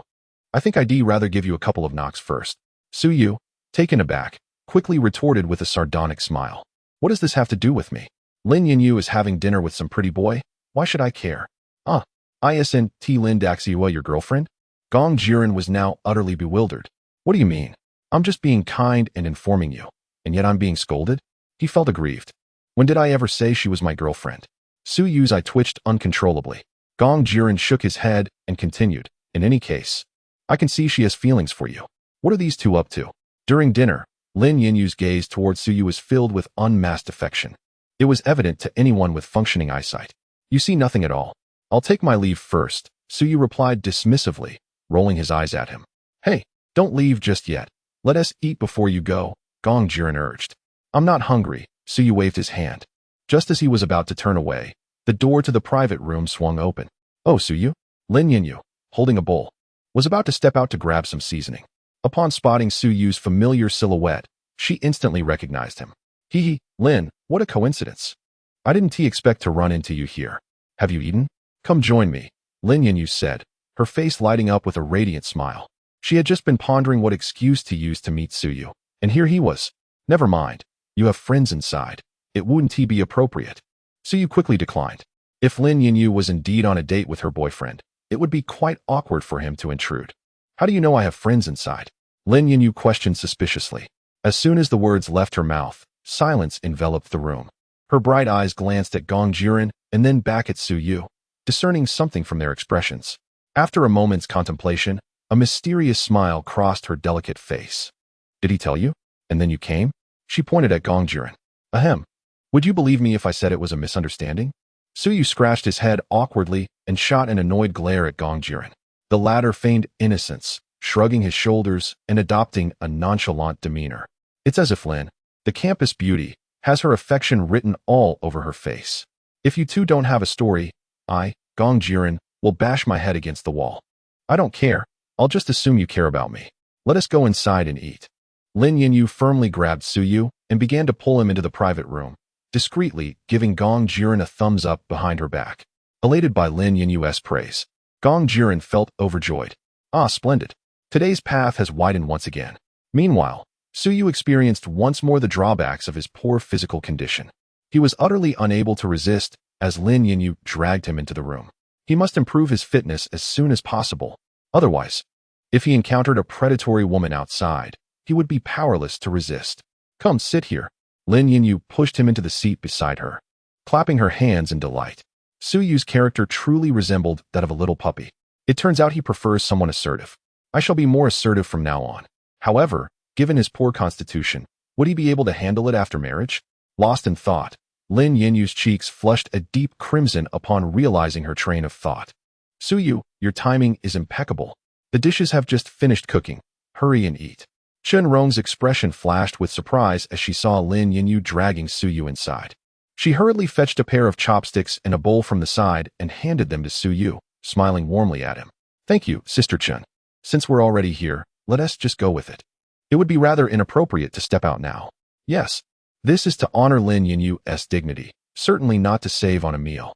Xiaogong, don't just stand there. Come and join us for a meal. We owe you our gratitude for the fact that we didn't have to queue today. Chen Rong called out to Gong Juren, who was standing foolishly at the door. Ah, then. I shall not be polite. Had it been just Su Yu and Lin Yinyu's family, Gong Juren would have never consented to join them for dinner. However, given the presence of a shifty-eyed young man, he considered it necessary to support Su Yu. After all, one must not allow others to bully our Yu Gu in his own territory. Chapter 59. How shall we play this? Inside the private room, the atmosphere grew somewhat subdued with the arrival of Su Yu. He immersed himself in his meal, closely followed by Gong Jiren. From time to time, Lin Yinyu would place the freshly cooked tripe into Su Yu's bowl. No need. Su Yu began to decline, but upon seeing Lin Yinyu's fierce yet endearing expression, he resigned himself to allowing her to serve him. Yinyu, won't you introduce us? Although Tang Feng maintained a calm demeanor, his breathing involuntarily quickened. He rolled up his sleeves, actively breaking the silence. Lin Yinyu furrowed her brows, thinking to herself how oblivious he was. Couldn't he see she was busy cooking duck intestines for the dog? Just as she was about to respond, Gong Jiren unexpectedly took the lead in the conversation. Continue cooking the duck intestines, Lin Daxua. Overcooked intestines lose their flavor. Allow me to introduce.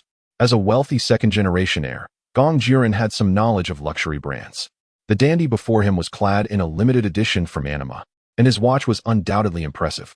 Before he spoke, he deliberately rolled up his sleeves to showcase his watch, evidently attempting to impress Su Yu. However, that was not acceptable. Su Yu's status was far beyond that of a mere dandy. Yet, since he chose to show off, Gong Jiren was determined to match him. Ahem, I am Gong Jiren, and this is my elder brother, Su Yu. As for his relationship with Lin Daxua, well, you should understand that. Just as Lin Yinyu placed the duck intestines into Su Yu's bowl, she couldn't help but stifle a laugh upon hearing Gong Jiren's introduction. What did he mean by you should understand? Such a statement, made while serving food, blatantly suggested a unique bond with Su Yu. However, she found it rather appealing. She raised her thumb again at Gong Jiren, who beamed with delight at her approval. The path before him seemed to widen by several meters. Hee, I'm Tang Feng, a friend of Yinyu's since childhood. You and she must be alumni, right? Tang Feng's expression faltered slightly as he awkwardly attempted to change the subject, emphasizing their long-standing friendship. He stood up and extended his hand to Su Yu, unsure of the nature of Su Yu and Lin Yinyu's relationship, but having sensed something from her expressions and actions. Indeed, we are alumni. Su Yu stood to shake his hand, naturally responding to the greeting. After the handshake with Su Yu, Tang Feng also greeted Gong Jiren before taking his seat again. Hee, brother Su Yu, what is your major? Tang Feng inquired with a friendly smile. This time, he had learned his lesson, addressing Su Yu first to avoid giving Gong Jiren an opportunity to interject. His strategy proved effective, as Gong Jiren opened his mouth, but ultimately refrained from interrupting, recognizing that the question was directed at Su Yu. This dandy was quite skilled. Oh, I am studying composition. Su Yu too sensed an unusual undertone in the conversation. A bittersweet smile involuntarily crept across my face, as I unwittingly became a hypothetical rival in the eyes of others. The field of arrangement is indeed a commendable profession, and Qingda University is among the foremost art institutions in Shuangqing City. Our Jingyi University frequently engages in social events with Qingda. Jingyi, formerly known as Kyoto Academy of Arts, ranks within the top 3 educational establishments in Huaguo. Although Qingda holds a respectable position in Shuangqing City, it pales in comparison to Jingyi on a national scale. Tang Feng's words, seemingly commendatory, were in fact a veiled boast about his own institution. Is merely being accepted into Jingyi truly something to flaunt? Lin Yinyu harbored an innate aversion towards Tang Feng. His covert targeting of Su Yu only intensified her displeasure. Given her temperament, she could tolerate a personal affront from Tang Feng, but when it came to Su Yu, she simply could not turn a blind eye. Yin, must you speak in such a manner? Chen Rong gently interjected, realizing from the moment Su Yu entered that this dinner would hardly be tranquil. However, one must acknowledge that youthful rivalry is a trivial matter. Moreover, she understood that Su Yu had been the victor from the outset. No amount of Tang Feng's words could alter that reality. After all, her daughter had already bestowed her affections upon Su Yu, placing him in an unassailable position. Yet, without reaching a breaking point, she found amusement in the unfolding drama. Beneath her outwardly graceful demeanor, Chen Rong possessed a subtly mischievous spirit. Ahem, is brother Tang Feng from Jingyi? Su Yu, sensing the rising tension, knew that if he did not quickly quell Tang Feng's antics, his dining experience would be irrevocably marred. The duck blood would soon become overcooked, rendering it unpalatable, and the beef was on the verge of becoming tough. It would be a shame to squander such fine ingredients on idle chatter. Indeed, accustomed to Lin Yinyu's sharp retorts, Tang Feng paid no heed to the remarks. Jingyi is an excellent institution. They were the first to reach out to me after my college entrance examination. However, I ultimately chose Qingda, not wishing to stray too far from my parents. A hint of nostalgia flickered across Su Yu's face as he chuckled and shook his head. After a brief pause, he glanced at Tang Feng's perplexed expression and continued, had I chosen differently, we might have been schoolmates. At that moment, Gong Juren's eyes brightened. He sensed an opportunity. I forgot to mention, my brother Yu here is this year's top scorer in the college entrance examination. He deliberately emphasized Su Yu's achievement, mirroring his expression with a subtle smile. Their collaboration exuded a rather poignant effect. Ah well. Haha. It seems we almost became schoolmates, Tang Feng stammered, caught off guard.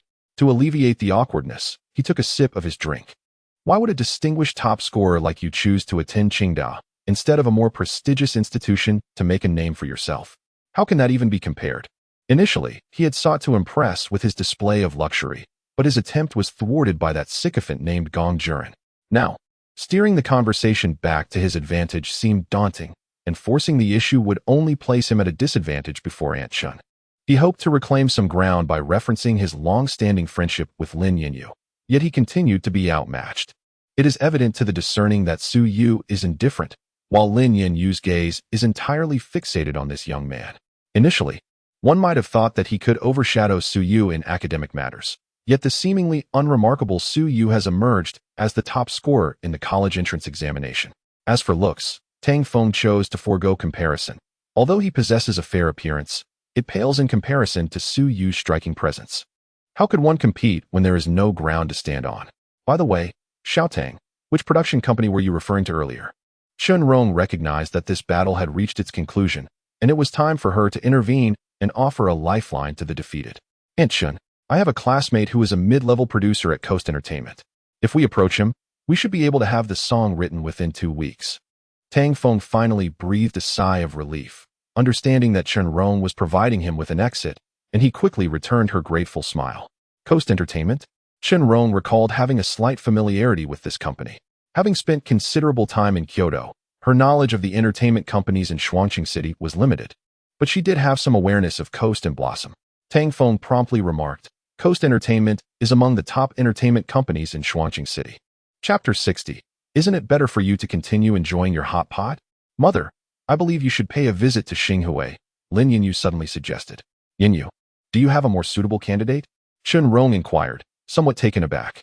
However, after a moment's contemplation, she understood.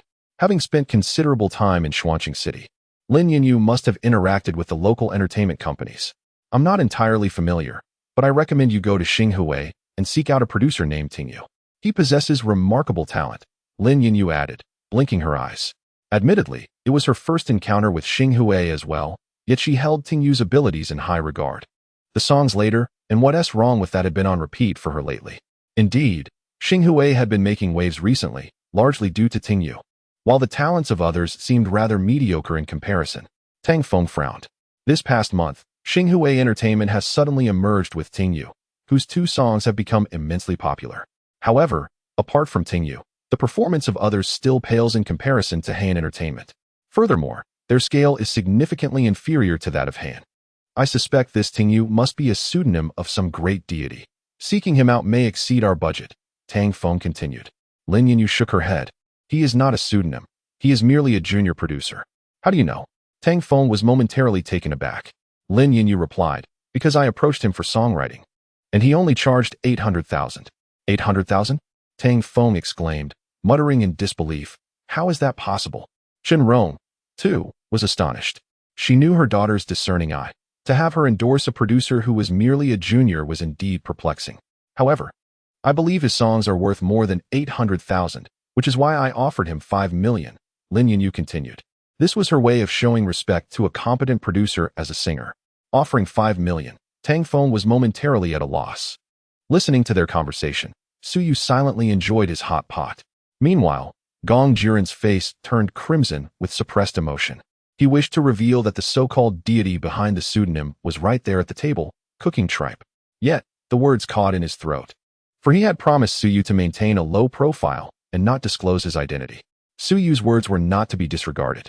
Even if revealing the truth would be a crushing blow to Tang Feng, he could only stifle his thoughts. Why not inquire about Tingyu from Gong Jiren? He is the original singer of What's Wrong With That, Lin Yanyu suddenly recalled, realizing that the original artist was right beside them.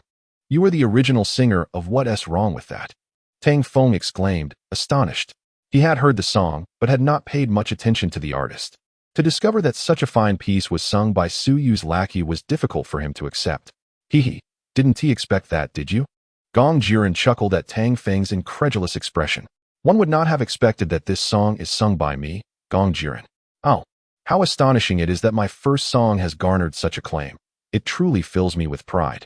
Little Gong, you must be quite familiar with that individual known as Tingyu, given your ability to perform his songs, right? Chen Rong could hardly believe the coincidence. The fact that her daughter is willing to invest 5 million to have him compose a song speaks volumes about Tingyu's prowess. She now finds herself quite intrigued by this individual. Coughing lightly, Gong Jiren quickly concealed his earlier arrogance in response to Chen Rong's inquiry, smiling as he addressed her. His gaze furtively darted towards the indifferent Suyu, who remained engrossed in his meal. Auntie, while Tingyu is indeed capable of crafting wonderful songs, it does not necessarily mean he possesses an understanding of traditional opera. Our objective this time is not merely to write a pop song, but to promote the culture of opera, which requires a deep understanding of the art form. Tang Feng interjected, feeling the pressure of having been outmaneuvered in the social sphere by Suyu's sycophant. This left him questioning his own path in life. You make a valid point, but does your friend have expertise in opera? Chen Rong expressed her concerns. Of course, we often engage in discussions regarding the nuances of opera. Tang Feng affirmed with a nod. He then added, the intermediate producer from Shuangqing City charges less than those in Kyoto. Negotiating a fee of 2 million should be quite feasible. 2 million? Suyu, who had been silent until now, suddenly paused. He retrieved his phone and opened the calculator. After accounting for the company's share and taxes, he calculated that he would receive over 800,000. However, if he bypassed the company and directly provided the song to Chen Rong, he would secure the full 2 million. Yet, this route would confine him to distributing the song online, leaving him with no energy to manage subsequent copyright issues, and dealing with piracy would only lead to frustration, as legal battles require significant time and resources. Ultimately, for the sake of future earnings, he resolved to proceed through the company. The profits would far exceed a direct sale, and it would alleviate many concerns. Very well, after our meal, we shall pay a visit to Heian Entertainment. Chen Rong nodded in agreement. 2 million for an intermediate producer is quite reasonable.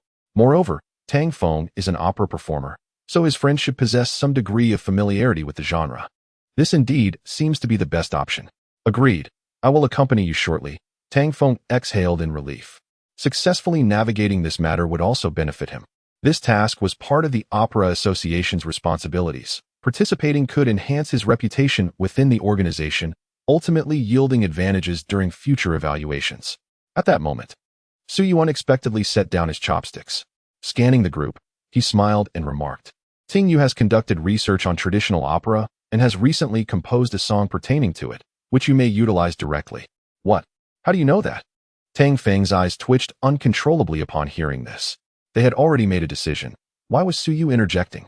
After remaining silent for so long, he chose this critical moment to speak up. Would it not have been better for him to continue enjoying his hot pot? Beside him, Gong Jiren let out a long sigh of relief. Yuga finally spoke. What a relief.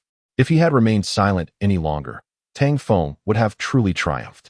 Suyu, could you enlighten me on how you came to know this? Chun Rong inquired with a smile. Sister Chun, I also work in the composition department at Xinghui and am a colleague of Ting Yu. Suyu replied after contemplating for a moment, casually fabricating an excuse. He accepted this task merely because he happened to have a song that suited the occasion. How about we first visit Haiyan Entertainment and then proceed to Xinghui, comparing the two before making a decision? After a moment's reflection, Chun Rong resolved to act. What had initially posed a formidable challenge suddenly transformed into a much simpler matter, allowing Chun Rong to feel an immediate sense of relief. All right, I will accompany you shortly, she said. Tang Feng's previously sullen expression brightened once more. Suyu nodded nonchalantly. As long as Chun Rong sought him out, he felt confident in his ability to succeed. The song Qiling narrates the tragic tale of a performer who sacrifices everything for their country, facing the enemy with unwavering resolve. Though my rank is low, I dare not forget my concern for the nation, even if no one knows my name. This lyric, undoubtedly, serves as a powerful anthem for those who dedicate their lives to the art of opera. Chapter 61. Please, be a human. The Coast Entertainment's composition department is evidently far larger than that of Xinghui, occupying 2 entire floors of an office building. In the reception lounge, Tang Feng and Chun Rong are seated on a sofa. Mr. Bai will be here shortly. Please bear with us, a young lady says as she sets down 2 cups of coffee. After politely smiling at Chun Rong and Tang Feng, she departs, her heels clicking on the floor. The reception area of Coast is spacious and open, with sofas arranged in an aesthetically pleasing manner, adorned with greenery, reminiscent of a CF. Typically, preliminary discussions take place here, while contract negotiations are reserved for more private signing rooms. Before long, a young man in a tailored suit approaches. My apologies for the delay. I was caught up with a matter, he says apologetically upon arrival. Not a problem. We just arrived ourselves, Chun Rong replies, shaking her head. Tang Feng straightens his attire and introduces. This is our top-tier opera actor from the Opera Association, Teacher Chun Rong. Auntie, this is the producer I mentioned, Bai Hongsheng. Hello, Teacher Bai. I trust Xiao Tang has conveyed our purpose for visiting? Chun Rong nods, taking the initiative to speak. Given the limited time, she hopes to finalize matters swiftly for peace of mind. Please, call me Xiao Bai. If you refer to me as Teacher Bai, I fear for my job security. Bai Hongsheng responds, waving his hands in modesty. He is aware of Chun Rong's esteemed status as a top-tier opera actor and considers it fortunate to be approached by her. Moreover, the formidable aspect is that Chun Rong's husband is none other than Lin Qiayang, the illustrious chairman of Dynasty Entertainment. In the Chinese entertainment industry, few can claim the honor of being addressed as teacher by her and still maintain composure. Very well, I shall call you Xiao Bai, Chun Rong says, placing little value on titles. Otherwise, she would not allow Suyu to call her sister Chun. Teacher, I understand your time is precious, so I shall be brief. Bai Hongsheng states, visibly relieved. He pauses before continuing. We have half a month to compose a song about opera. While the timeline is tight, I have previously experimented in this domain and possess some unfinished works. With a bit of refinement, I believe we can complete it within this time frame, though the quality may be somewhat lacking. As a mid-level producer, Bai Hongsheng acknowledges that the short production time will inevitably compromise quality. What quality can you guarantee? Tang Feng inquires cautiously. At best, I can assure a mid-level production quality, he admits, reaching the limits of his capability. Given another half-month, he could elevate the quality above mid-level, but time is not on their side. Glancing at Chun Rong, he adds, of course, as a friend of Tang Feng, I will charge you the price for a basic song, which is 1 million at cost. He casts a glance at Tang Feng, who nods appreciatively in response. Although she owed a favor, she felt that she had become involved in the matter. All right, let us deliberate further, and I will provide you with a response by tomorrow. Chun Rong pondered for a few moments, considering that achieving an intermediate level of production was still acceptable. After all, she had not held much hope initially, so this outcome was rather unexpected. Nevertheless, she resolved to visit Xinghui, especially since Suyu had mentioned that the producer known as Ting Yu had ready-made songs at his disposal. It would not take much time to listen and make a decision thereafter. Aunt Chun, I think it might be better not to go in this sweltering heat. Yan Yu mentioned that Ting Yu is merely a novice producer. Perhaps his success was just a stroke of luck, Tang Feng interjected, seeing that Chun Rong was still contemplating. Spending 1 million to hire an intermediate producer to compose a song would certainly be a notable achievement for Tang Feng, if it reached the Opera Association. However, if Chen Rong sought Ting Yu and utilized his song, Tang Feng would gain nothing at all. Just then, as Tang Feng finished speaking, a young man sitting on the sofa nearby unexpectedly spewed coffee from his nostrils, coughing violently. Rising from his seat, he hastily grabbed a few tissues from the coffee table to wipe the mess. Noticing the astonished gazes of Tang Feng and the others, he sheepishly smiled. "My apologies. Please, continue." After discarding the tissues into the trash, he stood up to leave. As he passed by Tang Feng, he could be heard muttering, "Ting Yu this, Ting Yu that. I come out for a coffee, and all I hear is that name, like a ghost haunting me."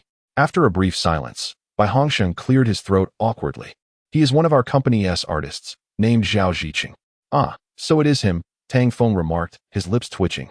Zhao Ziqing was the singer who had previously claimed the top spot with Ting Yu's song, Later.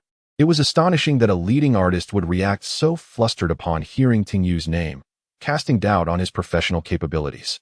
"You mentioned you were going to find Ting Yu?" Bai Hongsheng inquired, a hint of curiosity in his tone. "Indeed, since you and Xiao Tang are friends, we shall not conceal the truth from you. We are planning to visit Xinghui shortly, as we have been informed that there is a ready-made song available with Ting Yu," Chen Rong openly stated. After all, the endeavor of songwriting was inherently a business, and it was quite normal to compare offerings in the marketplace. "Goodness!" Bai Hongsheng could not contain himself, exclaiming before quickly apologizing. "I'm sorry for my outburst. I just didn't expect him to release a new song so soon. You know him as well?" Chen Rong was taken aback by Hongsheng's intense reaction. It seemed that everyone who heard Ting Yu's name had an unexpectedly strong response. Of course, who in the entertainment industry in Shuangqing City doesn't know him? Bai Hongsheng's tone carried a subtle bitterness. In his mind, he added, "Like a ghost haunting us. You may proceed. I had intended to assist, but it seems I am no longer needed. I look forward to your new song." After their polite farewells, Bai Hongsheng and Chen Rong hurriedly departed from the reception room, leaving Tang Feng and Chen Rong in a state of bewilderment. In the internal group chat, Bai Hongsheng sent a message. "Are there any brothers recently sharing ancient-style songs? I plan to release one in a few days. What's up? I just finished my new song today. I calculated the dates, and today is an auspicious day. The fortune teller said this song has the potential for greatness. Haha. Let us see who claims the top spot on the ancient-style new song chart this time," replied two members in the group. A friendly reminder. Ting Yu is very likely to release a new song, and it will be ancient style, so you might want to prepare yourselves, Bai Hongsheng gleefully typed. "What? No way? Ting Yu is releasing a new song? Is this information accurate? Is he even human, releasing another song?" The group chat erupted instantly, reaching 99 messages in the blink of an eye. Those who had been lurking began to emerge. "Don't scare me. I just launched my new song, and this one is a major production. If I secure the top spot, I will rise to fame. Haha, I sympathize with you. Sympathy 1. Haha, my friend, take heart. Old Bai, thank you for sharing this news. I'll treat you to a massage tonight. I've decided to schedule my song release for next month. It's over. I was just watching the drama, thinking he wouldn't venture into ancient-style music. And now I've become the next victim? Ting Yu, please, have some mercy." Chapter 62. My name is Su Yu, with the stage name Ting Yu, and I am associated with Starshine Entertainment. In the office of the chairman, Chen Yong, the esteemed leader of Starshine, inquired of Zhao Yuan, "Are you still upset with me?" Zhao Yuan, a pivotal member of his team, had maintained a stern demeanor ever since her request for promotional resources for Su Yu had been declined. Although Zhao Yuan typically exhibited a cool disposition, Chen Yong could sense the simmering resentment within her. It was clear that a mistake had been made. Zhao Yuan placed the documents on his desk. "My judgment is undoubtedly sharper than yours," she asserted. Chen Yong did not contest this. "In that case, let us put your words into action with a signature." This was precisely what Zhao Yuan sought to hear. "What is this?" Chen Yong inquired, lifting the documents, his brow furrowing. It was a contract modification for Su Yu. "I understand your intentions to assist him, but isn't it somewhat excessive to leap directly from a junior producer to a senior one?" Chen Yong scrutinized the contract, his eyelids twitching involuntarily. In all the years the company had been established, such a situation had never arisen. "I believe he is deserving of this opportunity," Zhao Yuan continued with a composed demeanor, as if anticipating his reaction. "I do not seek your personal belief. I demand the market's acknowledgement." Chen Yong's irritation grew. He inhaled deeply and continued. "A company cannot thrive on mere sentiment. That would lead to imminent bankruptcy." His message was unequivocal. The company prioritized individual merit, and it was the market that dictated value. Zhao Yuan's belief in Su Yu's qualifications held little weight. I suggest you take a glance at the final page, Zhao Yuan remarked, pulling out a chair and sitting down leisurely. Her tone was unhurried, seemingly unfazed by Chun Yong's growing frustration. Humph. I am eager to see what has instilled such confidence in you, Chun Yong retorted with a scoff as he flipped through the documents. The last page revealed a table filled with applications for the performance rights to Su Yu's songs, Hui Lai and Yu He Bu Ku. The entire page was densely packed with requests for music copyrights. The final figures were staggering. So many? Chun Yong exclaimed in astonishment. Upon meeting Zhao Yuan's sardonic smile, he quickly masked his surprise. He had never anticipated that Su Yu's 2 songs would garner such a multitude of requests in such a short span of time. Notably, many of the listed programs were flagship shows from major television networks. These are just the previously submitted requests. There are still some that Xiaoru has yet to compile. Zhao Yuan noted matter-of-factly. I concede that Su Yu possesses considerable potential. Yet our company policy stipulates that only after 10 songs surpassing 1 million streams may one be elevated to senior producer. Chun Yong still seemed conflicted. If this precedent were set, it could prove problematic in addressing other producers. After a moment of contemplation, he added, I am willing to approve his promotion to junior producer. But that is my final concession. He then lifted his gaze to Zhao Yuan, who merely shook her head in response. Zhao Yuan, do not go too far. I am still considering your perspective. Just as he was about to lose his temper, he noticed Zhao Yuan suddenly smile. She rose from her chair, declaring, there is no need to consider my perspective. Let me be clear, Coast Entertainment has already made it known that should Su Yu join them, he will be appointed as a senior producer. Zhanfang Entertainment has issued a similar proclamation. She leaned against Chun Yong's desk, her eyes gleaming with mischief. How many years is the contract we signed with Su Yu? Chun Yong's expression became somewhat uneasy. You opted for the second type of contract, Zhao Yuan replied coolly. What? Chun Yong sprang to his feet in surprise. The second type of contract? It only involves revenue sharing, establishing a cooperative relationship without any constraints. He can leave whenever he wishes. How could you allow him to sign such a contract? Well, the company has 2 types of contracts. It is not as if I created this myself. And knowing his potential, you should have insisted he sign the first type. Chun Yong, having worked together for so many years, you are well aware of my character. If this discussion continues, there will be nothing left to negotiate. Zhao Yuan's demeanor turned frosty. Binding a promising newcomer with a contract is acceptable only if the company values and promotes them. Otherwise, it would simply lead to the destruction of talent. Over the years, Chun Yong has increasingly taken on the guise of a capitalist. Sign if you wish, but I must remind you, if you let Su Yu slip away, you will regret it. Zhao Yuan rubbed her aching forehead, feeling the weight of fatigue after many years at Xinghui. Perhaps it was time for her to take a proper rest. She shook her head, disregarding Chun Yong's sullen expression, and turned to leave the office. Wait. Just as Zhao Yuan was about to exit, Chun Yong finally spoke. I can agree to grant him the earnings of a senior producer. But his title can only be that of a junior producer. That is my bottom line. Suit yourself, Zhao Yuan replied, her tone betraying no emotion. Nevertheless, her steps were noticeably lighter as she departed. In the composition department, director's office. Upon opening the door, Zhao Yuan spotted Su Yu sitting inside, engaged in conversation with his assistant, Aru. I was just about to call you when you appeared, Zhao Yuan remarked, momentarily taken aback, before signaling to Aru. Understanding the cue, Aru promptly went to fetch a cup, preparing to make coffee for her. Having worked together for many years, they had developed a tacit understanding of each other's habits. Make one for Su Yu as well, Zhao Yuan added with a smile. Of course, Director Zhao, Aru nodded, taking the cup and exiting the office. Did you need something? Zhao Yuan finally inquired of Su Yu. Nothing urgent. I am waiting for a client, Su Yu replied, reclining in his chair, smiling at her. Who? Zhao Yuan asked, puzzled. You will find out shortly. Still keeping me in suspense. Zhao Yuan sighed, then continued, however, I have good news to share with you. Intrigued, Su Yu asked, what good news? Zhao Yuan replied, I have successfully negotiated your contract. Although your title will be that of a junior producer, the revenue share will be that of a senior producer. How did you manage that? Su Yu was taken aback. He had only been at the company for a month, and Zhao Yuan was already negotiating such terms. Just the thought of it made it clear how challenging it must be. It's primarily your confidence that empowers me, Su Yu. Focus on your creativity. I will handle everything else. Zhao Yuan responded with an expression of calm assurance, as if it were a trivial matter. Su Yu felt a warmth in his heart at her words. He opened his mouth, intending to say something, but ultimately only managed to utter, "Thank you, Director Zhao." Just then, a knock resounded at the door. "Come in," Zhao Yuan said. The receptionist led in Chun Rong and Tang Feng. "Director Zhao." The receptionist greeted her before turning to Su Yu with a playful tone. "Teacher Su Yu, as per your instructions, I brought them over directly." "Thank you, Xiaomei. You may return to your duties now," Su Yu replied, waving her off, causing the receptionist to blush as she turned and left. "Su Yu, what are you doing here?"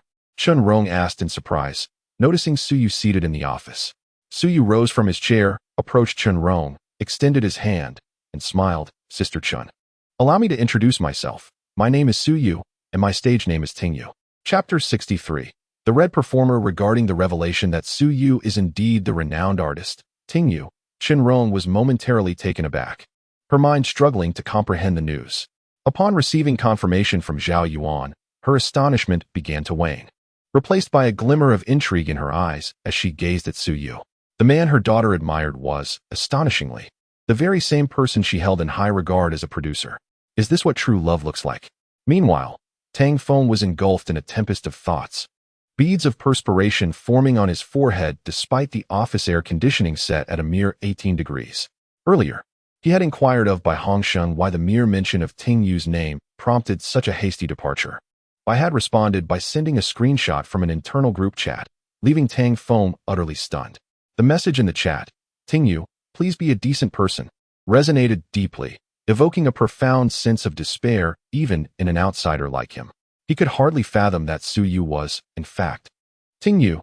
This figure who inspired dread in many was, astonishingly, merely an 18-year-old freshman. How could this be? At that moment, everything fell into place for him. He finally understood why Gong Jiren treated Su Yu with such reverence. Yet, he couldn't help but wonder why Su Yu had not revealed his identity during their encounter at the hot pot restaurant. Chun Rong harbored the same question. Her daughter had sung Ting Yu's praises to the heavens, yet he had chosen to remain incognito. Well, such matters need not be discussed excessively. Let us instead focus on the music, Su Yu replied, his expression slightly uneasy. However, Chun Rong detected a hint of something amiss in his demeanor. Raising an eyebrow playfully, she teased, "Are you concerned that Yen Yu might seek retribution for that 5 million? Su Yu was momentarily taken aback. Indeed, she was quite perceptive. "Sister Chun, one must be clear in financial dealings, even among friends. While Yen Yu and I share a camaraderie, business is business.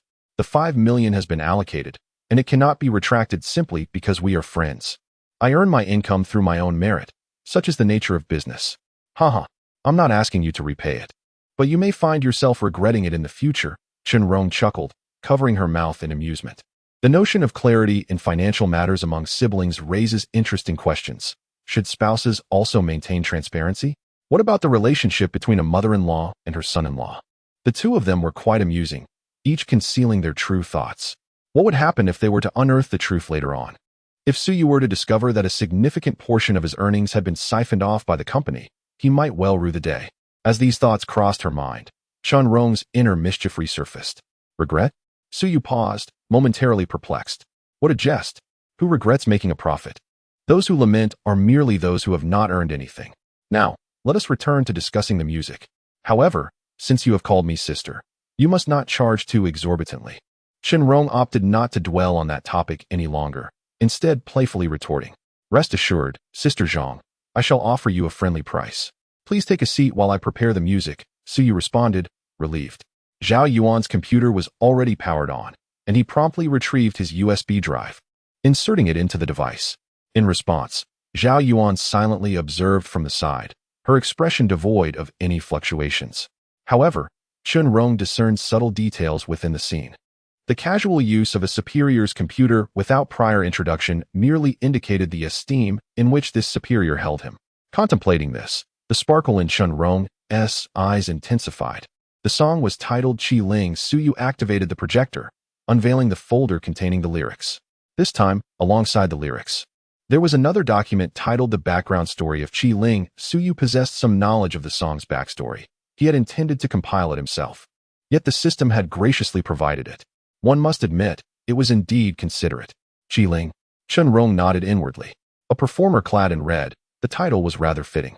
As Suyu opened the audio file, the melancholic strains of the eru, flute, and other traditional instruments filled the air.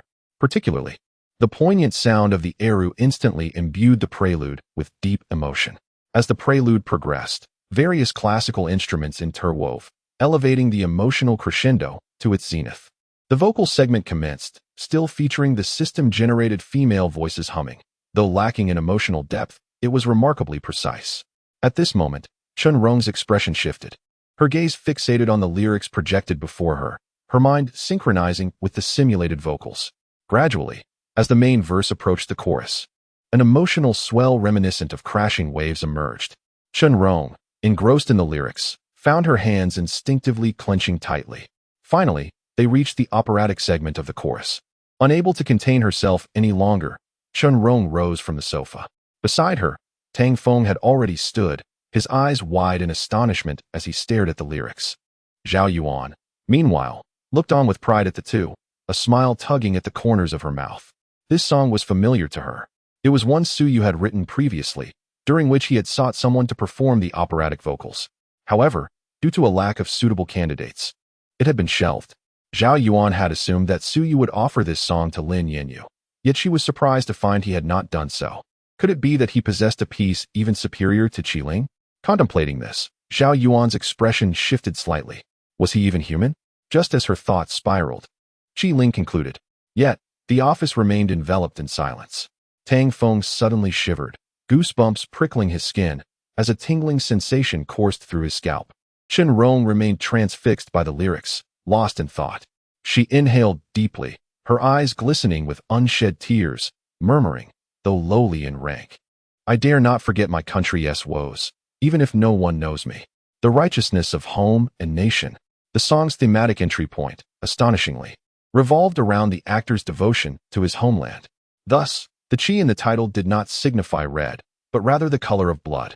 She turned her gaze towards Suyu, her expression solemn as she inquired, "Suyu, are you truly prepared to sell this song to me?" "Of course. And I believe this is undoubtedly the most fitting song for you at present," Suyu replied with a smile. Chun Rong found herself in a dilemma. However, we only have a budget of 2 million. This song, in Kyoto, could sell for at least 10 million. If we encounter the right buyer, 20 million is not beyond possibility. Although I have only heard a preliminary demo, in my opinion, the quality of this song is comparable to that of a high-level producer. Furthermore, it perfectly aligns with our theme. Even an ace producer could not compose such a fitting song in a short time. "I understand," Suyu replied with a smile, his demeanor calm. "It is my honor to contribute to the opera industry. After all, the preservation of traditional culture is our responsibility." Though he aspired to earn money, he was not driven by greed. He felt no remorse in securing 5 million from Lin Yanyu with Qianbaidu. Chun Rong, being Lin Yanyu's mother, resonated well with him, and it was only natural to lend a helping hand. Moreover, there was a crucial reason. The opera industry in Huagua had indeed fallen into decline, while neighboring countries were coveting our rich cultural heritage. Yet, the youth, in their pursuit of internet fame, paid little heed to it. Suyu hoped to use his modest influence to aid the opera industry in Huagua. After all, national essence is a source of pride for the nation and a conduit for cultural transmission. It cannot be allowed to be coveted by others, nor should it be buried under the superficialities of the market. This holds true in both this life and the previous one. Opera is our traditional culture and deserves the attention of the public. Good child. Chun Rong's eyes brimmed with tears of gratitude.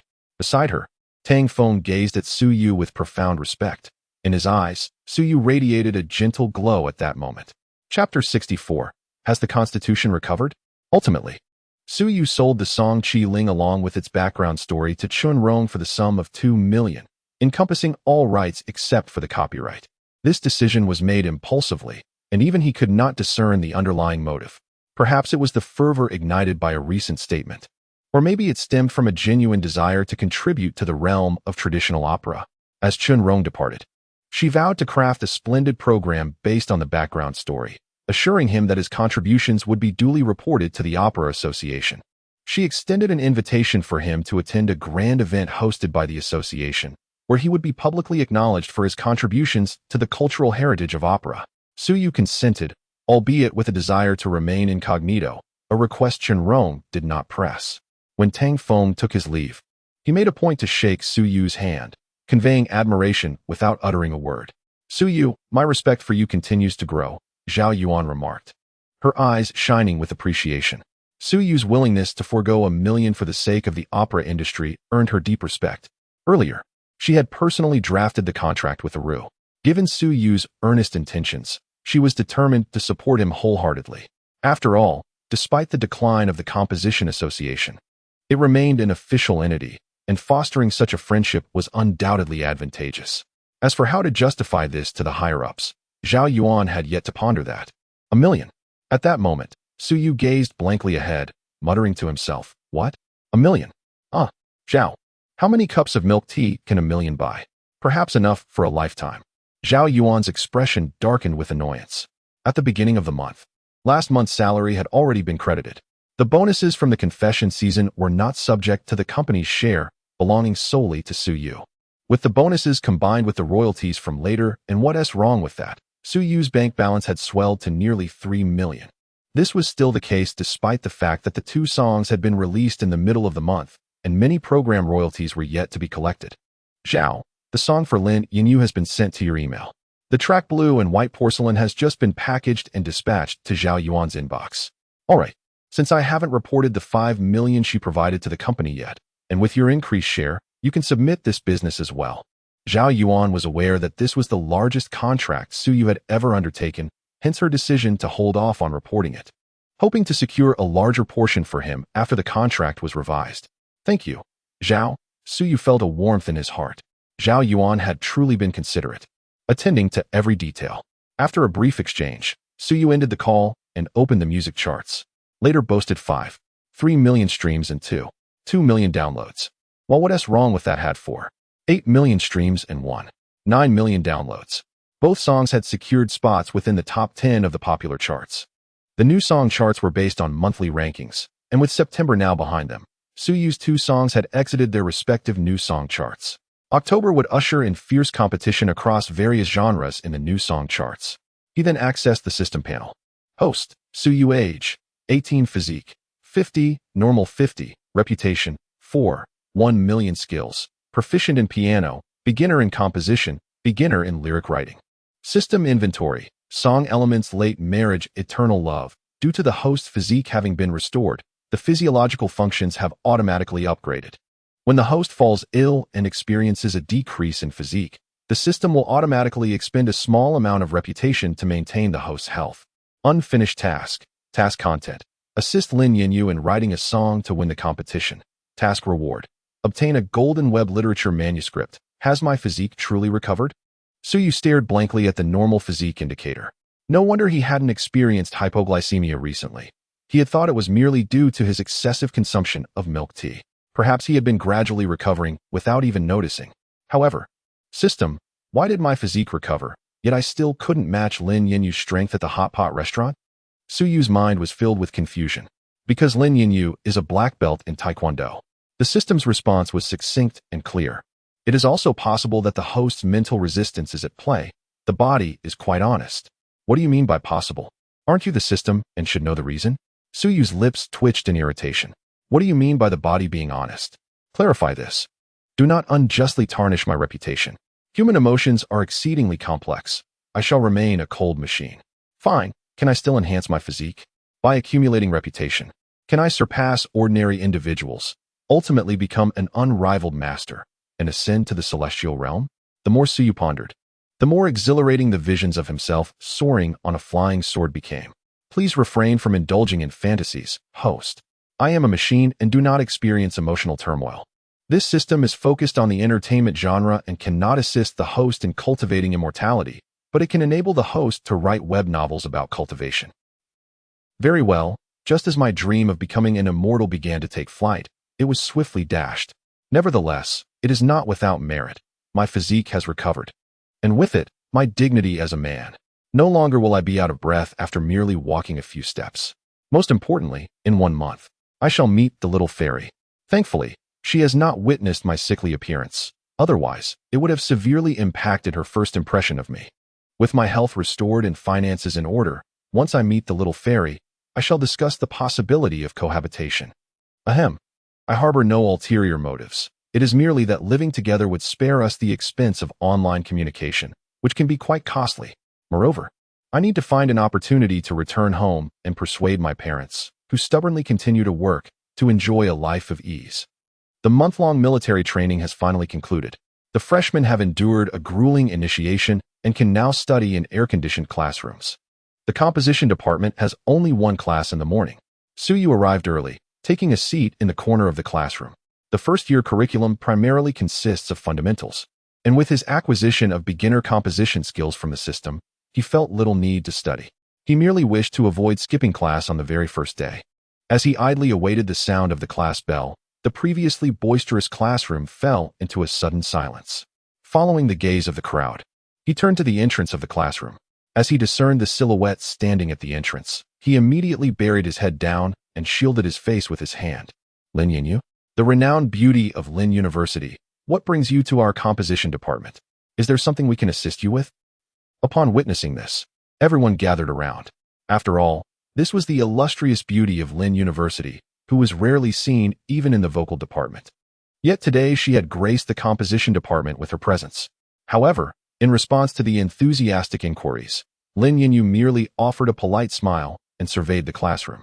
The moment she arrived, everyone vacated their seats. Only Suyu remained seated in the corner, inadvertently becoming the most prominent figure in the room. Classmate, could you please make some room? Lin Yinyu's gaze fixed upon Suyu in the corner, her face illuminating with a radiant smile. Although he concealed his face with his hand, in Lin Yinyu's eyes, he still stood out vividly like a firefly in the night, strikingly remarkable. Chapter 65. Accomplishing something that will make all men envious of you. Why are you avoiding me? Lin Yinyu weaved through the crowd and approached Suyu. Her petite hands clasped behind her back, her upper body slightly leaning forward, and her hair cascading down her shoulders like a waterfall. Cough, cough. What a coincidence. Lin classmate, we meet again, Suyu said, looking up. Due to Lin Yinyu's loose attire today, from this angle, he could catch sight of her astonishing figure. He quickly averted his gaze, inhaling sharply. Internally, he marveled at how he had underestimated Lin Yinyu in the past. Don't change the subject.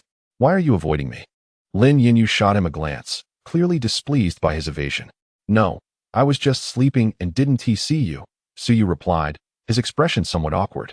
After reflecting on the events of the previous night, he realized that Lin Yinyu indeed seemed to harbor feelings for him. All along, he had regarded her as simply a friend, but upon deeper contemplation, he recognized that while he initially resisted her advances, he eventually found himself acquiescing to her every word. Moreover, he felt a peculiar sense of internal conflict, his heart rejecting the notion while his body remained honest to its desires. He feared that this predicament could lead to significant complications. If things continued down this path, he might lose control and succumb to Lin Yinyu's charm. What face would he have left to present to the enchanting fairy? Thus, Suyu resolved to keep his distance from Lin Yinyu, striving to avoid unnecessary interactions.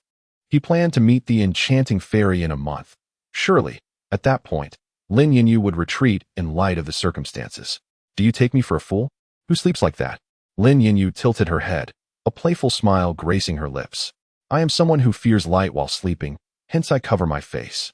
Suyu attempted to divert the conversation. Please spare me. Are you telling me a big star like you has so little to do all day? Lin Yinyu replied, her expression turning solemn. I came to say goodbye. I have a competition in a month and must return to the company to prepare, as my song is already produced. As she spoke, her eyelids drooped, revealing a hint of melancholy. Really? That's wonderful. What a pity. Suyu began to express his excitement, but suddenly felt a chill, quickly retracting his words and awkwardly chuckling. You're avoiding me because of your online girlfriend, right? Lin Yinyu sensed Suyu's intentional distancing from her and, drawing on her understanding of him, quickly discerned the reason. Indeed, I confess, I can see that you have feelings for me, and I lack the confidence to resist your allure. However, I love her and do not wish to betray her. So please, Lin classmate, let me be. With the matter laid bare, Suyu felt a sense of relief. Although this might hurt Lin Yinyu, he recognized it was a necessary sacrifice for the sake of the enchanting fairy. You fool. Lin Yinyu's eyes glistened as she scolded him softly. During this time, she had been deeply conflicted.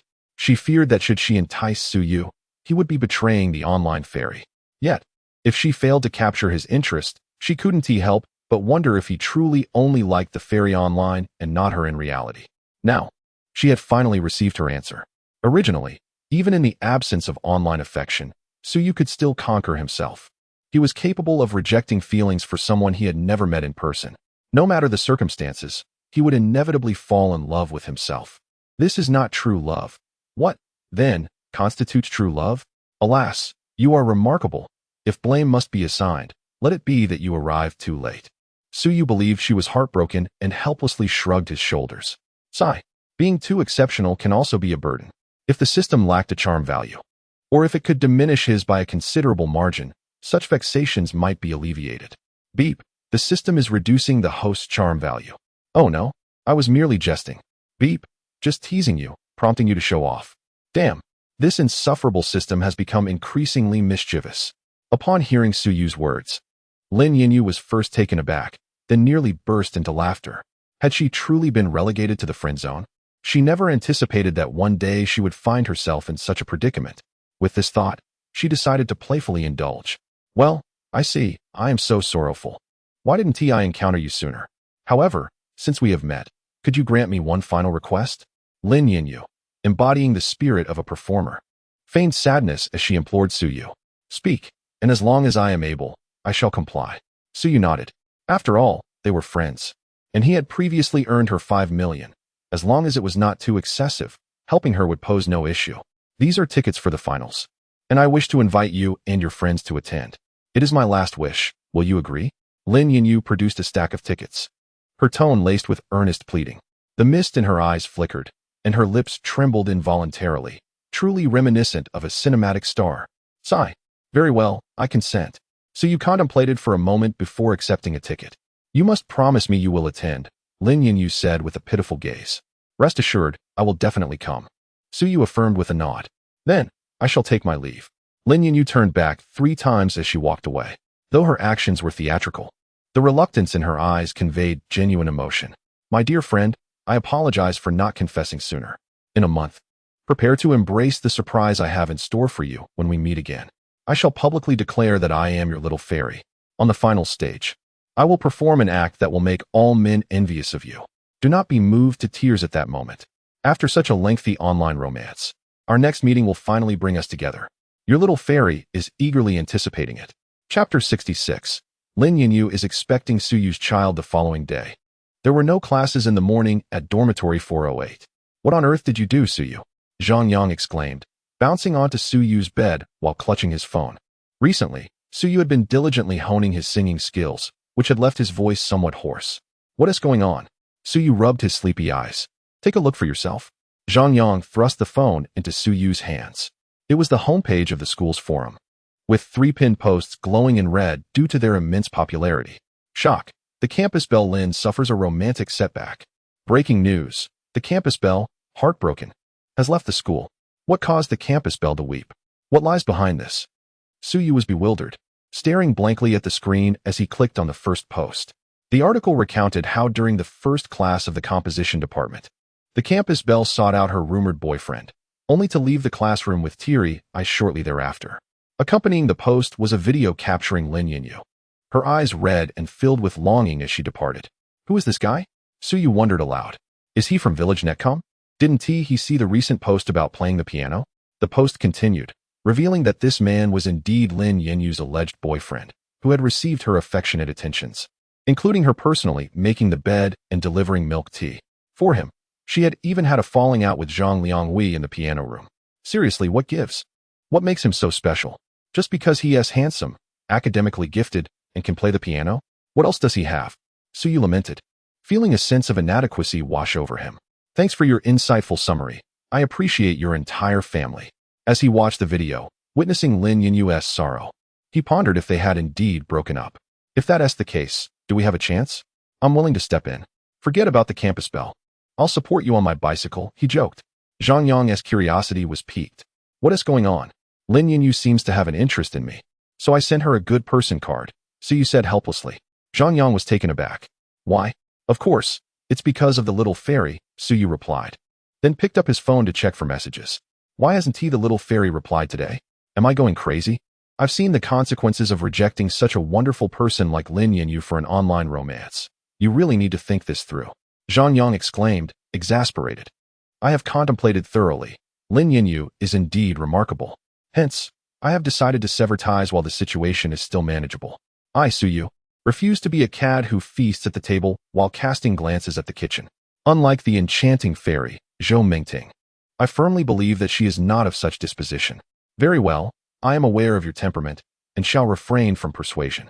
During this period, it would be prudent for you to remain indoors, for I fear for your safety. Ahem. You must take care of me. Suyu harbors genuine concerns in this regard.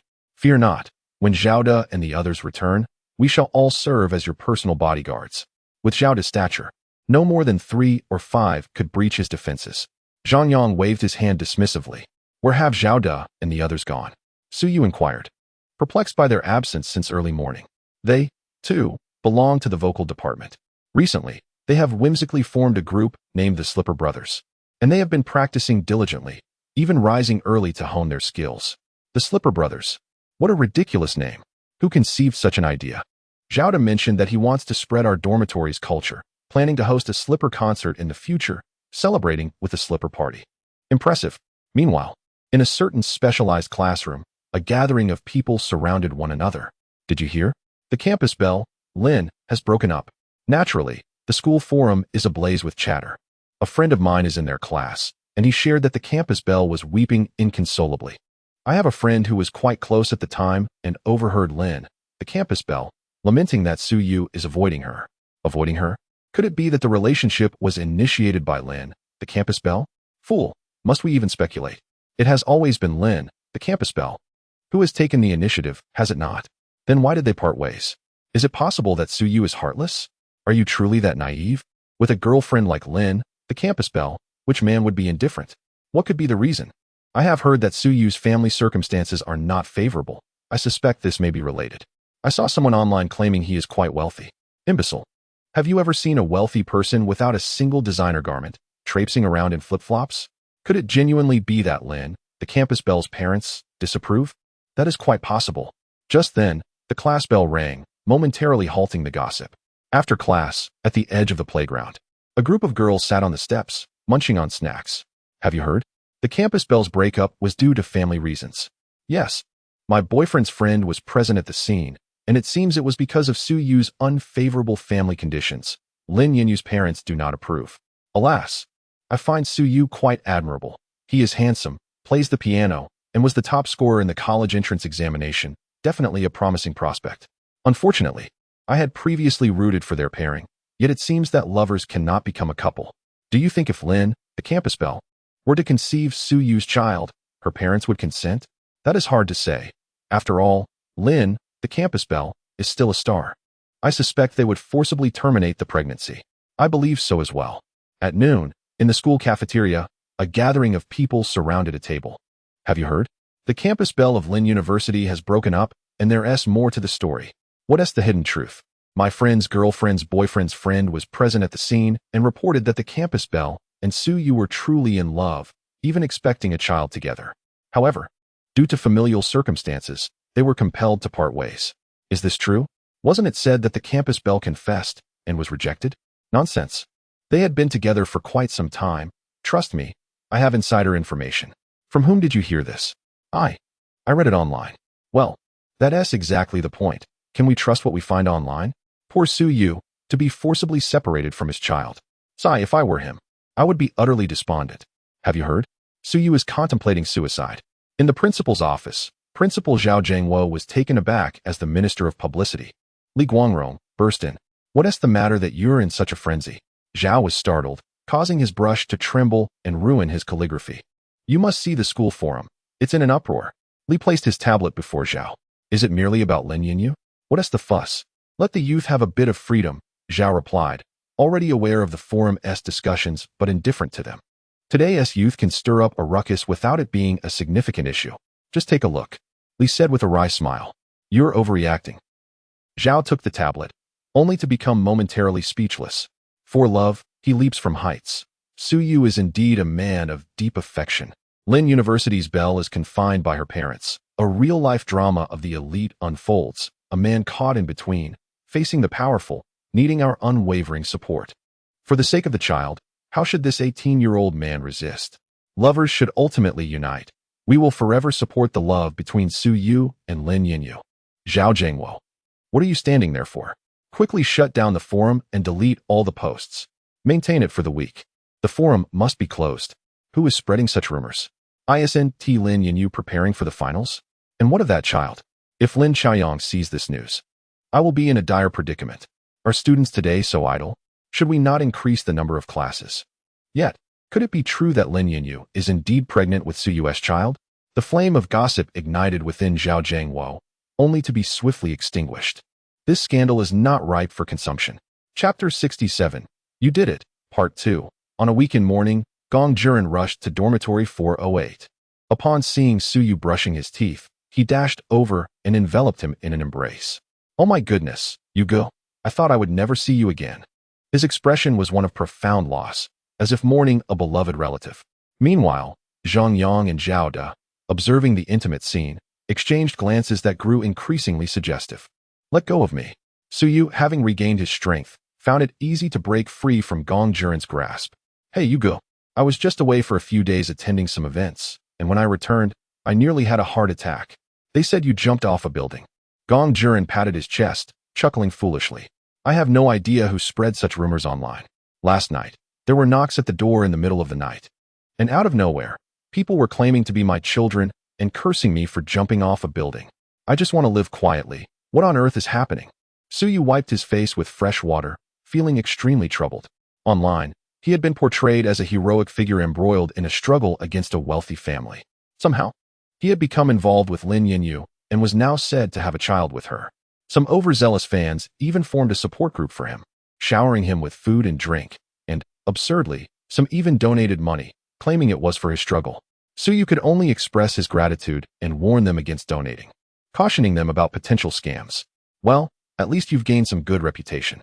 Zhang Yang and his companions stifled their laughter nearby. Struggle against a wealthy family. What kind of moron concocted such a klitsch? Su Yu shot them an exasperated look. I would rather not have such a reputation. After a moment of contemplation, he realized he hadn't visited his parents in a long time. Since it was the weekend and he had no classes, he turned to Zhang Yang and asked, I plan to go home to avoid the spotlight for a bit. Would you like to join me? I won't be going. I have plans to go karaoke with Jiang Shaoyi today. Zhang Yang shook his head. Jiang Shaoyi? When did you become so familiar with her? Su Yu was taken aback. A few days ago, my manager left, and the company assigned me to her manager. We got to know each other through that. Zhang Yang scratched his head, a bit embarrassed. All right then, I shall return alone. Su Yu nodded. You go, I'll accompany you. I've never met your parents. And this is a good opportunity to pay my respects. Gong Juren interjected eagerly. This was an excellent chance to strengthen his bond with Su Yu. Fine. Your car is quite comfortable. Once I pass my driving test, I'll consider getting one myself. Su Yu agreed. He now had the funds to purchase a car, but lacked a driver's license, which is why he had refrained from buying one. Why buy a car? If you ever need one, just let me know. That would be quite a hassle for you. What are you saying? This is about resourcefulness. You don't have a car, and I happen to have one. You can't drive, and I can. It's a perfect arrangement. Hey, where are you guys going? As Gong Juren spoke, he noticed Zhang Yang and Zhao rushing towards the restroom, hands covering their mouths. I can no longer endure. You all continue. Wait for me. Leaving Su Yu and Gong Juren staring at each other in bewilderment. Perhaps they had gotten up too frequently to open the door last night and caught a cold. Su Yu explained to Gong Juren, who then suddenly understood. On the way, the little fairy finally replied. Dog, I apologize. I was on the plane earlier. And after landing, I was busy and had no chance to check my phone. It's all right. Where are you headed? Are you flying again? I'm going to participate in a competition. I'm quite occupied this month and may not be able to respond to you promptly. Once I finish, I will certainly make it up to you. Feel free to make any requests then. All right, you said it. As long as it's not excessive. Hee hee. Nothing too extravagant. Dog, I must get busy now. Let's chat when I have some free time. After putting down her phone, Su Yu smiled. Living together shouldn't be considered excessive, right? It truly is just a matter of literal interpretation. It's time to buy the house. The school is actually not far from Su Yu's home. It takes just over 20 minutes by car. I told you not to buy anything, yet you still got so much. Upon seeing Gong Juren with numerous bags, Suyu reached out to help carry some. You are too polite. Rushing into the supermarket and buying a heap, I couldn't stop you. How could that be? It's the first time meeting your uncle and aunt. I mustn't be impolite. Gongju-rin responded with a smile. All right then, Suyu helplessly shook his head. Gongju-rin is indeed a good friend. Not only driving him, but also buying gifts for his parents. What a kind-hearted person. Suyu's home is in an old community without an elevator. Although on the 10th floor, the geographical position of Shuangqing City is quite special, earning it the title of an 8D magical city. You may think you're on the first floor, but when you look down, you realize you're on the rooftop. Therefore, after parking the car, they only needed to climb 3 flights of stairs to reach home. Usually, after climbing the stairs, Suyu would be nearly exhausted, but now, carrying the bags, he was merely slightly out of breath. Little Yu is back. Just as they reached the door, Zhang Guizhi opened it. Mom, this is my friend Gongju-rin. Suyu introduced with a smile. Hello, Auntie. Gongju-rin greeted politely. Come in quickly. Little Yu. How could you let your friend bring so many things on his first visit? Zhang Guizhi chided Suyu. Auntie, please don't say that. It's my first time visiting you. It would be rude not to bring something, Gongju-rin quickly interjected. Next time, you mustn't buy anything, Zhang Guizhi said. Her face beaming with happiness as she accepted their offerings and ushered them inside. After inviting Gongju-rin to sit, she began slicing watermelon. Is Dad cooking today? Suyu inquired upon hearing the sounds from the kitchen. Indeed, your father knows you are coming back today and took the day off especially for it, Zhang Guizhi replied. Cutting the watermelon in half and fetching 2 spoons, which she handed to Suyu and Gongju-rin. Little Gong, do taste this. It is freshly picked from our relatives' fields during our recent visit home, free from pesticides. Thank you, Auntie. Gongju-rin accepted the offering and glanced at Suyu, who was already indulging. Noticing him frowning as he meticulously selected watermelon seeds to discard into the trash, only to devour a large piece afterward. Gong silently noted to himself, when purchasing watermelons for brother Yu in the future, they must be seedless. Mom, what prompted your visit back home? Suyu inquired, wiping his hands with a tissue after finishing a piece. You transferred money to us earlier, right? The eldest cousin lent us several thousand, and since she doesn't use WeChat, I withdrew cash to repay her, Zhang Guizhi replied, her tone imbued with pride. Over the years, due to Suyu's illness, life at home had been quite challenging. Thankfully, their relatives had always been generous, extending a helping hand whenever money was needed.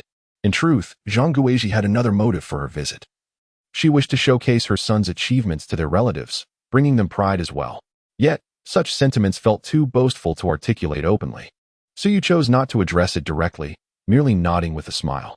Let us eat. Today, I prepared braised pork. Suyu declared as Su Jingwu emerged from the kitchen, carrying a large bowl of meat, followed by several small dishes. He joined them at the table, appearing unusually cheerful, even uncorking a bottle of erguo too. Little Gong, do you drink? He asked Gongju-rin. Gongju-rin quickly waved his hand. Uncle, I'm driving. I want tea drink. Su Jingwu nodded in understanding. Dig in. Braised pork is my father's signature dish, Suyu said, offering Gongju-rin a pair of chopsticks.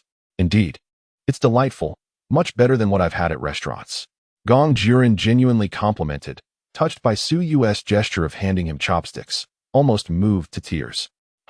This is the only dish I can make, Su Jingwu said, taking a small sip of his drink and shaking his head. Uncle, this is a classic case of a single skill conquering all. Gongju-rin chimed in at the opportune moment. Although the home-cooked meal had fewer spices than outside, it possessed a unique and comforting aroma. Before long, Suyu and Gongju-rin had devoured 2 large bowls of rice. By the way, Suyu, was that female classmate of yours your girlfriend? Zhang Guizhi suddenly asked. Suyu looked puzzled. Which one? The one you had noodles with last time. Zhang Guizhi replied with a smile. Not at all. She is just a friend, Suyu said, his mind racing at the rumors circulating at school about him and Lin Yanyu having a child together. Oh, since that day. She has been coming to our restaurant almost every day for noodles, Zhang Guizhi remarked, hinting at something more. Suyu froze at her words, involuntarily recalling the striking figure of Lin Yanyu, her gaze and expression as she departed flashing through his mind like a slideshow. Suddenly, he felt a tightening sensation in his chest. He hastily shook his head, trying to dispel these thoughts from his mind. Mom, about my resignation that I mentioned earlier. Have you given it any thought? Suyu asked as he continued to serve himself some vegetables. Zhang Guizhi smiled gently. Perhaps it's best to reconsider. Your father and I have grown accustomed to our routine, Not working would feel rather uncomfortable. So you continued, but, Mother, are you still worried about finances? You needn't be concerned, for we are no longer in need. Just take a look at your phone. Upon hearing this, Zhang Guizhi curiously retrieved her mobile device. A message appeared. 500,000? She gasped in astonishment. Next to her, Su Zhenghua, startled by her exclamation, nearly spilled his drink. Indeed, I have received my salary again. It is consistently around this amount each month, so you truly need not continue working, Su Yu stated with a smile. He had transferred 50,000 to his mother, fearing that a larger sum might overwhelm her. He was also apprehensive about her suspecting any wrongful deeds on his part, recalling how she nearly compelled him to confess after he had sent her 30,000 previously. However, Zhang Guizhi opened her mouth, ready to voice her thoughts, but was interrupted by Su Zhenghua. This is his filial piety. You should accept it. Tomorrow, resign from your job. After marrying me, you have toiled for most of your life. I had promised to provide you with a good life, and it seems my son has fulfilled that promise. Su Zhenghua, having indulged in a couple of drinks, exhibited a slight flush. Why speak of such things? There are guests present. Do you not fear their mockery? Zhang Guizhi's cheeks reddened slightly as she lightly chastised him. I speak the truth, Su Zhenghua replied, his smile radiating contentment. And what about you? Zhang Guizhi inquired softly. Gazing at him, Su Zhenghua merely shook his head, offering no response. Meanwhile, Gong Jiren, sensing the delicate atmosphere, opened his mouth but decided against speaking, focusing instead on his meal. After dinner, Gong Jiren eagerly offered to assist with the dishes. Zhang Guizhi could not dissuade him and allowed him to help in the kitchen. On the sofa, Su Zhenghua's face was flushed from the alcohol. You haven't taken your medication recently. Are you feeling well? He inquired, his voice somewhat hazy. Su Yu nodded and replied with a smile. I have been feeling much better lately. Su Zhenghua nodded in acknowledgement, lapsing into silence. In truth, conversations between Su Yu and his father were usually brief and straightforward. After a moment of silence, Su Zhenghua continued, do not focus solely on earning money. Your health is paramount.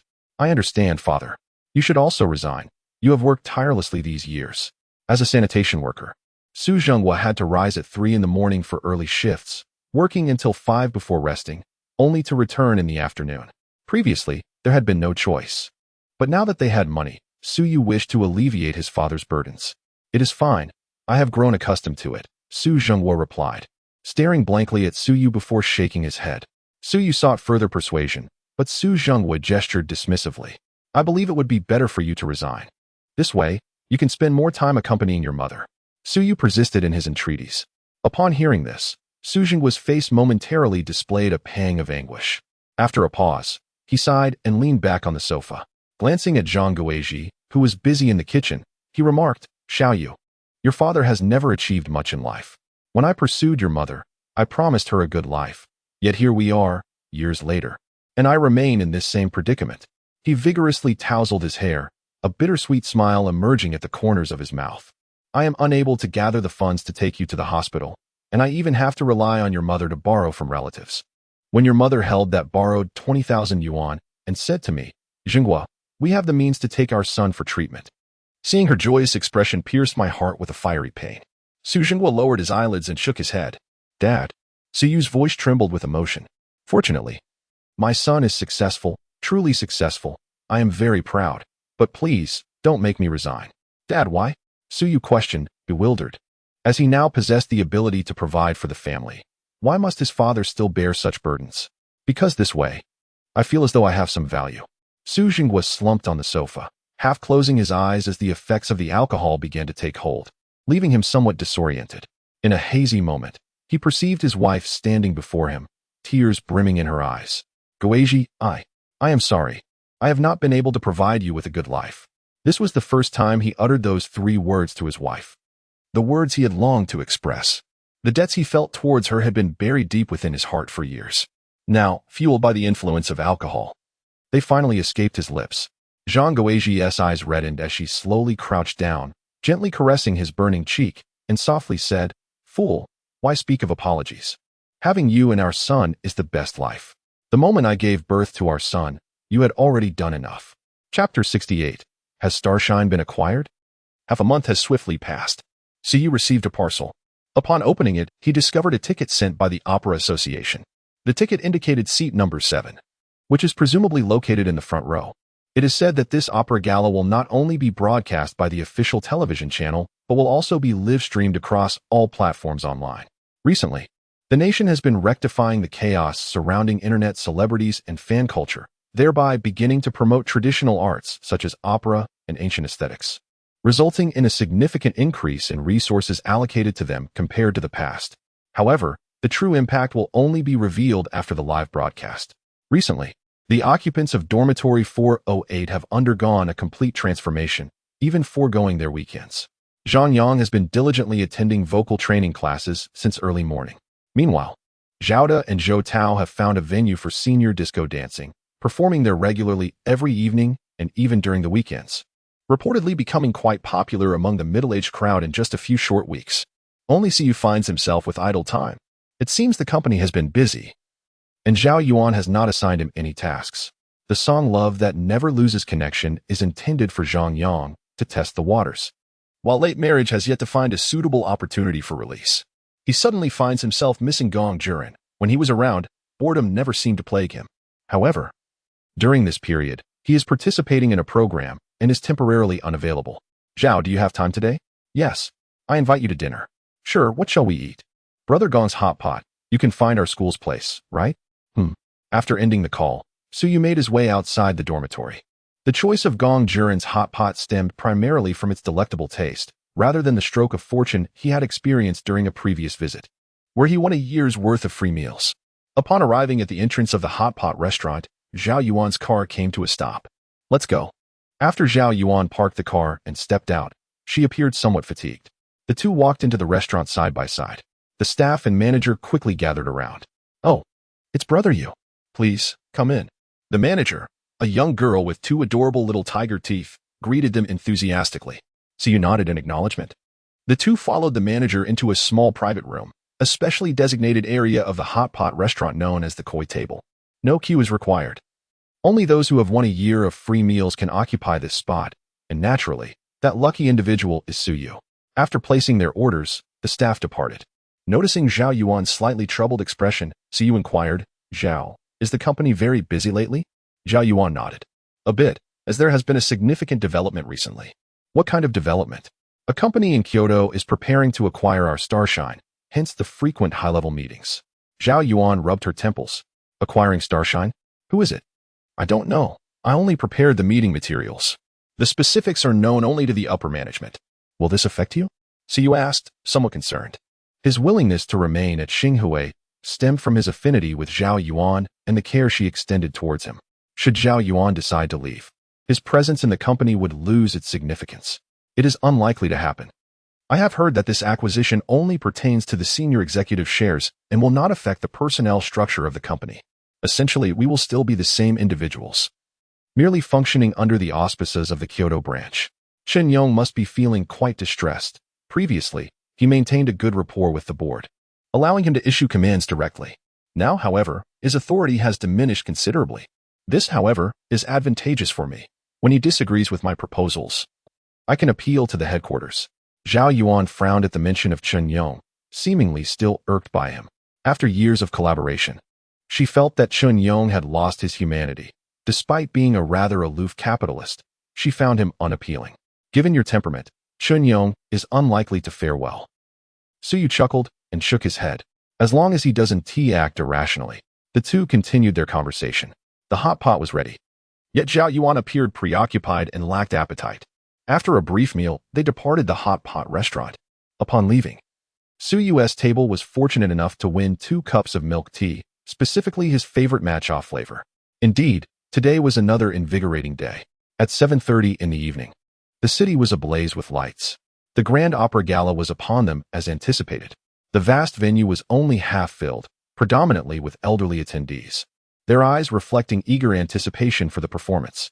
Some parents brought their children to partake in the spectacle. Some genuinely appreciated traditional opera, while others were fulfilling school assignments to introduce their kids to cultural heritage.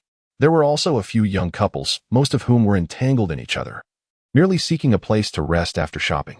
The reasonably priced tickets allowed them to showcase their affection on social media, thus prompting their attendance.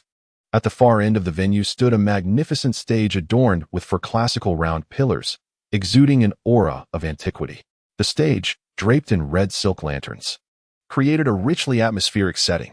However, the stark contrast between the vibrant stage and the sparse audience rendered the ambience somewhat discordant, evoking a desolate impression. In a household in the heart of Shuangqing City, a family had just finished dinner and was seated on the sofa watching television. The screen displayed a talent show featuring a group of young men dancing to the music. Ling Ling, please change the channel for Grandpa. The opera gala is about to commence. The elderly man, with graying hair, called to his teenage granddaughter beside him. No, today is Dancing with Grace. I want to see Brother Zhu dance. The girl clutched the remote tightly. Ling Ling, listen to Grandpa. Her father reprimanded from beside the elderly man. No. I've been waiting a week just to watch Brother Zhu. The girl shook her head vehemently. The father was about to reprimand when the mother, seated beside the girl, interjected. Father, why compete with a child over the television? You have listened to opera your entire life. Missing it once will not diminish your essence. With that, she turned her gaze to the program on the screen, watching with keen interest. The elder opened his mouth but ultimately shook his head in silence. The girl's father, looking exasperated, rose and retreated to the bedroom.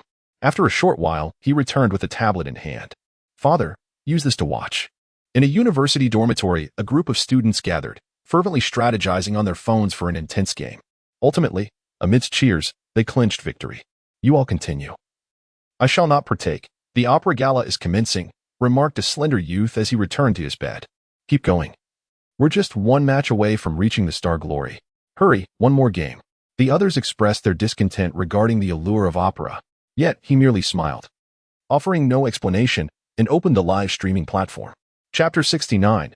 Unrestrained charisma. Li Yunchuan and his junior, Zhang Wei, sat before the television, surrounded by an abundance of snacks and drinks.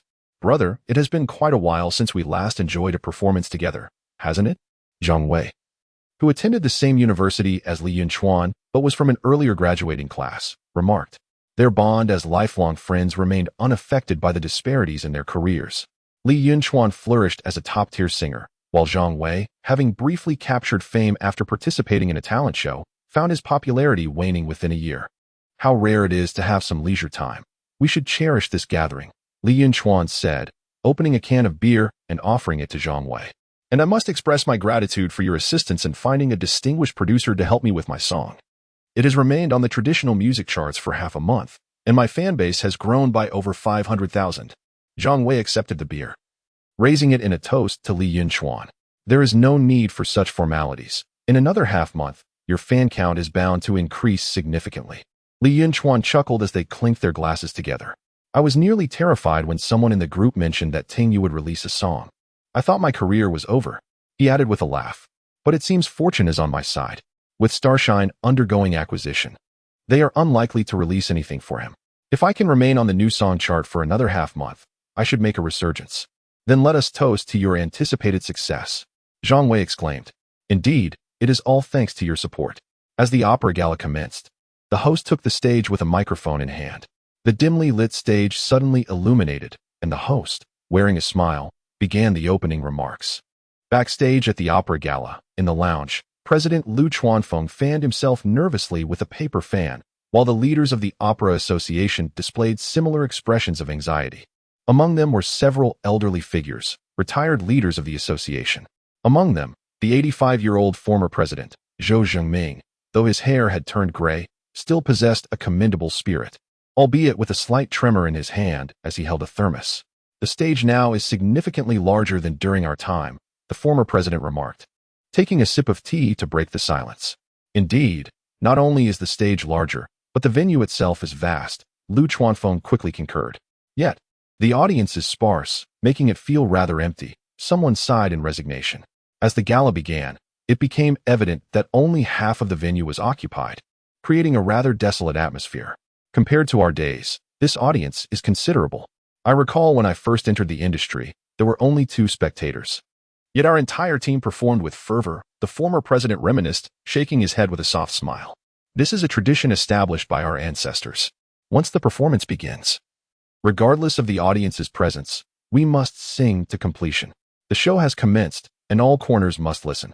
The second party represents humanity, the third embodies spirits, and the fourth signifies deities.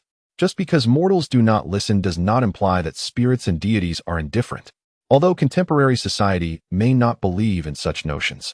Traditional opera remains a venerable craft that holds these old customs in high regard. Yet, while the era progresses, the culture of opera seems to be regressing. Your generation experienced such grandeur in opera. Had we possessed such a venue back then, it would surely have been filled to capacity, someone lamented. The group nodded in agreement. He spoke the truth. In that era, there were not as many forms of entertainment, and everyone cherished the art of traditional opera, albeit under less favorable conditions. During that time, this theatrical form reached its zenith. As society progresses, the decline of traditional opera is an inevitable reality. And all we can do is ensure that the heritage left by our ancestors does not fade from our grasp. The former president, in his youth, had parents who worked in a theatrical troupe, which led him to accompany them on various journeys from an early age. In those days, traditional opera was immensely popular. Yet the performance spaces were merely makeshift stages. The more established venues were found in tea houses that featured specially constructed stages. This was a time of turmoil, and following the troupe was often a means of securing a meal.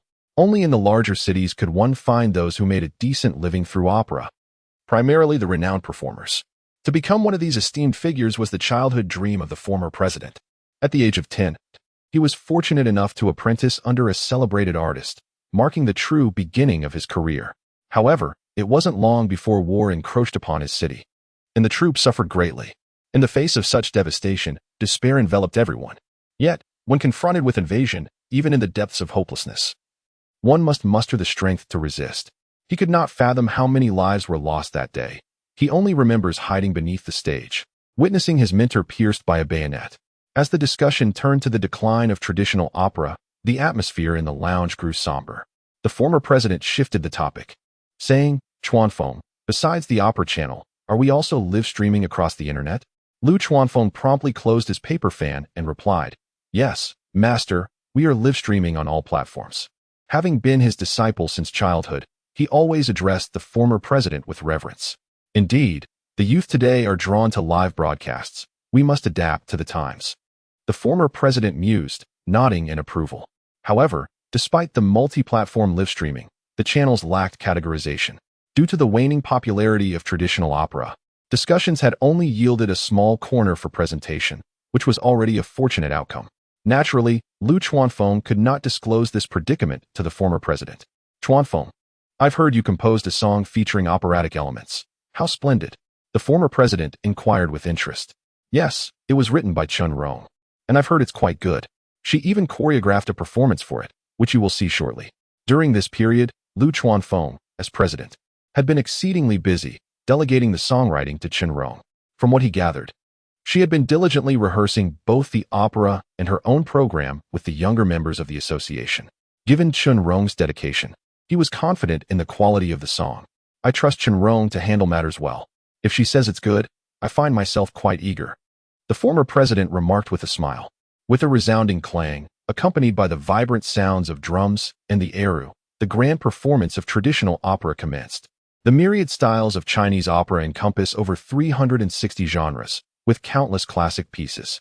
Naturally, the opening act featured the most renowned form, Peking opera. Suyu occupied the foremost position, cradling a cup of milk tea in his hand.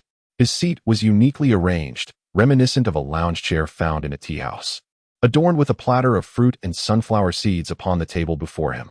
At that moment, a middle-aged man approached, casting a fleeting, expressionless glance in Suyu's direction before taking a seat beside him.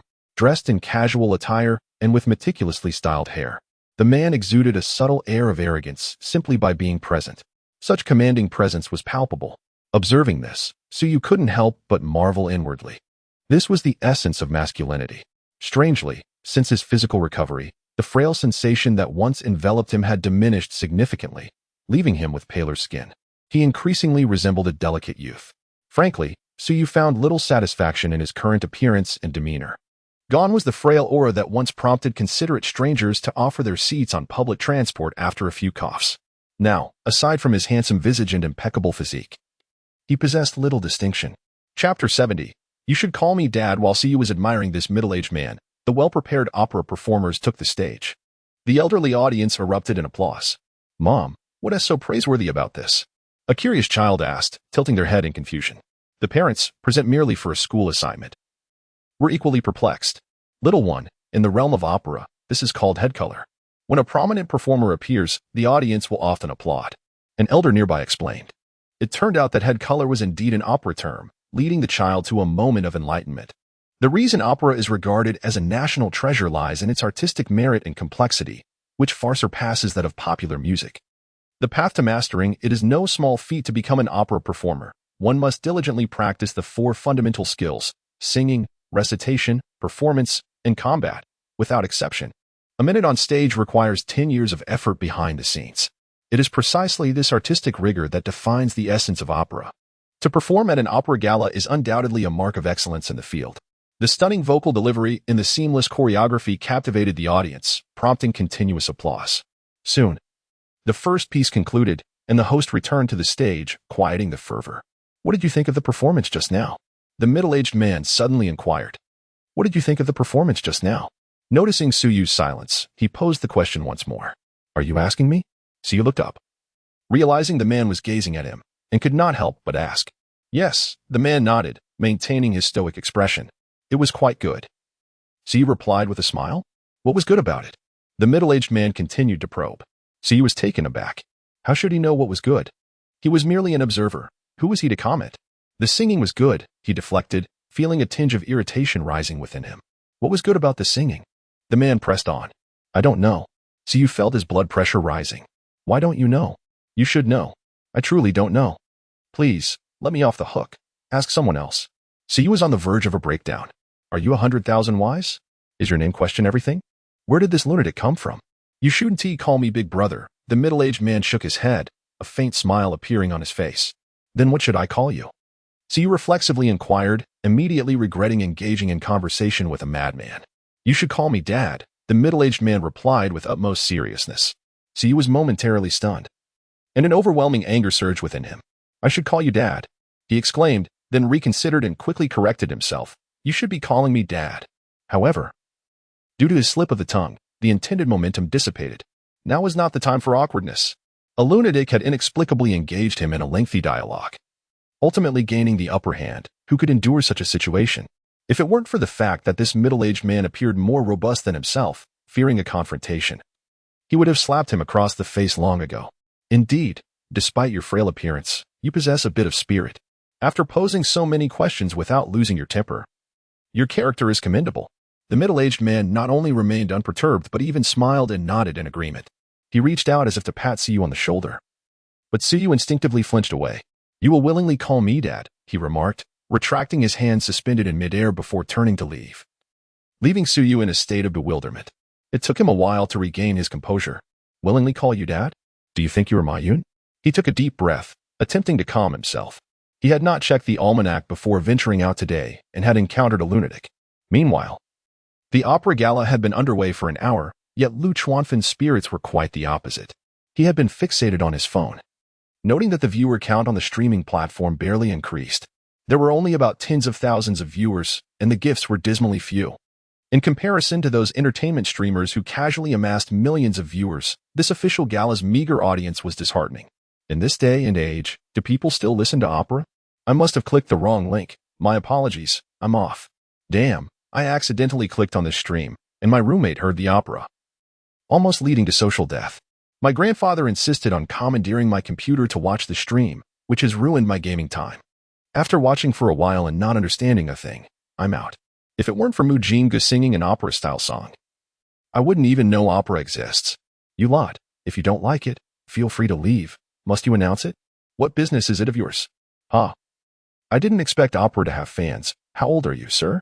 On the internet, many keyboard warriors abound, and the same holds true for the streaming room, filled with largely unwatchable comments. Even the typically composed Lu Chuanfeng found himself shaking his head, his heart heavy with bitterness. Could it be that opera has truly aged? Do young people no longer appreciate it? Chuanfeng, let me have a look, came the voice of the elderly president beside him, stretching out a hand. Ah, master.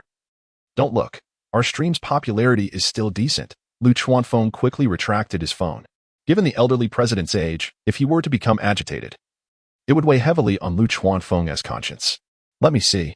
Despite Lu Chuanfeng's protests, the elderly president remained insistent. Master, you've seen me grow up. Do you think I don't understand you?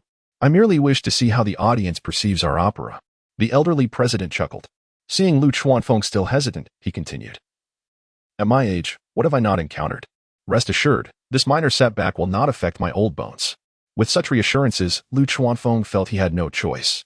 Always obedient to his master, he could not act against the elderly president's wishes. He could only retrieve his phone and present it to the elderly president, reminding him not to stoop to the level of such people. The latter nodded and accepted the phone, quickly locating the opera gala's streaming room in the corner of the platform. Upon entering, he adjusted his glasses and began to observe intently. Lu Chuanfeng, anxiously gripping his folding fan, occasionally cast anxious glances at the elderly president. After a prolonged wait, the old president's expression remained unchanged, prompting Lu to release a sigh of relief. Approximately 2 minutes later, the old president returned the phone to him. Master, Lu Chuanfeng called out cautiously. It's all right. The old president's voice trembled slightly. After a brief pause, he continued. Regardless of the circumstances, our traditional opera must be preserved. It is the pride of our nation, the culmination of countless ancestors' efforts over millennia. As he spoke the final words, his eyes glistened with unshed tears. Rest assured, Master, we shall certainly uphold this. Lu Chuanfeng declared earnestly, his demeanor serious. The other members of the Opera Association promptly vowed their commitment as well. The grand ceremony had progressed considerably, and the applause from the audience had diminished significantly. Most of those present who understood the performance were elderly, their enthusiasm waning. Meanwhile, the younger attendees, lacking comprehension, showed little desire to cheer. Just then, the stage was suddenly plunged into darkness, with figures moving swiftly above, seemingly preparing a scene. Chapter 71. All actors are heartless. Yet who knows that actors also have hearts, Master? It is Chun Rong and her group's performance. Lu Chuanfeng quickly reminded. Let me see if the performance that Chun has meticulously prepared will indeed surprise me. The old president, feeling dejected from earlier events, immediately straightened up upon hearing that Chun Rong was about to take the stage. His spirits lifted. There should be a surprise. This time the song was penned by Ting Yu, who has recently produced 2 consecutive hits, both written and composed by himself. He is a talented individual. Lu Chuanfeng remarked with a smile. Now that you mention it, I am even more eager to see it. The old president's face broke into a smile, revealing the creases of age. As the old president and others conversed, the stage was nearly set. The figures that had been moving about withdrew, and as the audience quieted, a spotlight suddenly illuminated the center of the stage. There stood Chun Rong, clad in a striking white and blue costume. She was positioned on the makeshift stage, gazing forward, her hands naturally hanging at her sides, with a microphone in her right hand, which rendered her appearance slightly incongruous. Aren't they performing a play? What does she need the microphone for? Is she going to sing? Voices of confusion arose from the audience. With a soft sound, several more lights illuminated the scene, revealing tables and chairs in front of Chun Rong, occupied by guests in military attire. However, to everyone's astonishment, these individuals were not dressed in the garb of Hua country, but rather in the uniforms of the despised Japanese invaders. As this image unfolded, both the live audience and the online viewers erupted in uproar. What does this mean? Why are they performing for the Japanese? Is this really cultural heritage? To witness such a repugnant scene in our traditional cultural performance is truly an eye-opener. What kind of program is this? Is the planner out of their mind? Report these traitorous dogs. To perform for the Japanese is something I have never seen before. The previously sparse barrage of comments suddenly became dense, filled with question marks. The atmosphere in the venue was no better. Some agitated audience members stood up in outrage. What is this? Refund. Did I buy a ticket to see this? Refund. At that moment, the entire venue was abuzz with commotion. What is she doing? In the lounge, the old president clutched his chest, gasping for air. Master, please calm down. Lu Chuanfeng quickly stepped forward to support him. How can I remain calm? If anyone present harbors the deepest hatred for the Japanese, it is undoubtedly the old president. He personally experienced that war, feeling the despair it brought. Those who lived through that era will never forget the brutality of that conflict. Countless ancestors shed their blood to drive the enemy from their homeland. Sacrifice is not a concept that instills fear within them. Rather, it is the thought of their homeland being plundered and their people enslaved by invaders that terrifies them more. Through their valiant efforts, they have secured the peace we enjoy today. Yet now, upon the stage of this grand opera festival, confronted by the very enemies they despise, how could he possibly remain composed? Master, do you not know Qianrong's character? Please, take a moment to calm down. I believe she is not one to lack discretion. Although Lu Chuanfeng was taken aback by Qianrong's current actions, he managed to retain his composure. He hastily reassured the elderly president and the seasoned members of the opera community. On stage, Qianrong maintained a tranquil demeanor. Suddenly, she lifted her gaze and nodded upwards. Whoosh! A beam of softer light descended. At last, the entire grandeur of the stage was revealed to the audience. Qianrong stood upon the stage. In front of her, soldiers clad in Japanese military uniforms sat comfortably at tables, enjoying the performance. Not far from them, illuminated by the light, a group of people appeared. These individuals, dressed in rags, crouched on the ground with their heads clasped in their hands. Beside them stood 2 Japanese soldiers, guns in hand, pointing threateningly at them. Sing, or they shall perish. A low voice echoed throughout the venue. The previously raucous audience fell silent. Coerced? So this is the plot. They realized they had spoken too soon. In the live broadcast room, silence descended.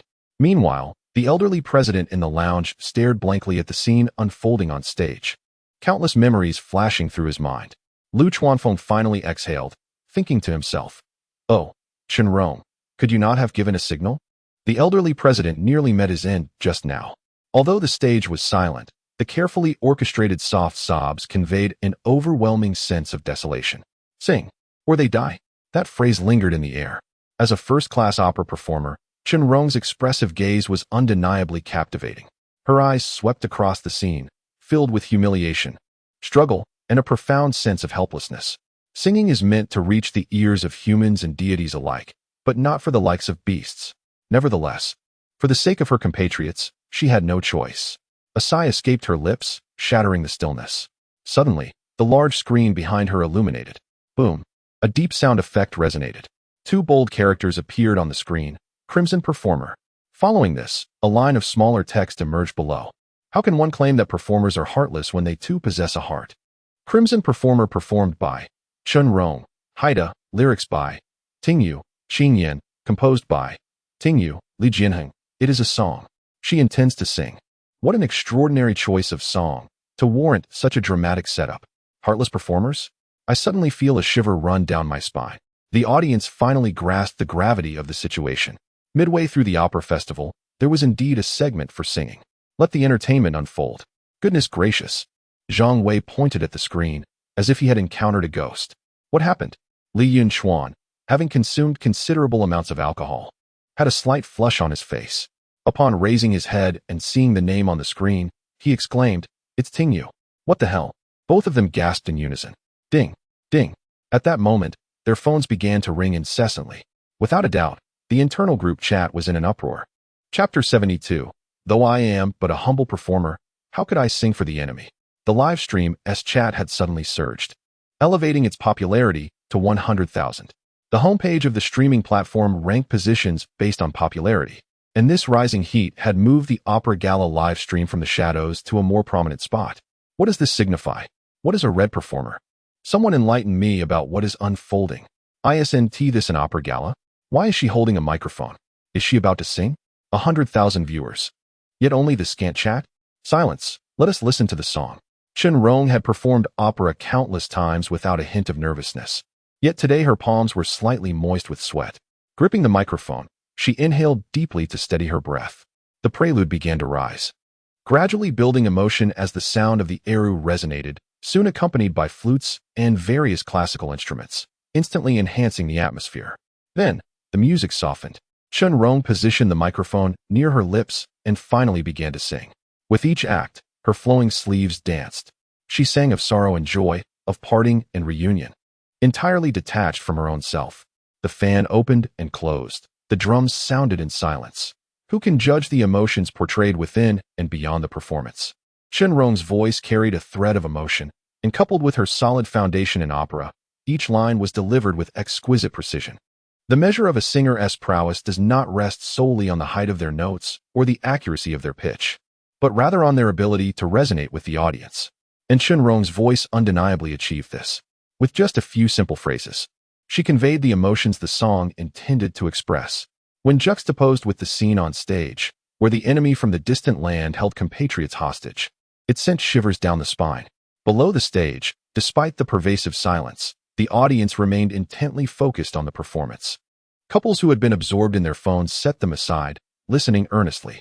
Parents who had brought their children to complete a task ceased their chatter, their expressions turning gravely serious. The song flowed like a gentle stream, and the audience remained as still as water.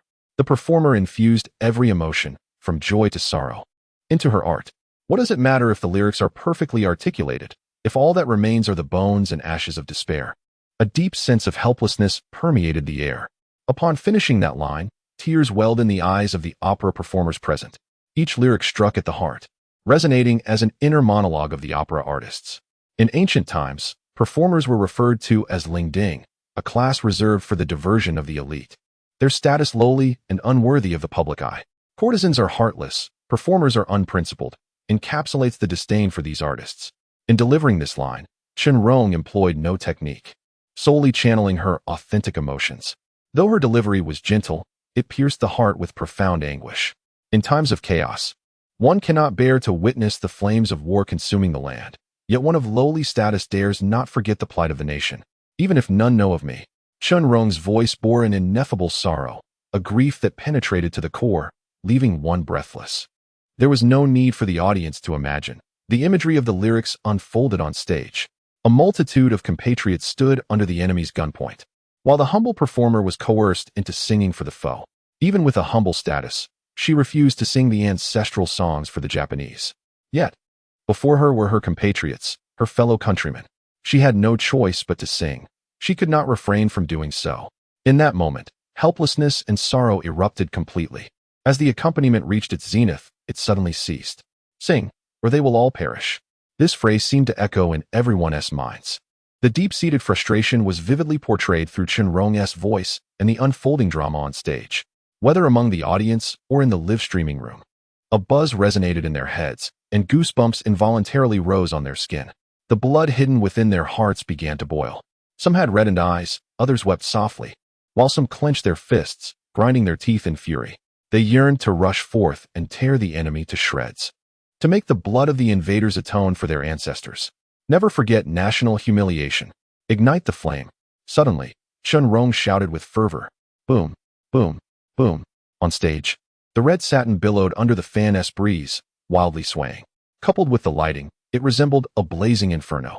The compatriots, who had been crouching on the ground, let out beastly roars and charged at the enemy, who were merely spectators. They clung to the invaders with their very bodies. Finally, some of the enemy reacted, raising their guns and shooting at them. Bang, bang. With each gunshot, a compatriot fell. Even as blood gushed forth, they continued to roar, clinging fiercely to the enemy. When one lost their life, another would surge forward, entangling the foes anew. 1, 2, 3. The gunfire did not cease, nor did their roars. Their resolute determination remained unyielding.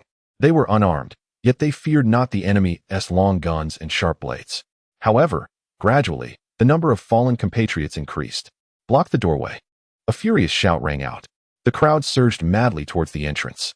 Some injured compatriots crawled towards the door, dragging their broken bodies, leaving trails of bright red blood behind them. Even in death, they sought to use their bodies to block these beasts. They were determined to perish alongside the invaders. Better to be a ghost of Huagua than a slave of a fallen nation. Boom, boom, boom. The sound of exploding flames echoed repeatedly.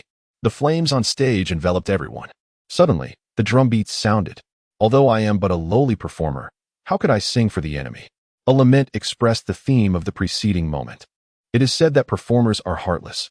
How can one know that they too possess a heart? In the lounge, all the performers had reddened eyes, and the 85-year-old elder president wept profusely. He was the one most deeply moved, for he had lived through that era. He recalled his master, the day the opera troupe perished along with their audience, and the countless compatriots lost over the years.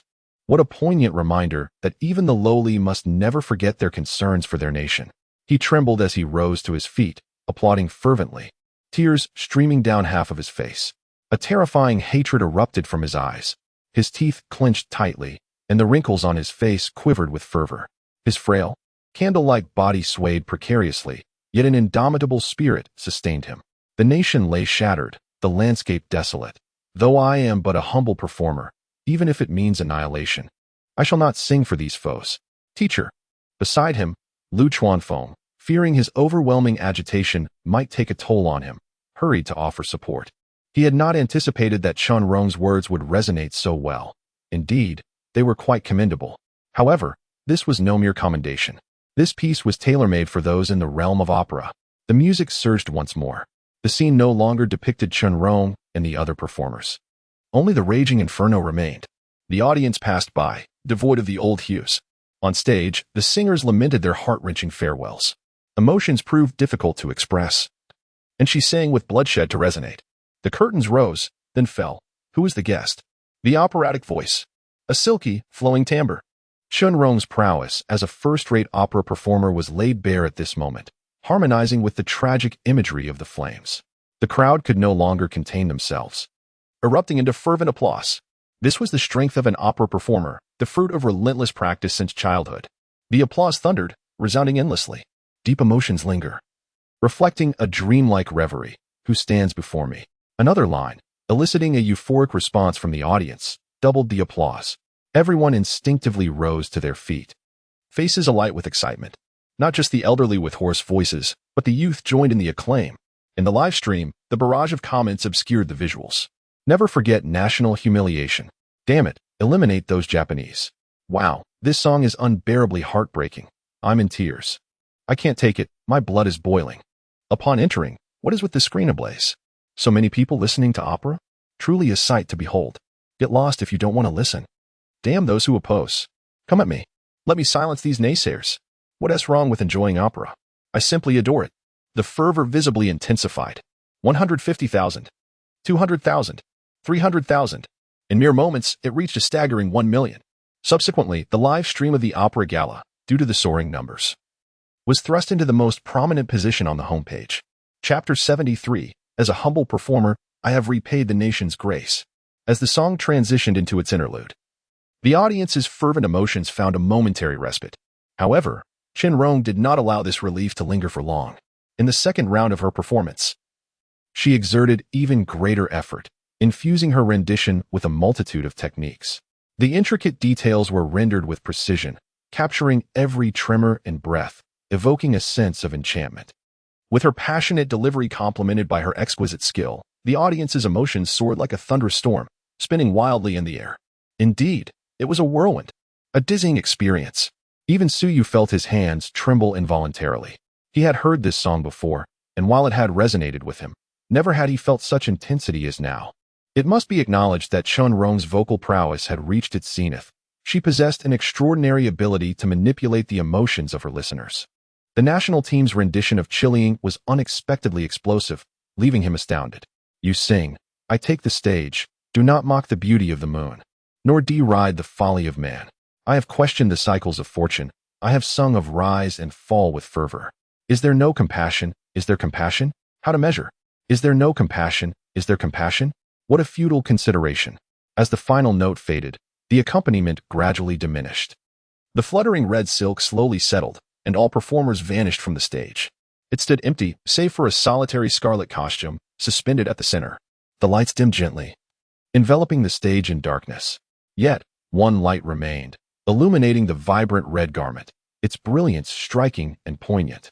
Suddenly, the large screen at the back erupted with a few lines of special effects text, akin to a boulder breaking free from confinement, leaving a trail of faint dust before freezing on the screen. Amidst the tumult of mountains and rivers, I, a lowly performer, have not dared to forget my concern for the nation. I have repaid its grace. A brief silence ensued. Then the audience erupted in a wave of applause, akin to the roaring sea. Bravo! Incredible! Goodness! Such vocal prowess! Goodness! Such lyrics! Goodness! What a composition! This is exhilarating. Who would have thought that attending a play could evoke feelings more profound than a concert? Chiling is phenomenal. Truly, ignorance is frightening. It is called Chiling. I sense this song will likely be covered by countless internet celebrities overnight. This is what a song is. This is what a singer is. 1,000,000,000 times stronger than those internet stars who sing cutesy songs with strained voices. When the national team sings, it is a massacre.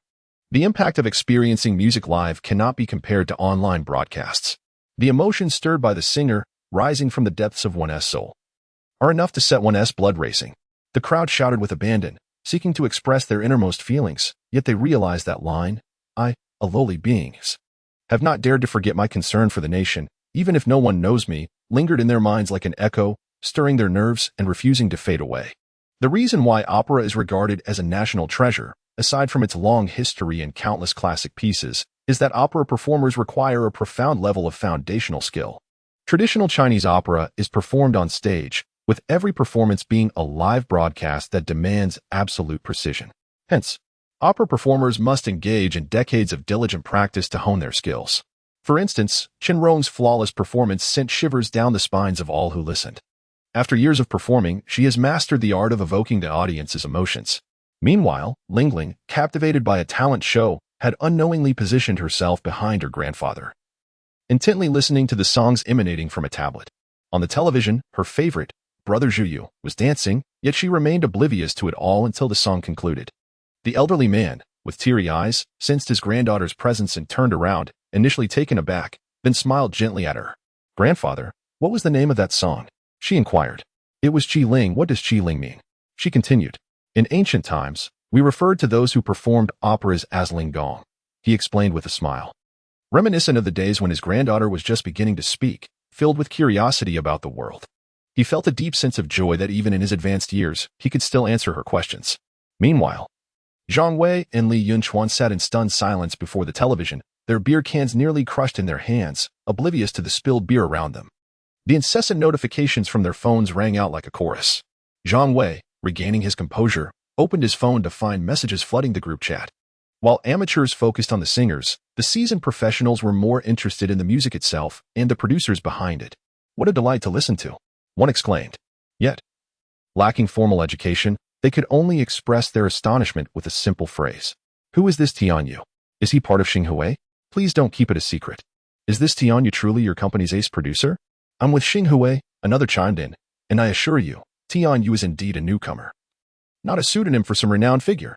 Laughter followed as someone remarked, to collaborate with someone like Qianbaidu from the national team, if Tianyu is a newcomer. I might as well eat my phone. Believe it or not, regardless of his status, his work has already garnered my admiration. Fan count, 1. Zhang Wei. How do you feel about this now? Haha, you've stolen all the thunder. Zhang Wei, I suspect he might want to kill you now. I think we should also tag Zhao Ziqing and Li Yunchuan to share their thoughts as fellow victims.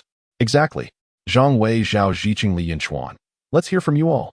I propose we form a victims alliance, pooling our strength to confront Tianyu. That's a splendid suggestion. I support it. How refreshing. Thankfully, I received a tip-off that no songs would be released this month. Now that Tianyu has launched a traditional style song, he surely won't release another next month, right? I'll have a new song ready by the 1st of next month, and I'll claim the top spot on the traditional music charts. What a joke. Do you really think you can secure first place without Tianyu? Not feeling confident? Observe closely, for I have engaged a prominent figure to compose a song. And victory is all but assured. Who, you ask?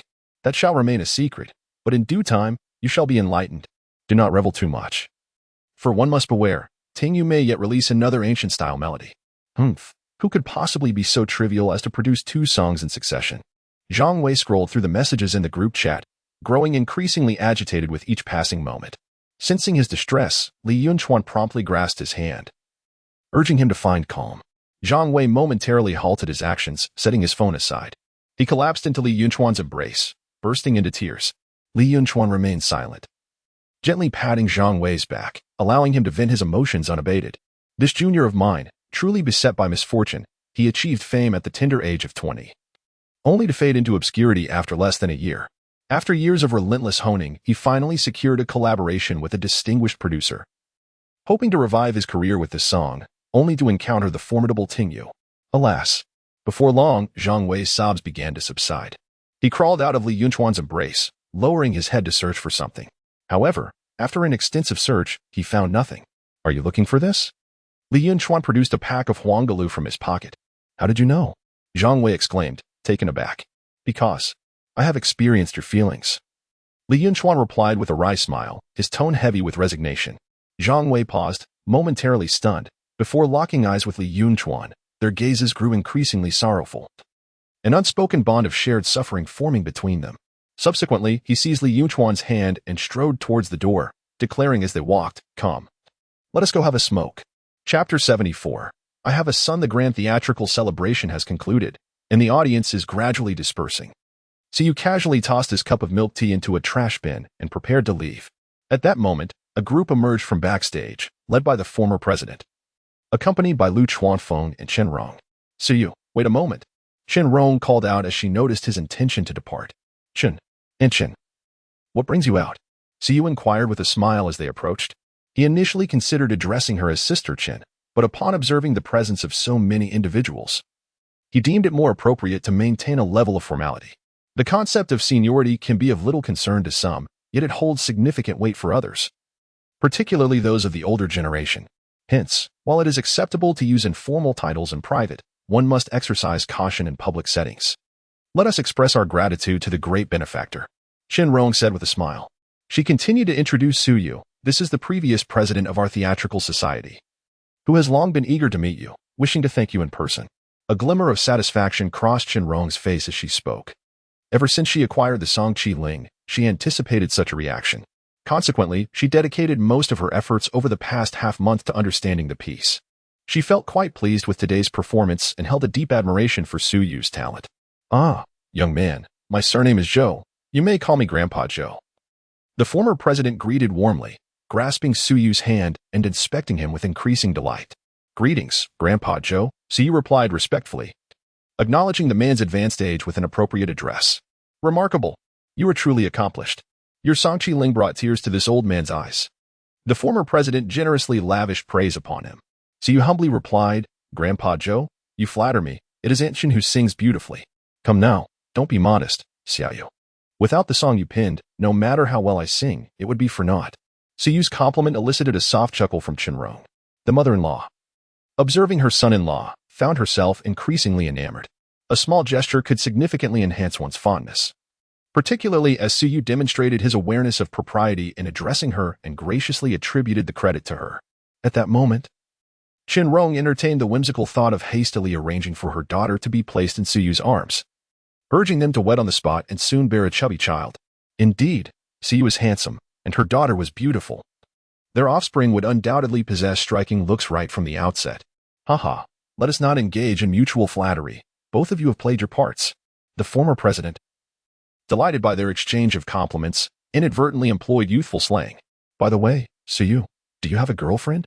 If not, I have a granddaughter who isn't bad, though she is 3 years your senior, but as the saying goes, a woman 3 years older is worth her weight in gold," the former president inquired, a hint of shyness in his voice.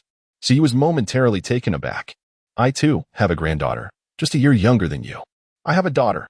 "Young man, I also have a granddaughter." The former president's remarks seemed to open the floodgates, as members of the theatrical society began to gather around.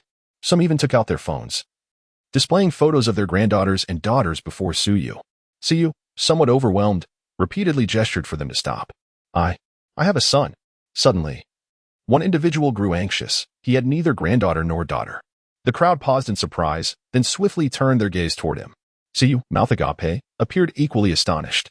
"Hey, there's no need to be so rigid about gender." The man's face flushed, and he sheepishly rubbed his nose. "All right," the old president scolded, his voice resonating. Only then did the crowd cease their antics. Finally, Suyu, who had been encircled, breathed a sigh of relief. "You people, at your age, can't you show a bit of maturity?" Though retired, the old president commanded respect due to his seniority. No one dared to retort, their heads bowed in deference. Satisfied, the old president nodded and, with a swift change of demeanor akin to a Sichuan opera face change, smiled at Suyu, extending his phone toward him. "Young man, take a look at my granddaughter. Do you fancy her?" The crowd rolled their eyes in unison. "Oh dear, Suyu already has a girlfriend. Your granddaughters are out of luck."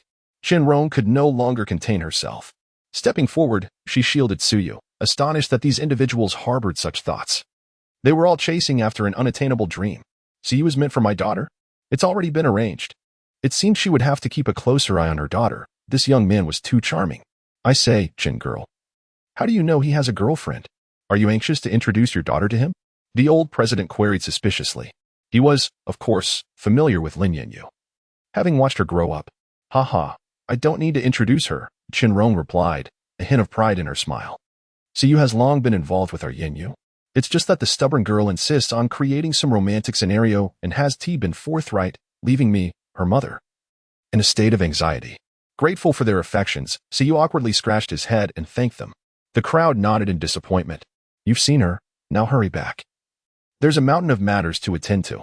To prevent these individuals from lingering, Qianrong urged them to leave quickly, ensuring Siyu is well protected behind her. All right then. Xiaoyu, here is my business card. If you ever visit Kyoto, do remember to seek me out, the old president said, his excitement palpable after a long evening. He retrieved a business card from his pocket and handed it to Siyu. If I go to Kyoto, I will certainly pay a visit. Siyu nodded as he accepted it. The old president waved grandly, leading the group away in a grand procession. Watching their retreating figures, Qianrong finally exhaled. Suddenly, she recalled something and began to look around. Sister Qin, what are you searching for? Now that the crowd had dispersed, Siyu felt it more endearing to address her as sister. Qianrong furrowed her brows. Siyu, was there someone beside you earlier? Yes, at the beginning. There was a lunatic. Siyu nodded, recalling the incident, and his irritation resurfaced. Just moments ago, that lunatic approached me with a barrage of nonsensical inquiries, ultimately seeking to exploit my goodwill. Lunatic? Qianrong was taken aback by the remark. Indeed, I had heard about the incident while attending a performance. Siyu recounted the events that transpired. He then expressed his indignation, saying, how dare he make me call him father? If I encounter him again, I shall smash his skull. Qianrong was momentarily stunned. She hesitated, glancing around once more. Sister Qin, what is the matter? Is that person your acquaintance? Siyu noticed her troubled expression. Are you certain that after you berated him, he still smiled at you? Siyu nodded in bewilderment. So this is what constitutes a lunatic. Qianrong circled around Siyu, then patted her chest in relief. Fortunately, nothing serious occurred. However, it shouldn't have happened at all. Suddenly, she broke into a smile and remarked, you, young man, are usually quite gentle. How is it that you resorted to cursing? Sister Qin.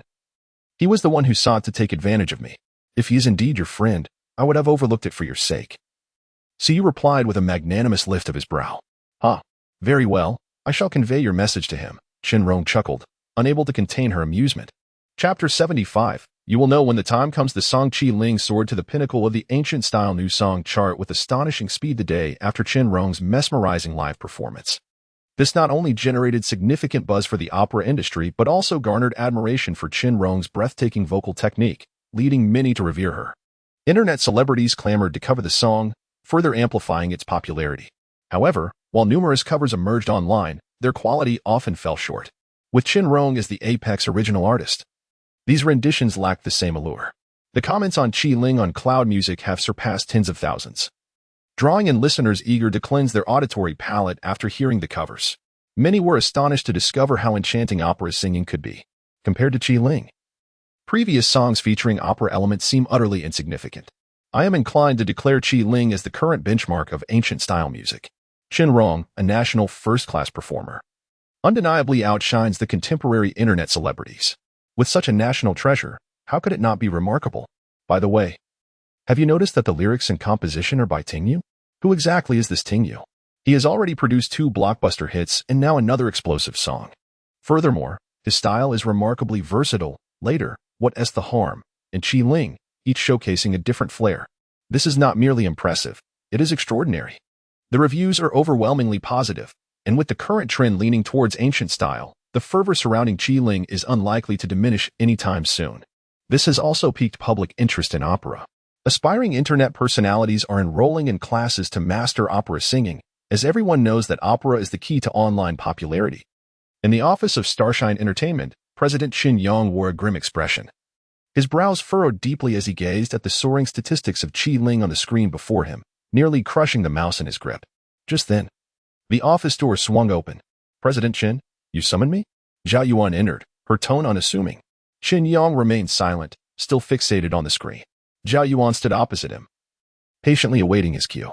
After a prolonged silence, Qin Yang drew a deep breath, turned his laptop around to face Zhao Yuan, reclined in his chair, and said in a low voice, please explain. Zhao Yuan displayed no signs of distress. She leaned slightly forward to glance at the screen displaying Qiling, currently at the top of the ancient-style new song chart. A faint smile graced her lips as she remarked, when I first heard this song, I sensed its potential. I never expected it to ascend to the top of the chart overnight. Zhao Yuan, I do not wish to beat around the bush. I simply want to know why this song sold only 2 million copies. Qin Yang slammed his hand on the table, demanding an explanation. It was evident to anyone that Qiling, based solely on its quality, far surpassed the production standards of even the most skilled producers, especially with Qin Rong's rendition. This song was elevated to an entirely new level. Thus, the 2 million price tag was to be sold to the Opera Association, encompassing full rights. Qin Yang believed Zhao Yuan had lost her mind, for the Opera Association possessed a mere 2 million budget. Zhao Yuan, fully aware of the inevitable, pulled a chair from the side and seated herself. Could you not sell it to him? Is a single release not feasible? Qin Yang, incensed, retorted passionately. Even if we sell, we ought to retain the other rights. Zhao Yuan abruptly interjected, smiling as she inquired, is it merely money that matters to you? Qin Yang scoffed, of course, the company prioritizes profit above all. Zhao Yuan countered, profit? Isn't selling a favor to the Opera Association more worthwhile than merely earning extra money? At her words, Qin Yang opened his mouth, at a loss for a rebuttal. He recognized the truth in her statement, however. He felt that such a decision should have been communicated to him beforehand, rather than discovering the outcome after the fact. This sense of helplessness was deeply unsettling to him. Is this Suyu's decision? He rubbed his aching temples. No, it is my decision, Zhao Yuan replied, shaking her head coldly. Qin Yang, however, chuckled and continued. I understand you. You could not possibly make such a decision. Why? Zhao Yuan was taken aback. Because we are of the same ilk. You have merely been infused with a touch of humanity due to your association with Suyu, Qin Yang said, shaking his head in resignation. Say what you will. The situation is already set. How you choose to penalize yourself is entirely up to you. Zhao Yuan ceased the banter, regaining her usual aloof demeanor as she turned to exit the office. Qin Yang made no attempt to stop her but stood, entranced by her retreating figure. In Kyoto, within an opulent villa. Mom, you sang just one song, and now you're even more popular than I am. Lin Yanyu and Qin Rong lounged on poolside chairs, basking in the sun's warmth. Hee, now you comprehend your mother's prowess, do you? Qin Rong relished the time spent with her daughter, a gentle smile gracing her lips. Humph, it's all thanks to listening to the rain without that song. You'd not have outshone me, Lin Yanyu huffed, pouting. Who says that? Listening to the rain is indeed remarkable. Chiling also possesses the potential to reach the pinnacle. But achieving overnight fame is largely due to your father's influence.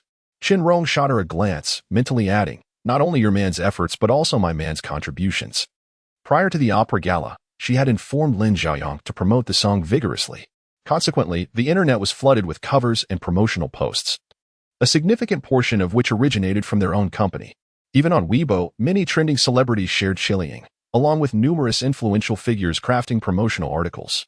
This exemplifies the might of Huanqiao Entertainment. If they wish to elevate someone, they can ensure their overnight rise to fame. Naturally, the prerequisite is talent. To maintain one's footing post-fame. Otherwise, even with popularity, it is unlikely to endure. Yes, your father deserves the most credit. Are you satisfied now? Lin Yanyu responded dismissively. After a brief pause, she continued, I must say, this Tingyu is truly remarkable. Every song he creates is enchanting. And the one he wrote for me upon finishing her sentence, her expression became somewhat peculiar. What's wrong with the one he wrote for you? Qin Rong promptly inquired. This mischievous girl always leaves things half-spoken. You'll find out in due time, Lin Yanyu replied, tilting her head, a mysterious glimmer flashing in her eyes. With Qianbaidu in hand, she felt an unwavering confidence that she could not possibly fail. Moreover, this song could potentially catapult her into the realm of first-tier singers. However, I believe you should have your father speak with Tingyu. Seize the opportunity to recruit him. Otherwise, once his value escalates, it will be quite difficult to entice him. Suddenly, Lin Yanyu considered that once Qianbaidu is released, Tingyu's worth would undoubtedly soar. Such a talented individual should be brought to their company to ensure his optimal growth. After all, Huanqiao Entertainment is among the top entertainment companies in the entire Huagua. With an abundance of resources at their disposal. You need not worry about that, Qin Rong replied, shaking her head. Why not? Lin Yanyu was taken aback. You'll understand in time, Qin Rong mimicked Lin Yanyu's tone, smiling. This elicited another round of exasperated eye-rolling from Lin Yanyu. Chapter 76. Zhang Tingting fell into a trap in a luxurious hotel in Kyoto. Zhang Tingting gazed at the man beside her, who was sleeping like a log, and quietly donned her nightgown. She made her way to the bathroom and began filling the bathtub with hot water, her phone in hand as she scrolled through something. Before long, the tub was full. She hastily turned off the water and tossed in a package resembling a medicine bag. It contained mugwort, which she used for a soothing bath following her recent menstrual cycle. As the water turned a light brown, she removed her nightgown and settled into the tub, opening a folder on her phone. Within it were dozens of photographs depicting Lin Yanyu dining with a sickly-looking man, alongside none other than the recently popular Qianbaidu. This was the result of her spending $2 million to purchase the images from a paparazzo. Initially, the asking price had been $10 million, a sum she could not afford. However, the following day, the photographer approached her again, voluntarily lowering the price to $2 million, with the condition of spending a night with him. Zhang Tingting agreed, perceiving it as a profitable deal. Yet, after the night passed and the money was transferred, she returned home only to realize she had been deceived. The photographs were legitimate. Indeed, they featured Lin Yanyu. Her attention had been entirely on Lin Yanyu and the young man, leaving her oblivious to Chen Rong's presence. Upon examining the photos more closely, her heart sank. While the public may not recognize Chen Rong, her name resonated loudly in the entertainment industry. It was not solely due to her status as a first-class opera performer, but rather because her husband was Lin Xiaoyang of Imperial Entertainment. This man held the power to obliterate her career with a mere word. It was no wonder the paparazzo had lowered his price. He must have realized Chen Rong's identity and deemed it too risky to expose the information. Lin Yanyu, Lin Xiaoyang. Why did good fortune always favor them? Her eyes reddened, hands clenched tightly, her voice thick with jealousy. All the savings she had painstakingly accumulated over the years had been spent on this unpublishable material. She seethed with hatred for the despicable paparazzo and for Lin Yanyu. More than that, she envied Lin Yanyu's beauty and talent, and now she was even envious of the fact that Lin Yanyu was Lin Xiaoyang's daughter. After a long while, Zhang Tingting regained her composure. Fortunately, her song was being crafted with the help of the esteemed producer Ning Zhifei, while Lin Yanyu's was merely pinned by a mid-level producer. The quality of her work was incomparable. Moreover, among the 5 judges, 3 were affiliated with Ning Zhifei. As long as the quality of her song surpassed that of Lin Yanyu's, Lin Yanyu would stand no chance. With this thought, her spirits lifted significantly. She rose from the tub, dried herself off, wrapped in a towel, and stepped out. She must not let Ning Zhifei discover Lin Yanyu's background. Otherwise, he would surely withdraw his support. Should she secure the championship, the $2 million would be a worthy sacrifice. If not, Lin Yanyu should not blame her for unveiling her secrets. With dual preparations in place, the prospect of securing the championship brings joy to all. Should that not come to fruition, the revelation of Lin Yanyu's relationship shall ensue, leading to a mutual downfall. 10 days have swiftly passed. Chiling remains unassailable on the new song charts. During this period, Siyu has been diligently attending classes at school. Conversations among classmates predominantly revolve around Chiling and traditional opera, indicating that the meteoric rise of Chiling has significantly impacted the opera industry. Siyu feels a sense of happiness for them, as this contributes to the preservation of traditional culture. Dear Fairy, you mentioned we would meet in a month, and that time is nearly upon us. When shall we finally see each other? At the beginning of next month. Specifically, which day? I can hardly wait. Hee, dear, be patient, rest assured. Only a few days remain, and I shall surprise you. All right, what sort of surprise? It's called a surprise for a reason, if I tell you. It won't be a surprise any more fine. I shan't inquire further. However, dear Fairy, there is something I wish to discuss with you. What is it? Well, considering we have been together for quite some time now, had this not been an online romance, we would know each other quite well by now. Get to the point. My intention is that I have recently earned some money and am contemplating purchasing a house. Do you have a preferred layout in mind? Siyu initially intended to suggest living together, but upon reflection, he deemed it somewhat inappropriate to express such a thought online. Wait. Why do I sense a hidden meaning in your words? Lin Yanyu is not easily deceived. I'm merely inquiring about your preferred house layout. All right, regardless of the type. I would like any house you choose. Ah, but you just started working. How could you have saved enough for a down payment? Lin Yanyu expressed surprise, as Siyu had only recently begun his employment. It is known that in Shuangqing City, housing prices exceed 10,000. And even a modestly sized home would require a down payment of 30 to 40,000. Hee, I've written a few songs recently and earned a little money. How much? Around 200,000. Come on, I'm discussing something serious here. Stop joking. I'm not joking. My recent songs have performed quite well.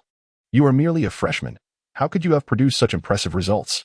Don't tell me you were listening to The Rain again. We had that joke before. I am indeed listening to The Rain. I am aware that is your online name. But I truly am listening to The Rain. Ha. Fine, Fine. You are listening to the rain. But I genuinely am. If you don't believe me, I shall prove it when we meet. Oh dear, must you insist? You are listening to the rain, and listening to the rain is you. Why the urgency? Ultimately, Siyu set down his phone, a look of dejection upon his face. Indeed. Claiming to be listening to the rain to the dear fairy felt somewhat absurd, as in her eyes, he was merely a freshman. However, he was not in a hurry. Once they met, and he provided proof, she would naturally believe him. At that moment, his phone suddenly rang. It was a call from Qianrong. Sister Qian. You are quite the celebrity now, Siyu said with a smile after answering. You little rascal, are you teasing me right from the start? Qianrong's tone was light and cheerful.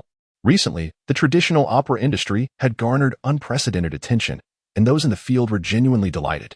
Indeed, we speak the truth. All right. I'll be brief.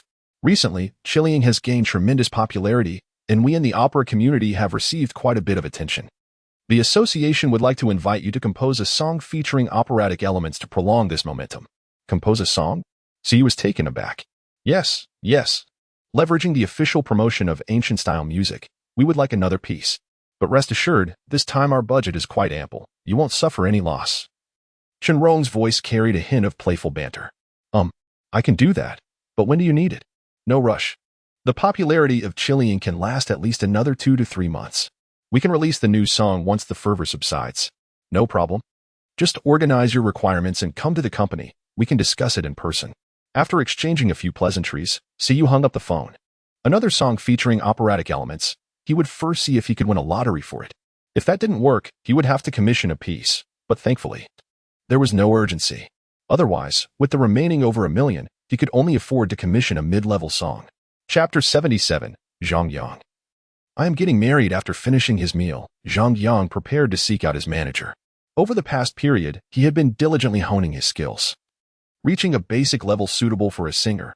Moreover, Siyu's song Chiling had recently gained immense popularity, igniting a spark of ambition within him. With Siyu, a prominent producer, backing him, he felt ready to release a song and test the waters. Upon arriving at the artist department, he encountered a familiar figure at the elevator entrance, Zhou Mingting. What a coincidence! Zhang Yang's emotions were conflicted. Although he was aware of being played by Zhou Mingting, he could not entirely let go, as she remained his first love.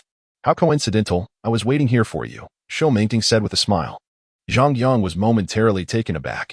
Noticing his surprise, Zhou Mingting retrieved a red invitation card from her LV bag. Zhang Yang. I am getting married and would like to invite you to my wedding, she said, extending the card toward him. At that moment, Zhang Yang's mind was overwhelmed, leaving him utterly bewildered. Married? She is getting married? But why is she inviting me? See, congratulations, he stammered, accepting the invitation and glancing at it. The bride was listed as Zhou Mingting, and the groom as Liang Feng. The wedding was scheduled for the 10th of next month at the finest 5-star hotel in Shuangqing City. He could never marry you, Zhang Yang exclaimed, unable to contain his shock. It was evident to anyone that Liang Feng, a super-rich second generation, could never marry Zhou Mingting. The disparity in their social standings was too vast. Zhou Mingting was merely an obscure 18-line singer, while Liang Feng hailed from a family of real estate magnates in Shuangqing City. Flings were one thing, but marriage seemed utterly absurd. In truth, Liang Feng and I have been dating for 5 years. His reason for marrying is to escape family arrangements, as he enjoys his freedom. If he were to marry someone of equal status, he would be unable to indulge in his playful nature after marriage, Zhou Mingting explained, her expression calm, as if discussing a mundane matter. I understand him well and can tolerate his ways, making me the best choice for him, she concluded with a smile. Zhang Yang took a deep breath and smiled back at her, despite a sense of emptiness settling in his heart. Our situation became known to Liang Feng at some point, and he insisted that you attend. Therefore, I have one last request. Could you please come to our wedding? Why? Zhang Yang was utterly perplexed. What peculiar whim did Liang Feng possess? Why did he specifically want him at the wedding? He heard you are a signed artist with Xing Hui and wants you to perform a song at our wedding. I know he is targeting you, but I beseech you. Could you make this small sacrifice for me? Zhou Mingting's eyes glistened with unshed tears, appearing pitiful. It was clear to anyone with common sense what Liang Feng intended. By requesting Zhang Yang to sing at the wedding, he was blatantly attempting to provoke him. Yet, Zhou Mingting found herself trapped. This was the condition set by Liang Feng. If she cannot achieve it, her dreams of grandeur will be shattered. Upon hearing this, Zhang Yang finally grasped the reality of the situation. He had presumed himself to hold some significance in Zhou Mingting's heart, Yet it now appeared that his affections were entirely one-sided. While he indeed harbored feelings for her, he did not wish to stoop to such levels of desperation. "I'm afraid I cannot assist with that," Zhang Yang replied, his countenance darkening and his teeth clenched. "That task we shall undertake." At that moment, Jiang Shaoyi unexpectedly emerged from the side. Both Zhang Yang and Zhou Mingting were taken aback, quickly turning their gazes toward her. Jiang Shaoyi offered a light laugh, then approached Zhang Yang, gently grasping his cold hand, and reassured Zhou Mingting, "Do not worry, we shall certainly attend." Zhou Mingting, regaining her composure, glanced at their intertwined hands, her expression a mix of emotions. "Thank you, I shall take my leave now," she stated, turning away without giving Zhang Yang a chance to object. "What are you doing?" Zhang Yang exclaimed, shaking off Jiang Shaoyi's hand, his brow furrowed. "I merely wish to assist you." Jiang Shaoyi responded, somewhat bewildered. Her brows knitted in concern. She had overheard their prior conversation and felt a sense of injustice on Zhang Yang's behalf, prompting her to intervene on his behalf. However, she could not comprehend why her good intentions were met with such hostility. Seeing her expression, Zhang Yang's heart softened, and he sighed, "What can you possibly do for me? Help me embarrass myself at their wedding? I could pretend to be your girlfriend. After all, I, Jiang Shaoyi, am a popular singer, far surpassing Zhou Mingting. Enough. Have you watched too many dramas?" Zhang Yang abruptly waved his hand in annoyance. Pretending is merely self-deception. With that, he turned and walked away. Jiang Shaoyi stared at his retreating figure, her eyes instantly moistening. Zhang Yang, I shall no longer pay you any mind." During their recent time spent together practicing songs, she had come to consider Zhang Yang a friend and appreciated his ambition. Thus, upon hearing Zhou Mingting's unkindness toward him, her anger had compelled her to step in. Yet she never anticipated that her goodwill would be met with such disdain. Was it necessary for him to treat her so harshly? The more she pondered, the more aggrieved she felt, eventually sinking to the ground, burying her head in her arms as she began to weep. This afternoon, there were only 2 classes. After listening, Siyu casually grabbed a bite to eat in the cafeteria. After dinner, he returned to the dormitory. Jiada and Zhou Tao had yet to come back. Zhang Yang lay on his bed, lost in thought. "How has your training been lately?" Siyu asked, climbing onto his bed with a smile. Zhang Yang had signed with Xing Hui some time ago, and he had been diligently working on his craft. If the timing was right, he could soon release his song. Siyu regarded Zhang Yang with a unique perspective. They had been childhood friends, and during Zhang Yang's struggles with health, he had always extended his support without seeking anything in return. Although expressing gratitude among brothers felt somewhat distant, Siyu remained deeply appreciative. Therefore, he was determined to help Zhang Yang to the best of his ability. "It's going well. I can sing most songs as long as they aren't too high." Zhang Yang responded, nodding, though his demeanor did not reflect much joy. "Are you troubled by something?" Siyu discerned his unusual demeanor and inquired with curiosity. Under normal circumstances, he would have already begun to show off in front of him. Zhang Yang's eyes reddened at his words, and he looked at Siyu with a pitiful expression. "Don't scare me. What on earth is going on?" Siyu, taken aback by this reaction, felt a pang of anxiety. He had never witnessed such an expression on Zhang Yang's face. Even during his parents' divorce in their childhood, Zhang Yang had displayed indifference. Though he had briefly mourned after a recent breakup, he had never shown such visible distress. Suddenly, Zhang Yang clung to Suyu's leg, weeping heartily. All right. Tell me what's troubling you, and I will help," Siyu gently reassured him, patting his back. Then, an unsettling thought struck him, and he looked at Zhang Yang in astonishment.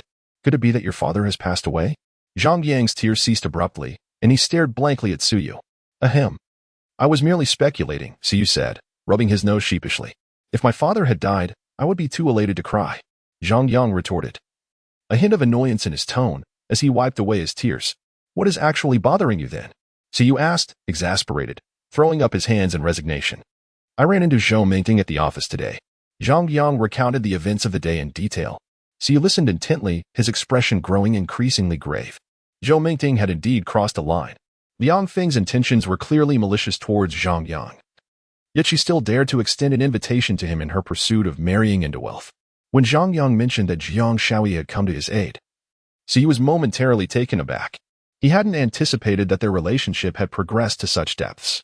However, upon hearing that Zhang Yang had disregarded Jiang Shaoyi completely, Siyu could no longer contain himself. He abruptly pulled Zhang Yang up from the bed. "What are you doing?" Zhang Yang was unaware that Siyu had fully recovered and, in an effort to avoid exerting himself, followed Suyu's lead. "Go and make amends with her. Otherwise, don't return to see me." With that, Siyu slammed the dormitory door shut, leaving Zhang Yang bewildered at the entrance. Once he regained his composure, he hurriedly began to knock on the door. Hey, making it up with her is fine, but can you at least let me put on my pants first? Chapter 78. System, are you up to something? After Zhang Yang finished dressing and left, Siyu's expression darkened. It was evident that Zhou Mingting was taking advantage of Zhang Yang's naivety. While Zhang Yang could swallow his pride, Siyu could not. He opened the system panel. Ding. The system panel has been activated for the host. Host, Siyu age, 18 years physique, 50, normal 50, reputation, 8 million. Reputation has reached 8 million. Synthesis function has been unlocked. Skills, advanced piano performance, beginner composition, beginner lyricism.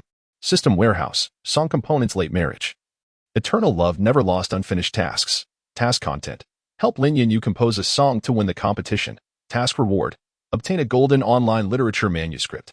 What is the synthesis function? So he was taken aback. He was unaware when the synthesis function appeared next to his reputation. This system is highly user-friendly.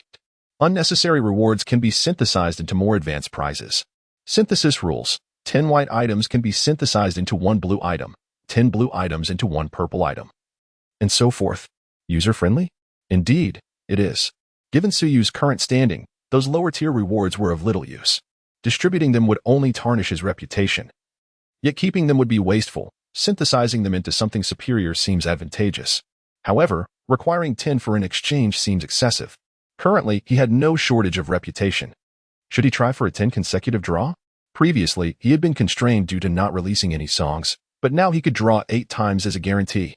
Siyu felt significantly more at ease. At least he had some confidence. Nonetheless, the only downside to the lottery was its unpredictability. Regardless of how excellent the drawn items were, they might not align with his desires. System, let us proceed with a 10 consecutive draw. Regardless of whether it aligns with my wishes, let us draw first. Ding, commencing the draw, as the system's voice faded. The luminous orbs within the prize pool began to stir, gradually rotating. Suddenly, they erupted in a burst of light. Thank you for participating. Thank you for participating. Thank you for participating. So you felt no stirrings of emotion. Ding, congratulations host for drawing a blue quality prize. Intermediate typing speed. Ding, congratulations host for drawing a purple quality prize. Song component guest. Ding, the host's 10 consecutive draw has yielded a golden quality prize. Song component 1000 degrees? And it's another ancient style? Another song that has made its way into textbooks? Is this the preparation for him to dominate the ancient style genre and achieve divinity within it? The system will automatically increase the probability of this category based on current trends. Now it makes sense. If square dancing becomes popular, he would likely draw songs synonymous with that genre? Theoretically, yes, but it also depends on the host's luck. He began to grasp the rules of the lottery. Golden songs are not necessarily of the highest quality like blue and white porcelain, but are also influenced by current market trends. For instance, if the trend is ancient style, it is highly probable that he would draw songs of that caliber. If the market trend shifts towards folk music, the probability of encountering it will undoubtedly increase. But should it transition to square dancing, that would indeed be intriguing. Suddenly, a sense of anticipation flickered within Suyu. Yet that song, guessed. A peculiar glint flashed in his eyes. System, are you up to something? This song, fine. It's quite remarkable. Ding, please respect me. The prize pool is entirely random. I adhere to professional ethics. Do you expect me to believe that? Siyu scoffed. If it were truly random, it would be an extraordinary coincidence. Guest possesses an exceptionally strong sense of immersion in its lyrics, vividly portraying the protagonist's experience following a breakup. He attends his ex-girlfriend's wedding. Witnessing the woman he cherished unite with another, is this not Zhang Yang's story? With that thought, Siyu concocted a plan. It could be the perfect opportunity for Zhang Yang to debut for free. However, he would need to agree to it first. At 10 o'clock that evening, Zhang Yang finally returned. So, has she forgiven you? Siyu lifted his head from the bed. No. I waited for her outside her dormitory for hours. And she ignored me. Zhang Yang shook his head with a wry smile. In that moment of impulse, he had spoken harshly to Jiang Shaoyi. And now that he had returned and reflected, regret washed over him. Though Jiang Shaoyi was causing a ruckus, she genuinely wished to assist him, even sacrificing her reputation. His treatment of her was rather unjust. Perhaps it would be best to discuss it another day. Siyu rolled off the bed and approached Zhou Tao's computer. In their dormitory, only Zhou Tao possessed a computer. It was not that others could not afford one. Rather, they simply found no need for it. Come here and listen to this song. So you beckoned Zhang Yang. The latter approached, puzzled. The computer was rather sluggish. It took 5 minutes to boot up, finally displaying the desktop. Congratulations, your computer has defeated one of the national competition. This window ascended slowly like a slideshow. Where on earth did Zhou Tao acquire this piece of junk? Zhang Yang muttered under his breath, kicking the CPU. The cooling fan emitted a piercing shriek, and miraculously, the computer's performance improved considerably. So you gave Zhang Yang a thumbs up and then inserted the USB drive. After a 5-second wait, there was finally a response. He opened my computer. The USB drive had yet to refresh, so CU instinctively clicked on the hard drive twice. It must be said, although Zhou Tao's computer was a bit sluggish, the hard drive remained remarkably clean. The files, software, entertainment, and materials were all neatly categorized. Study materials? CU was somewhat taken aback. He hadn't anticipated Zhou Tao to be such a diligent student, even storing study resources. Intrigued, he clicked inside. There were numerous folders, each meticulously labeled Teacher San Shang, Teacher Jizai, Teacher Shintian, Teacher Qiaobin. So many teachers? Why do their names sound so peculiar? Opening a folder, CU was surprised to see that Zhou Tao was indeed quite industrious. Zhang Yang unabashedly praised Zhou Tao. He snatched the mouse from Suyu's hand to examine what study materials Zhou Tao possessed. After a prolonged wait, the screen finally flickered to life. Wow, wow, both exclaimed in unison. Meanwhile, Zhao and Zhou Tao, brimming with delight, approached the dormitory, clutching a wad of cash. Zhou Tao, how much did we earn today? Zhao glanced at the money in Zhou Tao's hand. Approximately 300 yuan. Today turned out quite well, though that Aunt Wu has sticky fingers.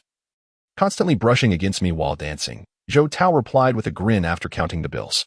This money was merely change, earned from their performances at the disco where they received tips from patrons. Not to worry, I've heard she owns 10 properties. If she takes a liking to you, you'll hit the jackpot, Zhao remarked. Humph, I am not like you, for I am a married man, Zhou Tao retorted. Please, as if I didn't know you.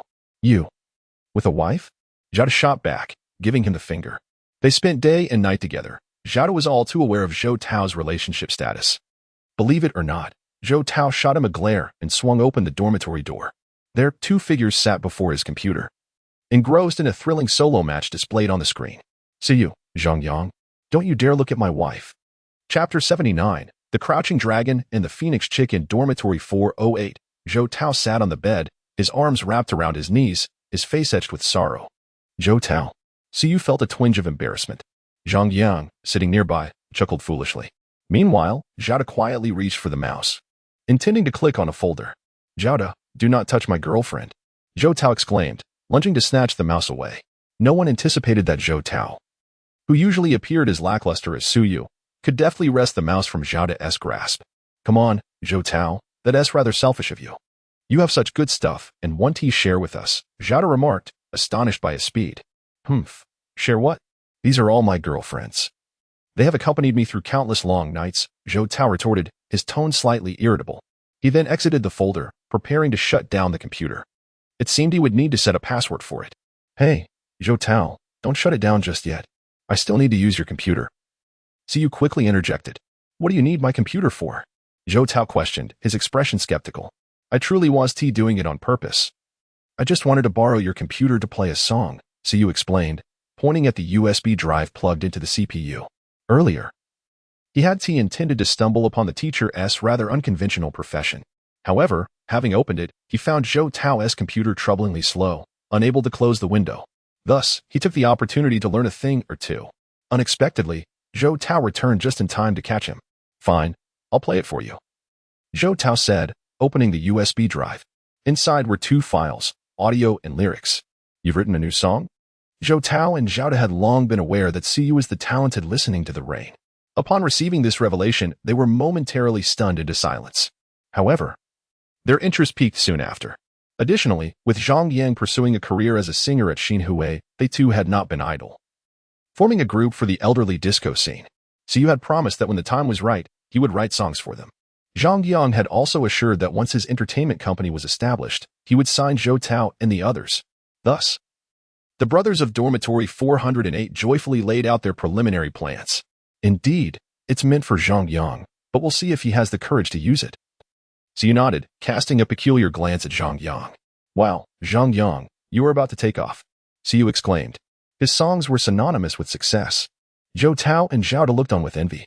The newly crowned goddess of the school, Jiang Shaoi, and the illustrious Gong Jiren, were they not both elevated by Su Yu's talent? Therefore, upon learning that this song was for Zhang Yang, they instantly realized that he was destined for greatness. Rest assured, you too, practice your singing diligently. Do not fret about not soaring high. You will be of great use to me in the future, Siyu said, placing a reassuring hand on Zhou Tao and Zhao De's shoulders, his tone earnest. During this period, he had begun to contemplate his future. With Zhang Yang aspiring to establish an entertainment company, Siyu envisioned himself nurturing a cadre of singers, sculpting a diverse array of top-tier talents. What would it feel like when the foremost stars of the entertainment industry were all under his wing? Just as Zhang Yang had previously stated, if one was to pursue a path, one must strive for excellence. To pursue, one must strive to be the singular flower that stands out. If it comes to pass that Siyu becomes that unique blossom, then the song in his hands should be titled 100 Flowers Bloom. Brother Yu, although my intellect may falter, I, Zhao De, am deeply grateful for your assistance. I will forever remember your kindness. You are my eternal elder brother. Rest assured, Brother Yu, we shall diligently refine our vocal skills. Though Zhao De may lack in intellect and I in physical prowess, we remain your most loyal supporters. The faces of Zhao De and Zhou Tao were filled with excitement.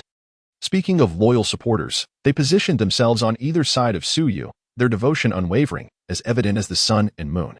The crouching dragon and the young phoenix? Siyu exclaimed in surprise. Crouching dragon? Zhao De marveled. Young phoenix? Zhou Tao echoed his astonishment.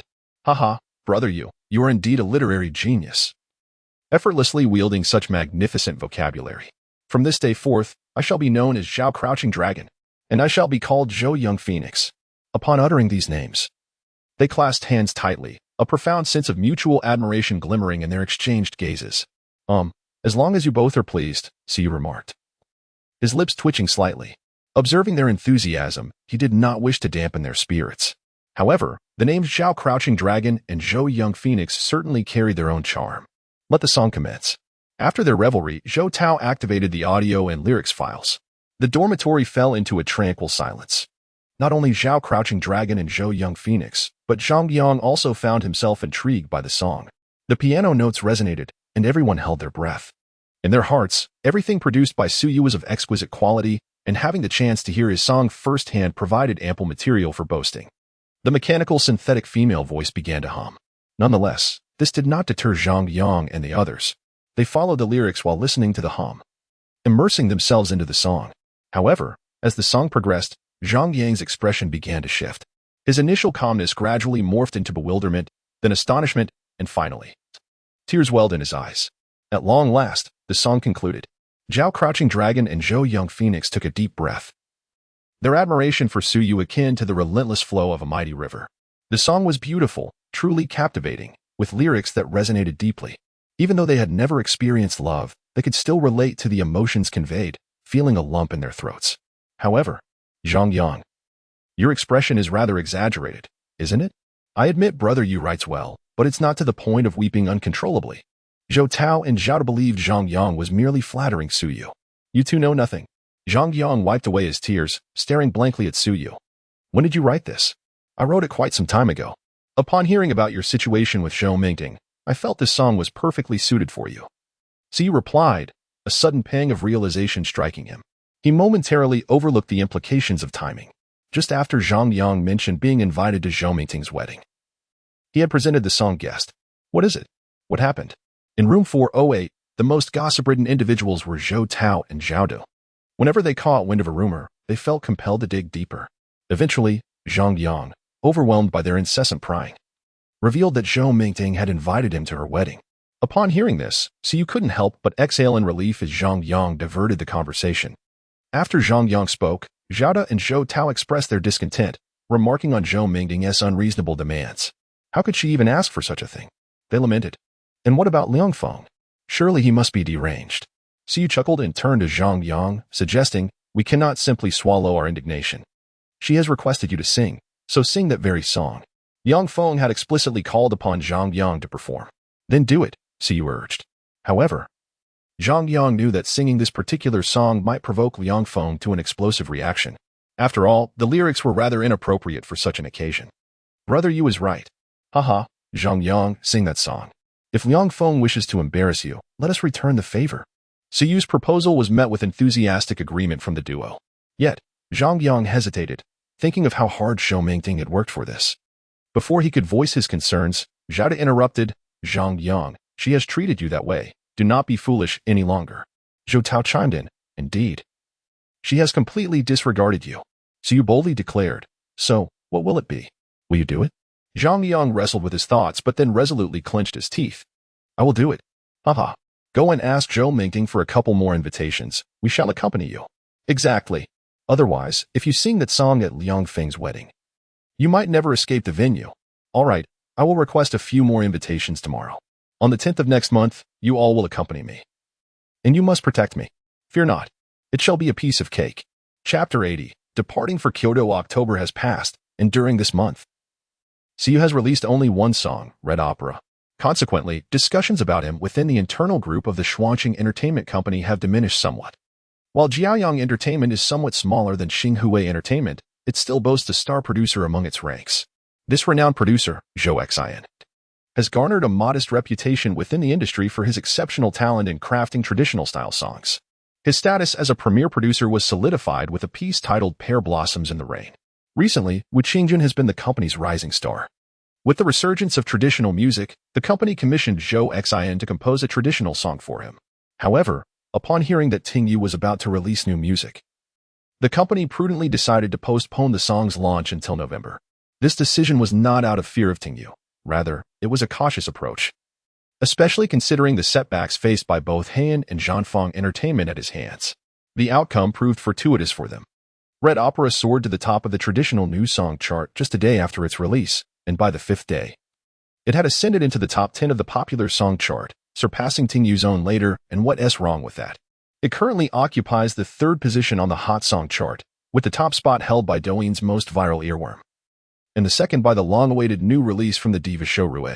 As the clock struck 1 on the 31st, Wu Qingyun instructed the company to release his new song across all major music platforms. Brothers, my new song is live, prepare to witness my chart domination, he announced in the internal group, awaiting a flurry of responses. After 2 months of relentless discussions about Ting Yu, it was finally time for Wu Qingyun to make his mark. He thought it was quite the coincidence to release a song at this moment. The title Chilled Again carries somewhat negative connotations. To his astonishment, the lyrics and composition were by Zhou Xian. Zhou Xian? I must take a look. Wu Qingyun, as a secondary artist. How could he possibly have a premier producer writing for him? With Zhou Xian on board, how would this competition unfold? During this period, there had been no news of any major figures releasing songs, so perhaps Wu Qingjun might truly gain the upper hand. It was uncertain what Ting Yu would do, surely. He wouldn't release another traditional song after Red Opera. The collective astonishment of the group delighted Wu Qingyun. This was precisely the reaction he sought. After holding back for over half a month, he finally unveiled this news, feeling an immense sense of satisfaction. Though I, Wu Qingyun, may only be a secondary artist, I have a premier producer backing me. Furthermore, Zhou Xian's traditional songs are his hallmark. If one seeks to boast, one must follow through with conviction. He typed furiously, yet regretted that due to unforeseen circumstances, the song was only launching this month. He yearned to compete for the top spot on the new song chart against Red Opera. But alas, that opportunity had slipped away. Anyone can boast, but being struck down is another matter entirely. However, his pretentiousness was executed with remarkable finesse. For Chiling had already exited the new song chart. Even if others recognized his FAAD, they were powerless to challenge him. Such a display leaves one utterly speechless. Although it is evident that he is feigning, I find myself bereft of a rebuttal. Zhang Wei, this is what one might call a strategic retreat, artfully avoiding the spotlight. Zhang Wei simply encountered a stroke of bad luck, having been the subject of discussion for half a month. Let us spare Zhang Wei, Zhang Wei. In the midst of the entertainment scene, Zhang Wei clutched his phone, teeth clenched in frustration. Beside him, Li Yunchuan sighed softly and seized his phone. Zhang Wei.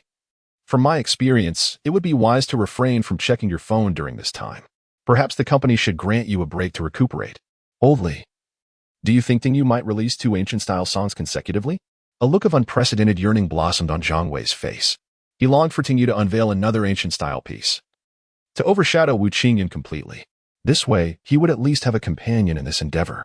Just as previously when Zhao Ziqing faced ridicule, it was Li Yunchuan who stood by him, shifting the scorn from Zhao Ziqing to Li Yunchuan. Should Ding Yu release yet another ancient-style song? The target of derision would inevitably shift to the currently pretentious Wu Qinyan. Thus, his heart would find some solace. However, such a possibility seemed improbable, especially since this time. The song was penned by a renowned producer. Even if Ding Yu were to release another piece, unless it rivaled the extraordinary Chiling, she might not prevail. Li Yunchuan cast a wistful glance at Zhang Wei, pondering if the young man was subtly mocking him.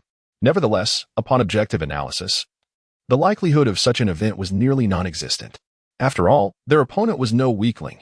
He was a celebrated producer, famed for his expertise in ancient-style music. This implied that Zhang Wei was ultimately bearing the weight of it all. Zhang Wei looked pitifully at Li Yunchuan, pouting slightly. Let us not be so pessimistic. Miracles may occur, Li Yunchuan consoled him, patting his shoulder. Although, one could argue that this possibility was virtually non-existent. At the airport, in the parking lot, a striking red Porsche 911 glided in with a cloud of dust and parked smoothly in its space. Siyu emerged from the passenger seat, giving Gong Zhiren a thumbs up. Your driving skills are commendable. Gong Zhiren quickly exited the vehicle, retrieving a suitcase. He chuckled modestly, acknowledging Suyu's praise. Hand it over, Siyu said, reaching for the luggage. No need for that. I'll carry it. Let us hurry. The traffic jam delayed us significantly, but if we move swiftly, we should make it in time. Gong Zhiren, burdened with 2 suitcases, strode toward the airport terminal. Observing this, Siyu could only follow suit reluctantly. Yet as they walked, the surrounding women cast various glances, some even pulling out their phones to snap pictures, prompting Siyu to quicken his pace. It was all Gong Zhiren's fault for indulging in such ostentation. Early that morning, Gong Zhiren had knocked on his door, accompanied by a stylist and a makeup artist, who proceeded to give Siyu an entire makeover, not to mention the trendy outfit he wore. On ordinary days, Siyu typically donned casual shorts and flip-flops. Little did he know the transformation that awaited him. However, once the stylist and makeup artist had perfected his appearance, the members of his dormitory were utterly taken aback, as if they were beholding a celestial being. Even the stylist and makeup artist could not suppress their astonishment, having styled numerous clients, including various internet celebrities and stars. They had never encountered someone as strikingly handsome as Suyu. Once the final touches were complete, Siyu snapped back to reality and inquired of Gong Zhiren about the purpose of this endeavor. Gong Zhiren then produced a ticket for the Lin Yanyu competition, revealing that Lin Yanyu had also gifted him a ticket, requesting him to accompany Siyu to Kyoto for the event. Although Siyu harbored some confusion, he welcomed the prospect of companionship, knowing the journey would be far from dull. Thus, he graciously accepted Gong Zhiren's invitation. With his newfound appearance and the admiring gazes from his dorm mates, who regarded him with the awe of a proud father, he departed from room 408. Chapter 81. What kind of relationship are you? After passing through security, Gong Zhiren led Siyu towards the aircraft. In no time, they located their seats. This row contained 3 spots, with theirs positioned by the window, while a young woman occupied the aisle seat. For reasons unknown, Siyu felt a twinge of discomfort on this, his first flight in this lifetime. Observing Suyu's pale visage, Gong Zhiren, ever attentive, assumed he was experiencing motion sickness, and thus took the window seat himself. Siyu nodded gratefully but furrowed his brow, saying, I'll take a nap. Wake me when we arrive. Rest assured, brother you. Sleep away, Gong Zhiren assured him, thumping his chest. Following this, Siyu shut his eyes. Gong Zhiren glanced around to see that most passengers had boarded, then settled into the seat, closing his eyes to relax. Before long, the plane ascended. Gong Zhiren fastened Suyu's seatbelt before securing his own, then resumed his slumber. Suddenly, his eyes snapped open. When brother you awakens, he will surely be thirsty. Flight attendant, may I have a cup of hot water, please? Brother Yu's health is not the best. He could use some warm water upon waking. The journey from Shuangqing City to Kyoto would take approximately 2 hours. The cup of hot water would cool down in about half an hour. He planned to request another cup later to mix, ensuring brother you could enjoy warm water. Once the flight attendant brought the warm water, he expressed his gratitude and comfortably leaned against his seat. However, he soon realized the air conditioning felt a bit too chilly. Excuse me, flight attendant, could I trouble you for a blanket? Gong Zhiren requested once more. After the attendant delivered the blanket, he carefully draped it over Suyu. Noticing that Suyu's complexion still appeared somewhat pale, Gong Zhiren reached out to touch his forehead, relieved to find no fever. At that moment, he glanced up and caught sight of the young woman beside Suyu, who was gazing at him with a slight smirk and a hint of intrigue. Is there something you need? Gong Zhiren inquired, furrowing his brow. You too, what kind of relationship do you share? The young woman asked curiously in a hushed tone. What kind of relationship? Gong Zhiren responded, puzzled. That kind of relationship, she said, extending 2 fingers and playfully touching them together. Realization dawned on Gong Jiren, and he retorted with annoyance, "Do you not understand manners? Do I look like that kind of person?" He deliberately lowered his voice, wary of disturbing the slumbering Siyu between them. His reaction, however, only reinforced the young woman's assumptions. She glanced at the sleeping Siyu, then back at Gong Jiren with an ambiguous smile. After a moment, she made an encouraging gesture towards him, proclaiming, "Though your relationship may not be recognized by society, I, Wei Cece, am in support of you." "What nonsense! Speak again." "And I want to be so forgiving." Gong Jiren could no longer contain himself, feeling utterly misrepresented as a staunchly heterosexual man. If you don't want to talk, then that's fine, but why be so fierce?" Wei Cece rolled her eyes at his reaction to her well-intentioned encouragement. With that, Gong Jiren gave a cold snort and decided to let the matter rest. Before long, a young woman beside them retrieved her laptop and a mechanical keyboard. Commencing to type with a clattering sound, Gong Jiren furrowed his brow. "You can type as you wish, but must you employ a mechanical keyboard with such noisy switches? It is enough to drive one to distraction," he remarked. "Could you possibly use the keyboard that comes with your laptop? If you awaken, you good. I shall have words with you." The young woman, named Zhou Cece, retorted, slightly irked, "Why do you care what keyboard I use? Then refrain from using it." "Your clamor is disturbing us," Gong Jiren replied curtly. "I shall use it if I please. Your opinion is inconsequential," Zhou Cece shot back, her temper flaring. "How can you be so inconsiderate?" Gong Jiren was taken aback but quickly responded, "I am not making a ruckus. How loud could typing possibly be to disturb your delicate sensibilities?" Zhou Cece huffed. "I was merely trying to be supportive, yet you respond in such a manner." Her mood, already soured, caused her voice to rise, drawing curious glances from fellow passengers. Gong Jiren's face flushed with anger. At that moment, Siyu stirred, his eyelashes fluttering as he opened his eyes. "Look what you've done." Gong Jiren glared at Zhou Cece. She merely stuck out her tongue, appearing indifferent. "It's fine." "Xiao Gong, I was asleep, just feeling a bit down," Siyu clarified, having merely been resting his eyes since boarding the plane. He had felt an inexplicable heaviness since takeoff and had overheard their exchange, choosing initially to remain uninvolved. However, as their argument escalated, he felt compelled to intervene. "Xiao Gong? Is that a new term in the realm of Danmei?" Zhou Cece pondered aloud. Siyu felt a twitch in his brow. She had been concocting wild notions about his relationship with Gong Jiren. He glanced at her screen, noticing it displayed a novel titled "If Only He Were Just Gentle." The title alone suggested it was a romance. "Are you an author?" Siyu inquired. "Not quite. I am an editor responsible for the Danmei section," Zhou Cece replied, closing her laptop. "No wonder." Siyu chuckled, shaking his head before choosing to disengage from her. He turned to the visibly irate Gong Jiren and said with a smile, "It's all right. Take a moment to rest. She is not a bother to me." With that, he closed his eyes once more. With Cus reassurance, Gong Jiren decided not to engage further with Zhou Cece. After a huff, he too shut his eyes. Is he not supposed to be the assertive one? Why is he so compliant? Zhou Cece mused, glancing between Gong Jiren and Siyu, gnawing on her finger, yet failing to comprehend. Ultimately, she dismissed her thoughts and resumed typing, this time opting for the laptop's built-in keyboard rather than the mechanical one. The plane arrived punctually in Kyoto. Throughout the journey, Siyu had not felt particularly well. However, upon exiting the airport, the oppressive weight on his heart began to dissipate. Perhaps it was merely a touch of motion sickness. Gong Jiren pondered for a moment and reached a conclusion. The two individuals found a hotel and set down their luggage. This evening marked the live broadcast of The Voice of Hua Country, and being a Saturday, Siyu and his companion decided to participate in the program before embarking on a leisurely exploration of Kyoto the following day. After all, as the capital, it boasts numerous historical landmarks that merit a visit. Once they had settled their belongings, Siyu, urged by Gong Jiren, hailed a cab and headed towards the television station. The Voice of Hua Country has recently become an immensely popular variety show on the entertainment channel. Securing the championship not only guarantees significant exposure, but also opens the door to countless opportunities. Thus, participating in the Voice of Hua Country stands as the most expedient path to becoming a top-tier singer. Tonight signifies the decisive moment for that coveted championship title.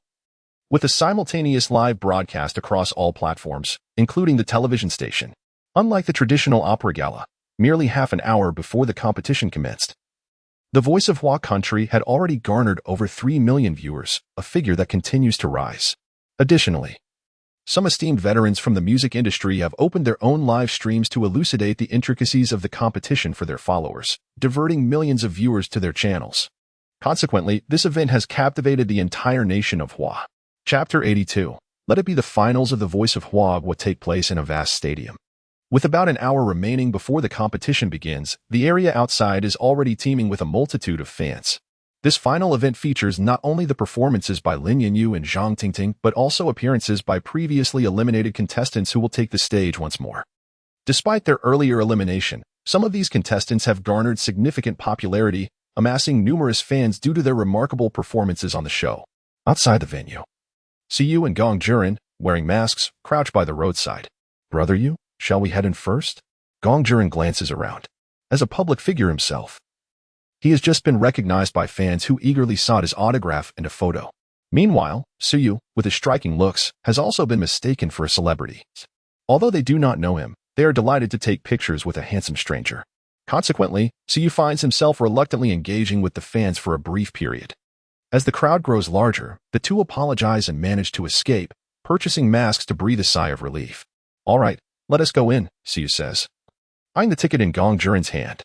They possess internal passes, allowing them to bypass the queue and take the staff entrance. After receiving Suyu's consent, Gong Juren cautiously surveys their surroundings. Noticing that no one is paying attention to them, he stands up from the ground and strides toward the staff passage. Outside, numerous vendors peddle their wares. The weather is sweltering, and the two approach a stall selling watermelons. Boss, how much for this watermelon? Gong Juren inquires, picking up a fruit. Not bad. Brother Yu doesn't tea like watermelon seeds, and this variety is seedless, perfect for enjoying while watching the concert inside. 2 yuan per jane, replies the vendor. A middle-aged man with a weathered face marred by acne scars. So expensive? Gong Juren exclaims in surprise. Usually, I find 1 yuan 52 pricey. And now it's 2.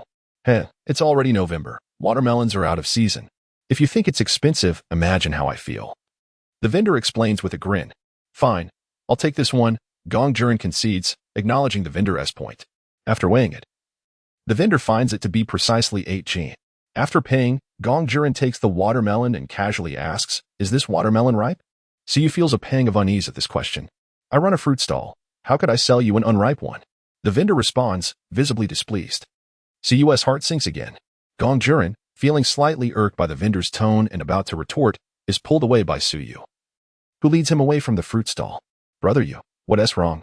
I wanted him to cut the watermelon open to check. Gong Juren expresses his confusion. Let it go. The concert is about to start, and in this season, the watermelon is bound to be ripe, Siyu replies without looking back, guiding Gong Juren toward the staff entrance. In the official makeup room of The Voice, Lin Yanyu is getting ready. She gazes at her reflection in the mirror, a faint smile gracing her lips. After 3 years of an online romance with Siyu, they are finally about to meet in person, stirring a flutter of excitement within her. Having kept the secret from Siyu for the past 2 months, she feels a twinge of guilt in her heart. However, Suyu's performance can only be described as exemplary. This further solidified her determination to be with him. Though love is often put to the test, you have presented me with a flawless answer sheet. Tonight, allow me to compensate you for having concealed my feelings for so long.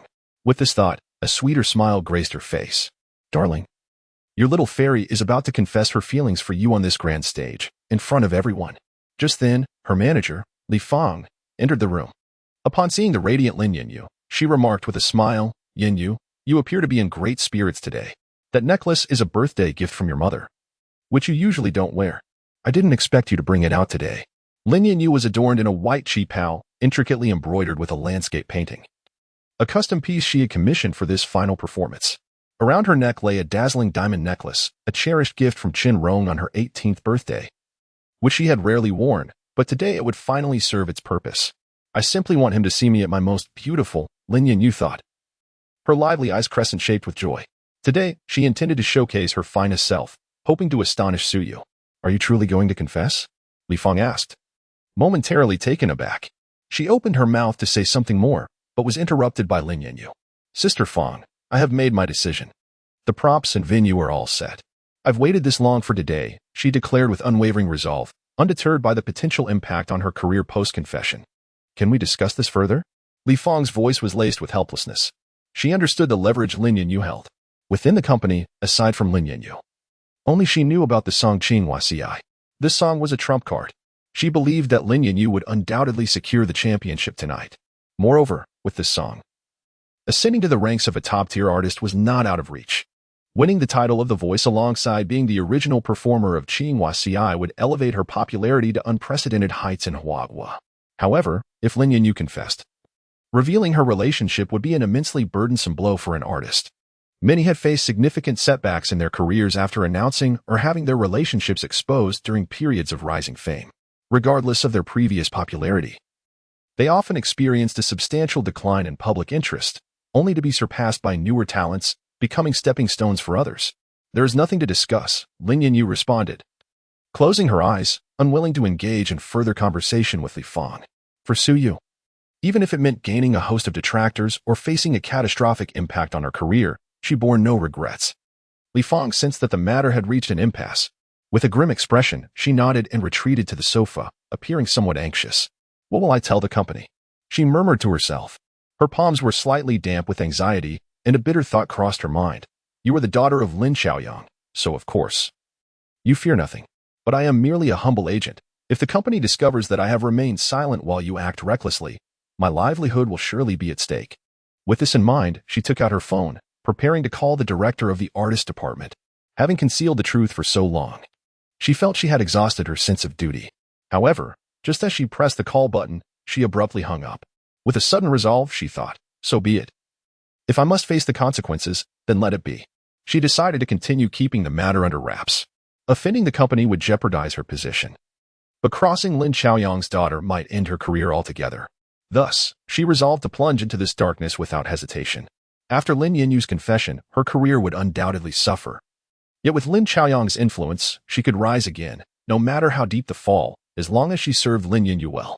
Weighing the pros and cons, she promptly turned off her phone, her curiosity about Su Yu intensifying like never before. I, Li Fang, shall witness what prowess Su Yu possesses that compels Lin Yanyu to go to such lengths for him. Chapter 83. The Divine Foot. The much-anticipated Voice of Huagua has commenced. The host, a renowned figure from the entertainment channel, speaks at a pace that could only be described as astonishing. Following the opening remarks, the stage is graced by the personal performances of the 5 esteemed mentors. These individuals, though no longer in their prime, are seasoned veterans of the music industry. Their professional prowess remains unquestionable, and their extensive experience makes them more than capable of guiding emerging talents. Seated in the audience, Su Yu contentedly enjoys half a watermelon. Beside him, Gong Jiren holds the other half, using a spoon to scoop out the sweetest part and placing it onto Su Yu's portion. I'm not fond of the overly sweet center. You enjoy sweet things, so it's all yours. He chuckles in response to Su Yu's puzzled gaze, which prompts an understanding nod from Su Yu. Little Gong, have you considered releasing a new song recently? Su Yu muses, thinking that since Gong Jiren had sung What's Wrong With That, perhaps Qianbaidu would also suit him, given their compatible vocal tones. Huh? Gong Jiren initially appears taken aback. His spoon clatters to the floor with a crisp sound, startling him into realization. With reddened eyes, he exclaims, yes, of course. I want to. The quality of Su Yu's productions is guaranteed to be exceptional. The previous song, What's Wrong With That, had already launched his career. Another hit could catapult him to stardom. With this thought, he feels that every effort he has made is worthwhile. In this lifetime, I shall be UG's most loyal supporter. Calm down. I'll send you a demo to familiarize yourself when I have the time, Su Yu reassures him, patting his shoulder. However, in his eagerness, he accidentally smears watermelon juice onto Gong Jiren's white shirt, leaving a vivid red mark. My apologies. I was paying attention. He offers sheepishly. No worries. I find this shirt rather dull. Your little addition has brought it to life. Gong Jiren beams as he retrieves his spoon from the floor, his smile wide enough to reveal his elation. He resolves that he is on the right path and must continue to strive diligently, refusing to become complacent simply because he has caught Cu's attention. I, Gong Jiren, will not be that kind of fool. With Yu by my side, how could I ever lack for good songs? With this determination, he scoops a generous spoonful of watermelon into his mouth. The out-of-season fruit is surprisingly sweet. Shuangqing City, Shuangqing Art Academy, Dormitory 408. Zhou Tao, why must your computer break down now of all times? Jiada and Zhang Yang are pacing anxiously, akin to ants on a hot stove. The competition is about to start, and if I don't see Linda's campus belle confessing to Yu, I swear I'll delete all your study materials. Meanwhile, Zhou Tao clutches the computer case, wiping the memory stick with his sleeve. This shouldn't be happening. It was perfectly fine last night when I downloaded the study materials. His face is etched with urgency as he murmurs under his breath. The computer could not be repaired, and his anxiety surpassed that of anyone else, for a plethora of treasured study materials resided within. He fervently hoped that the hard drive remained intact. Could it be infected with a virus? If it cannot be fixed, I shall resort to the old methods. Zhang Yang, unable to contain himself, approached Zhou Tao and inquired, "What old methods?" Zhou Tao lifted his gaze, momentarily taken aback. Zhang Yang chuckled mischievously, glancing at Zhao De, who nodded in understanding and swiftly embraced Zhou Tao. Zhang Yang seized the memory stick from Zhou Tao's grasp, inserting it into the motherboard before laying the main unit flat. He then began to chant, "Buddha of the West, Jade Emperor, Avalokiteshvara, grant your blessings, the ultimate secret, the foot of the divine." With that, he inhaled deeply and prepared to kick the main unit. Zhang Yang, halt. Zhou Tao, witnessing this, summoned an unprecedented strength from his frail frame, nearly breaking free from Zhao De's stronghold. Yet, it was merely a near escape. After all, his physique was comparable to that of the former Suyu. While Zhao De's muscular build was not something he could easily overcome. Bang! A dull thud echoed. What shattered? Zhang Yang muttered in confusion. It's my heart. Zhou Tao's face turned ashen as he gazed at the cracked chassis. At that moment, the cooler emitted a piercing shriek. Miraculously, the computer sprang to life. The motherboard began its self-check, and the screen illuminated. Is it working? Zhou Tao's previously pallid face instantly radiated with color. Incredible, Zhang Yang. The divine foot truly lives up to its name. Zhao De also gave a thumbs up. Once the computer completed its startup, Zhou Tao cautiously checked the hard drive. His study materials were intact, and so were his beloved ones. He finally exhaled in relief. He then opened the live streaming platform and entered the live room of China's Good Voice. If it weren't for the campus belle Lin personally informing me, I would hardly believe it. Indeed, upon hearing her on the phone expressing her intention to confess to Yu Guo, I was momentarily speechless. It is unimaginable that she is Yu Ji's online girlfriend. No wonder she has been making his bed and bringing him milk tea. However, judging by Su Yu's oblivious demeanor as he left, it seems only he remains in the dark. I eagerly anticipate his expression upon discovering the truth. Alas, our dormitory will finally witness someone breaking free from singlehood after tonight. In dormitory 408, a chorus of elder-like sighs resonated. Meanwhile, at Su Yu's home, his mother, Zhang Guizhi, finished clearing the dining table without even washing the dishes and pulled Su Jinghua to sit in front of the television. It's just beginning. I heard Shaolin's confession won't be until the end of the show, so don't panic. Su Jinghua beamed with delight. A few days ago, Lin Yanyu had somehow obtained Zhang Guizhi's phone number and called to share the situation, urging them to watch the show tonight. Upon receiving this news, Zhang Guizhi promptly called Su Jinghua. Consequently, Su Jinghua, who was originally scheduled for the night shift, had requested leave from his supervisor well in advance. He had never seen Lin Yanyu, but knowing she was a celebrity, her beauty was beyond doubt. On the sofa, Zhang Guizhi intertwined her arm with Su Jinghua's, resting her head on his shoulder. Jinghua, I must tell you, that young lady is truly enchanting. She is not only beautiful but also a prominent star. How could she possibly be interested in our son? Su Jinghua felt somewhat perplexed. What do you mean by that? Our son is certainly not lacking. In terms of looks, he surpasses many of those celebrities, and in talent, he was the top scorer in the college entrance examination. Furthermore, he is now composing songs and earning a living from it. He is deserving of her affection. Zhang Guizhi shot him a sidelong glance, lightly scoffing. I am simply struggling to accept this all at once. Su Jinghua rubbed his nose, offering an awkward smile. He straightened his back and continued. Our son is indeed handsome. Just look at whose offspring he is. With that, he patted his chest proudly. Yes. It was indeed your looks that captivated me all those years ago, and I have been entranced for over 20 years now. Zhang Guizhi covered her mouth, chuckling softly, and leaned her head against her husband's shoulder. I must concede this point. To put it in the words of the younger generation, you are indeed my little fan, Su. Su Jinghua, with his calloused hands, gently pinched his wife's cheek. Today, he felt exceptionally joyful, as if a weight had been lifted from his heart. You call me fat, and yet you still breathe heavily. Zhang Guizhi shot him another glance, though she did not shy away, allowing his rough hand to linger. What? You won't admit it? Su Jinghua feigned displeasure. Of course, I admit it. I am your fan. I was then, and I still am now. Zhang Guizhi's earlobes turned slightly crimson. And what about the future? In the future, it will remain the same. I will be your fan for a lifetime. Chapter 84. The Finals. Kyoto, a villa district. Here reside individuals of great wealth or nobility. Within a villa, Qianbaidu reclines on the sofa, her head resting upon the lap of a middle-aged man. This man possesses a handsome visage and has not succumbed to the typical corpulence of middle age. Most notably, he exudes an air of superiority, a pride that has been cultivated over many years, emanating from his very core. Old Lin, do you think our daughter's confession will be successful? She murmurs, her gaze fixed on the television. What kind of question is that? Does that young man dare to refuse? The middle-aged man is none other than Qianbaidu's husband, Lin Xiaoyang, and the father of Lin Yanyu. Perhaps he truly would refuse. Qianbaidu chuckles softly, covering her mouth. He dares. Lin Xiaoyang raises an eyebrow and retorts, what could he possibly fear? He is likely contemplating how to bash your head in. Qianbaidu suppresses a laugh as she recalls how, during the opera festival, so you had looked at Lin Xiaoyang as if he were a lunatic. Speaking of which, it infuriates me.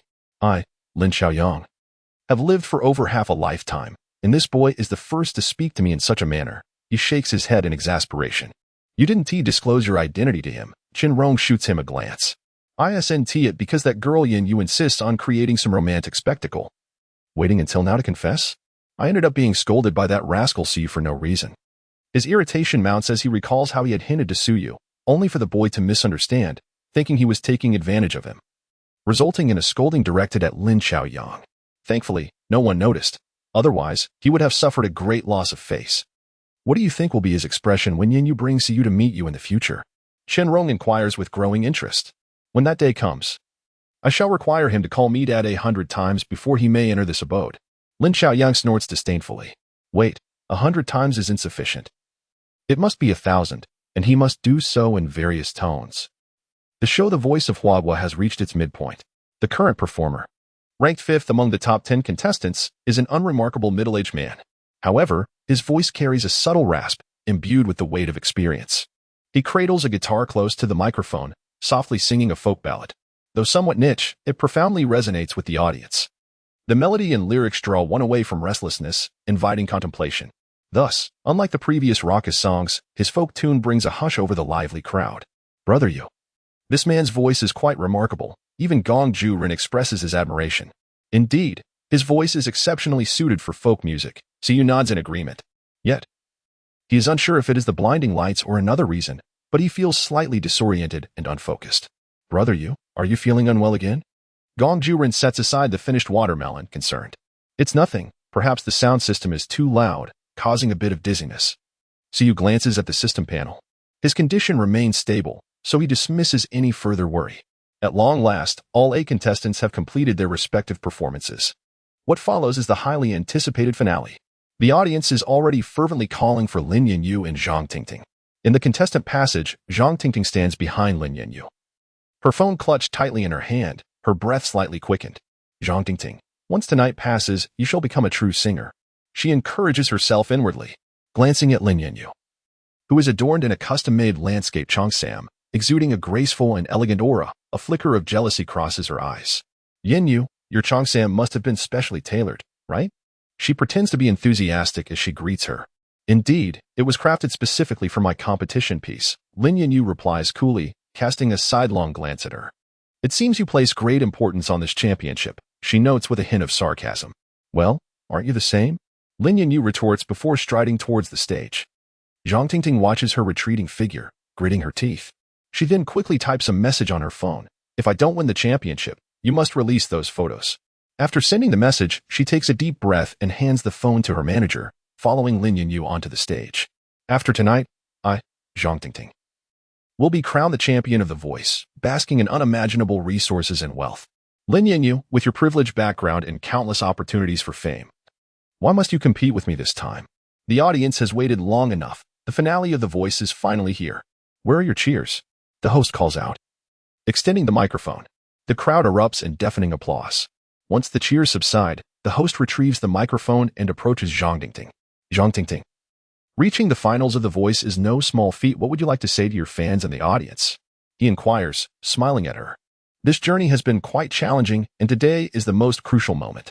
I want to express my gratitude to these mentors for recognizing my efforts. It is through your support that I stand here today. I also wish to thank my fans. Thank you for your unwavering support. It is because of you that I am where I am now. I will continue to strive forward, carrying your encouragement with me. With that, she bows deeply to the audience and the panel of judges. We will always support you, Zhang Tingting. Goddess Tingting, we are your steadfast backing. Tingting, sir bravely. Your fans will always be by your side. Go for it. The championship is surely yours. Her heartfelt words incite another wave of cheers from the audience. And the 5 mentors applaud warmly. Now, let us turn our attention to Lin Yanyu. The host nods at Zhang Tingting before pivoting to face Lin Yanyu. And as he finishes his statement, an uproar of applause fills the air once more. The host was momentarily taken aback, but soon smilingly teased Lin Yanyu, saying, "It seems that our classmate Lin Yanyu's popularity exceeds expectations. Come, what do you wish to convey to everyone?" Lin Yanyu nodded with a smile, then brought the microphone to her lips and softly expressed, "I am grateful for the support from the 5 mentors and the audience fans.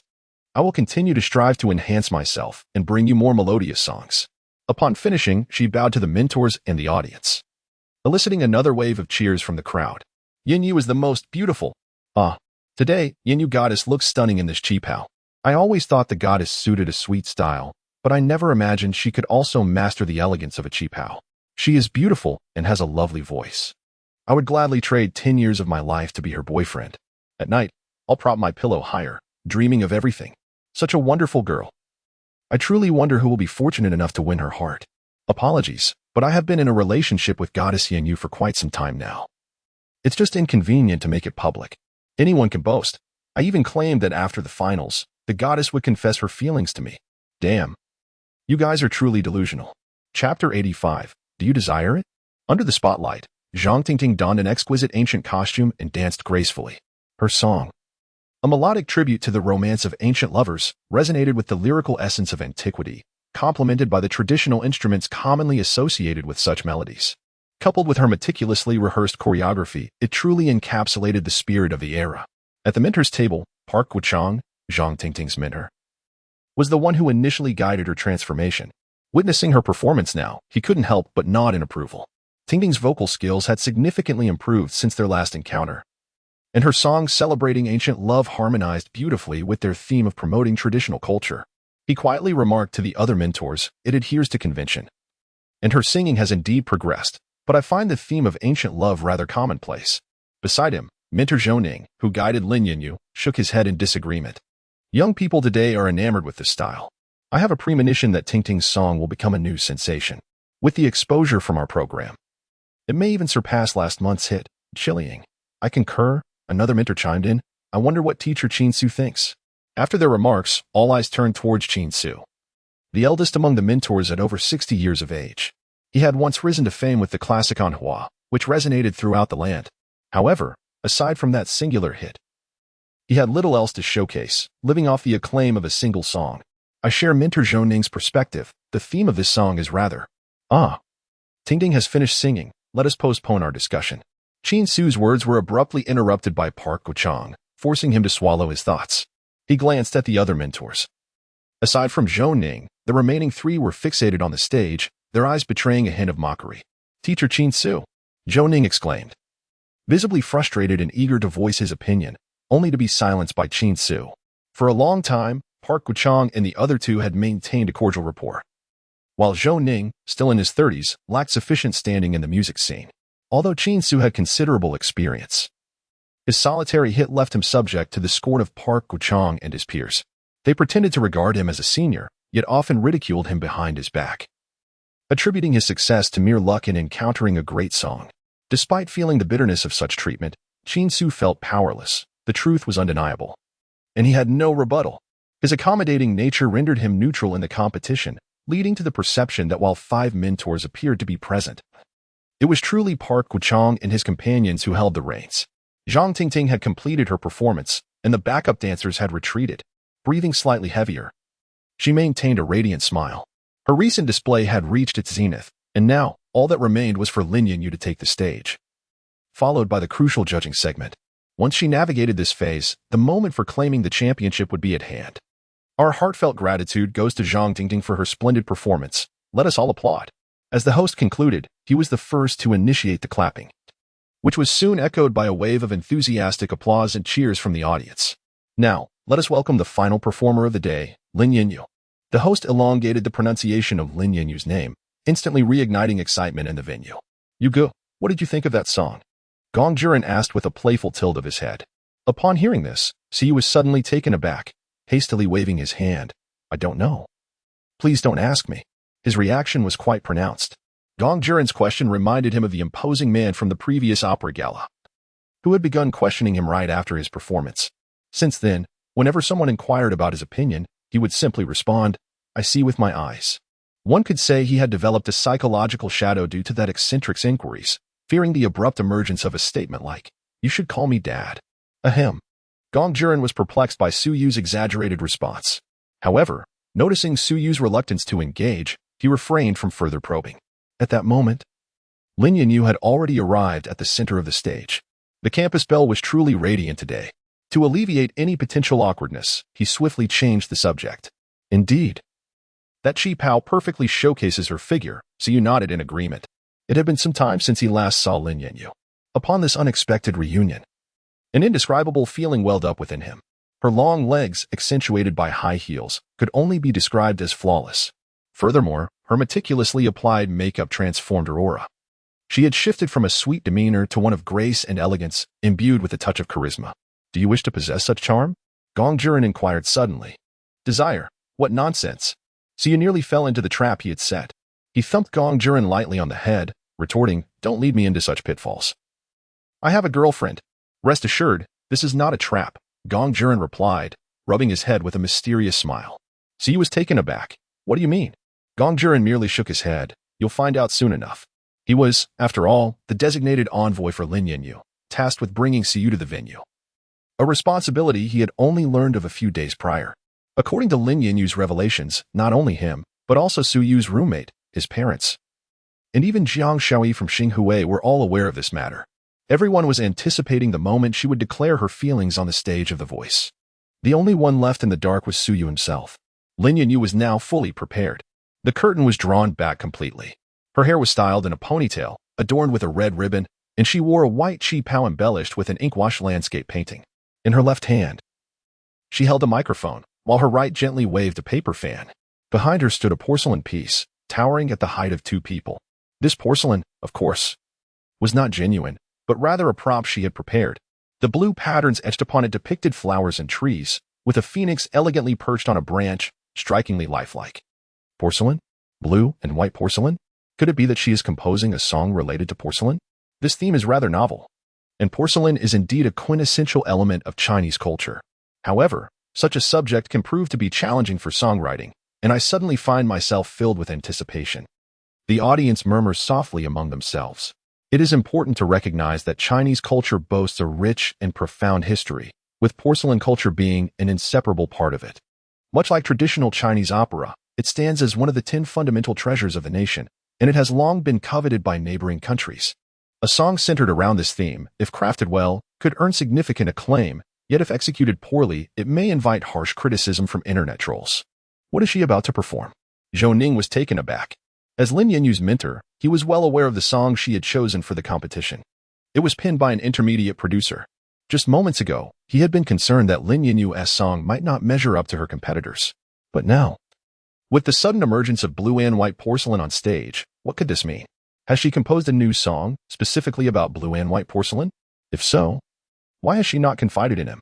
Chapter 86, Blue and White Porcelain. How can you call yourself a mentor when you don't even know what your own student is about to perform?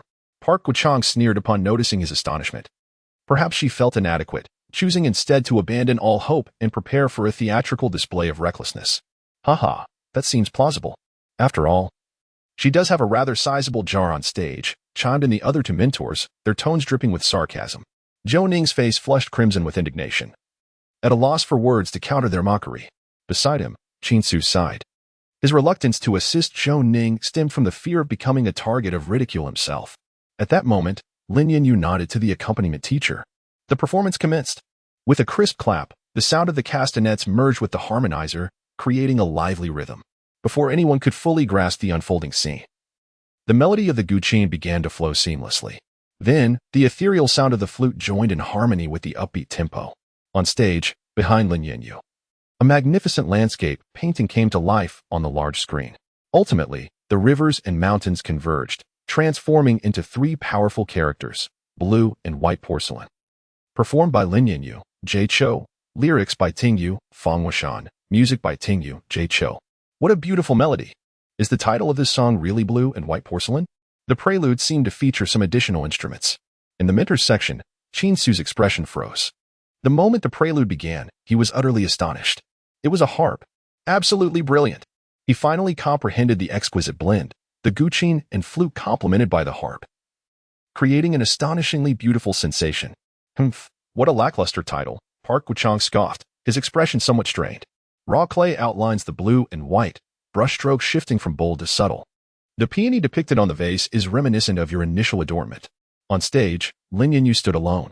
Without any backup dancers, she gracefully wielded a paper fan, crafting delicate movements. What beautiful lyrics! Chin-su suddenly stood up from his position as a mentor. Zhou Ning, recovering from his astonishment, realized that although he was Lin Yanyu's mentor, he was aware that her final performance piece was not this song, Blue and White Porcelain, but rather another ancient-style piece. He had been concerned that her song would not measure up to Zhang Tingting's. Even if her vocal skills were superior, she might still fall short of the championship. Yet now, where had the song come from? The glaze colors the lady's portrait, the essence hidden away, and your smile like a bud ready to bloom. Your beauty wafts away, reaching places I cannot go. Lin Yanyu moved gracefully, her expression serene, with a background in dance cultivated from childhood. She wielded the paper fan in harmony with her supple waist, producing captivatingly graceful movements. Unlike Zhang Tingting's earlier performance, the audience remained utterly silent, captivated by both the song and Lin Yanyu's dance, as if they had stepped into a realm where history and ethereal beauty intertwined. The juxtaposition of porcelain glazes and feminine beauty is undoubtedly breathtaking. The azure hue awaits the misty rain, while I await your return. The smoke rises gracefully, separated by countless miles across the river. Like the timeless beauty of blue and white porcelain, your eyes twinkle with delight. Ah, when Lin Yanyu sings the chorus, the audience can no longer contain their excitement. The azure hue awaits the misty rain, while I await your return. Beautiful. What exquisite lyrics. The entire chorus resembles a magnificent landscape painting. A woman crafts porcelain by the waterside, with wisps of smoke in the distance, eagerly anticipating her beloved's return. Her waiting mirrors the azure hue yearning for the misty rain. How beautiful is this imagery, how profound the sentiment. The word wait, when placed in other contexts, may evoke heartache and helplessness, but here it radiates such beauty. This song is extraordinary. Amazing. The fusion of blue and white porcelain with humanity appears to depict both a person and the porcelain itself. The lyrics are strikingly powerful. Not only are the words compelling, but the melody is also rich in charm, complementing the exquisite lyrics perfectly. The azure hue awaits the misty rain, while I await your return. I am filled with goosebumps. Have you not noticed that the misty rain in the lyrics corresponds to Lin Yanyu's name? Indeed. How intriguing. Who penned this song? If I am not mistaken, both the lyrics and the music seem to be by Tingyu. Tingyu? The same one who wrote Chiling? The white and flower-patterned koi leaps vividly at the bottom of the bowl. While imitating the calligraphy of the song Dynasty, I cannot help but think of you. Outside the curtain, the banana leaves invite the sudden rain, while the door knocker invites the verdigris. As I pass through that Jiangnan town, I have drawn you in. In the ink-splashed landscape painting, you are obscured in the depths of the ink. In the second verse, Lin Yanyu has fully immersed herself in the performance. Her vocal skills, honed since childhood, rival those of her mother, Qianbaidu. Coupled with her countless rehearsals of this song, Blue and White Porcelain, her attention to detail approaches perfection. The five mentors on stage exhibit varying expressions. Park Guchang and others are visibly anxious, yet they try to maintain a composed demeanor in front of the camera. Zhou Ning's eyes widen, nearly dropping his jaw in disbelief. He never anticipated that Lin Yanyu would present such a powerful song in the finals.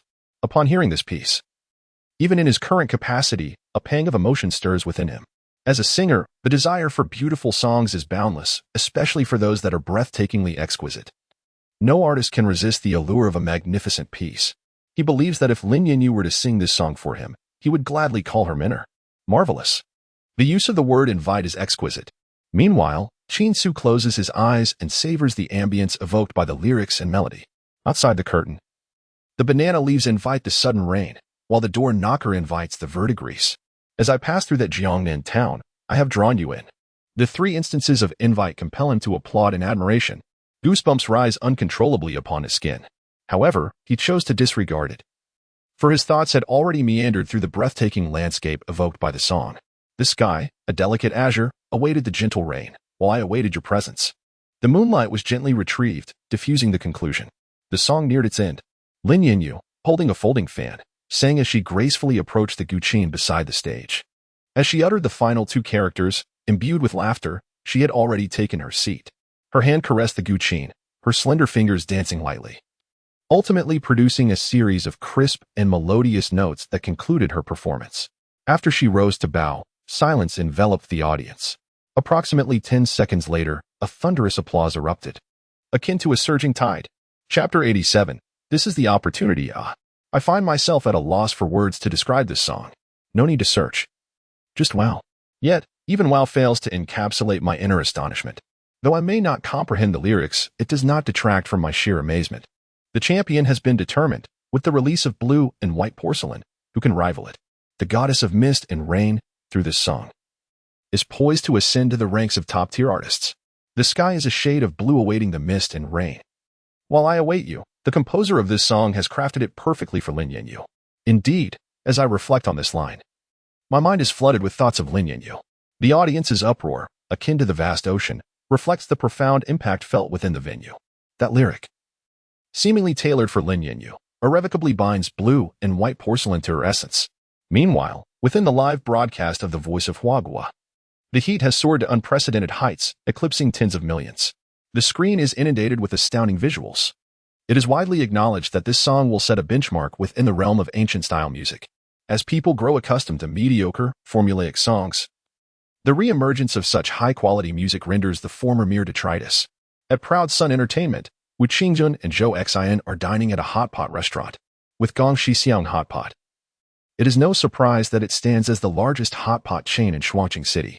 They are situated in the flagship location of Qingzhong District, which boasts opulent DCOR and spans 2 entire floors. The private rooms are exceptionally well-equipped, offering an array of audio-visual entertainment. Naturally, as industry insiders, they would not miss the finals of The Voice of Huagua. A television on the wall is broadcasting the competition, showcasing Zhang Tingting's heartfelt performance. Cooligan has surged into the top 10 of the ancient-style new song charts, all thanks to your esteemed guidance, teacher Zhou Xian. I raise this glass to you in gratitude. Wu Qingyan feels fortunate, although the company has consistently promoted him. Securing a collaboration with a top-tier producer is not something easily attainable.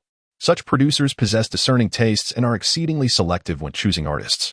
In the eyes of the public, the greatest beneficiaries of a song are the singers, as they are the ones who perform it. However, within the industry, the status of producers significantly surpasses that of singers, particularly those of high caliber. Generally, junior and mid-level producers dominate the market, penning the majority of songs. Yet, upon reaching the level of a senior producer, one gains the privilege of selecting their artists. Many singers are eager to collaborate with producers of this stature. A well-crafted song can elevate a singer's worth exponentially. As a second-tier artist, Wu Qingyun's opportunity to work with a top producer is, in the eyes of other companies, nearly inconceivable. Do not say that. I have only recently ascended to the rank of a top producer and am still considered a newcomer among them, Zhou Xian humbly replies. Teacher, you are being modest. Achieving the status of a top producer at such a young age, in your 30s, is a testament to your exceptional talent among your peers. Wu Qingyan shook his head. Such achievements were sufficient to secure a position in those prominent entertainment companies in Kyoto, with the prospect of better compensation and enhanced security. Qingyun, from the moment you signed with Jiaoyang, I sensed your innate talent. Thus, I entrusted you with the song. It is acceptable for the youth to be spirited, but arrogance is unwarranted. Do not underestimate anyone in this world. Zhou Xian shook his head, dismissing Wu Qingyun's flattery. After a brief pause, he continued. Your success is attributed to the scarcity of top-notch producers writing songs nowadays. Do you know why there are so few renowned producers penning songs at present? Wu Qingyan paused, perplexed. Why? Because the current market is too restless. Audiences gravitate towards quirky and formulaic pop songs. Many producers pour months of effort into their creations, only to find them overshadowed by mass-produced tracks. Over time, this has led to a decline in creative enthusiasm, Zhou Xian remarked, taking a sip before sighing. In today's market, traffic reigns supreme. The stranger the song, the more popular it becomes. In such an environment, countless producers are preoccupied with capturing attention, often at the expense of quality.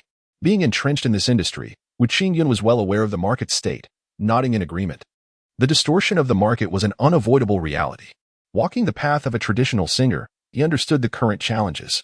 Is the market destined to remain this way? With top producers ceasing to write? Zhou Xian chuckled softly, shaking his head. Not at all. They are merely waiting for an opportunity. What opportunity? Just then, the television showcased Lin Yinyu's performance.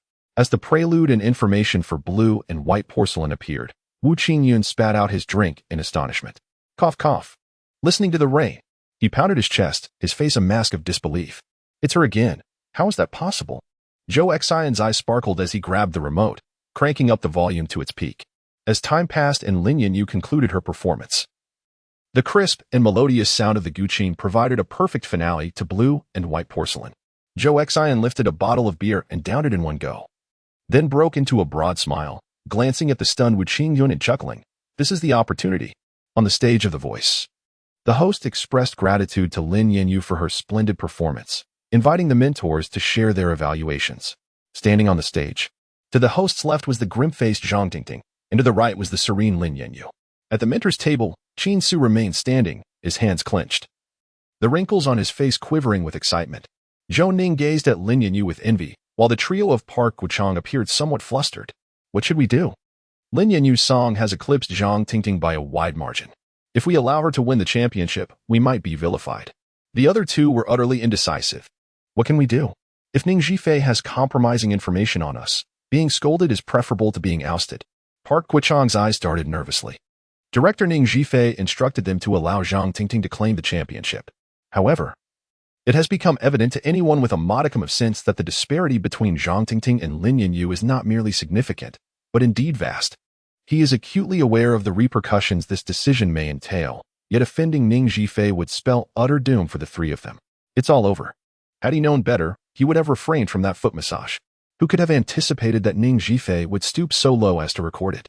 The two individuals were now in a state of panic, hastily deliberating on whom to crown as the champion.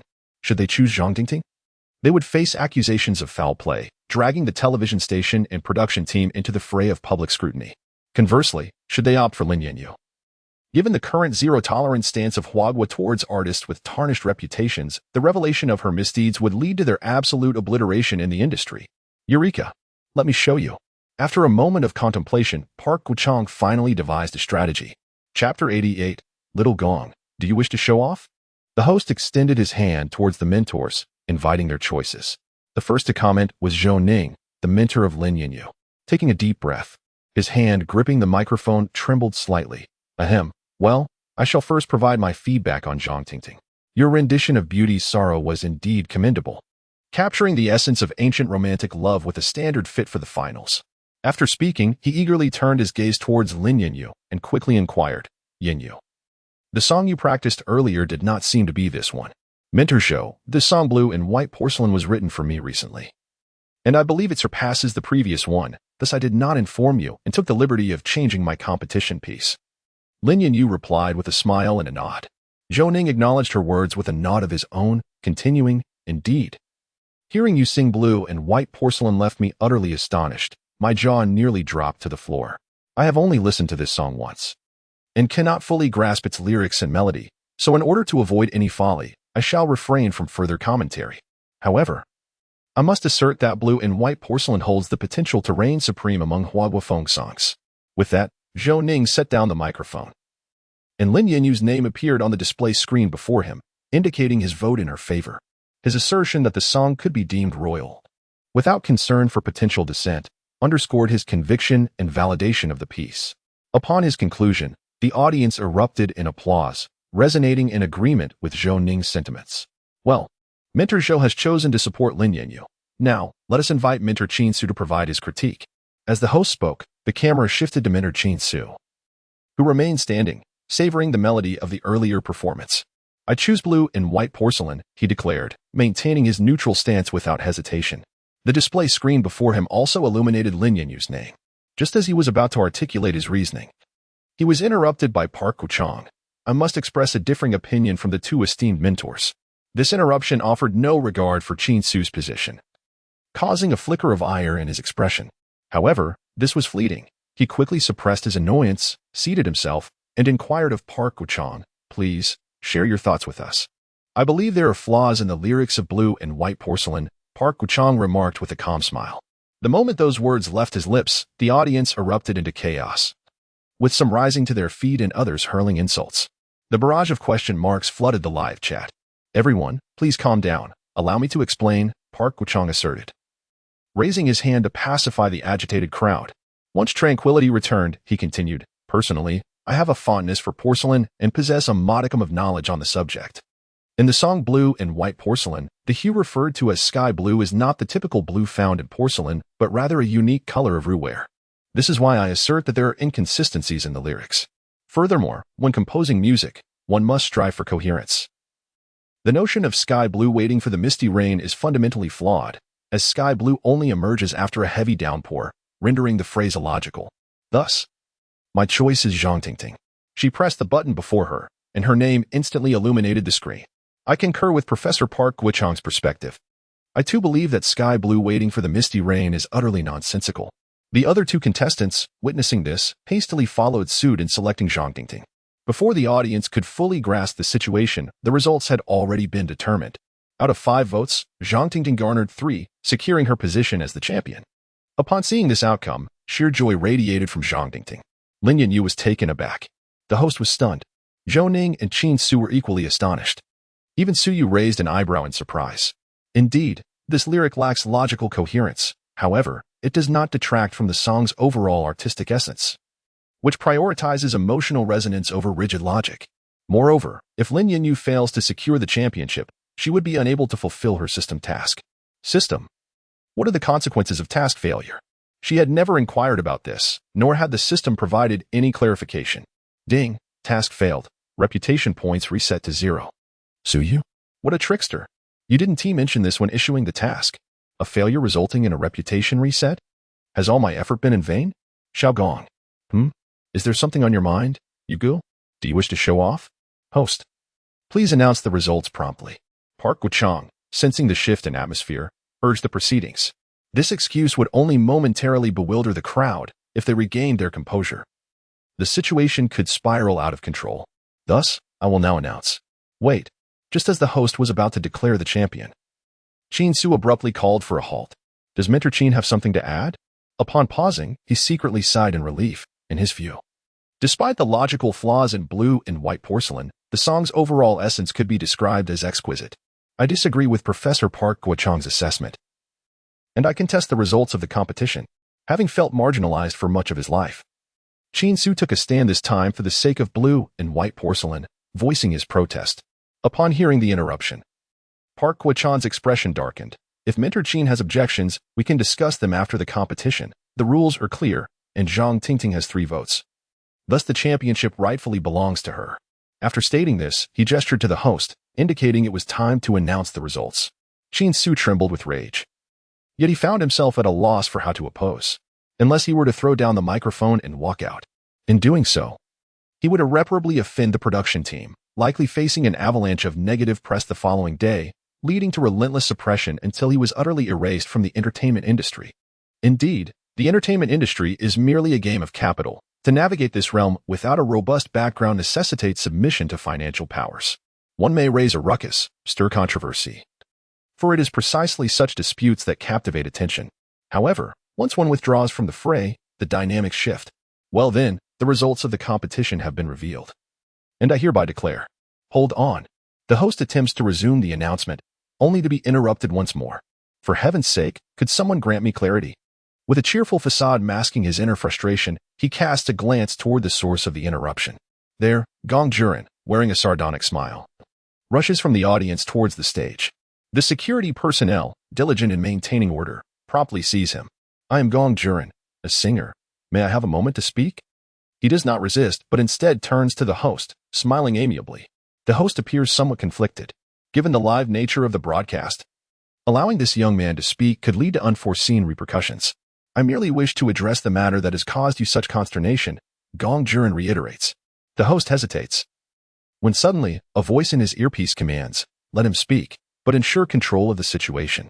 Upon receiving the directive, the host finally responds with a smile, then let us introduce an audience participation segment. With the host's approval, the security personnel release Gong Juren, who then rises to dust off his clothes and strides confidently towards the stage. Chapter 89. Can poetry be written this way? Entertainment Channel. Conference room. A group of managers sat in attendance. Director Ning, why allow that audience member to come up? Someone inquired, perplexed. Hee, such controversy is what our show needs. And that individual is a recently popular new singer. I have a premonition that it won't be long before our program trends on social media. Ning Zhifei replied with a smile. However, we are live.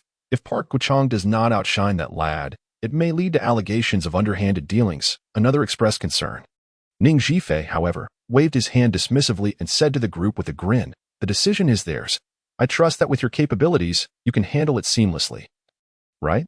He was indifferent to who would emerge as the champion. What he sought was merely the buzz and popularity of the show. In this era where entertainment reigns supreme, popularity is everything.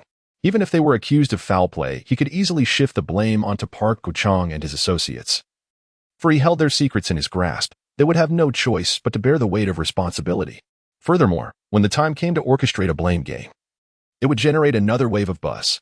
Then, by hinting at a change of mentors for the next season, the production team could salvage their reputation and restore their standing. The audience admired his decision-making prowess. Meanwhile, Gong Juren had already taken the stage. He paused beside the host, while Lin Yinyu across from him wore a look of bewilderment. Gong Juren, what are you doing up here? She asked, flustered. I didn't want to either, but Yu saw his wife being bullied and asked me to come help. Gong Juren shrugged nonchalantly. Who is his wife? Don't say such things. Lin Yinyu stammered, her ears reddening. Sister-in-law, let me deal with these three nuisances first. You focus on preparing for your confession later. I've been looking forward to it for ages. I almost spilled the beans to you just now, he said. Oh, okay. The unexpected address of sister-in-law left Lin Yinyu momentarily taken aback, but after a moment's thought, she found no fault in it. Gong Juren was indeed quite adept at navigating social situations. After speaking, Gong Juren turned to face the judging panel. Park something. What was it again? He pondered, momentarily forgetting the name. I am Park Guchang. Park Guchang introduced himself, his expression dark. Very well, Park Guchang. Aside from that line about the azure sky waiting for the rain, what did you think of the song just now? Gong Juren inquired with a smile. These were all lessons taught to him by Suyu, and he wore a Bluetooth headset, engaged in a voice chat with him. Park Guchang's face darkened further. He was at a loss for words. Even without that line, the song was more than capable of eclipsing Zhang Tingting. Earlier, he had merely employed a simple psychological technique to divert the audience's attention to the flawed lyric, hastily concluding the matter. Once the champion was announced, even if they faced backlash for foul play afterwards, he could easily attribute it to the production team. However, now that Gong Juren had stirred the pot, he felt utterly flummoxed. No matter how he responded to this question, it would be a misstep. Beads of cold sweat began to form on Park Guchang's forehead. Since you are unable to provide an answer, I shall not press you further. Allow me to pose another question. Why must the azure hue wait for the misty rain? Gong Juren did not confront him aggressively, but rather posed an alternate question. His intended effect had already been achieved, for this statement was inherently flawed. Upon hearing this, Pu Guchang immediately interjected, desperately grasping at the notion of the flawed sentence, asserting that, regardless, the lyrics must adhere to logic, and thus could not be composed in such a manner. With that, he cast a cold smirk at Gong Juren, relishing his position of superiority. Eager to see how he would respond. Lyrics must be logical. Gong Juren chuckled and shook his head. Yuga is indeed correct. This person is merely a contrarian. In the midst of Pu Guchang's triumphant gaze, he continued, if lyrics cannot be composed in this manner, can poetry be written thus? Boom. The moment he uttered this, everyone was momentarily taken aback. Can poetry indeed be written this way? This young man had the audacity to compare the lyrics of Blue and White Porcelain to poetry? Qin Su abruptly stood up, clapping his hands and laughing heartily. Indeed, the quality of this song's lyrics can be deemed poetic. With his words, others nodded in agreement. Truly, the lyrics of Blue and White Porcelain possess both phrasing and ambience that are as exquisite as poetry. Do you not understand the beauty in the irrational? Gong Juren looked at Pu Guchang with a light-hearted smile. It is precisely the irrational that cultivates poetic beauty. Poetry does not adhere to logic. It revels in ambience. What do you, a mere child, know of poetry? And what right do you have to discuss this with me? Pu Guchang's face flushed crimson with anger. He found himself at a loss against Gong Jiren's relentless inquiries. Upon hearing his retort, Gong Jiren shook his head once more. Is this question not merely an invitation for me to show off? To quote you go, I merely wish to remain low-key. Why must I put on airs?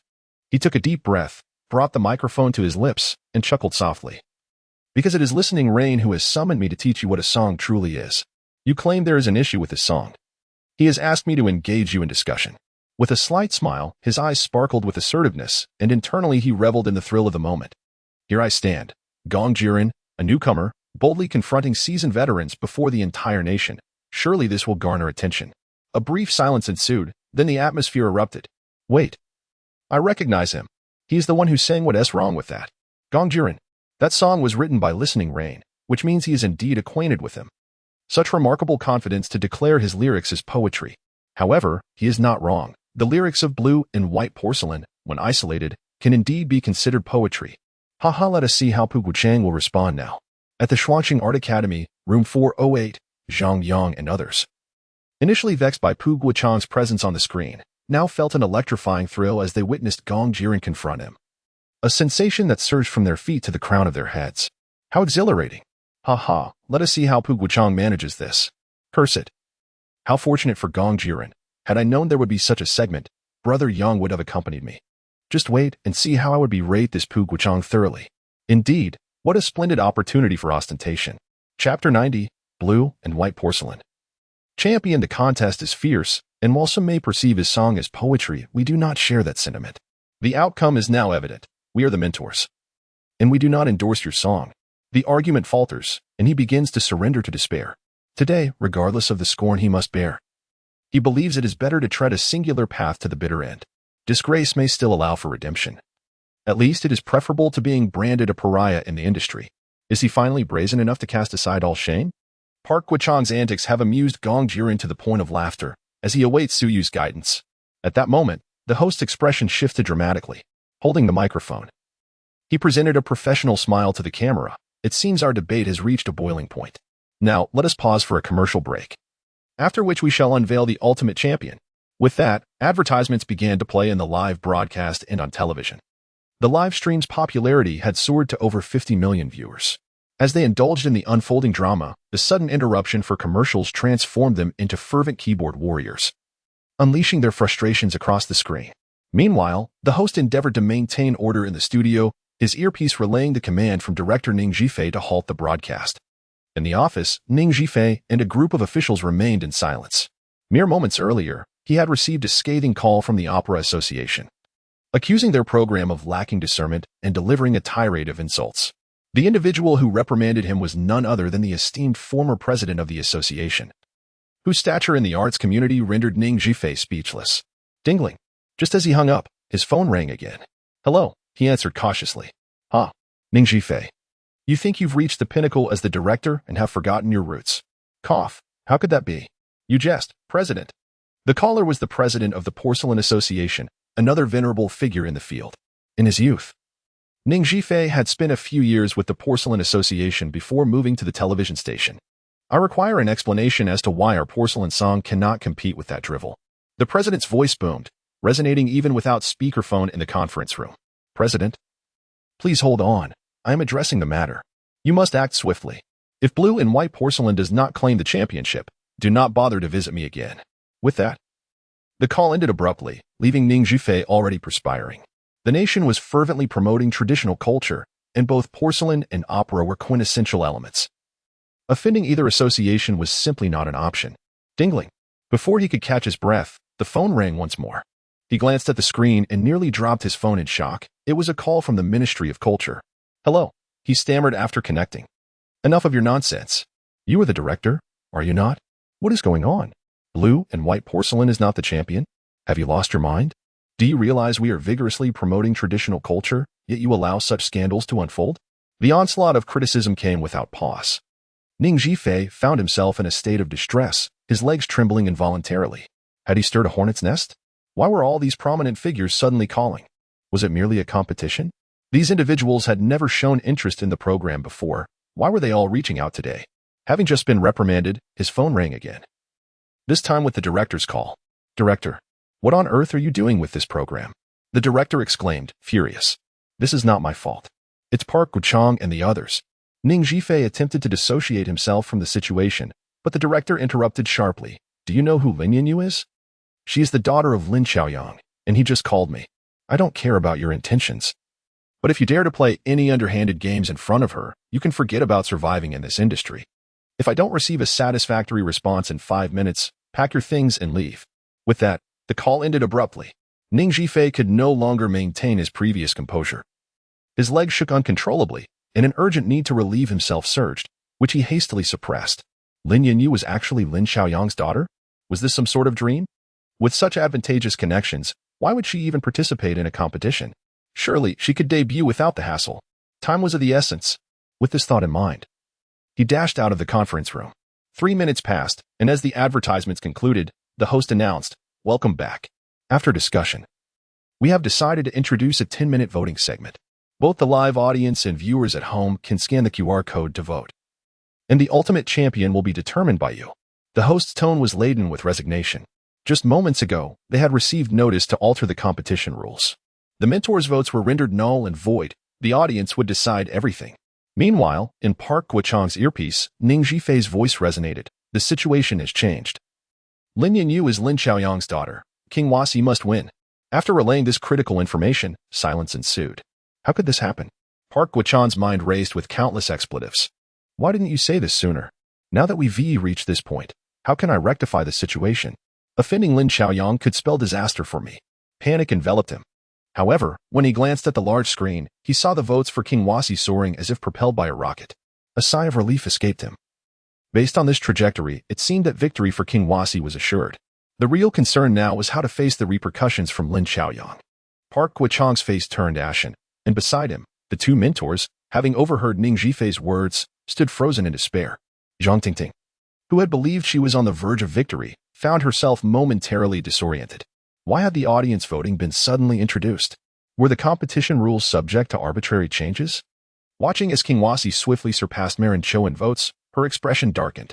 At this rate, her performance might not even earn a fraction of Lin Yanyu's votes. You have forced my hand.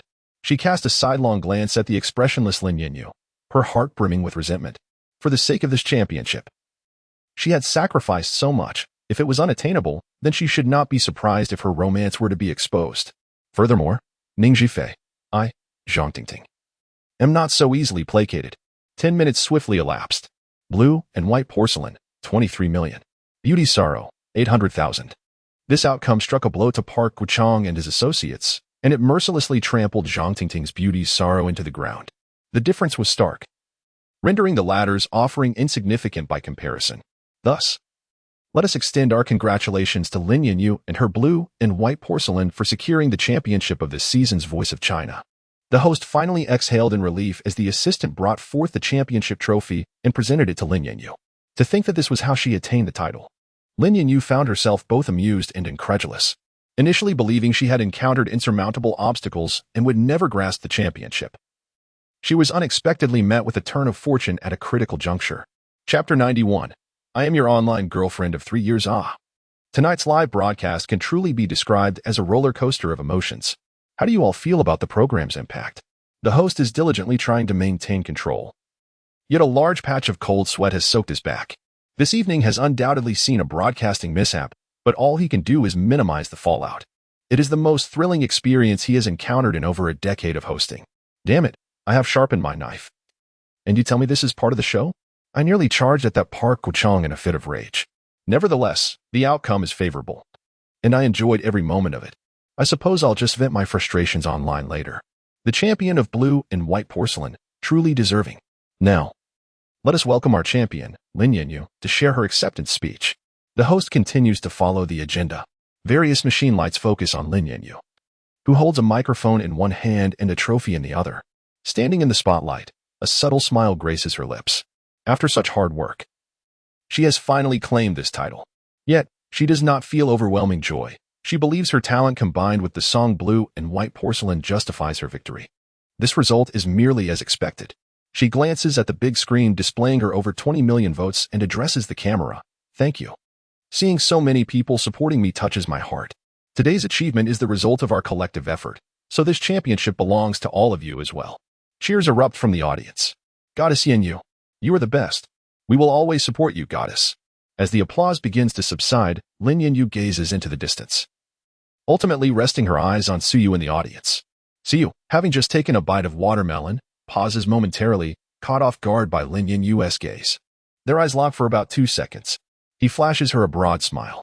With a chuckle, Lin Qianbaidu finds his somewhat comical gesture amusing. This fool. Still unaware that he is about to become the focal point of the evening. I have many people to thank, yet I prefer actions over words. I, Lin Qianbaidu, am a person of action, so I will strive to present an even better version of myself to you all. With that, she disregards the roaring applause around her and hands the trophy to Gong Juren beside her. He understands that the real show is about to begin. Upon receiving it, he instinctively steps aside, unable to contain his excitement. Today, what brings me the most joy is not merely the championship title, but the fact that I am about to make one of the most significant decisions of my life. Lin Qianbaidu, microphone in hand, gracefully strides toward the edge of the stage. Her steps are light, her gaze firmly fixed on Suyu, who is holding half a watermelon below. In dormitory 408, Zhang Yang and his companions sit together, their fists clenched tightly, eyes fixed intently on the computer screen.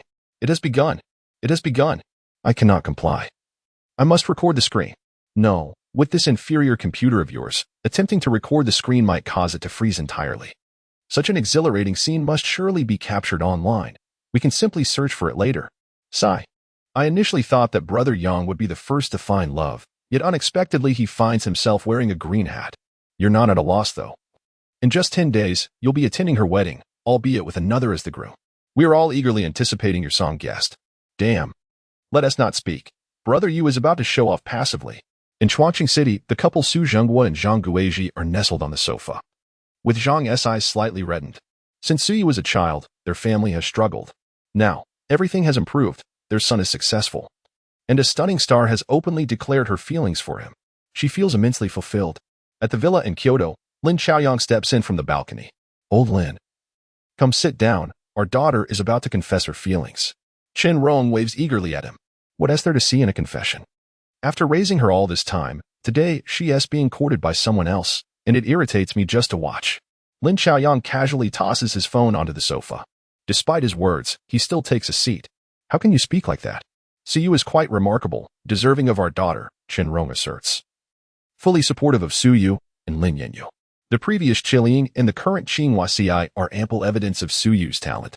He is not only gifted but also handsome, and importantly, their daughter has feelings for him, just as he does for her. In her view, Suyu and Lin Qianbaidu are a perfect match. I never claimed he isn't worthy of our daughter. If that lad lacked merit, would I single-handedly purchase that company for him?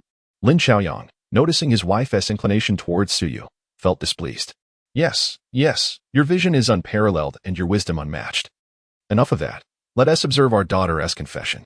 Chen Rong, familiar with her husband's temperament, quickly placates him. Only then does Lin Qiaoyang nod in satisfaction. At that moment, Lin Qianbaidu had already approached the edge of the stage. She walked down the steps, with Suyu seated in the front row. As she reached him, silence enveloped the entire venue, with all eyes fixated on the two. Suyu, could you do me a favor? She asked, holding the microphone. A playful smile gracing her face as she looked at the bewildered Suyu. What favor? Suyu inquired, scratching his nose and setting aside the half-watermelon he had been holding. Come up on stage with me. She extended her delicate hand, her eyes shimmering with bright light. Oh, please. Lin Qianbaidu pleaded sweetly. All right, fine, he thought, realizing that in such a situation, refusing would leave Lin Qianbaidu in a difficult position. Moreover, he felt a distinct sensation of internal resistance, yet his body was undeniably honest. Almost as if bewitched, he reached out, taking Lin Qianbaidu's small hand in his. Her touch was exquisite and tender, invoking an indescribable feeling rising from his heart. What does she intend to do? Following behind Lin Qianbaidu, he inhaled the faint fragrance she left lingering in the air, feeling somewhat dazed. Alas, how shall I explain this to the enchanting fairy? Have I truly become a scoundrel? It cannot be. Why does my body defy the commands of my mind? As Lin Qianbaidu and Suyu reached the center of the stage, the surrounding lights dimmed abruptly. Suyu and Lin Qianbaidu turned to face him, who bore a look of utter bewilderment, and she softly called out, "Ah!" Startled, he emerged from his chaotic thoughts. I must apologize, Lin Qianbaidu said, eliciting a chuckle from Suyu. She then released his hand and walked away towards the distance. The stage was vast. She ventured all the way to its edge, where the control console awaited. Director, I appreciate your assistance. She had previously arranged with the production team to play a video following the competition. Meanwhile, Siyu stood at the center of the stage, scratching his head in confusion. Uncertain of her intentions, why had she brought him up only to dash so far away? Standing alone on the stage felt rather awkward. Siyu. At that moment, Lin Yinyu called out to him once more. I'm sorry for concealing this from you for so long, in truth. I am the girlfriend you have been in a long-distance relationship with for 3 years. Boom. As soon as those words left her lips, an unprecedented uproar erupted in the audience. Everyone's eyes widened in astonishment, struggling to comprehend the scene unfolding before them. A long-distance girlfriend? What is this situation? Even the goddess partakes in online romance? Not only the audience present, but also the viewers in the live stream flooded the chat with question marks, expressing their shock. Chapter 92. For the rest of my life, please guide me how. How is this possible? Siyu was bewildered. Lin Yinyu was a fairy? How could that be? If it were true, why hadn't she revealed it to him all this time? Siyu, I understand your disbelief, so please, watch this video. Lin Yinyu's voice quivered slightly. With a wave of her hand, a large screen illuminated on the stage, displaying a shaky image evidently filmed on a mobile device. In the footage, Lin Yinyu faced the camera and cleared her throat. Ahem. Today marks the first day of school. And Dogsy is about to arrive at Qianbaidu University. I want to surprise him. The scene shifted to the school entrance, where Lin Yinyu pouted slightly. Walking alongside Siyu, she leaned closer to the camera, whispering, It's infuriating. Dogsy didn't even recognize my voice. Humph. I want to let him off so easily. Earlier, Dogsy mentioned he was low on blood sugar during military training. I'm going to check on him. I should bring him a cup of milk tea. It's his favorite. That silly boy still didn't grasp my hint. I brought him milk tea. And he thinks it's some school assignment. How foolish. Dogsy's mother makes the most delicious beef noodles. I've decided to come every day. But honestly, he should have told me in advance when he was seeing his mother. I just did a simple touch-up on my makeup. Today at the piano room, someone actually dared to scold Dogsy. I couldn't help but curse. I wonder if it left a bad impression on him. Lin Yinyu's eyes glistened with unshed tears, filled with deep affection. With each video that played, she took a few steps closer to Siyu, diminishing the distance between them. Siyu stood frozen, gazing at the large screen in a daze. These videos were all recorded on her phone while she was by his side, yet he had never noticed before. Hee, did you see? I booked the entire row at the cinema. To avoid any mishaps, I stayed up until 2 a.m. just to secure the tickets. Memories surged through Suyu's mind like a tidal wave. He gradually began to comprehend. Suddenly, countless shimmering bubbles appeared before him. Turning his head, he saw Gong Ju-ren laboriously operating a bubble machine he had procured from somewhere.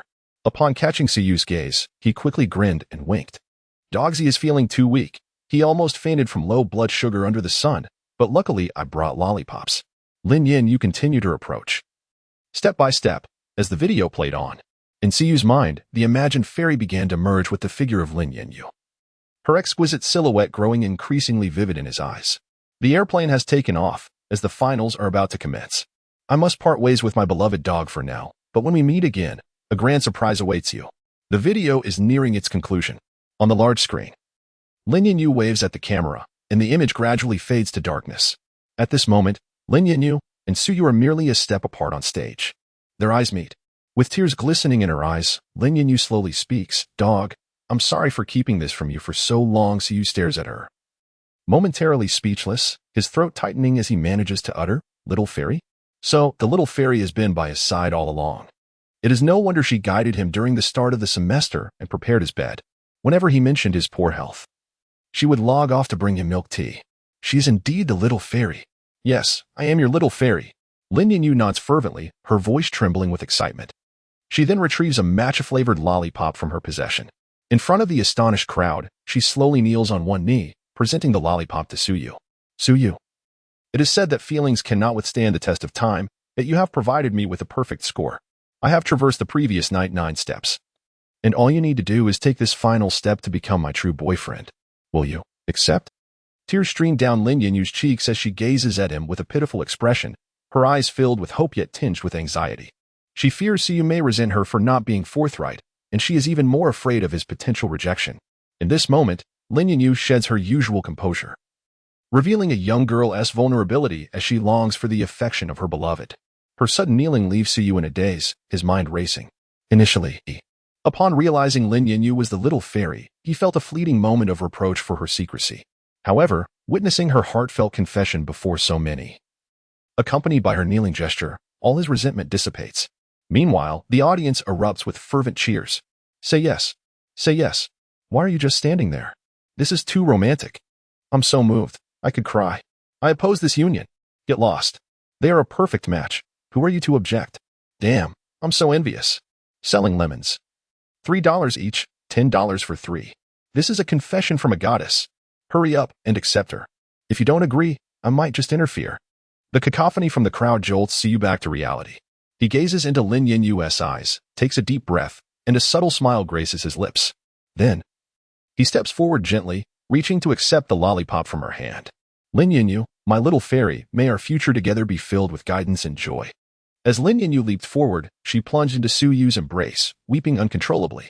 At that moment, the lights illuminated, casting a radiant glow upon the two as they held each other tightly under the spotlight. The sound engineer, seemingly intent on stirring the atmosphere, began to play the most popular love ballad, Why Not?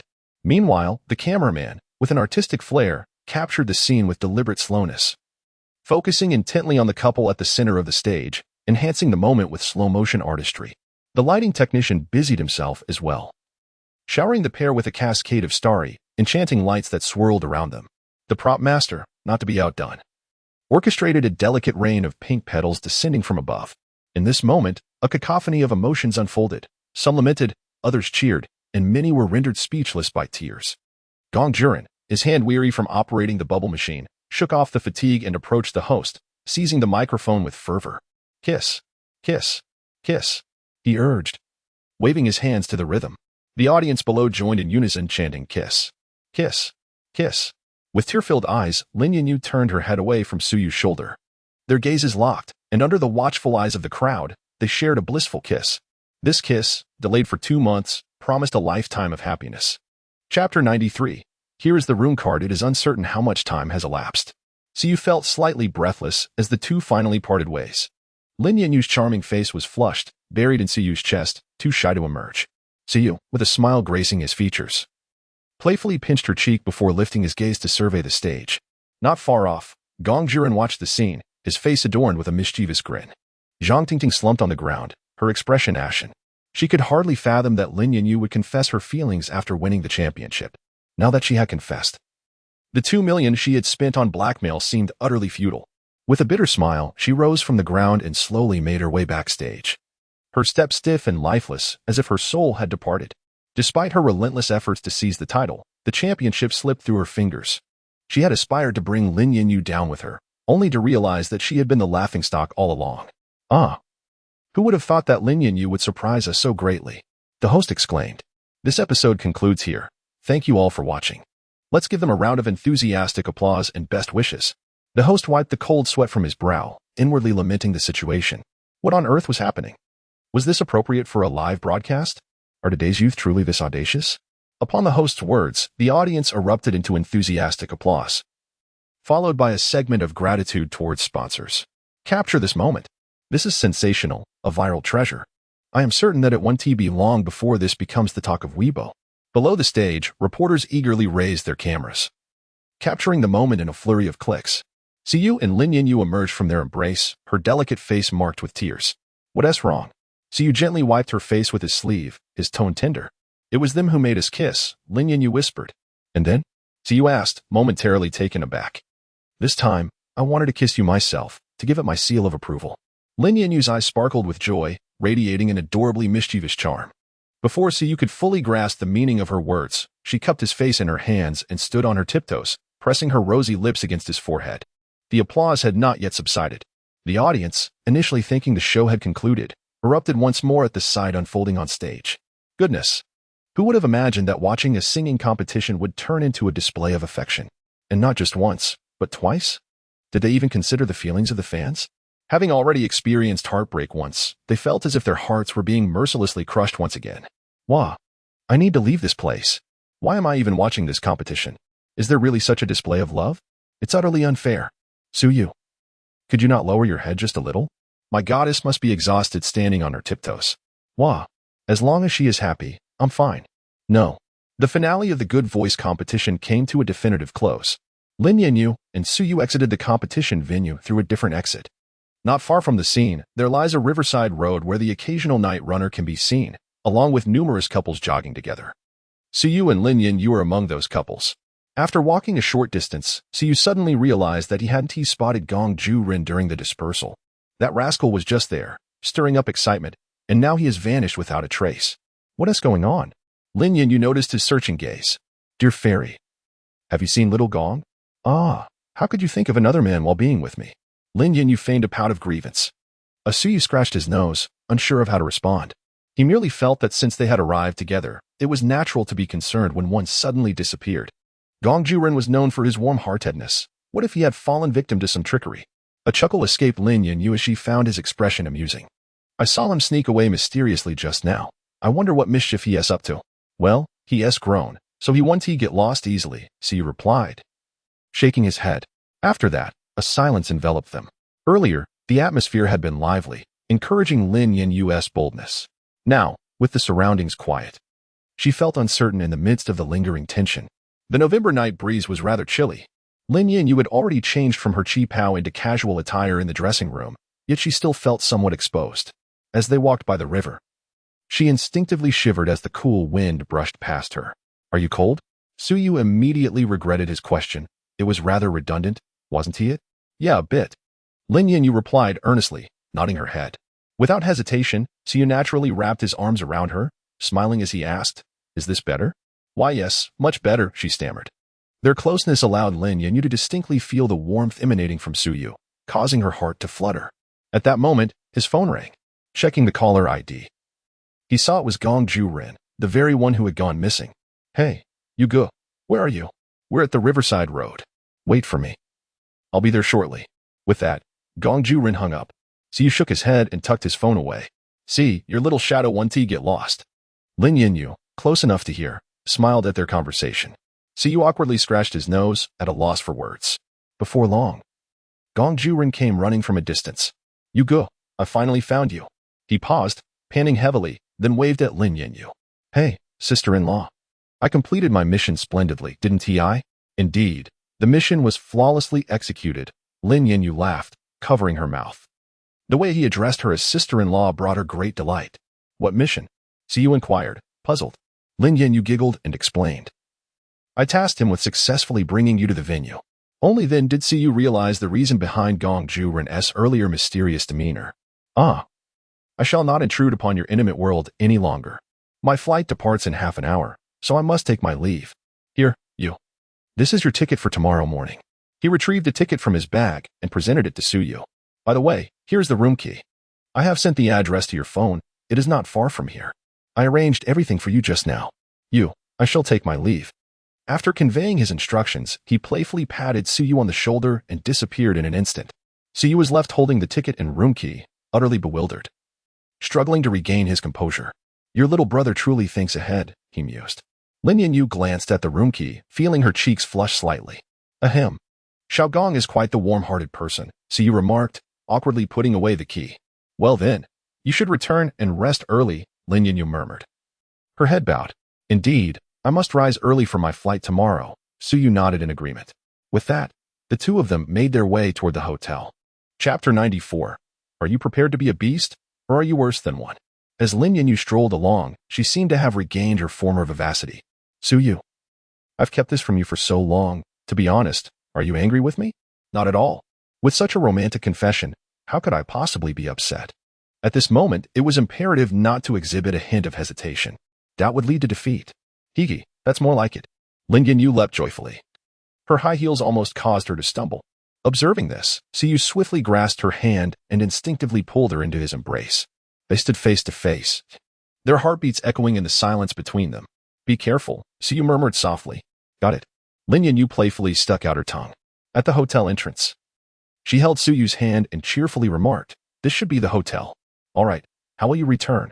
Suyu glanced around, noticing that no vehicles were in sight. I've called for the driver. He should be arriving soon. Just as Lin Yanyu finished speaking, a luxury van pulled up at the hotel. Look, here it comes. She pointed excitedly at the vehicle. Okay, I'll head up first, Suyu nodded. However, As he turned to leave, Lin Yanyu did not release his hand. He looked back in confusion. Are you not inviting me up to sit for a while? She leaned closer, whispering in his ear. Ah, you want to come up? He was taken aback. Lin Yanyu's breath brushed against his ear, rendering him momentarily speechless. If I go up, are you prepared to be a beast? Or worse than one? She continued to whisper, her rosy lips grazing his earlobe. Suyu? This enchantress truly knew how to entice. Hee. Just teasing you. I'm off now. Think of me, okay? Just as Suyu's mental defenses began to crumble. Lin Yanyu released his hand and skipped away towards the waiting vehicle, leaving him standing dazedly in the wind. That night, Weibo was ablaze with trending topics. Shocking. Popular idol singer Lin Yanyu confesses her love after winning the championship. Finals faced with dark schemes, yet a dramatic twist ensues. 3 years of online romance leads to a successful union. Forget the games, start chatting, you might be the next lucky one. Was Lin Yanyu's confession in the finals a romance or a death wish? Who is Suyu? Wang Feng is holding a personal concert tomorrow. Cried in the restroom after seeing the Weibo news. Among the top 10 trending topics, 9 were related to Lin Yanyu's confession. With one mocking the misfortunes of the entertainment industry. Is it all just a publicity stunt? I can't accept it. How could the goddess confess to another man? I believe it's a commercial gimmick. That Suyu must be a newly debuted artist, right? Treating the audience like fools. From now on, he's blacklisted. Some felt that such romantic confessions could only exist in television dramas and novels, thus labeling it as a mere commercial ploy. The hype is absurd. Are you all fools? Lin Yanyu has just won the championship and is at the peak of her career. Now, a romance scandal emerges. Do you really think that is plausible? Indeed. Have you not seen the kissing video? They were practically entwined with their tongues. Yet, here we are discussing hype. Some individuals are simply envious and cannot bear to see others thrive. I wholeheartedly support Lin Yanyu, particularly due to that nostalgic video of hers that tugged at my heartstrings. I too feel the same. Her courage moved me to tears. Her declarations of love were so eloquent. Especially when she pitifully said, I have taken the first 99 steps. You merely need to take this final step to become my true boyfriend. That line shattered me. Suyu's response was equally magnificent. For the rest of our lives. Please guide me. From this day forth, I shall be a devoted fan of the Yanyu couple. I am determined to ship this pairing until the end. I have a premonition that a plethora of imitation confession videos featuring Lin Yanyu will soon flood Douyin. There are detractors, yet there are supporters as well. Remarkably, within just one night, Suyu and Lin Yanyu have garnered numerous fans. The Yanyu duo has even birthed a new term among them. Ultimately, due to the similarity in the characters of Lin Yanyu's name, fans have directly changed it to the Yanyu combo. Harmonizing beautifully with the phrase from the blue and white porcelain, the sky blue awaits the misty rain, and I await you, adding an extra layer of elegance. The Yanyu combo spread like wildfire overnight. That night, beyond the spectators on Weibo, many remained awake. At the Xuanqing Art Academy, countless lamentations echoed. The dormitory hallways lit up, refusing to dim for ages. Goodness, weren't they said to have broken up? What is this madness? I was still waiting to swoop in. My heart is shattered. Is anyone forming a team to confront Suyu at the school gate? Count me in. I want to confront that scoundrel. The beauty of your kiss leaves us all heartbroken. SKR. In dorm 408, Zhang Yang and his friends reveled through the night. When Suyu accepted Lin Yanyu, their excitement nearly dismantled the dorm. Zhao, I wish to fall in love. Zhou Tao clutched his pillow, filled with yearning. I wish for that too. Where shall I find it? Zhao replied grumpily. You two can make do with each other. Zhang Yang teased from the side. The two were momentarily taken aback before playfully pouncing on Zhang Yang. This guy has a twisted mind. Zhao, you control him. I want to tickle him 100 times. Rest assured, controlling him is a piece of cake. Goodness, I was wrong. Please, no. Dorm 408 once again fell into a serene harmony. In the villa, Chen Rong's eyes glistened with unshed tears as she tightly embraced Lin Xiaoyang's arm, seeking solace from him. Thankfully, this fellow did not become obstinate and blame Yanyu for keeping secrets from him for so long. Otherwise, I would have made him pay. Though he spoke lightly. Chen Rong could sense Lin Xiaoyang's quiet sigh of relief. Old Lin, Chen Rong inquired with a smile. Do you think we should meet with Suyu's parents for a meal? It's still early, no need to rush. Besides, such matters should not be initiated by the woman. It makes us appear overly eager, Lin Xiaoyang swiftly gestured dismissively. All right then. Chen Rong conceded, recognizing the validity of his perspective. Although she held a favorable view of Suyu, displaying excessive enthusiasm might indeed pose complications. However, with their daughter expressing her feelings during the finals, she feared the repercussions upon her return to the company. Managing such a substantial family business weighed heavily on her mind. She worried for Lin Yinyu venturing out on her own. I'm just waiting for her to face challenges. I shall stoke the flames further. With our daughter's temperament. How could she ever endure such indignities? Moreover, this fire must be directed at Su Yu's other identity. Unexpectedly, Lin Xiaoyang broke into a mysterious smile. Shenrong paused momentarily, then suddenly realized something. Regarding him with an ambiguous expression, she chuckled. You sly old fox. Indeed, without employing a few tactics. How could we persuade her to return to the family business? Lin Xiaoyang replied, pulling his wife into an embrace. Shenrong let out a soft sound, nestling against him, playfully striking his chest twice. Chapter 95. The little fairy applied strawberry-flavored lip balm the following day. Su Yu rose early. After refreshing himself, he exited the hotel. Lin Yinyu and her business vehicle awaited him outside. She had donned a casual outfit, topped with a loose-fitting coat. Su Yu. Upon seeing him emerge, she greeted him with a radiant smile and a wave. How long have you been waiting? Why didn't you call me? Su Yu approached and took her slightly cool hand in his. Hiki, we just arrived as well. She had wished for him to sleep a little longer. Yet her eagerness to see him had compelled her to arrive at the hotel before dawn. Are you coming back to Shuangqing City with me? Su Yu inquired as he entered the vehicle. The weekend was drawing to a close, and he would soon need to return for classes. I still have to make a stop at the company before heading back, Lin Yinyu replied after a moment's thought. She had concealed her confession from the company, and the higher-ups would likely be furious. These matters were ones she had to face herself. Do you want me to accompany you? Su Yu offered, aware that her return might be challenging. There's no need. I have plenty of options. Worst case, I can walk away. I won't suffer. Lin Yinyu shook her head. In truth, she was not overly concerned. After a pause, she continued, Let's go. I'll take you to the airport, and once I'm done, I'll come find you right away. All right. Su Yu nodded in agreement.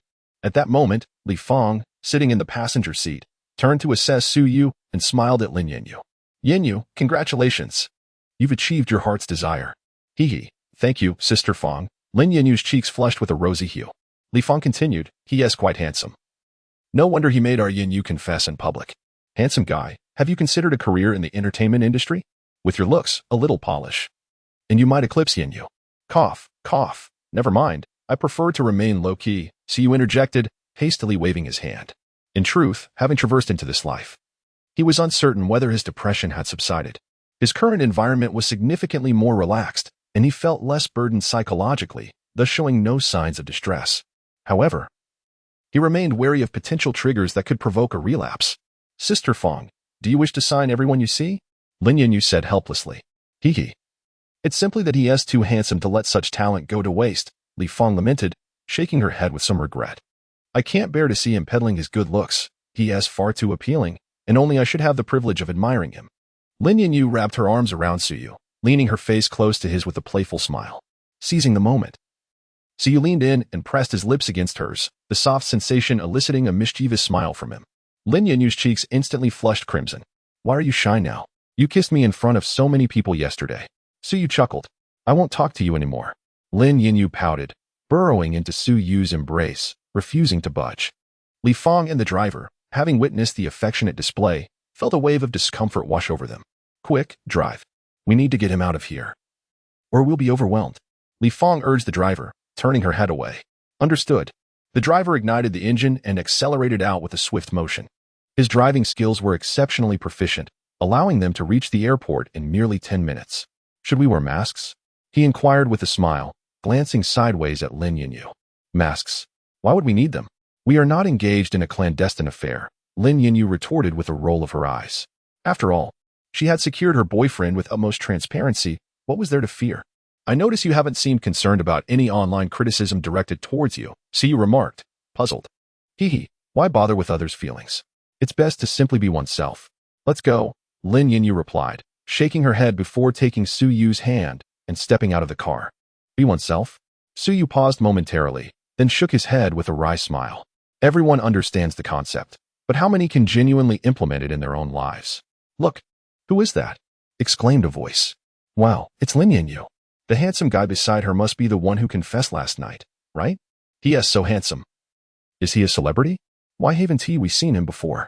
He probably isn't. If he were a star, he would have been famous by now. Are you all so infatuated? Haven't you seen a handsome guy before? Come on, name someone more attractive than him.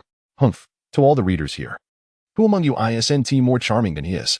As the couple entered the airport lobby, they attracted considerable attention. Bystanders, fans, and journalists wielding cameras surrounded them. However, Lin Yinyu exhibited no signs of retreat. Instead, she graciously waved at the cameras. Although Siyu felt somewhat out of his element as Lin Yinyu's boyfriend, he would frequently encounter such situations in the future, and he knew he had to acclimate to it. Ms. Lin Yinyu, I am a reporter from the news network. May I ask you 2 brief questions? A young girl approached with a microphone, standing before Lin Yinyu and Suyu. Only 2 questions. My boyfriend's flight is about to take off, Lin Yinyu said, glancing at her watch. Thank you. Why did you choose to confess your feelings on the final stage? What was your mindset at that moment? Well, we've been in a long-distance relationship for quite some time, and I felt the moment was right.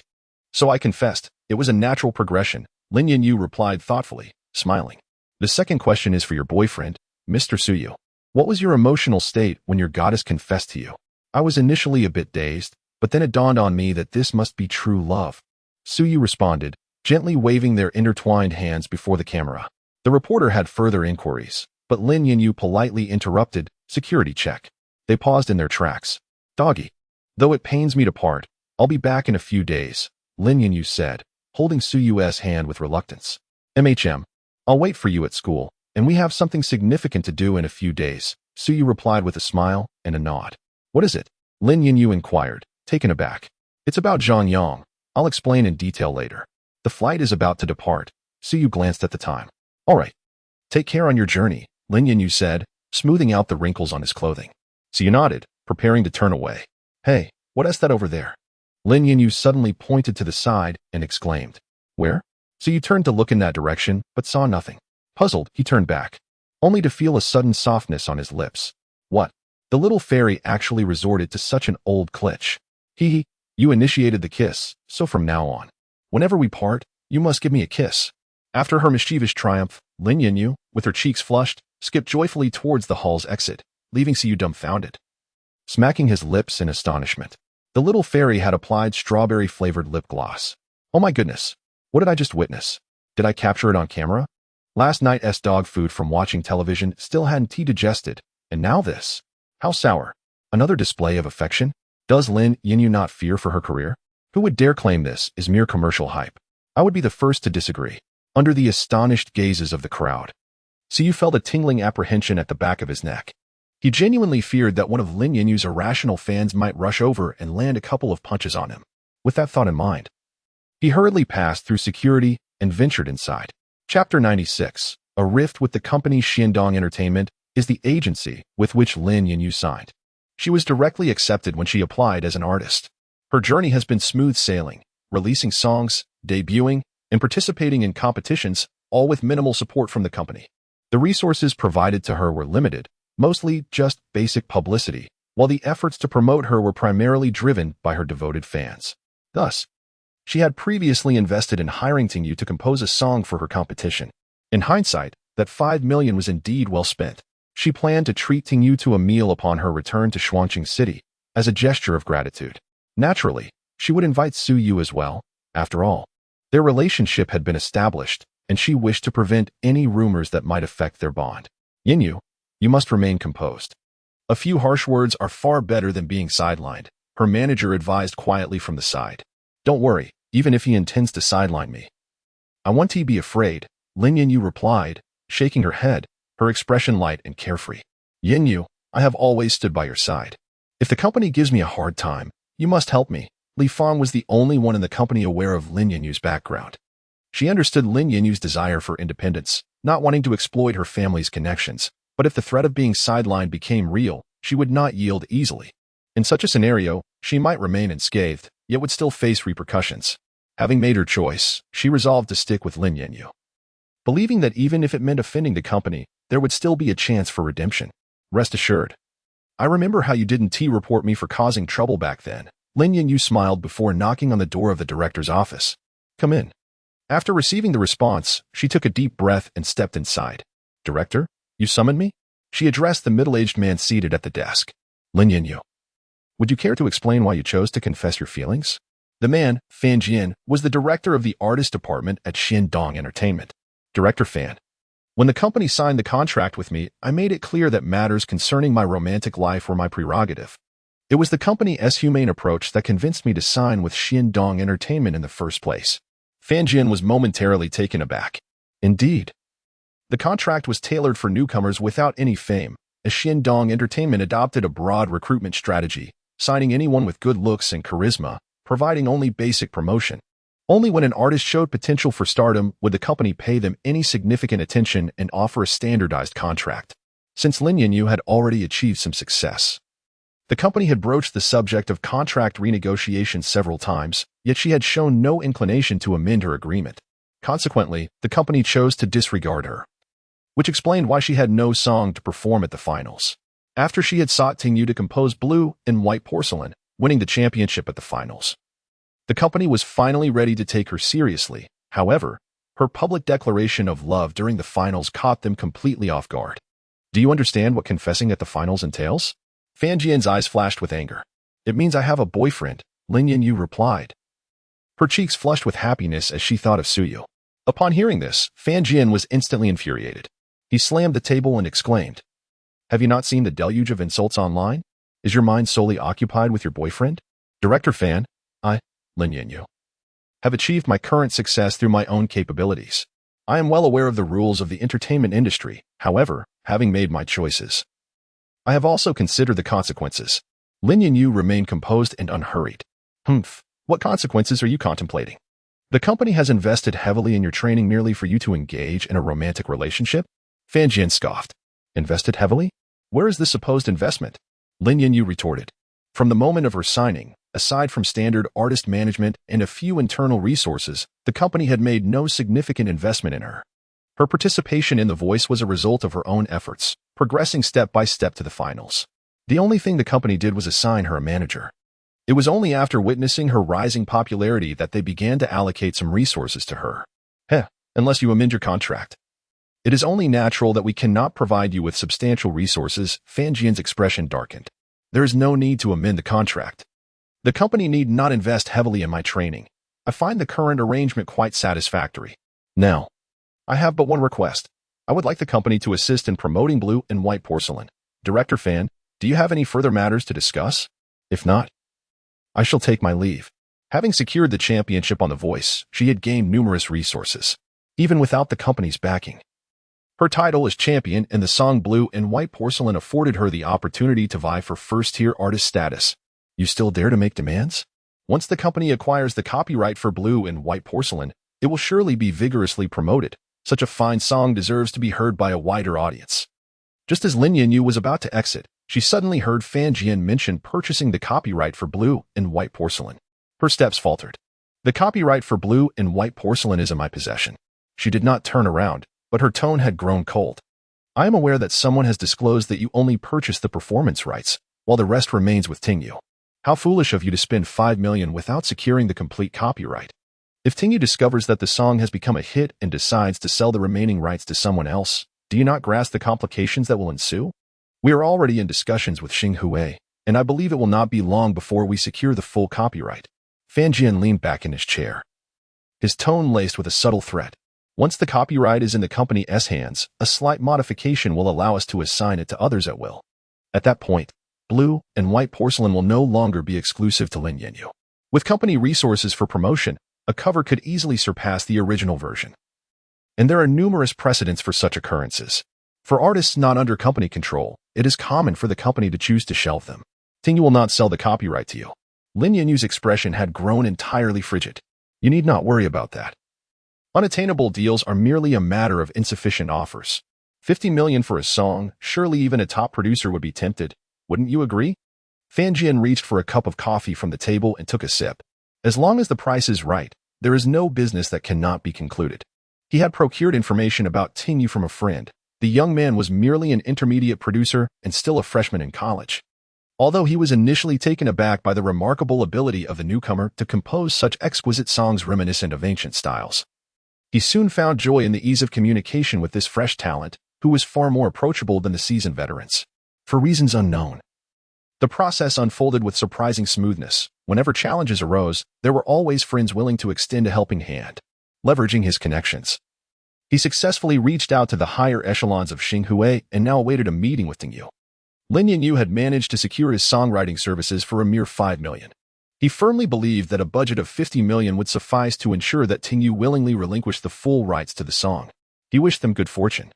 Without further ado, Lin Yinyu turned and exited the office. Although she had not publicly severed ties with the company, the situation had nearly reached that point. Unless Lin Yinyu willingly compromised and signed a contract akin to an ordinary servitude agreement, the company, in light of her declaration, would likely choose to shelve her and seek a more compliant substitute, offering the song Qianbaidu for them to perform. She needed to return to Shuangqing City promptly and secure the rights to Qianbaidu before the company could act. Chapter 97. The Support Association for Yinyu CP at Shuangqing Art Academy, Dormitory 408. As Suyu entered the dormitory and removed his mask, a group led by Zhang Yang rushed towards him. They promptly locked the dorm room door and began to bombard Suyu with eager inquiries. How does it feel to receive a public confession from the campus beauty, Linda, in front of the entire nation?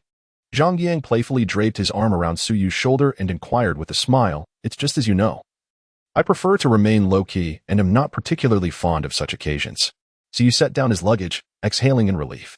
Upon his initial arrival at the school, he had worn a mask, yet he was nearly recognized. Fortunately, he had managed to escape quickly. Otherwise, the consequences would have been dire. Hee. Currently, the male students at school harbor a deep disdain for you. However, there is no need for concern. Your support group alongside the esteemed Lin, the school beauty, has significantly grown.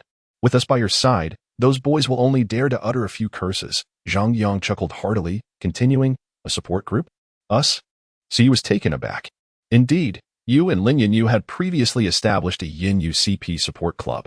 Naturally, our dormitory 408 had joined as well.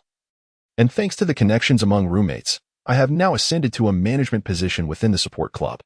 Zhang Yang retrieved his phone from his pocket and opened the group chat. The group owner was a female account named Soft and Sweet Pout, and to his astonishment, Zhang Yang and Zhaoda, among others, were actually administrators. What a surprise! When did you all manage to infiltrate? It is important to note that this support group emerged during the farewell between Lin Yinyu and Suyu. During that time, rumors circulated wildly, claiming that Suyu and Lin Yinyu had a child together. Be mindful of your words. Whether you and the illustrious Linda can enjoy a harmonious existence at school is determined by our support group. Last night, we fervently controlled the comments on Weibo, toiling away throughout the night. Zhang Yang snatched the phone, a sly smile playing on his lips. Zhaoda and Zhou Tao wore expressions of smug satisfaction. Very well. You are impressive. Have you decided to drag me into this as well? Suyu contemplated for a moment, acknowledging the reality of the situation. The scale of the support group had indeed grown to several thousand members, and it was